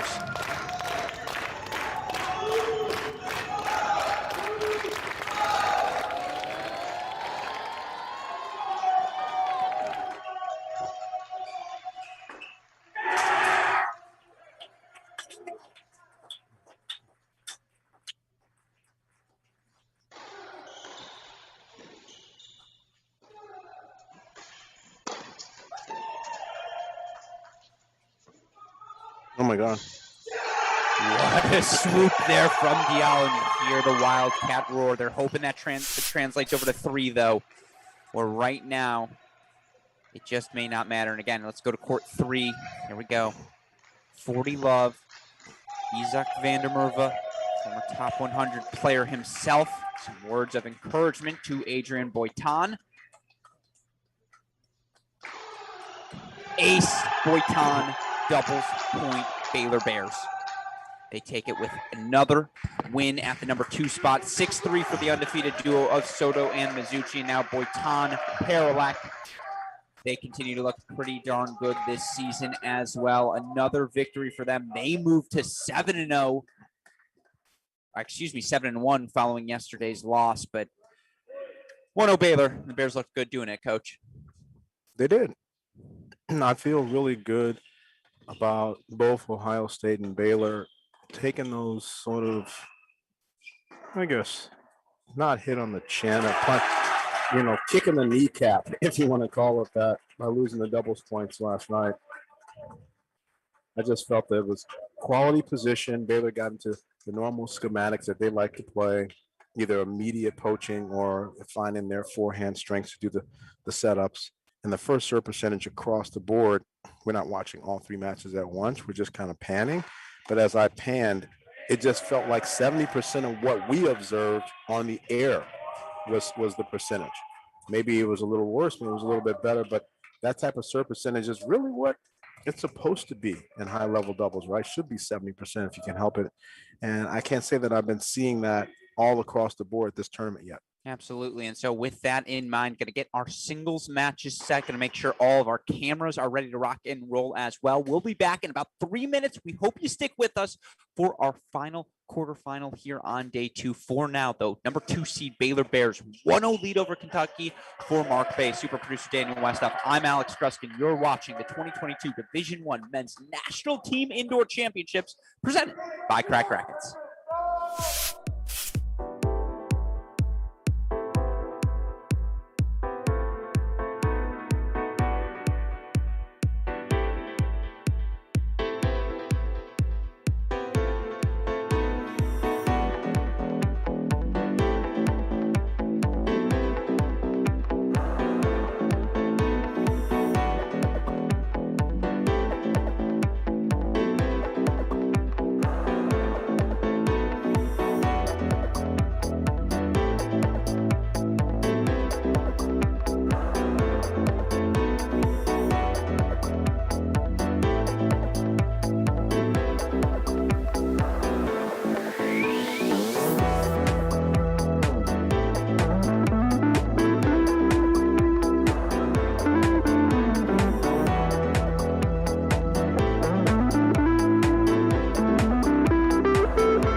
back in everyone to our final quarterfinal here on day 2 of the 2022 ITA Division I Men's Team National Indoor Championships. Alex Gruskin joined once again by the man, the myth, the legend, the coach, Mark Bay, here in the broadcast booth as we break down number 2 Baylor and number 7 Kentucky. Baylor Bears definitive, decisive, and dominant. The triple D, definitive, decisive, dominant doubles point to take that one love lead.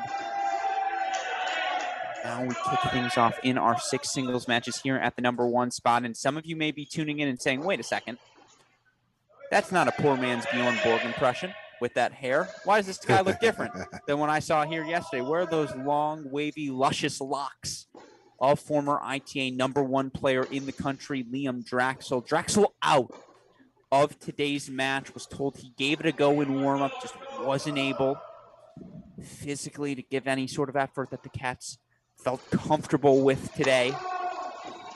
So everyone's up a spot for Kentucky, and it was already going to be tough sledding for the Wildcats here, but obviously that makes life that much more difficult. We pick things up at the number 1 spot. Adrian Boitan, considered by many in college tennis intelligentsia to be the best player in the country, certainly on the short list, top 5, top 10, the power tennis he's able to play. Simply put, when he clicks, he will hit you off the court. But the 4th-year junior's got a battle on his hand. In 5th year, Milan Hurrian. Hurrian overall on the season, 6-1, 5-0 at the number 2 singles spot. Of course, the 5th year won't be intimidated by the challenge in Boitan, and if anything, will look to step up, and you see the decisive backhand down the line there to get things going. So a deuce point coming up now. First service game for Adrian Boitan. Of course, I'll ask you, Coach Bay, how does the impact Draxel out of the lineup? How does that impact this match? Dramatically. Yeah. It just gives Baylor a lot more opportunities in the bottom half of things. And they were already going to have them, right? Yeah, it gives them more opportunities at the bottom of this lineup to possibly close out the match looking for 3. Obviously lapped that. It's so darn good that now he's at 4, Mercer 5. We'll have to see how UK responds, but for sure it gives them a couple of different pathways to try to get 3 points. You see there, early hold at deuce for Adrian Boitan, 1-1. Certainly they're going to be feeling the pressure here at 1. Let's go now to court number 2. Junior Gabriel Diallo, again, just the 7th player in Kentucky history last season to be an All-American in both singles and doubles. He's got one of the most consistent presences in Baylor men's tennis history in 5th year, Matias Soto. Soto, straight set victory yesterday over Mississippi. Meanwhile, for Diallo, he also earned a straight set victory yesterday at that number 3 spot over Fry. Yeah, this is just tough. It's tough to say. Okay. Again, if we can go court 2, change over there, so we're here on 3. No Draxel, Cedric, but just take the top 4 and you're all good. Sure. It's a tall ask. Yeah, no doubt about that. Even with Draxel would be a tall ask. And now we move over here to court number 3. Certainly this is where it helps for Kentucky. They do have 8, 9 guys, and in particular guys 5 through 8 and 9. Pretty much parity in the level between those guys. But again, such a thin margin for error against Baylor to begin with. And certainly you look for them. Francois Musatelli, the transfer from Old Dominion. He'll have his chances, but again, at the number 3 spot, have a guy like Sven Law, who's been a top 50 player in the country, and just, again, 5th year's experience is anyone you'll find in college tennis. That's right. And depth is nice. Yeah. You want quality depth because it helps you in practice. Obviously, you're going to have some injuries during the course of things, but it's about the 6 people that you do give the balls to. The 6 people that you do put out there have to perform when the number's called.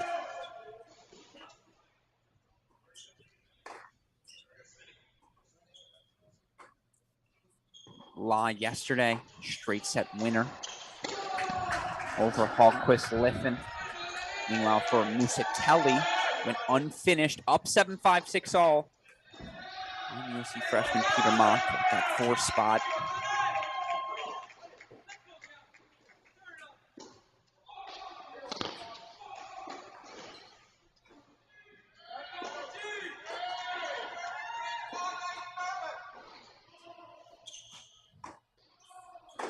I'll say this for Kentucky yesterday. Their recipe was 3, 5, and 6 singles. So the depth got it done for them yesterday against USC. That's true. Certainly a kernel of positivity there. Yes, sir. Glass, I'm not going to say glass half full. Glass 4/9 full. Yeah, it's a little rougher at the top in the Baylor Bear situation. No doubt about that. Just a little rougher at the top of this lineup. Meanwhile, Musatelli holds 4-2-1 here on serve at 2. Let's go to court number 4 now, on 3, excuse me. But now we're on court number 4. I said 2, I meant 4. That's my bad, super producer Daniel Westoff. That's on me. 7:26 p.m. match here, quarterfinal number 4. If you're just tuning in, and again, let's go to court number 4 now. We'll go back to 2 in a second. Let's go to 4. Run us through up and down the lineup. Okay, we have a changeover. It's a perfect excuse to go back to 2, and yes, half the fun here. As we can introduce this Soto-Diallo matchup. Again, Diallo, 7th player in Kentucky history to be an All-American in singles and doubles, taking on the 5th-year stalwart Matias Soto thus far on the season. Soto, 5-1 overall, 4-1 at the 2 singles mark. I think now 6-1 after yesterday. Meanwhile, you look for Soto last season, 14-5 overall at the number 2 singles spot. And it felt like he actually left some matches on the table there. That's the crazy part at 14-5 last season. For sure. These matches that get clinched when you're up 4-1 in the 3rd and they don't count. There's a fair amount of stat correction stuff that you could probably do with a lot of the top players' records. You do care about the team winning. I do like the regular season. Most people will finish and they'll play a super breaker for the 3rd so they don't wear the guys out completely. And I like as many completed matches as possible for experience, not just for stats, rankings, UTRs, and all these other types of mediums where you're trying to understand who's stronger than who.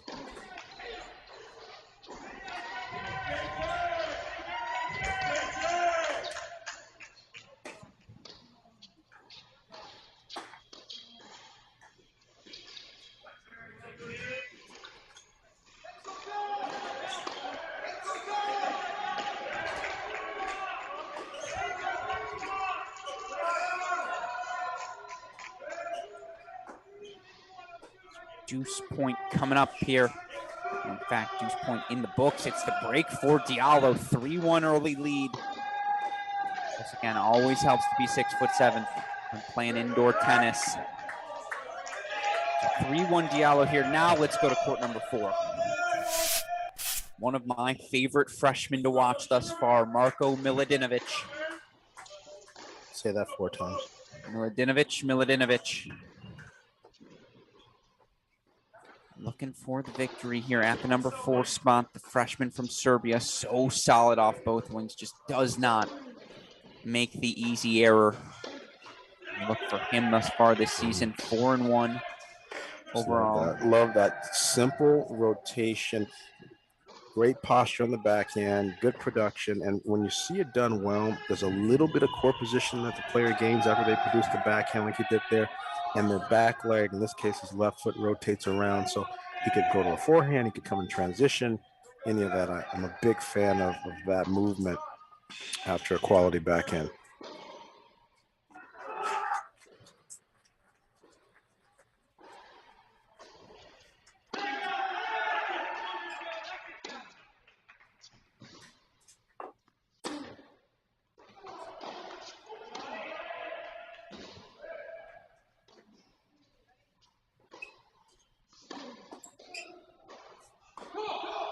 Ball sailed wide from Milutinovic, still 40-30. Meanwhile, on the other side of the net, here for Kentucky, Joshua Lapadat, sophomore. Yesterday, earned a 6-3, 7-6 win. Came back from 5-3 down in that second set to earn the victory. You look for Lapadop 3-1 overall here in the dual match season coming into the weekend. So now one imagines 4-1 overall here. The lefty, 6'3", 6'4", wants to hit big, get to the net. So I actually do like the contrast of style here.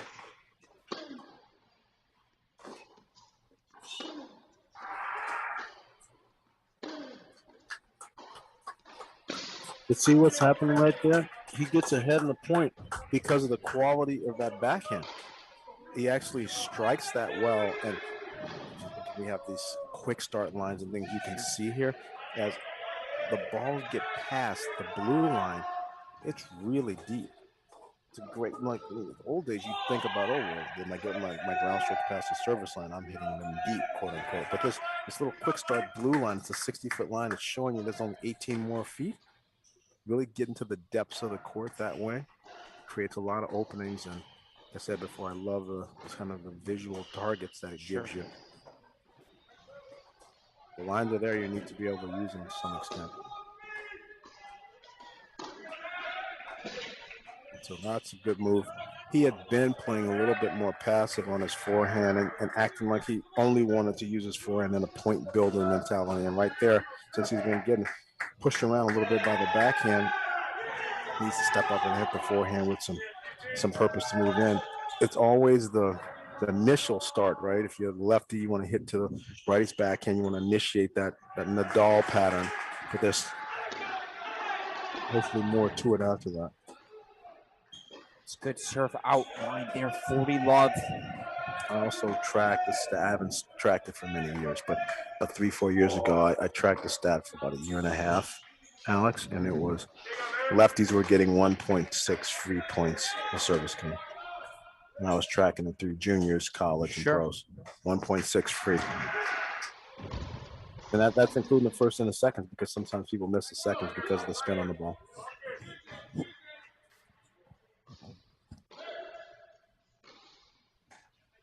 And obviously, these people weren't playing Djokovic. No, to say the least. So we see here again, 40 love for Lapadot. So looks to extend this first set on serve 3-2.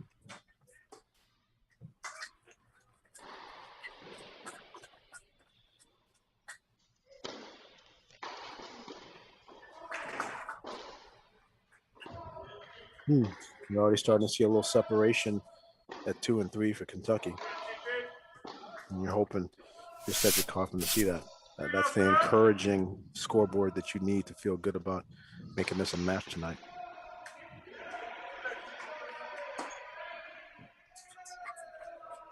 Going now to court number 5 here after that Lapadot hold.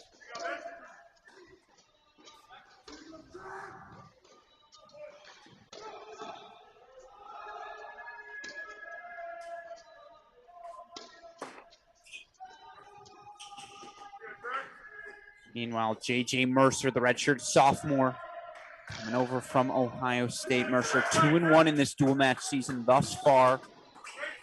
Was asked to step in to the Kentucky lineup here today in the absence of Liam Draxel, taking on junior Finn Bass, who's a dominant win yesterday for Bass. Straight sets, 1-1 over Simon Junk of Ole Miss. Bass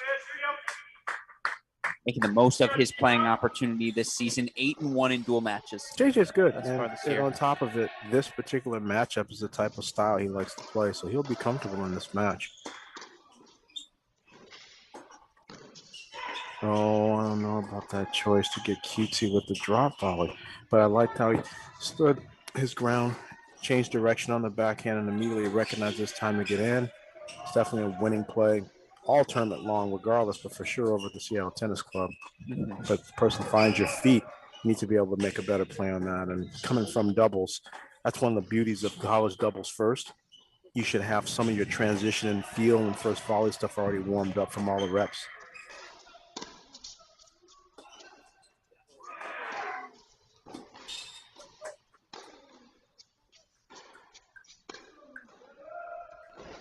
Oh, see, that I like better. Working hard, working the left side of the court. Seems like he's comfortable taking his backhand up the line. So if he can earn those balls, get inside the blue a little bit and change direction, that's a positive. Bum that the Cash Mercer team never played at college together. I just wanted 100%. to see. It would have been How nice good to were see. they? Yeah. And juniors are very good.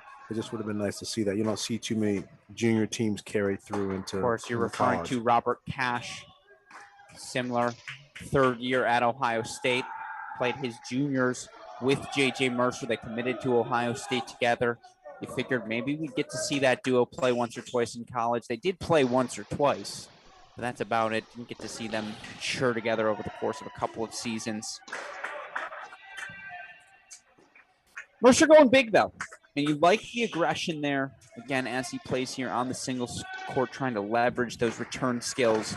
40-30 here, though, for Finn Bass.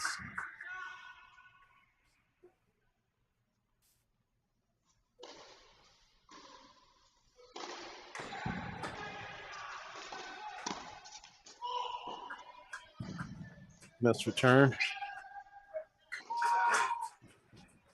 So that's the hold. 3-2-4 Bass here on court number 5. Last but certainly not least, let's go to court number 6. And I'll tell you what, Yasha Zemmel's a guy watching these Wildcats compete in the fall. He was a guy I circled. And you look for Zemmel here this season. Certainly yesterday delivered the goods for Kentucky. 6-3 win in the third over Ryan Colby to clinch the match. Again, here on court 6. I love you too, Susan Sontag. Here we go, court 6 right now. Zemmel 3-1 overall here in the dual match season. Now 4-1 with yesterday's win. Currently a break here. Mizuchi, the lefty, has been so good for the Baylor Bears. You thought Spencer Furman was good last season. Juan Pablo Mizuchi, 9-0 overall in dual matches, has yet to lose at that bottom spot in the lineup. We're on serve here. 3-2 to start. You see Mizuchi walking back here.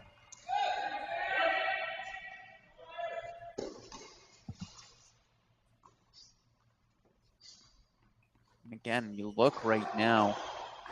Tell you what, Kentucky's doing their job at the top. Very early. Kentucky with breaks at 1 and 2. On serve everywhere else.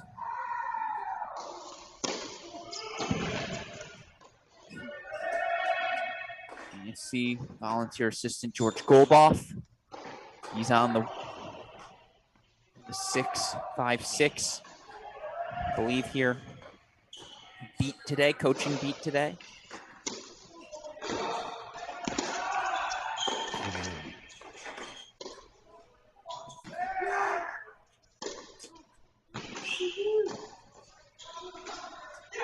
Wow, really nice pass. And this is lefty versus lefty. Frozen rope. So it always is a fun exploration in the early parts of the match to see, do they try to work each other's backhands with inside out forehands? Do they stay in the lefty pattern? There's always some uniqueness to the lefty-lefty matchup. You don't get it that often. Unless you're practicing on the Florida Gators. Sure. And it's Shelton versus whomever, Seymour. And Goodyear.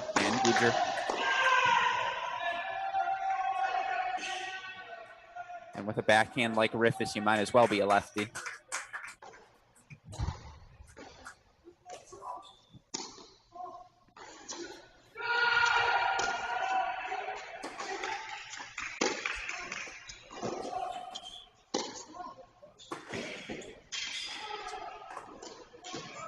Well done.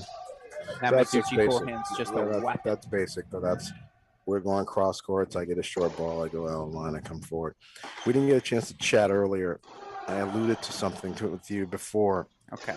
This ultimate strategy idea. I like it. It's sort of a basic approach to tennis, right? But I feel more I said I use this set of semantics. See, number one is winning the collision of serving and returning. And with that time, building the point with your strengths versus the other person's weaknesses until you get opportunity balls to come forward and finish above net level. So no matter who you're playing, right away, win the collision. If I hit a good serve, then I won the collision. Hit a great return, I don't even get into the point. But if I get into the point now, I'm trying to earn time and then use that time to play my better shots against yours and then have the opportunity to come forward and finish. I played for college in 85 to 89. George Lott, Hall of Famer. You see here, Several 40-15. Grand Slams. And George always said... And let's go, by the way, over, if we can, as soon as this is done, court number 2 and 3, if we can split screen there. In fact, let's just go to court number 2. I apologize. With Gabriel Diallo serving up 5-1, 30-15. Let's split that with court number 3 if we can. Francois Musatelli, 5-1 lead on Sven Law. So the fifth year's getting worked by Kentucky right now. 5-1 lead for the Wildcats at 2 and 3. I apologize. Oh, no worries. George just always said that playing ground strokes without a sense of purpose to the end of the point is just mindless ground stroking. Okay. He always felt that if you're a good player, you're using your leverage and your ability to move forward to finish. It should always be based on that. But clearly there's been an era in tennis where some people didn't have those net skills and didn't think that way. I think it's shifting, and tennis is a little bit more of a, like I mentioned yesterday, offensive all court or eventual all court. Everyone needs to know how to finish in some capacity. Clearly a tournament like this, forcing you to play indoors, puts that on the pressure of other players. To your point about the Kentucky guys. By the way, that's a 6-1 set for Diallo on 2. Let's go full screen 3. To your point about these Kentucky guys, yeah, fine, Soto and Sven Law are very experienced, but these guys that they're playing against are huge and bombing and ripping, and it's a lot of power and first strike. It's court situational. No disrespect to the Baylor Bear experience, guys. This is a Kentucky favored court environment right now with some very, very good players that are in the tops of college tennis.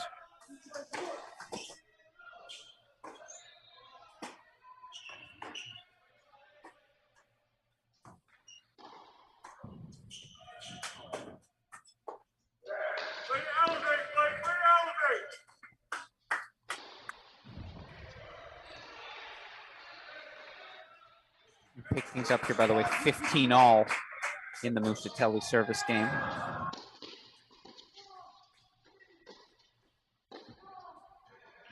You missed that? I think he overcooked it. Indeed he did. So 30-15, 2 points away. Meanwhile, Lapadat, 4-2 lead over Miladinovic at 4. Mizuchi facing a deuce point at 6. All right, Kentucky, I see you. It's for the hard way at the top. That is for realness. And Yemel's not doing so bad either right now. This is, we learned though, South Carolina trying to go for the hard way. It looks good for a while, but sometimes it's a mirage.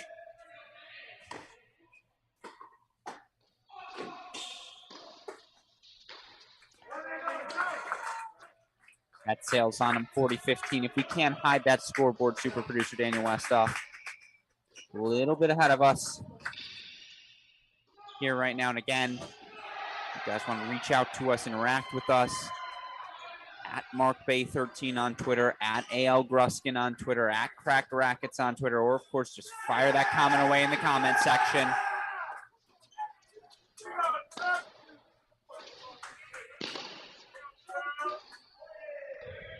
Ball sails long on him. That's 1 set point fought off here by Sven Law. Shout out, as always, to my main man, Scotty B. Big Baylor Bear fan. I know he's on the chat right now. Always appreciate your support, Scotty. Hope you're not feeling too stressed right now. For the record, I don't think I've told Scotty, but Alexander Scott Gruskin. Scotty B is actually just my alias. Alex G in the streets, Scotty B in the sheets. Jeez.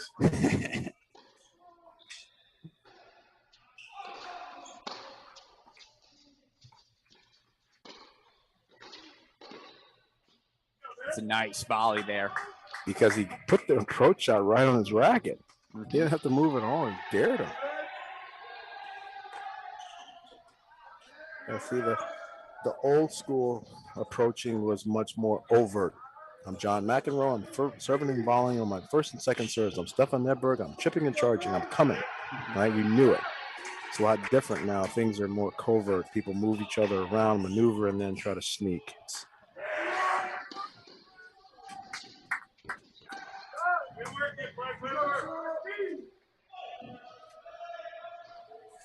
That's a set. Oh, excuse me. That's a break. Sven Loss staying alive here. We got to go to 5 right now.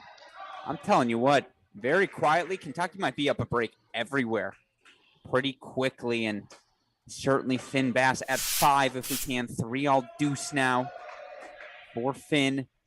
He trails, or excuse me, 3-all there. Meanwhile, again, Lapadat 5-2 up in the first. Musatelli up 5-2 in the first. Zemo up a break 4-2 in the first. Boitan down 3-4 on serve, but just had some break points that went away. Fought off by Hurrian. Kentucky has come out swinging. Without Liam Draxel, their #1 player, former #1 singles player in the country. Routine backhand miss. And so with that in mind, we go to court number 4 right now. Joshua Lapadat 2 points away from taking the first from freshman Marko Miladinovic.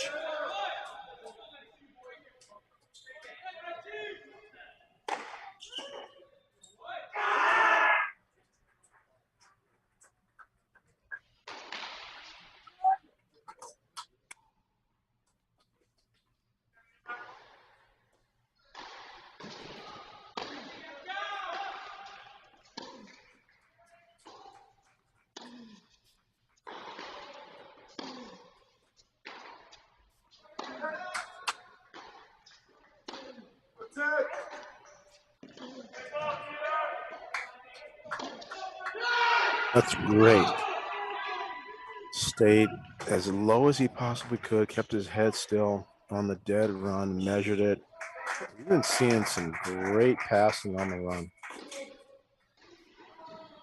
No doubt about that here. So now 3 set points coming up for Joshua Lapadat.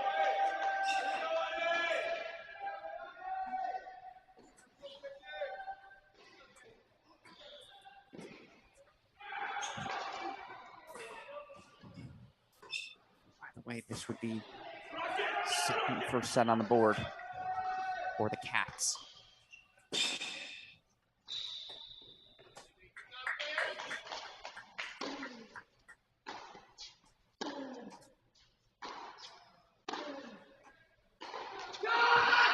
First set, Kentucky at 4. So 6-1 decision at 2 from Gabe Diallo over Matias Soto. 6-2 decision from Lapadat over Miladinovic at 4. Meanwhile, Mizuchi gets the break back at 6. So we're on serve at 6. We're on serve at 5. Let's go to court number 1 right now. Adrian Boitan had himself some break points against Milan Hurrian. Excuse me. Unable to convert them. Now 30 love here. And you look for Adrian Boitan, the 4th year. 8-0 overall in dual matches this season, and yet it really does feel like he hasn't played his best stuff.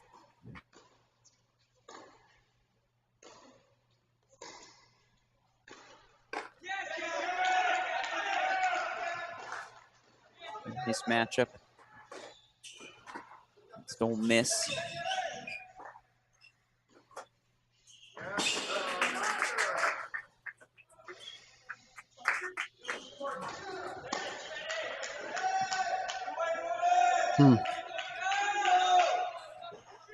Not like that was a return in charge. It was more just to take it early and try to pressure him.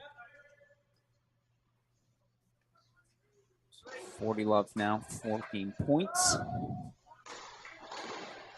Meanwhile, after this, pop over to court 2.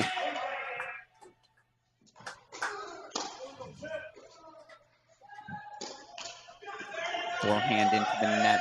Give credit to Hurrian. He is going down swinging, but here on 2, Gabriel Diallo very close to making it a 6-1 1-love break of serve lead as he's got a deuce point here on Matias Soto.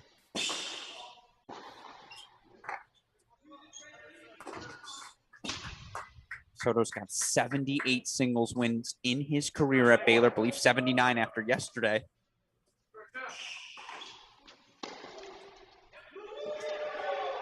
Uh-oh. But 80's looking tough. Uh-oh. Called out. The referee has agreed. Confirmed far sideline, and right away Cedric Kaufman's having a talk. Head official not even talking to the chair there. Ball called wide, confirmed. Super producer Daniel Westoff firing a chat. He's concerned about the Baylor Bears right now. Hard not to be. After what I've seen, well, you'll take that. By the way, I apologize. Quickly, let's go to 3. We're set point for Musatelli. I need to see more first sets on the board before I get officially worried.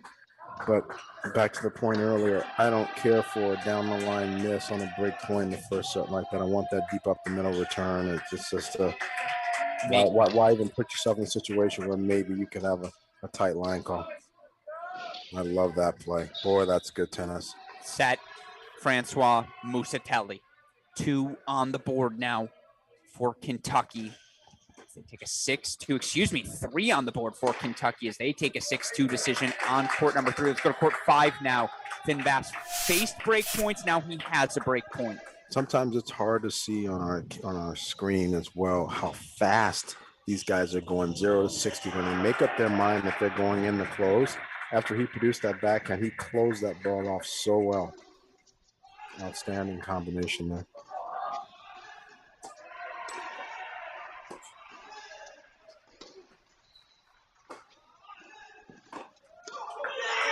Ball sails on him.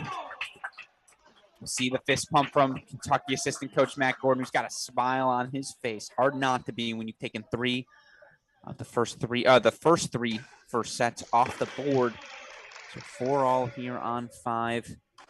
Meanwhile, let's go back to court number 1. It's going to be some big hitting. Don't imagine it's going to be the longest points here between Boitan and Hurrion. I actually think Adrian Boitan has some sneaky grinder in him. He just happens to hit the ball so big it doesn't look like that. That's a good point.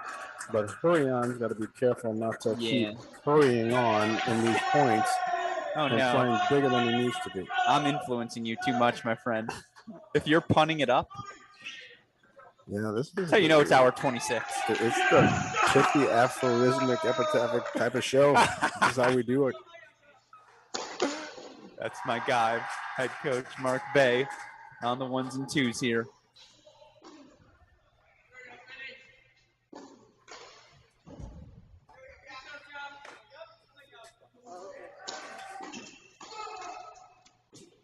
Oh, did that go over? It's better to be frustrated than lucky, but it's better to be lucky than good.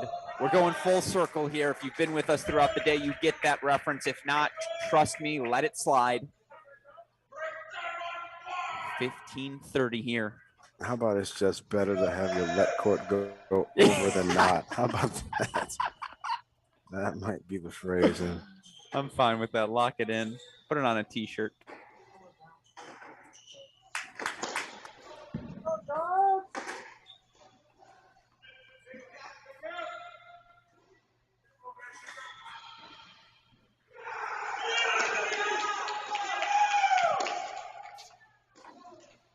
Well, there's your longest point of the match.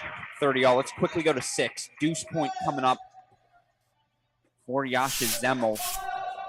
He looks to do what has yet to be done, and he gets the break. So 5-3 Kentucky here at the number 6 spot. Boy, oh boy. Things looking bleak for Baylor here in this first 35 minutes of singles. But of course, a lot of tennis still to play. And let's go back to court number 1 now if we can. Maybe split screen 1 and 6 here.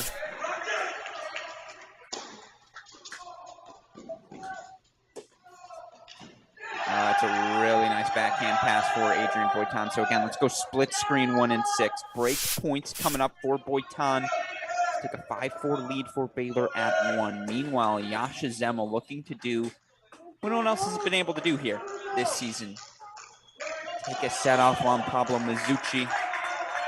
Put him in the loser circle at that 6 single spot. Mizuchi, the transfer from UCF. There's 2 years of eligibility remaining. I know Baylor head coach Michael Woodson going to milk him. Oh, serve called long. Hurrion doesn't love it. Although I think Hurrian's questioned every call here tonight. And it's just getting your, it's the same way Chris Paul questions the official, right? You do it enough, eventually something sticks. And there's just an aggression right now to these Wildcats. Boyton breaks 5-4 Baylor at once, so he'll serve for it there. Meanwhile, let's go back to 6. Full screen here. Mizuchi taking on again Yasha Zemmel. Zemmel, sophomore out of Haifa, Israel.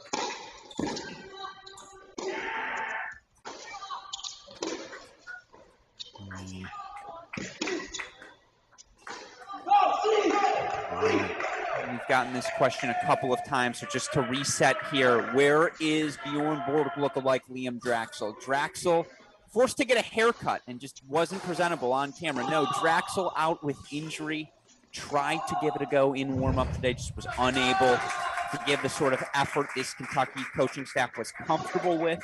Of course, this is the benefit of having guys like Zemmel, Lapidot, Mercer. I would even argue Alex LeBlanc on their bench as well. Jonathan Sorbo, a couple of different options for them. Ultimately end up going Lapidot, Mercer, Zemmel. Now 3 set points here for Yasha Zemmel.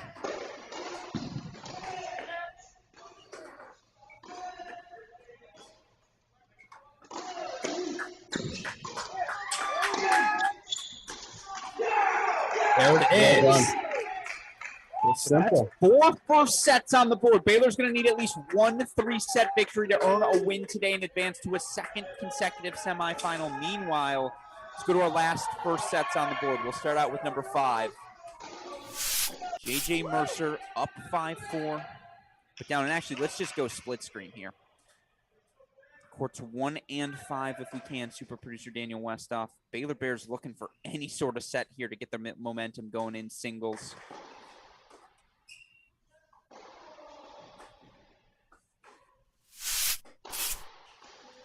Right now, it's Adrian Boyton serving for the set. On court number 1, Finn Bass looking to get the break.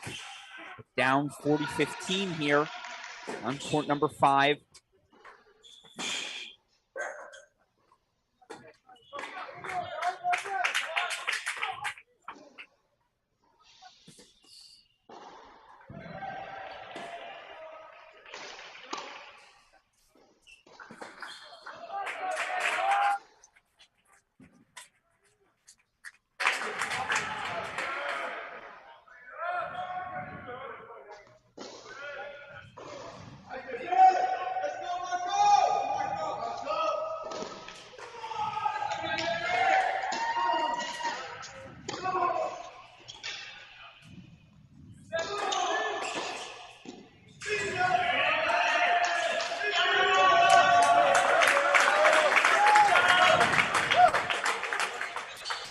Mercer holds for 5 all on 5.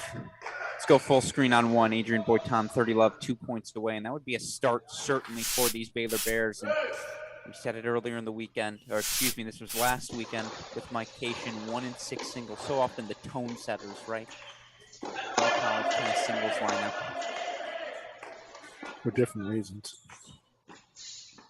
Nice little flick there from Millen Hurrian. 15 now.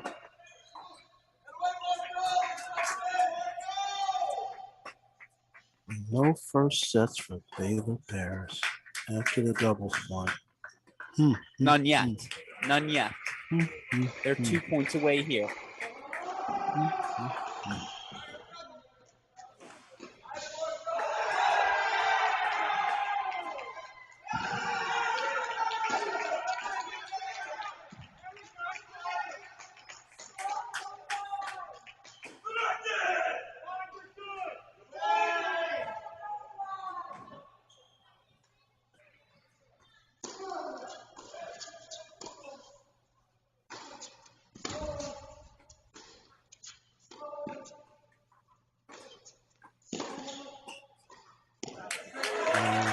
A very nice volley from Milan Hurrian. sometimes you throw in a slice and it's to change the rhythm and it's a little bit of a mixing shot. But sometimes you just throw it in for the heck of it, but you just relinquish time and control on the point. And that's what happened there. Hurrian just said, oh, you're just going to give me one in the middle of the court with time? Well, why don't you start running on a treadmill for a couple balls until I put you away? But chipping is definitely an important skill, and it's used on all these courts at this level. Sometimes you have to be careful about floating it and leaving it in the middle of the court. Thought about that. Meanwhile, man, Kentucky up breaks at 2 in the second set. Looking to be up a break at 3 quickly here as well.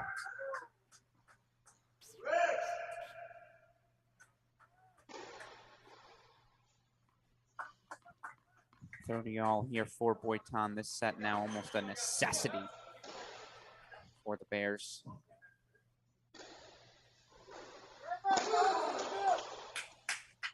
Good serve there.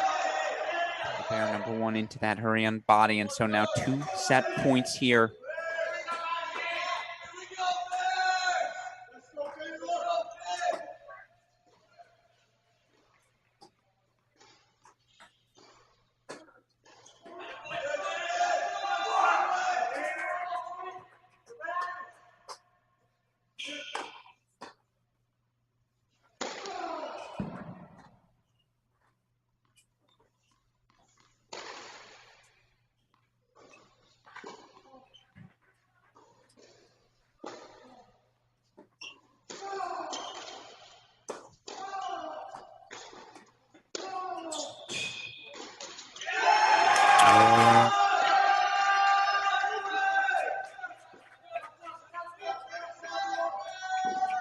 Rushed it. So that's the first set. Adrian Boitan, Baylor Bears on the board. We go quickly to 5. Break point chances for J.J. Mercer. It's our last first set on the board here. Kentucky's taken 4 of the 5. And Mercer here, 30-42 break point chances. Give himself a chance to serve for this set.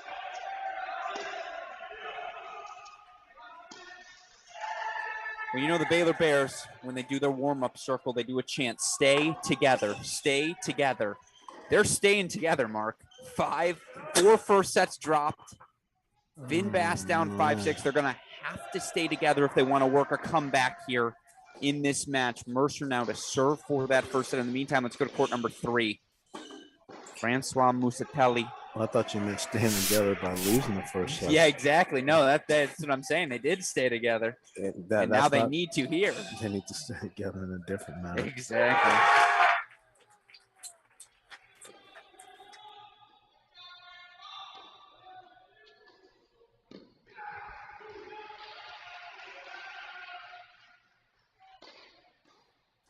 Ultimately broken by Musatelli. So 6-2, 2-love on 3. UK also up an early break on 2. We're going to go there now. Wildcats 6-1, 2-1 up is Gabe Diallo. 30-all now in the 6'7" Diallo service game. These players have traded breaks through the first 3 games here of the second set. 2 breaks for Diallo, 1 for Soto.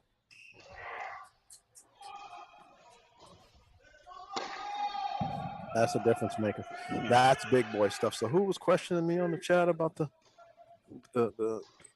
pro level serve or the big boy serve? They were just asking what's a weapon look like. That's it. There you go. Okay. If I'm gonna be Dick Vitale and I'm gonna give you my all bomber team, I like it. This guy's on it.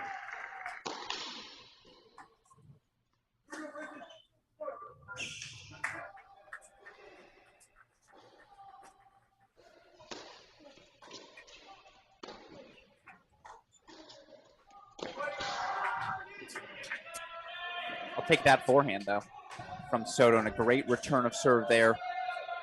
So deuce point coming up, and again, always worth remembering. And maybe you can create a mini graphic here, super producer Daniel Westoff, to slide under the match score. Kentucky playing without their #1 singles player, last year's #1 player in the country, Liam Draxel, out with injury.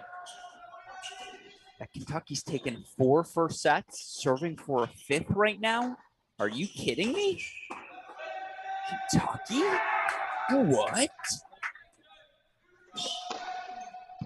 That's what I'm talking about. That's just money. That's big boy stuff right there. So That's the real deal. So he consolidates. Now we go back to 5. J.J. Mercer is serving for the first set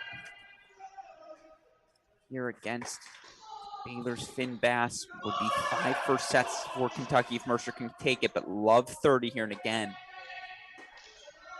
it's almost desperation mode for Baylor. Their backs are now officially against the wall. How do they respond here? Let's find out.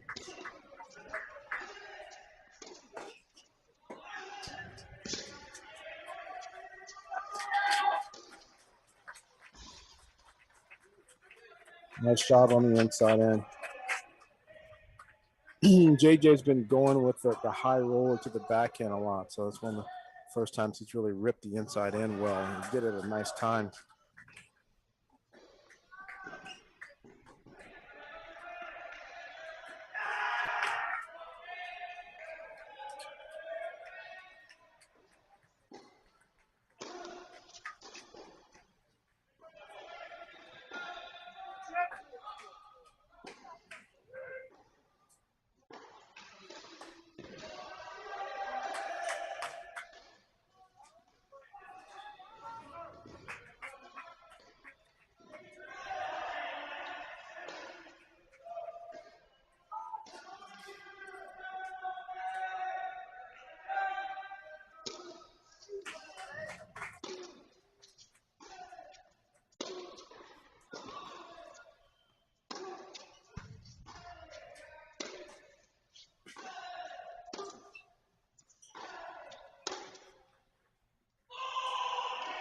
Oh, no.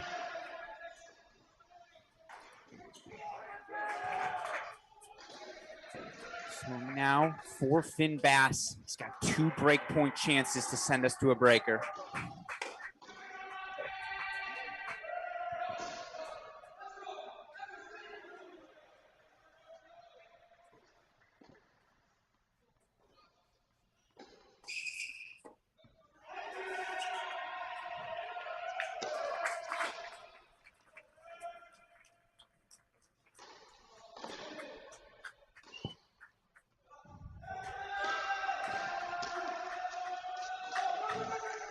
Double fault. Double.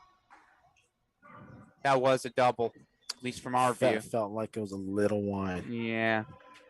Coach Gordon going to support his player. Mercer, I think, more mentally just upset with himself than anything else. But now 6-all. That was big. Meanwhile, again, Kentucky's really close to putting 2 quick points up on the board. 6-2, 3-love. They lead at 3. 6-1, 3-love. 3-1. They lead at 2. Of course, we're keeping our eye on this, but let's go back to court number 2, where Gabe Diallo just all over Matias Soto.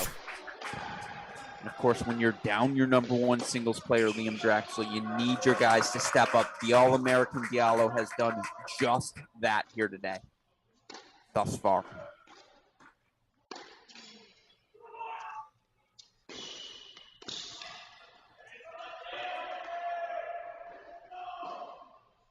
It was a straight set win for Soto, La, Bass, and Mizuchi yesterday. 3 of those 4 players for Baylor have lost their first set. Wow.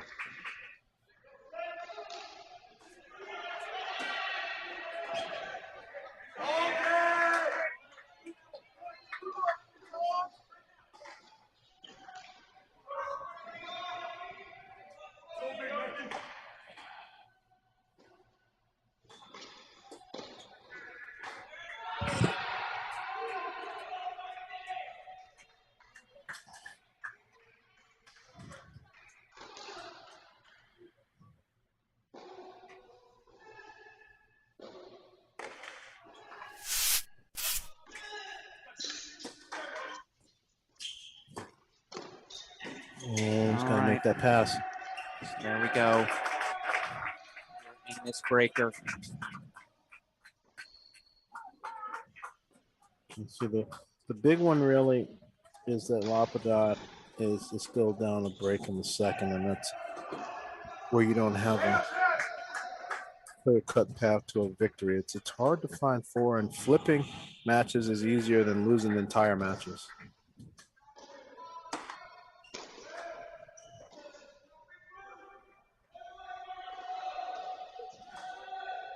And this is a big breaker relative to Kentucky because you don't want to have a scenario where here, after all of this effort and opportunity for Mercer, that Finbass takes a set.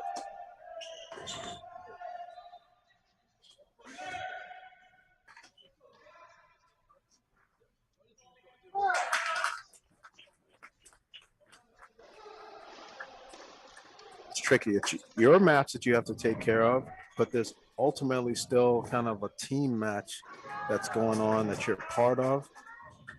And the dynamic of your match affects the entire team duel. No doubt about that. And again, you just feel like if Finbass can take this set, it's the shot of adrenaline Baylor so desperately needs right now.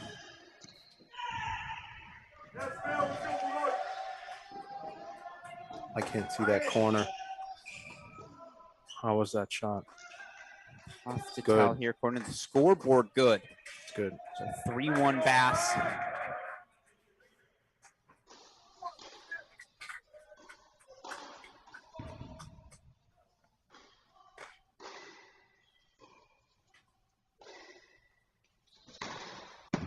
Nope. That one I can tell you was long. No.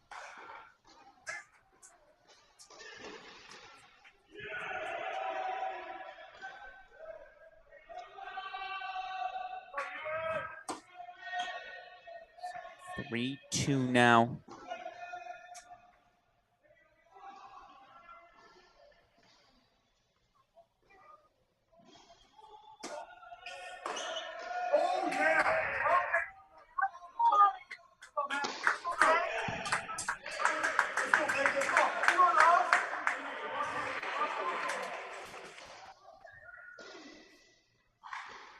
We make the turn, 3-all here in our first set breaker.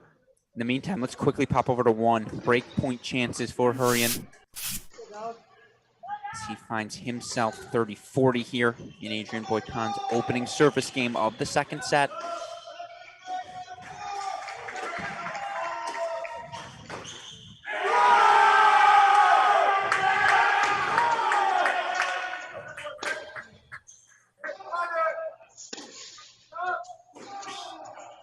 Oh, well done. That's that heaviness of the Boitan forehand. Love that back behind play. Deuce point coming up there on court number 1. Meanwhile here, 3-all in our first set breaker. You mind if we go back to that deuce point, super producer Daniel Westoff, and everyone on the chat? I apologize. Just want to see. All right, let's go back. Let's go back quickly to 5. See if we can't catch a point while we wait for Adrian Boitan. No wait necessary. Here we go.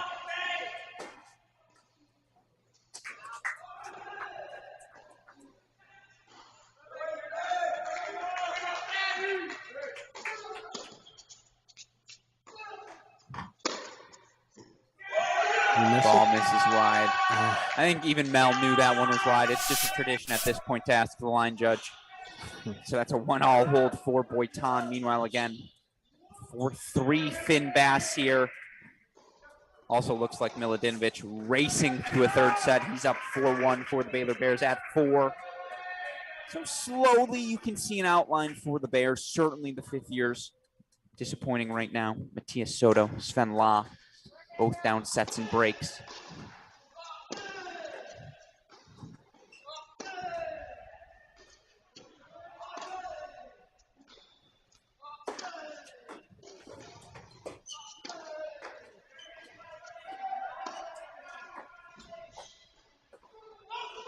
No, good eye. It's a good aggression from Finbass as well. You always want to keep JJ Mercer behind that baseline. Mercer, such good hands moving forward. Aggressive skill set, and as a Midwesterner, loves that indoor tennis. Finbass out executing him to this point in the breaker. 5-3 now for the Baylor junior.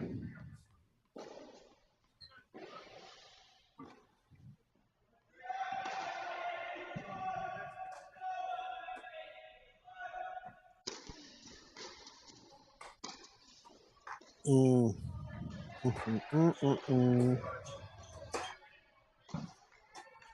5-4 here. We're back on serve. Just not sure it was necessary.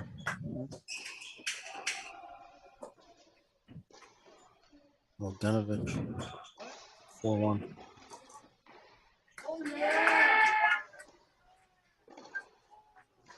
Yeah, it makes this breaker really big because then you make a case for Boitan, Bass, and then Mildinovich to come back to get you 3.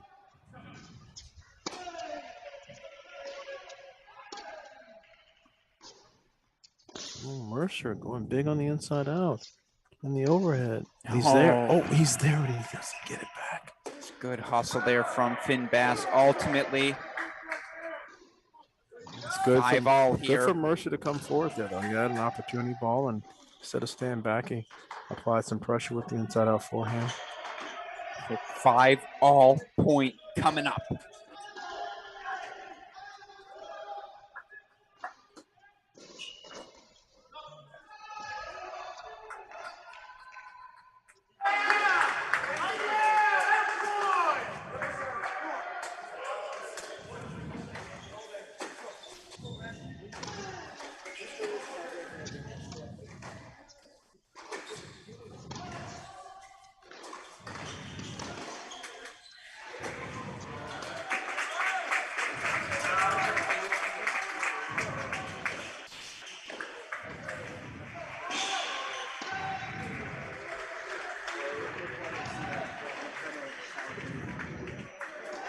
That's an excellent point from Finn Bass. Great tennis. Just excellent. Stayed solid, waited for his opportunity, but he was playing possum, waiting for his opportunity, but at the same point, did not give up his court position. He kept his court position until.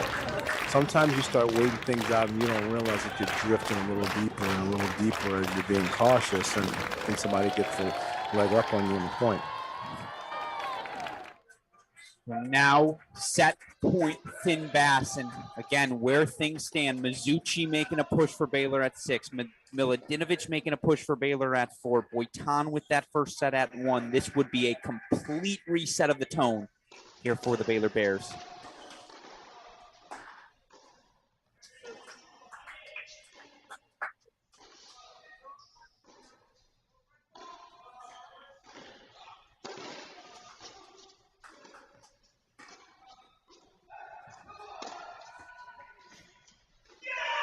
Michael Woodson, you see the fist pump for the head coach. Not a sigh of relief, but a deep breath here for the Baylor Bears as they get their second first set. And we're going to go now to court number 4 with Miladinovich and Lapadat, but we're going to reset where things stand. So I'm going to ask you, super producer Daniel Westhoff, we're here on 4. We're, by the way, Miladinovich 4-1 up, but 30-40 down. But you throw that scoreboard up on the board. So here's where things stand. Baylor, decisive doubles point from Kentucky. And of course, Kentucky today without their number 1 player and the last year's number 1 singles player in the country, Liam Draxel. Nevertheless, the Wildcats performed exactly as needed in the first hour of this singles match. They get first sets from Diallo at 2.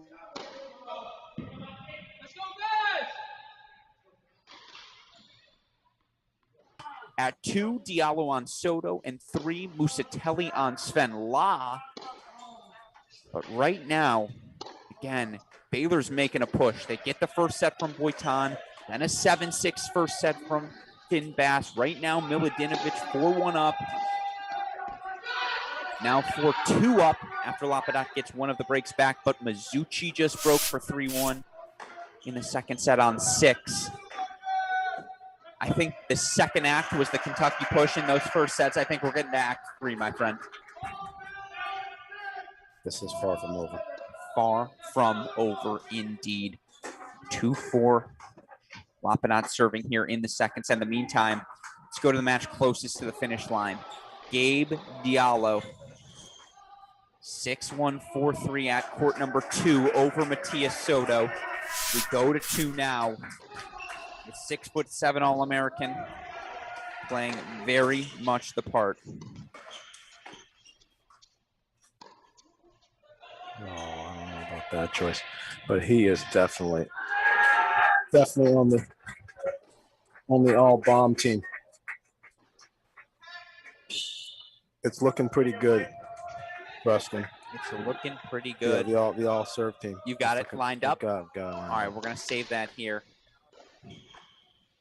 Post this Diallo service game, but then I want you to line up. So how'd you organize it? 1, 2, 3, 4, 5, 6? Yeah, we have a starting 6. I like it. And then we have some honorable mentions on the bench and a couple best of the rest. That's all I ever asked for. I love to hear it.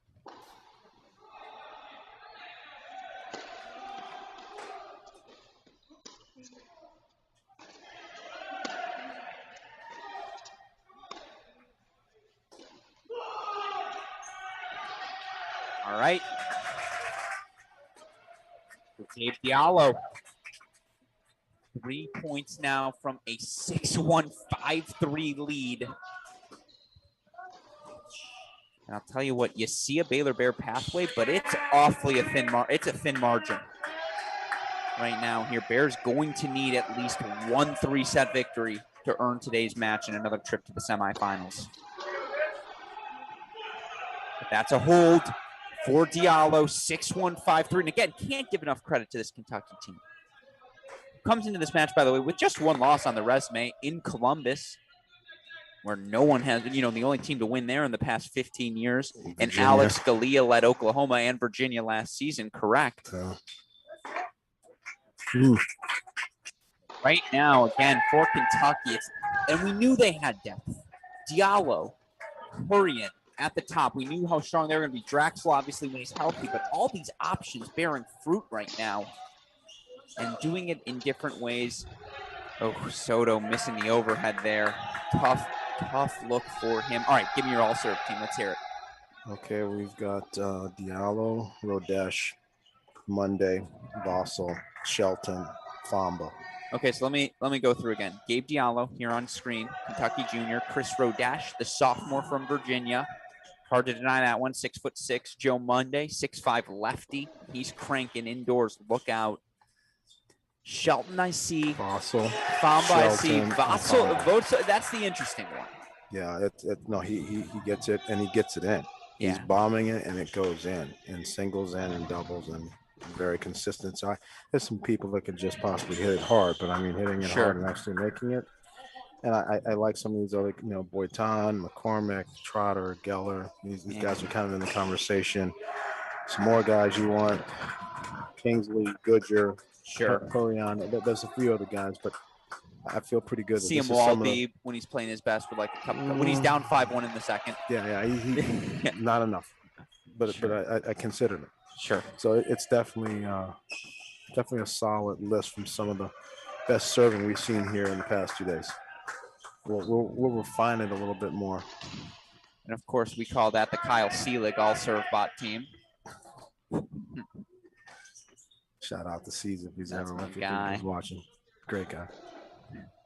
Tucker probably has him doing scouting right now just in case. 40-15 now for Soto after the double. Meanwhile, Francois Musatelli serving for the match, up 6-2, 5-1. It's going to could very well be 2-1 here for a while with the Kentucky Wildcats ahead.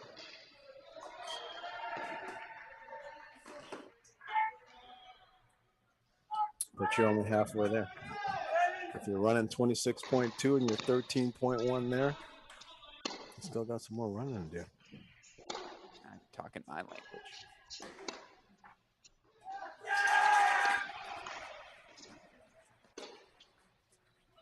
It's good point construction from Soto. Is it too little, too late, though? That's the question. Gabe Diallo going to serve for it, up 6-1, 5-4. In the meantime, we go to court 3, where Francois Musatelli, the transfer from Old Dominion, who has stepped up to the number 3 singles position today, playing some exceptional ball here.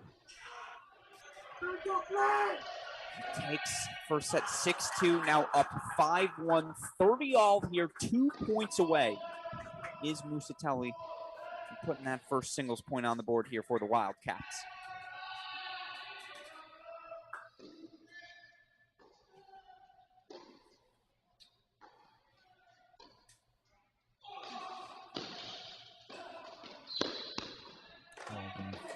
Great serve volley play.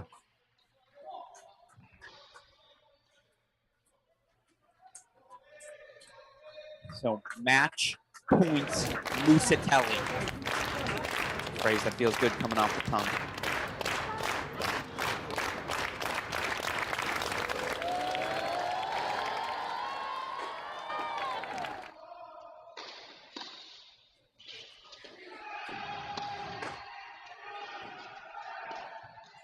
It's 1-1.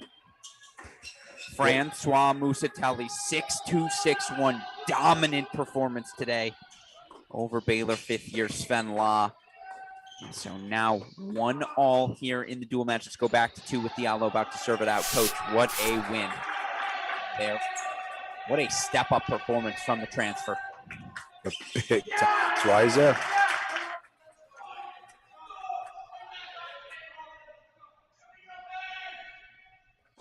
And yeah, you know, again here, Soto's been trailing seemingly since the first point of this match. But let's be clear, only one break of serve right now separating these two at 2. You do feel like if Soto gets a break here. And this is the dreaded first point loss in the game. But erased. When I said 71%, the 29% guys are probably the 6'7" guys with the big serves. So yeah, nothing bails you out like 120 down the tee. It's free points that are getting people out of those situations more than long grinder points per se. So now 15-all here for Diallo, who has just been lights out today. Okay, where are we going? Going tee wide again, baby. Wide. Yeah. Based on where he was standing deep, so he's trying to. No, it's not into over. the net. No. Yeah, for Soto there. Again, I love the return. Just not quite enough with that approach shot. Good on Diallo to get that ball to the Soto feet. 30-15, Okay, 2 points away. Where are we going? Where's he going? Let's see the body lineup. You say body? No, I want to see him line up his body here. Okay. I'm going back to the tee. Back to the tee? Yeah. No, he's going wide. He likes variety. Ta-da! Short ball. Ba-boom. Good ball there from Soto. 40-15 yeah, I think he's a variety guy. Yeah, hits all of his spots. Yeah. So he went T-ace, then he went wide deuce, then he went wide ad. So now for the match. Body, right? Now you got to go body. As hard as humanly possible. No, he's going T again. T for the win. That was body. I don't think that was he was going T and he missed the spot. He missed the spot. Yeah, I'm in his head right now. Looks like I'm his catcher. Oh, goodness. It's an off-balance forehand, still 40-30. 2 more match points here. But you don't want to miss into the net when you're in that point-building mode. But at this stage, you know your team needs the point. You desperately want to give them the point. You're on a match point. Okay, Gruskin, which way are you going? This might be your body. This might be your body. Power here. He goes T. Oh, no. Live by the sword, die by the sword. Goodness. That's a really good second. That's a Game, really good second. set, match, and even without Liam Draxel, Kentucky has stepped up at the top of their lineup. 6-1, 6-4 Gabe Diallo. The 5th years for Baylor. 2 straight set losses. So 2-1 Kentucky. But it's 2 straight set losses indoors against tough. some And in big the meantime, we go to court number weapons. Let's go to court number 4 right now. Marko Milutinovic looking to force the split. And here's the good news if you're the Baylor Bears. Court's left out on court. Boitan up 6-4, 2-3 on serve. Finn Bass up an early break, 7-6, 2 love in the second set there. Meanwhile, here Milutinovic up 5-3 in the second after dropping the first. You've also got Mizuchi at 6. Looks like he's about to take a 5-2 lead in the second at 6. So Bears fighting everywhere. And they actually have momentum on their side in the 4 remaining courts. They do. Actually. Oh, wow. That's a great move. That's great. Too good from Lop It Up. Great cutting the court off. But if you're going to bomb and get 3 free points in a closeout game, I think you're worthy of being on the all-serve team, Alex. Yeah.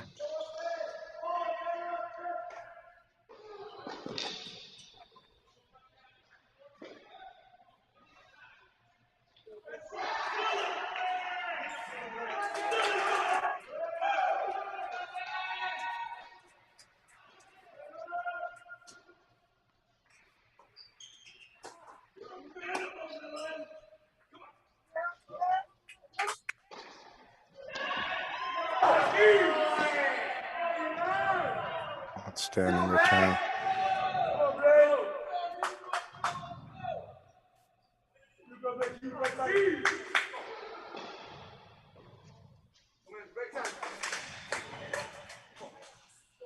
It's never a bad thought to try to do the wide lefty serve and sneak in and volley, but sometimes you don't hit the serve with enough cut. Maybe the returner cuts it off better, has a good outside backhand. 30 all here now. Milutinovic 2 points away.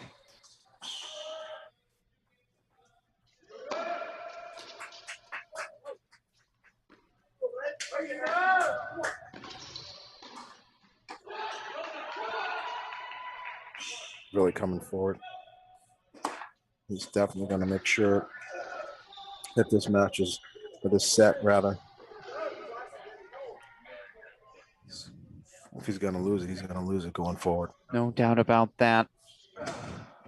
Little conversation here between Milutinovic and the chair umpire. 40-30 coming up. Meanwhile, again, Mizuchi up 5-2 for Baylor at 6. Looks like he's going to force the third. Finn Bass, cruising now. 7-6, 3-love up on J.J. Mercer. Double break of serve. So the pieces are slowly coming together for Scotty B's Baylor Bears. Will it stay that way, though?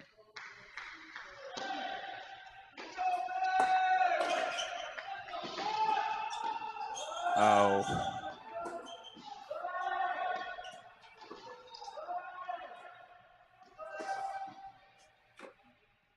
Oh. Yeah, that's exactly how that point should have ended. Gotta give him credit. He's staying with it. He's just not getting it off of. So 5-4, Marko Milutinovic going to serve for the set. Meanwhile, let's go to court number 1. Break point, Milan Hurrian.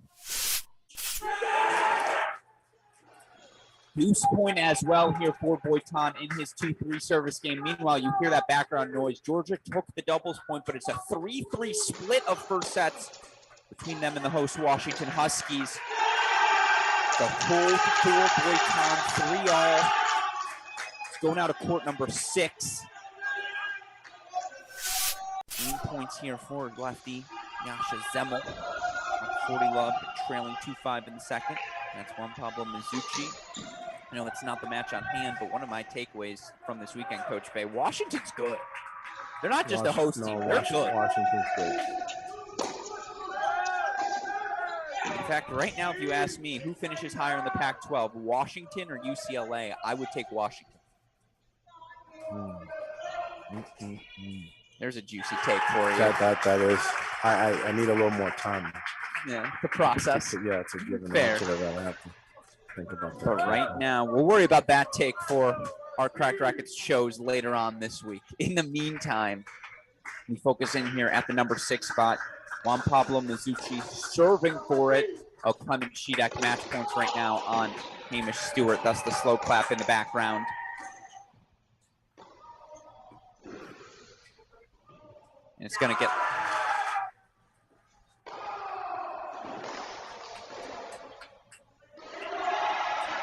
love here for Mizuchi.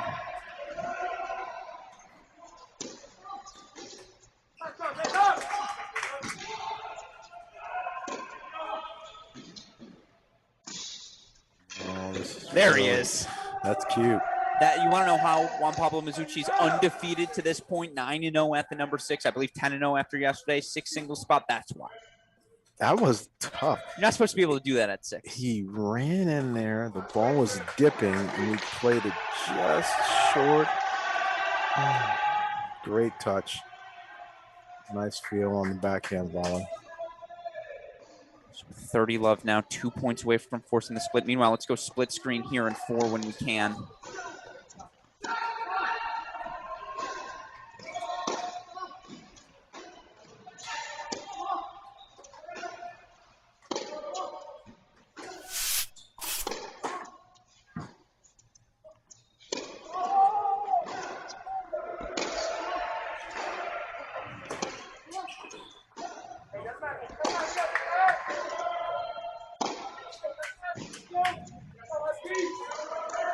So 40 love, 3 set points now for Mizuchi. Meanwhile, here for Marko Milutinovic, love 30 in his 5-4 service game. Now 15-30, but as you mentioned, Josh Lapadat just swinging so freely today, the sophomore from Canada. If he can somehow come back in this set, that would be.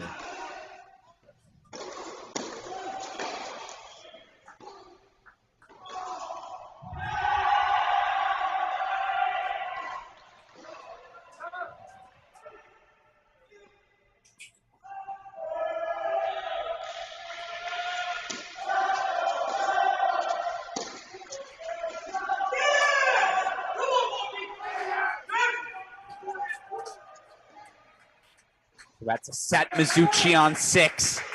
Baylor desperately needed that. And now we will play on for at least another 40 minutes here. Yeah. Grab that popcorn. I know it's 11:37 East Coast time. This is we call this the Reese hour in the Gruskin household. Bring out the cups. Bring out the PCs. I myself like the PCs in the cups now. That's the Reese. Oh, wow. I'm not a Reese's guy. Oh, sorry. It's the first time I've disliked you. That's okay. It's our only disagreement. Sorry, everyone has a flaw. If your flaw is not liking Reese's, you're doing well. I think that's probably or as I say, Reese's. That's probably good. Oh, no. You can't Sails send that on ball him. flying there. So 30-40 now. And if we can, let's hide that scoreboard in the top left corner. Super producer Daniel Westoff. It's a little bit ahead of us. I appreciate that. 30-40 here for Milutinovic.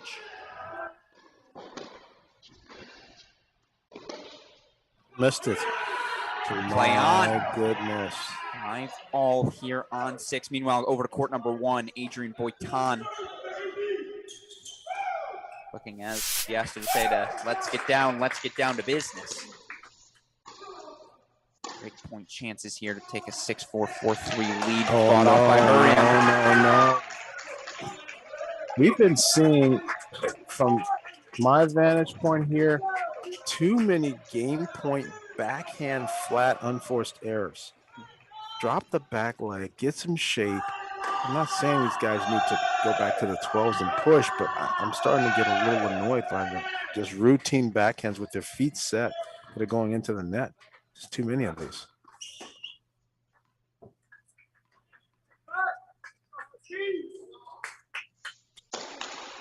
I've practiced. They might have to be jumping some rope or something. Second serve coming here for Hurrian. That's a great second. Oh, but a better return. It's a gamble. And I'm seeing guys that are trying this. We had that problem earlier. Let's go to 4, by the way. When Sid Benthia tried it on Robert Cash at a key moment. The second that was the Wake Forest volley, Ohio State number 6 singles match. The second serve and volley play it's a very blue moon sneak attack thing that has to have some surprise, but it's still a gamble.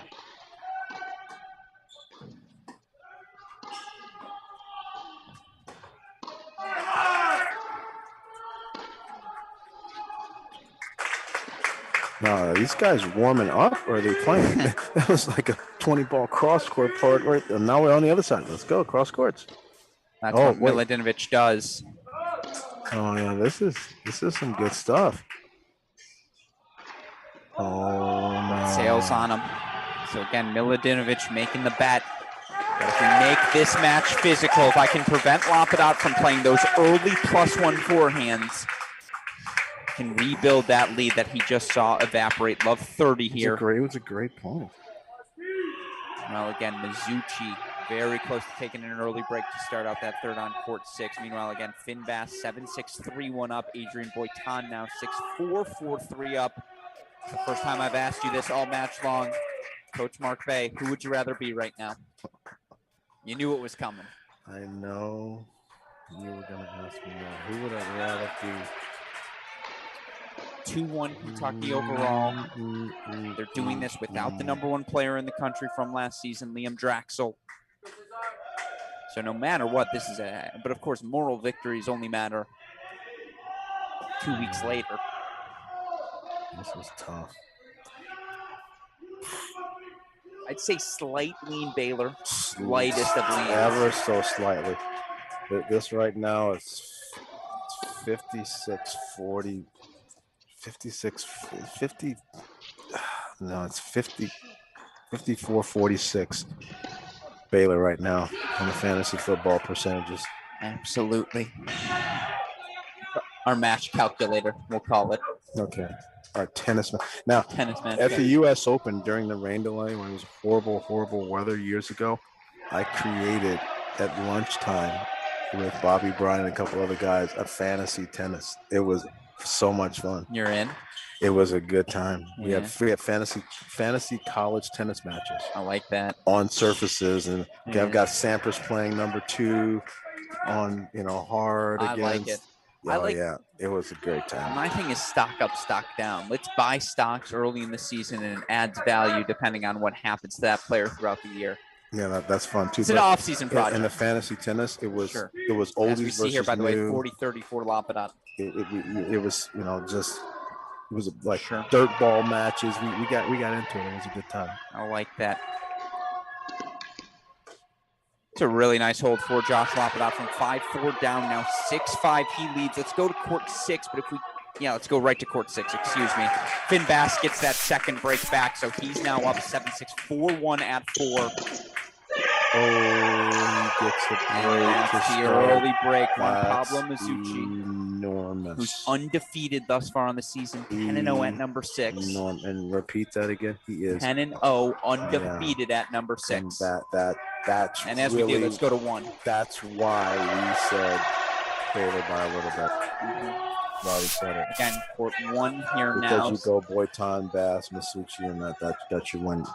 That's your 3. That's that match calculator. No doubt about that. Adrian Boitan serving here. 6-4, 4-3, 30-15 lead. Again, it's 2-1 Kentucky's. They earned straight set victories from Gabe Diallo over Matias Soto, at 2.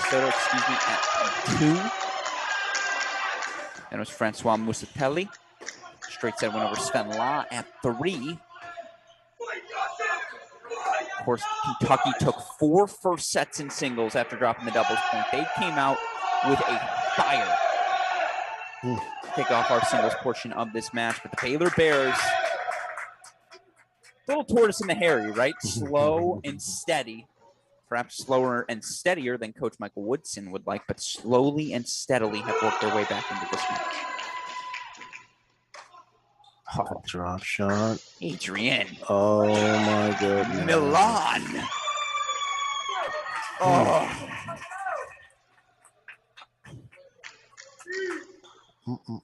It's just a good point. I think I'm starting to like this college tennis thing, Mark. College tennis is a great product. 40-30 here. And again, we approach midnight on the East Coast, 9 p.m. Pacific. We thank all of you who have stuck with us throughout this quarterfinal Saturday. Struskin, Mark Bay here. Super producer Daniel Westoff on the 1s and 2s. That's a big serve from Adrian Boitan, 5-3. I'm going to take a moment for a little personal note. You want to talk about commitment to college tennis, to us fans. Of course, we here at Cracked Racquets honored for this opportunity. Super producer Daniel Westoff. Going to be an uncle part 2 here. His sister going into labor, I believe, here tonight. Yeah, he's sticking with us. So all of you on the chat, if you could send your love to the Westoff family. We've got another baby Westoff. I don't think I'm quite an uncle yet, but I'm working my way there. Shout out to Sarah Westoff. Congratulations. We love you, Westoff family. Mazel tov, as they say in my culture.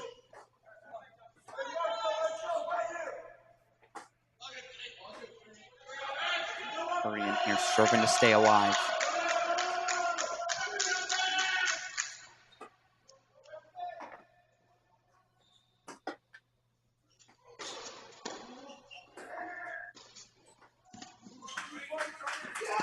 Mm.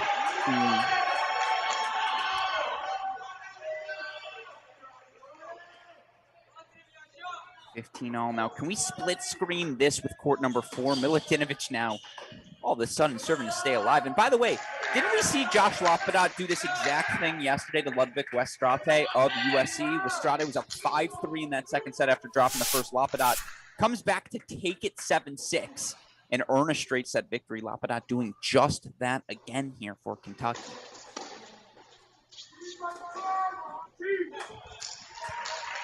And he's coming in there again. Mm-hmm.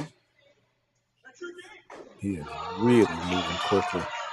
He is behaving like here. He wants to get this done now. He does not want to go in the third set. And I'm actually going to ask, can we flip out court number 1 here, super producer Daniel Westoff, with court 6 as Mizuchi faces 15-30 deficit in his opening service game.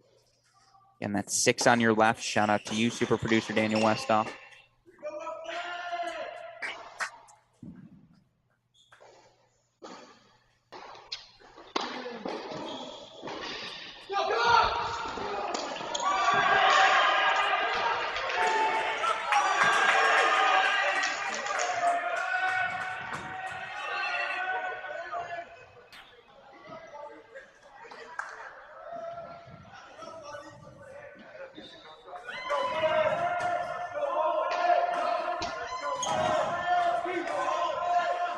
Mizuchi now 40-30. Meanwhile, let's go full on 4. Match points for Lapadat. Oh no, we blacked out there on 4. Here we go, full on 4.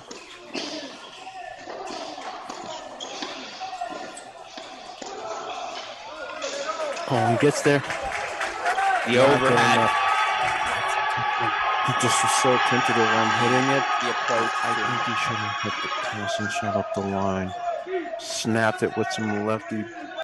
Just curved. Some sauce. Yeah. So easy from the Saturday night quarterback chair. You would have hit that perfectly. That particular pass out was actually good. Yeah, I like it. So deuce point coming up. Match point again here.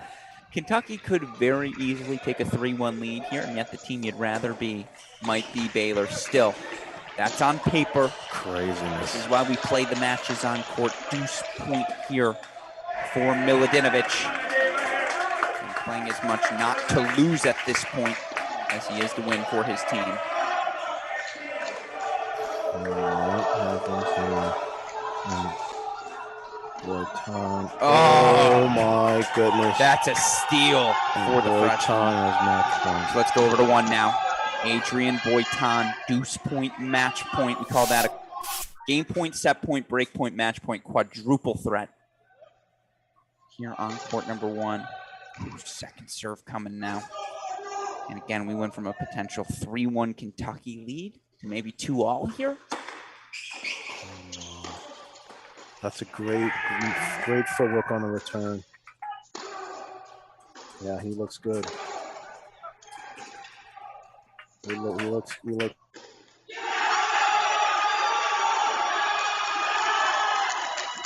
Great purpose, very confident. He just knew that he was going to win that point while it was gone. And that's 2 on the board now. And we're all squared here. Baylor Bears taking the doubles point, and then their number 1 singles player, Adrian Boyton. And you see the trainer, Butcher Gus. We go to 5 right away. Finn Bass closing in now. By the way, Mizuchi ultimately holding for 2-love there at 6. So it's 2-all. Baylor up 7-6, 5-1 at 5. Kentucky up 6-2, 6-all at 4. It's 2-0 Baylor Bears at 6. Now you can say it. You want the team up 2-0 in the third in that deciding match. But still too close to call in our final quarterfinal here on day 2 of the ITA Division I Men's National Indoor Championships. it's just tough to go for the hard way against these top teams. What's our for the hard way record for the tournament now? TCU did it in that first match against Virginia, right? Are we just talking main draw? Period.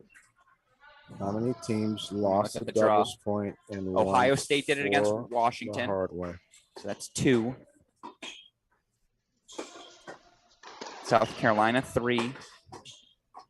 Baylor 4. So we had 4 of our 8 yesterday.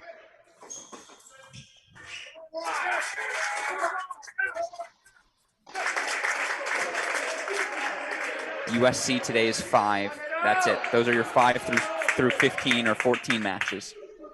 So 9 and 5. USC lost the doubles point and today and beat Miss. Correct. So 5 out of 9 and 5. So it's 14 because we got 2 matches left here. I would like to say 13 hours into a broadcast, your boy can still do basic math. Proud of you, man. I passed kindergarten. Great stuff.